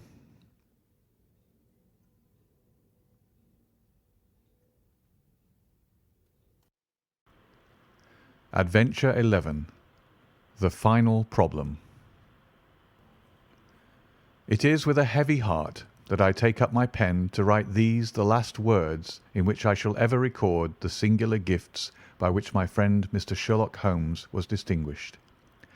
In an incoherent, and as I deeply feel, an entirely inadequate fashion, I have endeavoured to give some account of my strange experiences in his company, from the chance which first brought us together, at the period of the study in scarlet, up to the time of his interference in the matter of the naval treaty, an interference which had the unquestionable effect of preventing a serious international complication. It was my intention to have stopped there, and to have said nothing of that event which has created a void in my life which the lapse of 2 years has done little to fill. My hand has been forced, however, by the recent letters in which Colonel James Moriarty defends the memory of his brother, and I have no choice but to lay the facts before the public exactly as they occurred. I alone know the absolute truth of the matter, and I am satisfied that the time has come when no good purpose is to be served by its suppression. As far as I know, there have been only 3 accounts in the public press. That in the Journal de Genève on May 6, 1891, the Reuters dispatch in the English papers on May 7th, and finally the recent letter to which I have alluded. Of these, the first and second were extremely condensed, while the last is, as I shall now show, an absolute perversion of the facts.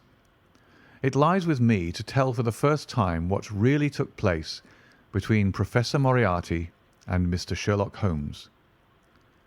It may be remembered that after my marriage and my subsequent start in private practice, the very intimate relations which had existed between Holmes and myself became to some extent modified.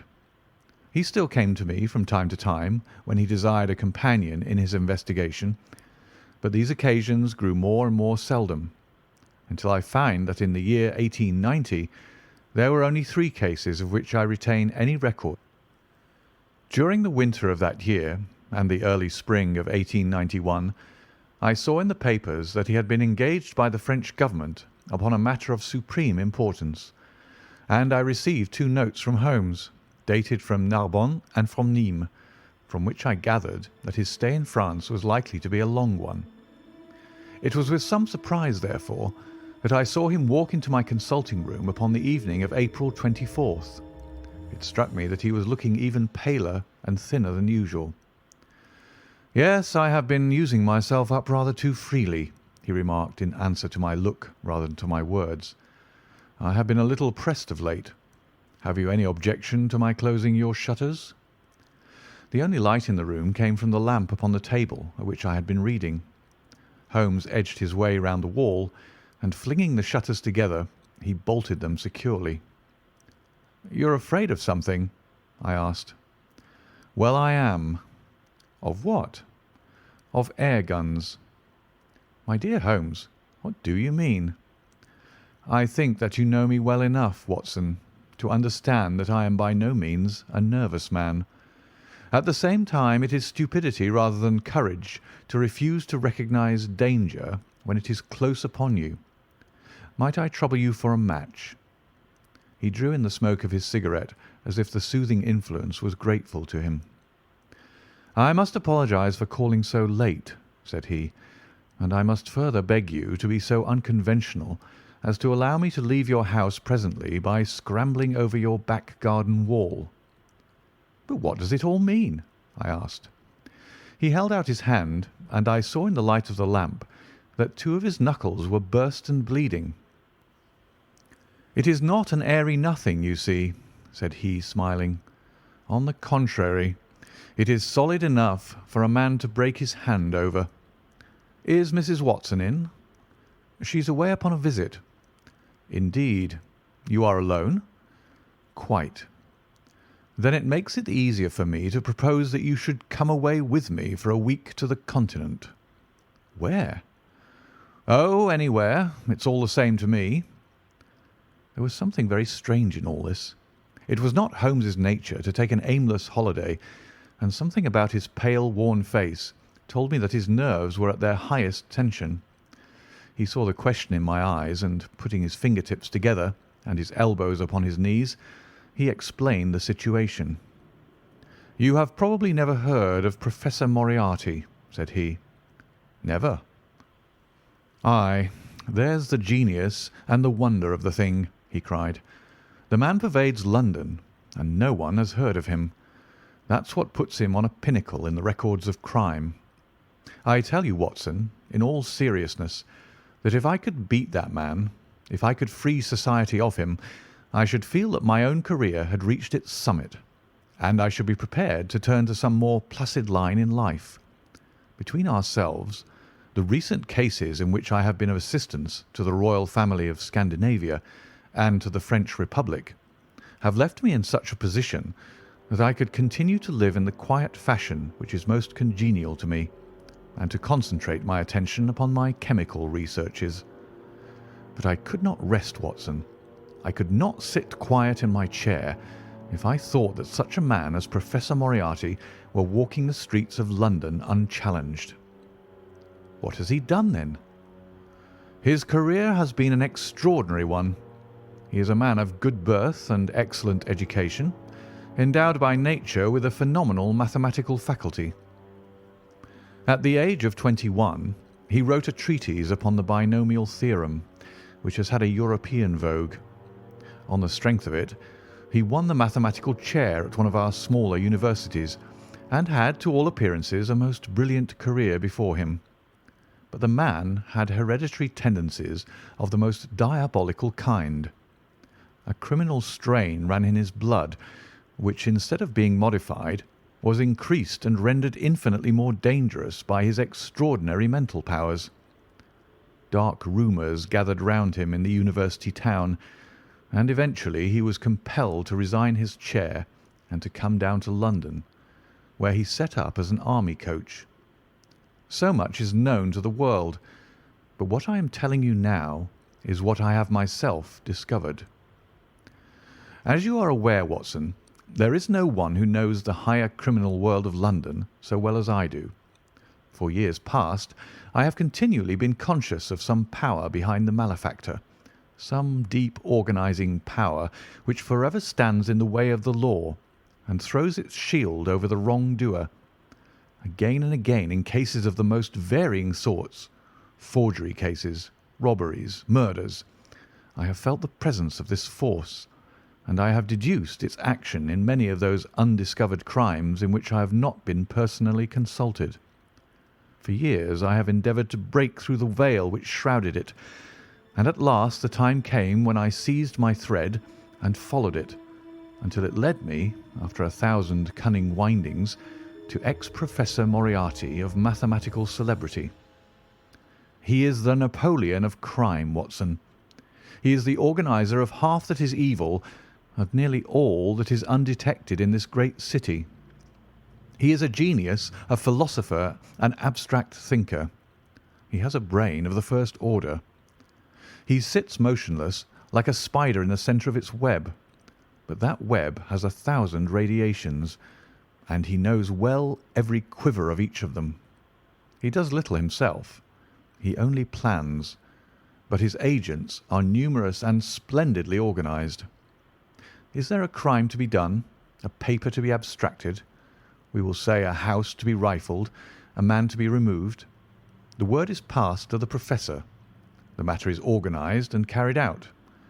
The agent may be caught. In that case, money is found for his bail or his defence. But the central power which uses the agent is never caught, never so much as suspected. This was the organisation which I deduced, Watson, and which I devoted my whole energy to exposing and breaking up. But the professor was fenced around with safeguards so cunningly devised that, do what I would, it seemed impossible to get evidence which would convict in a court of law. You know my powers, my dear Watson, and yet at the end of 3 months I was forced to confess that I had at last met an antagonist who was my intellectual equal. My horror at his crimes was lost in my admiration at his skill. But at last he made a trip, only a little trip, but it was more than he could afford when I was so close upon him. I had my chance, and starting from that point, I have woven my net around him until now it is all ready to close. In 3 days, that is to say on Monday next, matters will be ripe, and the professor, with all the principal members of his gang, will be in the hands of the police. Then will come the greatest criminal trial of the century, the clearing up of over 40 mysteries, and the rope for all of them. But if we move at all prematurely, you understand, they may slip out of our hands even at the last moment. Now, if I could have done this without the knowledge of Professor Moriarty, all would have been well. But he was too wily for that. He saw every step which I took to draw my toils round him. Again and again he strove to break away, but I as often headed him off. I tell you, my friend, that if a detailed account of that silent contest could be written, it would take its place as the most brilliant bit of thrust and parry work in the history of detection. Never have I risen to such a height, and never have I been so hard pressed by an opponent. He cut deep, and yet I just undercut him. This morning the last steps were taken, and 3 days only were wanted to complete the business. I was sitting in my room thinking the matter over, when the door opened and Professor Moriarty stood before me. My nerves are fairly proof, Watson, but I must confess to a start when I saw the very man who'd been so much in my thoughts standing there on my threshold. His appearance was quite familiar to me. He is extremely tall and thin. His forehead domes out in a white curve, and his 2 eyes are deeply sunken in his head. He's clean-shaven, pale, and ascetic-looking, retaining something of the professor in his features. His shoulders are rounded from much study, and his face protrudes forward, and is forever slowly oscillating from side to side in a curiously reptilian fashion. He peered at me with great curiosity in his puckered eyes. "You have less frontal development than I should have expected," said he at last. "It is a dangerous habit to finger loaded firearms in the pocket of one's dressing gown." The fact is that upon his entrance I had instantly recognised the extreme personal danger in which I lay. The only conceivable escape for him lay in silencing my tongue.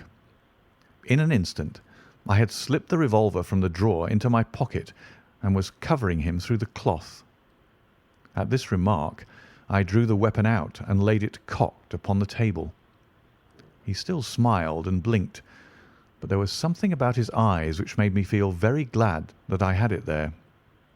"You evidently don't know me," said he. "On the contrary," I answered, "I think it is fairly evident that I do. Pray take a chair. I can spare you 5 minutes if you have anything to say." "All that I have to say has already crossed your mind," said he. "Then possibly my answer has crossed yours," I replied.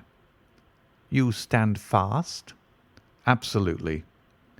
He clapped his hand into his pocket, and I raised the pistol from the table, but he merely drew out a memorandum book in which he had scribbled some dates. "You crossed my path on the 4th of January," said he. "On the 23rd you incommoded me.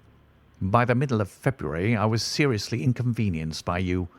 At the end of March I was absolutely hampered in my plans, and now at the close of April I find myself placed in such a position through your continual persecution that I am in positive danger of losing my liberty. The situation is becoming an impossible one." "Have you any suggestion to make?" I asked. "You must drop it, Mr. Holmes," said he, swaying his face about. "You really must, you know." "After Monday," said I.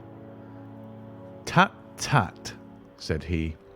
"I am quite sure that a man of your intelligence will see that there can be but one outcome to this affair. It is necessary that you should withdraw.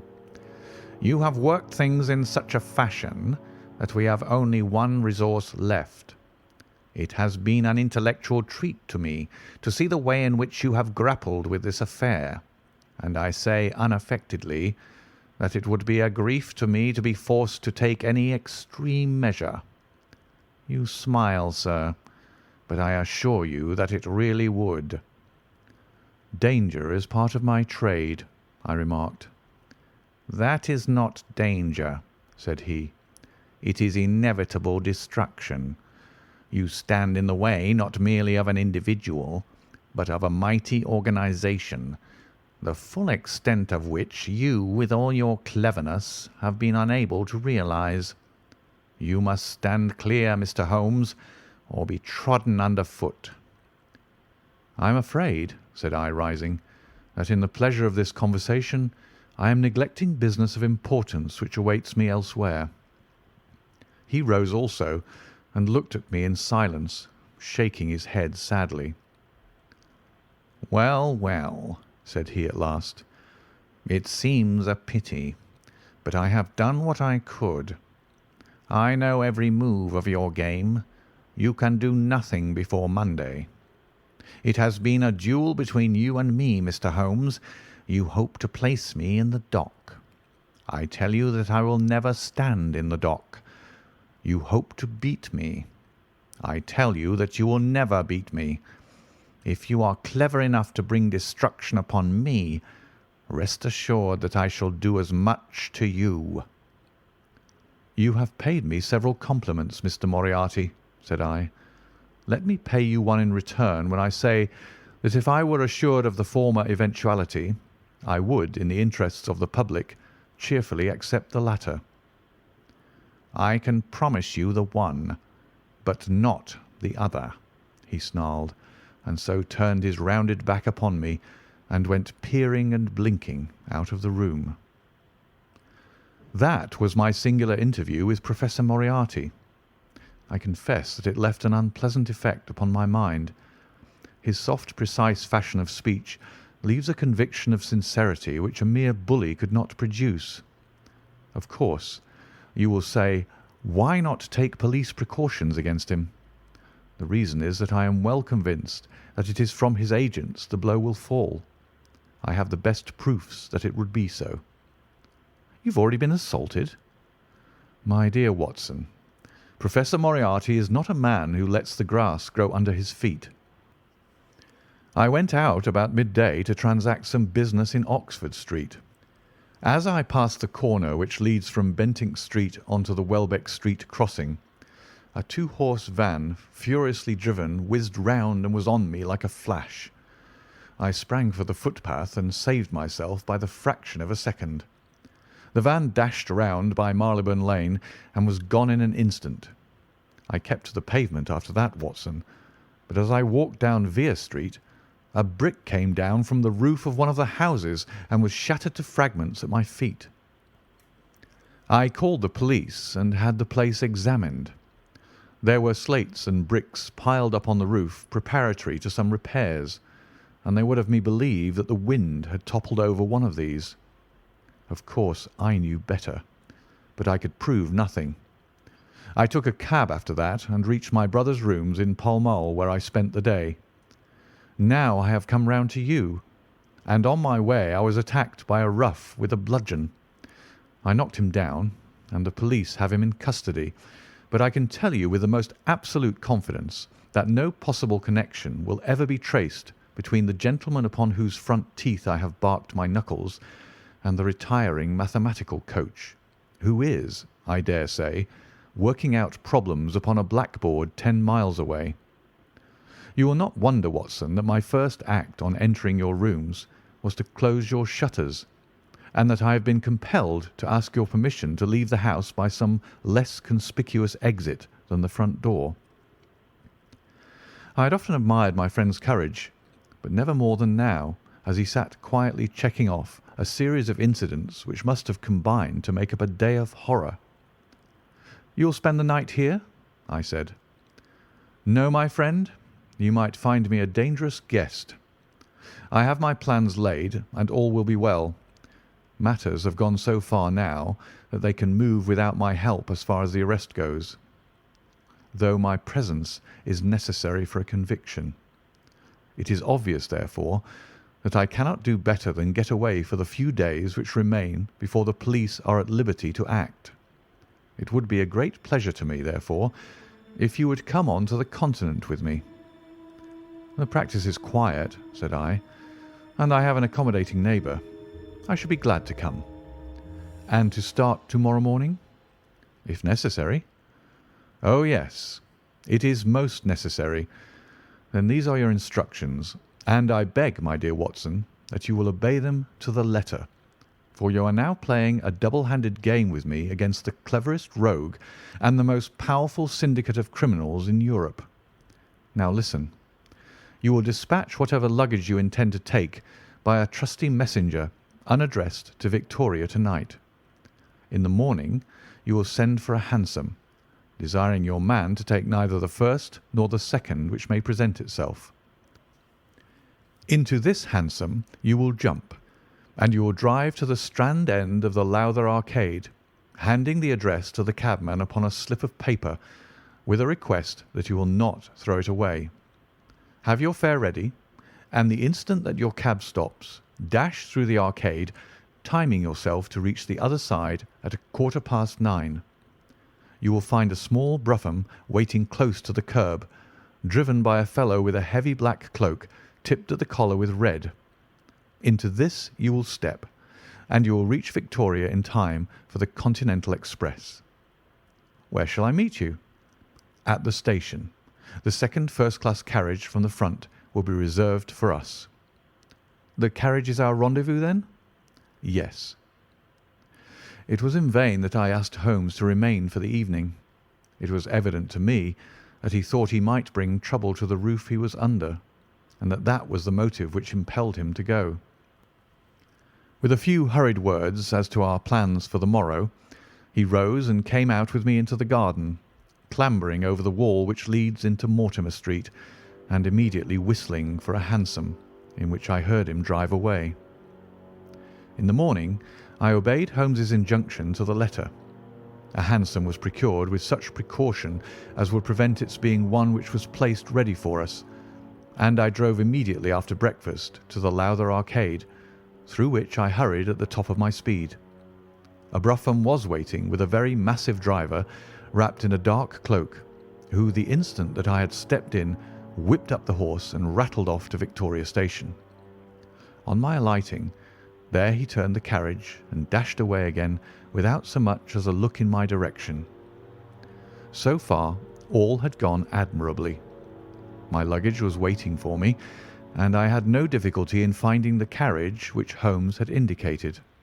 The less so, as it was the only one in the train which was marked "Engaged." My only source of anxiety now was the non-appearance of Holmes. The station clock marked only 7 minutes from the time when we were due to start. In vain I searched among the groups of travellers and leave-takers for the lithe figure of my friend. There was no sign of him. I spent a few minutes in assisting a venerable Italian priest who was endeavouring to make a porter understand, in his broken English, that his luggage was to be booked through to Paris. Then, having taken another look around, I returned to my carriage, where I found that the porter, in spite of the ticket, had given me my decrepit Italian friend as a travelling companion.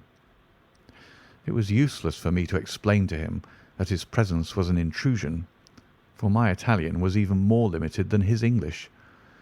So I shrugged my shoulders resignedly and continued to look out anxiously for my friend. A chill of fear had come over me, as I thought that his absence might mean that some blow had fallen during the night. Already the doors had all been shut and the whistle blown when— "My dear Watson," said a voice, "you have not even condescended to say good morning." I turned in uncontrollable astonishment. The aged ecclesiastic had turned his face towards me. For an instant the wrinkles were smoothed away, the nose drew away from the chin, the lower lips ceased to protrude, and the mouth to mumble. The dull eyes regained their fire, the drooping figure expanded. The next the whole frame collapsed again, and Holmes had gone as quickly as he had come. "Good heavens!" I cried. "How you startle me!" "Every precaution is still necessary," he whispered. "I have reason to think that they are hot upon our trail. Ah, there is Moriarty himself." The train had already begun to move as Holmes spoke. Glancing back, I saw a tall man pushing his way furiously through the crowd and waving his hand as if he desired to have the train stopped. It was too late, however, for we were rapidly gathering momentum, and an instant later had shot clear of the station. "With all our precautions, you see that we have cut it rather fine," said Holmes, laughing. He rose, and throwing off the black cassock and hat which had formed his disguise, he packed them away in a handbag. "Have you seen the morning paper, Watson?" "No." "You haven't seen about Baker Street, then?" "Baker Street?" "They set fire to our rooms last night. No great harm was done." "Good heavens, Holmes, this is intolerable." "They must have lost my track completely after their bludgeon man was arrested. Otherwise, they could not have imagined that I had returned to my rooms. They have evidently taken the precaution of watching you, however, and that is what has brought Moriarty to Victoria." "You could not have made any slip in coming?" "I did exactly what you advised."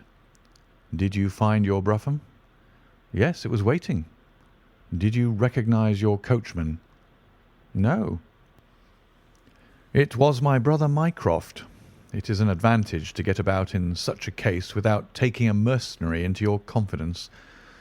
But we must plan what we are to do about Moriarty now. As this is an express, and as the boat runs in connection with it, I should think we've shaken him off very effectively." "My dear Watson, you evidently did not realize my meaning when I said that this man may be taken as being quite on the same intellectual plane as myself. You do not imagine that if I were the pursuer I should allow myself to be baffled by so slight an obstacle. Why, then, should you think so meanly of him? What will he do?" "What I should do." "What would you do, then?" "Engage a special." "But it must be late." "By no means. This train stops at Canterbury, and there is always at least a quarter of an hour's delay at the boat. He will catch us there." "One would think that we were the criminals. Let us have him arrested on his arrival." "It would be to ruin the work of 3 months.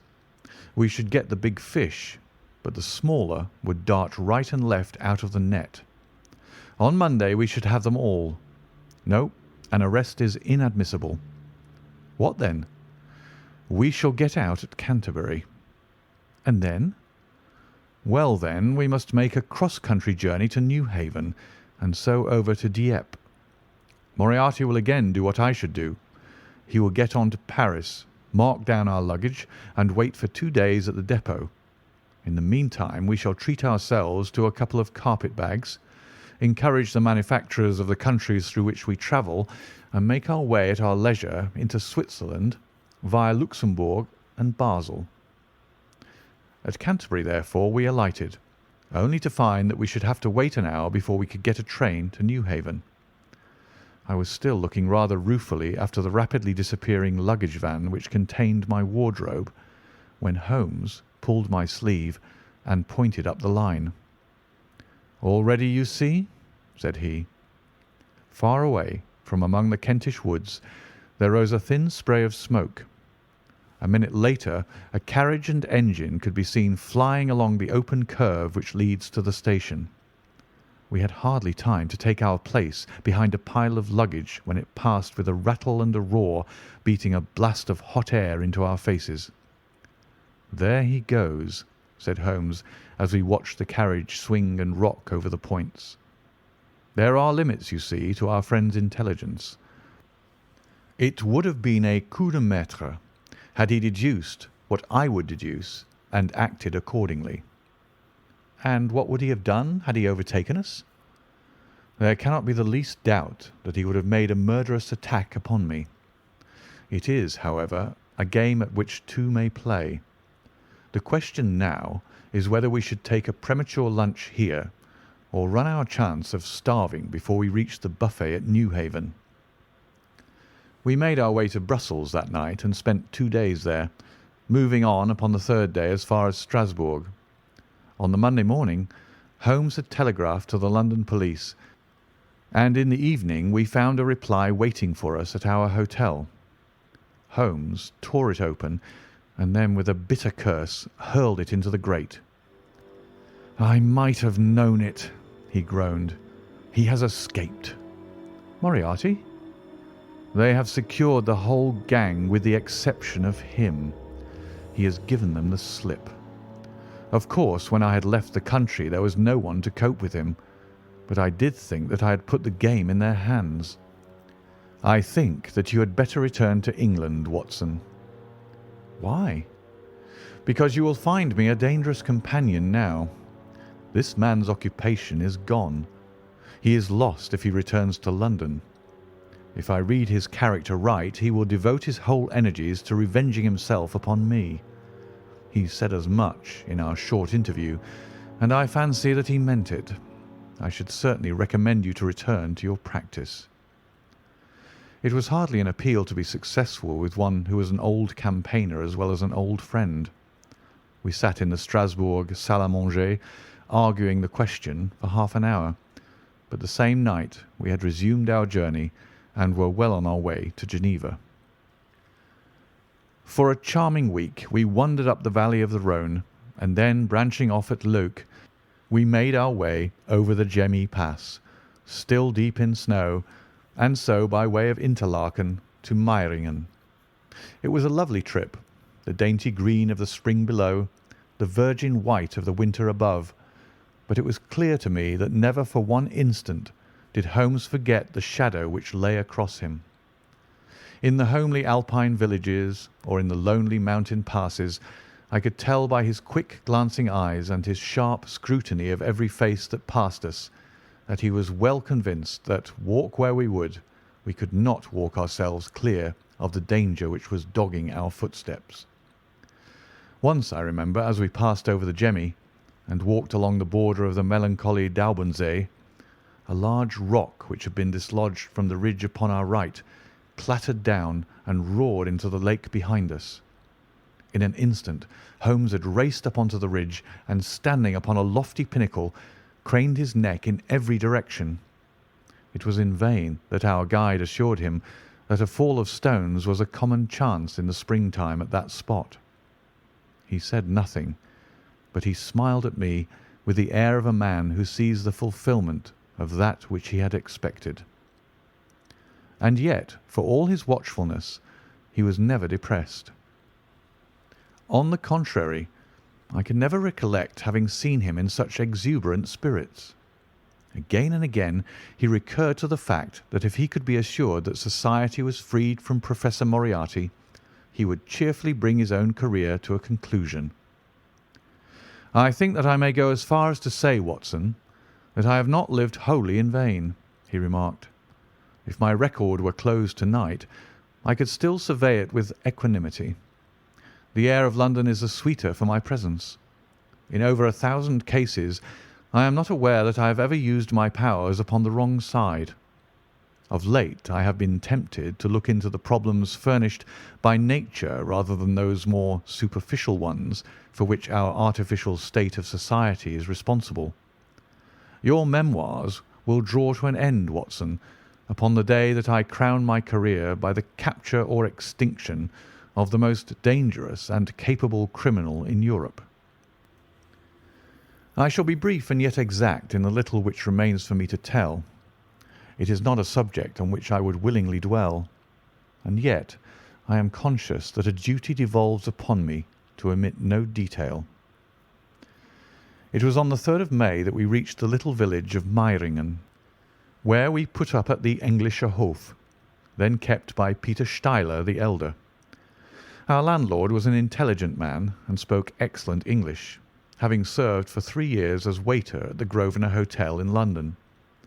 At his advice, on the afternoon of the 4th, we set off together with the intention of crossing the hills and spending the night at the hamlet of Rosenlaui.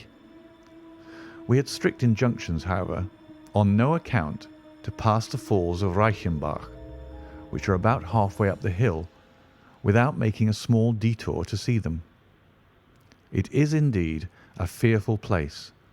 The torrent, swollen by the melting snow, plunges into a tremendous abyss, from which the spray rolls up like the smoke from a burning house. The shaft into which the river hurls itself is an immense chasm, lined by glistening coal-black rock, and narrowing into a creaming, boiling pit of incalculable depth, which brims over and shoots the stream onward over its jagged lip.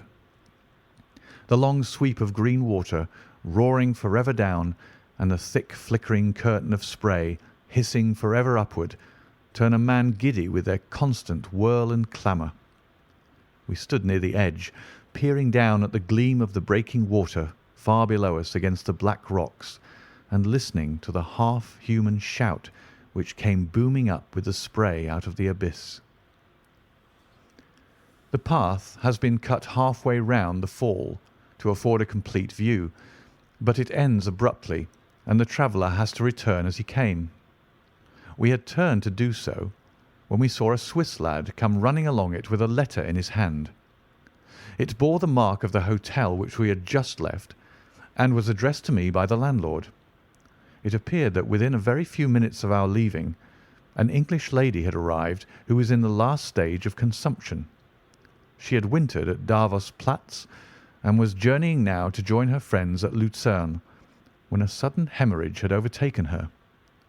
It was thought that she could hardly live a few hours, but it would be a great consolation to her to see an English doctor, and if I would only return, etc. The good Steiler assured me in a postscript that he would himself look upon my compliance as a very great favour, since the lady absolutely refused to see a Swiss physician, and he could not but feel that he was incurring a great responsibility. The appeal was one which could not be ignored. It was impossible to refuse the request of a fellow countrywoman dying in a strange land. Yet I had my scruples about leaving Holmes. It was finally agreed, however, that he should retain the young Swiss messenger with him as guide and companion, while I returned to Meiringen. My friend would stay some little time at the fall, he said, and would then walk slowly over the hill to Rosenlaui, where I was to rejoin him in the evening. As I turned away, I saw Holmes with his back against a rock and his arms folded, gazing down at the rush of the waters. It was the last that I was ever destined to see of him in this world. When I was near the bottom of the descent, I looked back. It was impossible from that position to see the fall, but I could see the curving path which winds over the shoulder of the hill and leads to it. Along this a man was, I remember, walking very rapidly. I could see this black figure clearly outlined against the green behind him. I noted him and the energy with which he walked, but he passed from my mind again as I hurried on upon my errand. It may have been a little over an hour before I reached Meiringen. Old Steiler was standing at the porch of his hotel. "Well," said I as I came hurrying up, "I trust that she is no worse." A look of surprise passed over his face, and at the first quiver of his eyebrows my heart turned to lead in my breast. "You did not write this?" I said, pulling the letter from my pocket. "There is no sick Englishwoman in the hotel?" "Certainly not," he cried, "but it has the hotel mark upon it. Ha! It must have been written by that tall Englishman who came in after you had gone. He said—" But I waited for none of the landlord's explanations. In a tingle of fear, I was already running down the village street and making for the path which I had so lately descended. It had taken me an hour to come down. For all my efforts, 2 more had passed before I found myself at the fall of Reichenbach once more. There was Holmes' Alpine stock, still leaning against the rock by which I had left him. But there was no sign of him, and it was in vain that I shouted. My only answer was my own voice reverberating in a rolling echo from the cliffs around me. It was the sight of that Alpine stock which turned me cold and sick.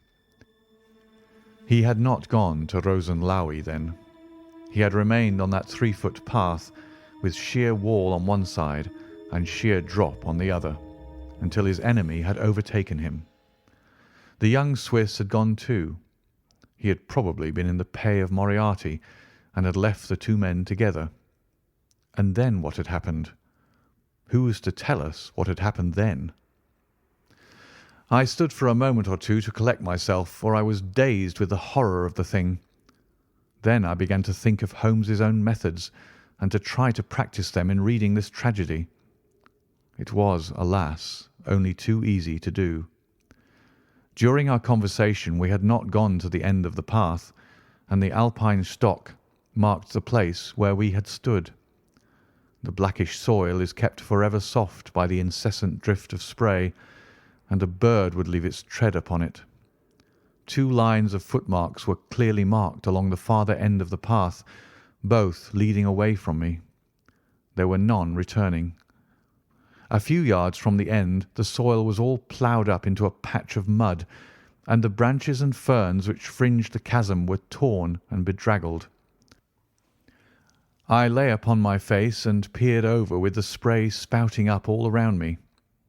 It had darkened since I left, and now I could only see here and there the glistening of moisture upon the black walls, and far away down at the end of the shaft the gleam of the broken water. I shouted, but only the same half-human cry of the fall was borne back to my ears. But it was destined that I should after all have a last word of greeting from my friend and comrade. I have said that his Alpine stock had been left leaning against a rock which jutted onto the path. From the top of this boulder the gleam of something bright caught my eye, and raising my hand I found that it came from the silver cigarette case which he used to carry. As I took it up, a small square of paper upon which it had lain fluttered down onto the ground. Unfolding it, I found that it consisted of 3 pages torn from his notebook and addressed to me. It was characteristic of the man that the direction was as precise and the writing as firm and clear as though it had been written in his study. "My dear Watson," it said, "I write these few lines through the courtesy of Mr. Moriarty, who awaits my convenience for the final discussion of those questions which lie between us. He has been giving me a sketch of the methods by which he avoided the English police and kept himself informed of our movements. They certainly confirm the very high opinion which I had formed of his abilities. I am pleased to think that I shall be able to free society from any further effects of his presence, though I fear that it is at a cost which will give pain to my friends, and especially, my dear Watson, to you. I have already explained to you, however, that my career had in any case reached its crisis, and that no possible conclusion to it could be more congenial to me than this. Indeed, if I may make a full confession to you, I was quite convinced that the letter from Meiringen was a hoax, and I allowed you to depart on that errand under the persuasion that some development of this sort would follow. Tell Inspector Patterson that the papers which he needs to convict the gang are in pigeonhole M, done up in a blue envelope and inscribed Moriarty. I made every disposition of my property before leaving England, and handed it to my brother Mycroft. Pray give my greetings to Mrs. Watson, and believe me to be, my dear fellow, very sincerely yours, Sherlock Holmes. A few words may suffice to tell the little that remains. An examination by experts leaves little doubt that a personal contest between the two men ended, as it could hardly fail to end in such a situation, in their reeling over, locked in each other's arms. Any attempt at recovering the bodies was absolutely hopeless, and there, deep down in that dreadful cauldron of swirling water and seething foam, will lie for all time the most dangerous criminal and the foremost champion of the law of their generation. The Swiss youth was never found again, and there can be no doubt that he was one of the numerous agents whom Moriarty kept in his employ. As to the gang, it will be within the memory of the public how completely the evidence which Holmes had accumulated exposed their organisation, and how heavily the hand of the dead man weighed upon them. Of their terrible chief, few details came out during the proceedings, and if I have now been compelled to make a clear statement of his career, it is due to those injudicious champions who have endeavoured to clear his memory by attacks upon him whom I shall ever regard as the best and the wisest man whom I have ever known. End of the final problem and of the Memoirs of Sherlock Holmes by Sir Arthur Conan Doyle.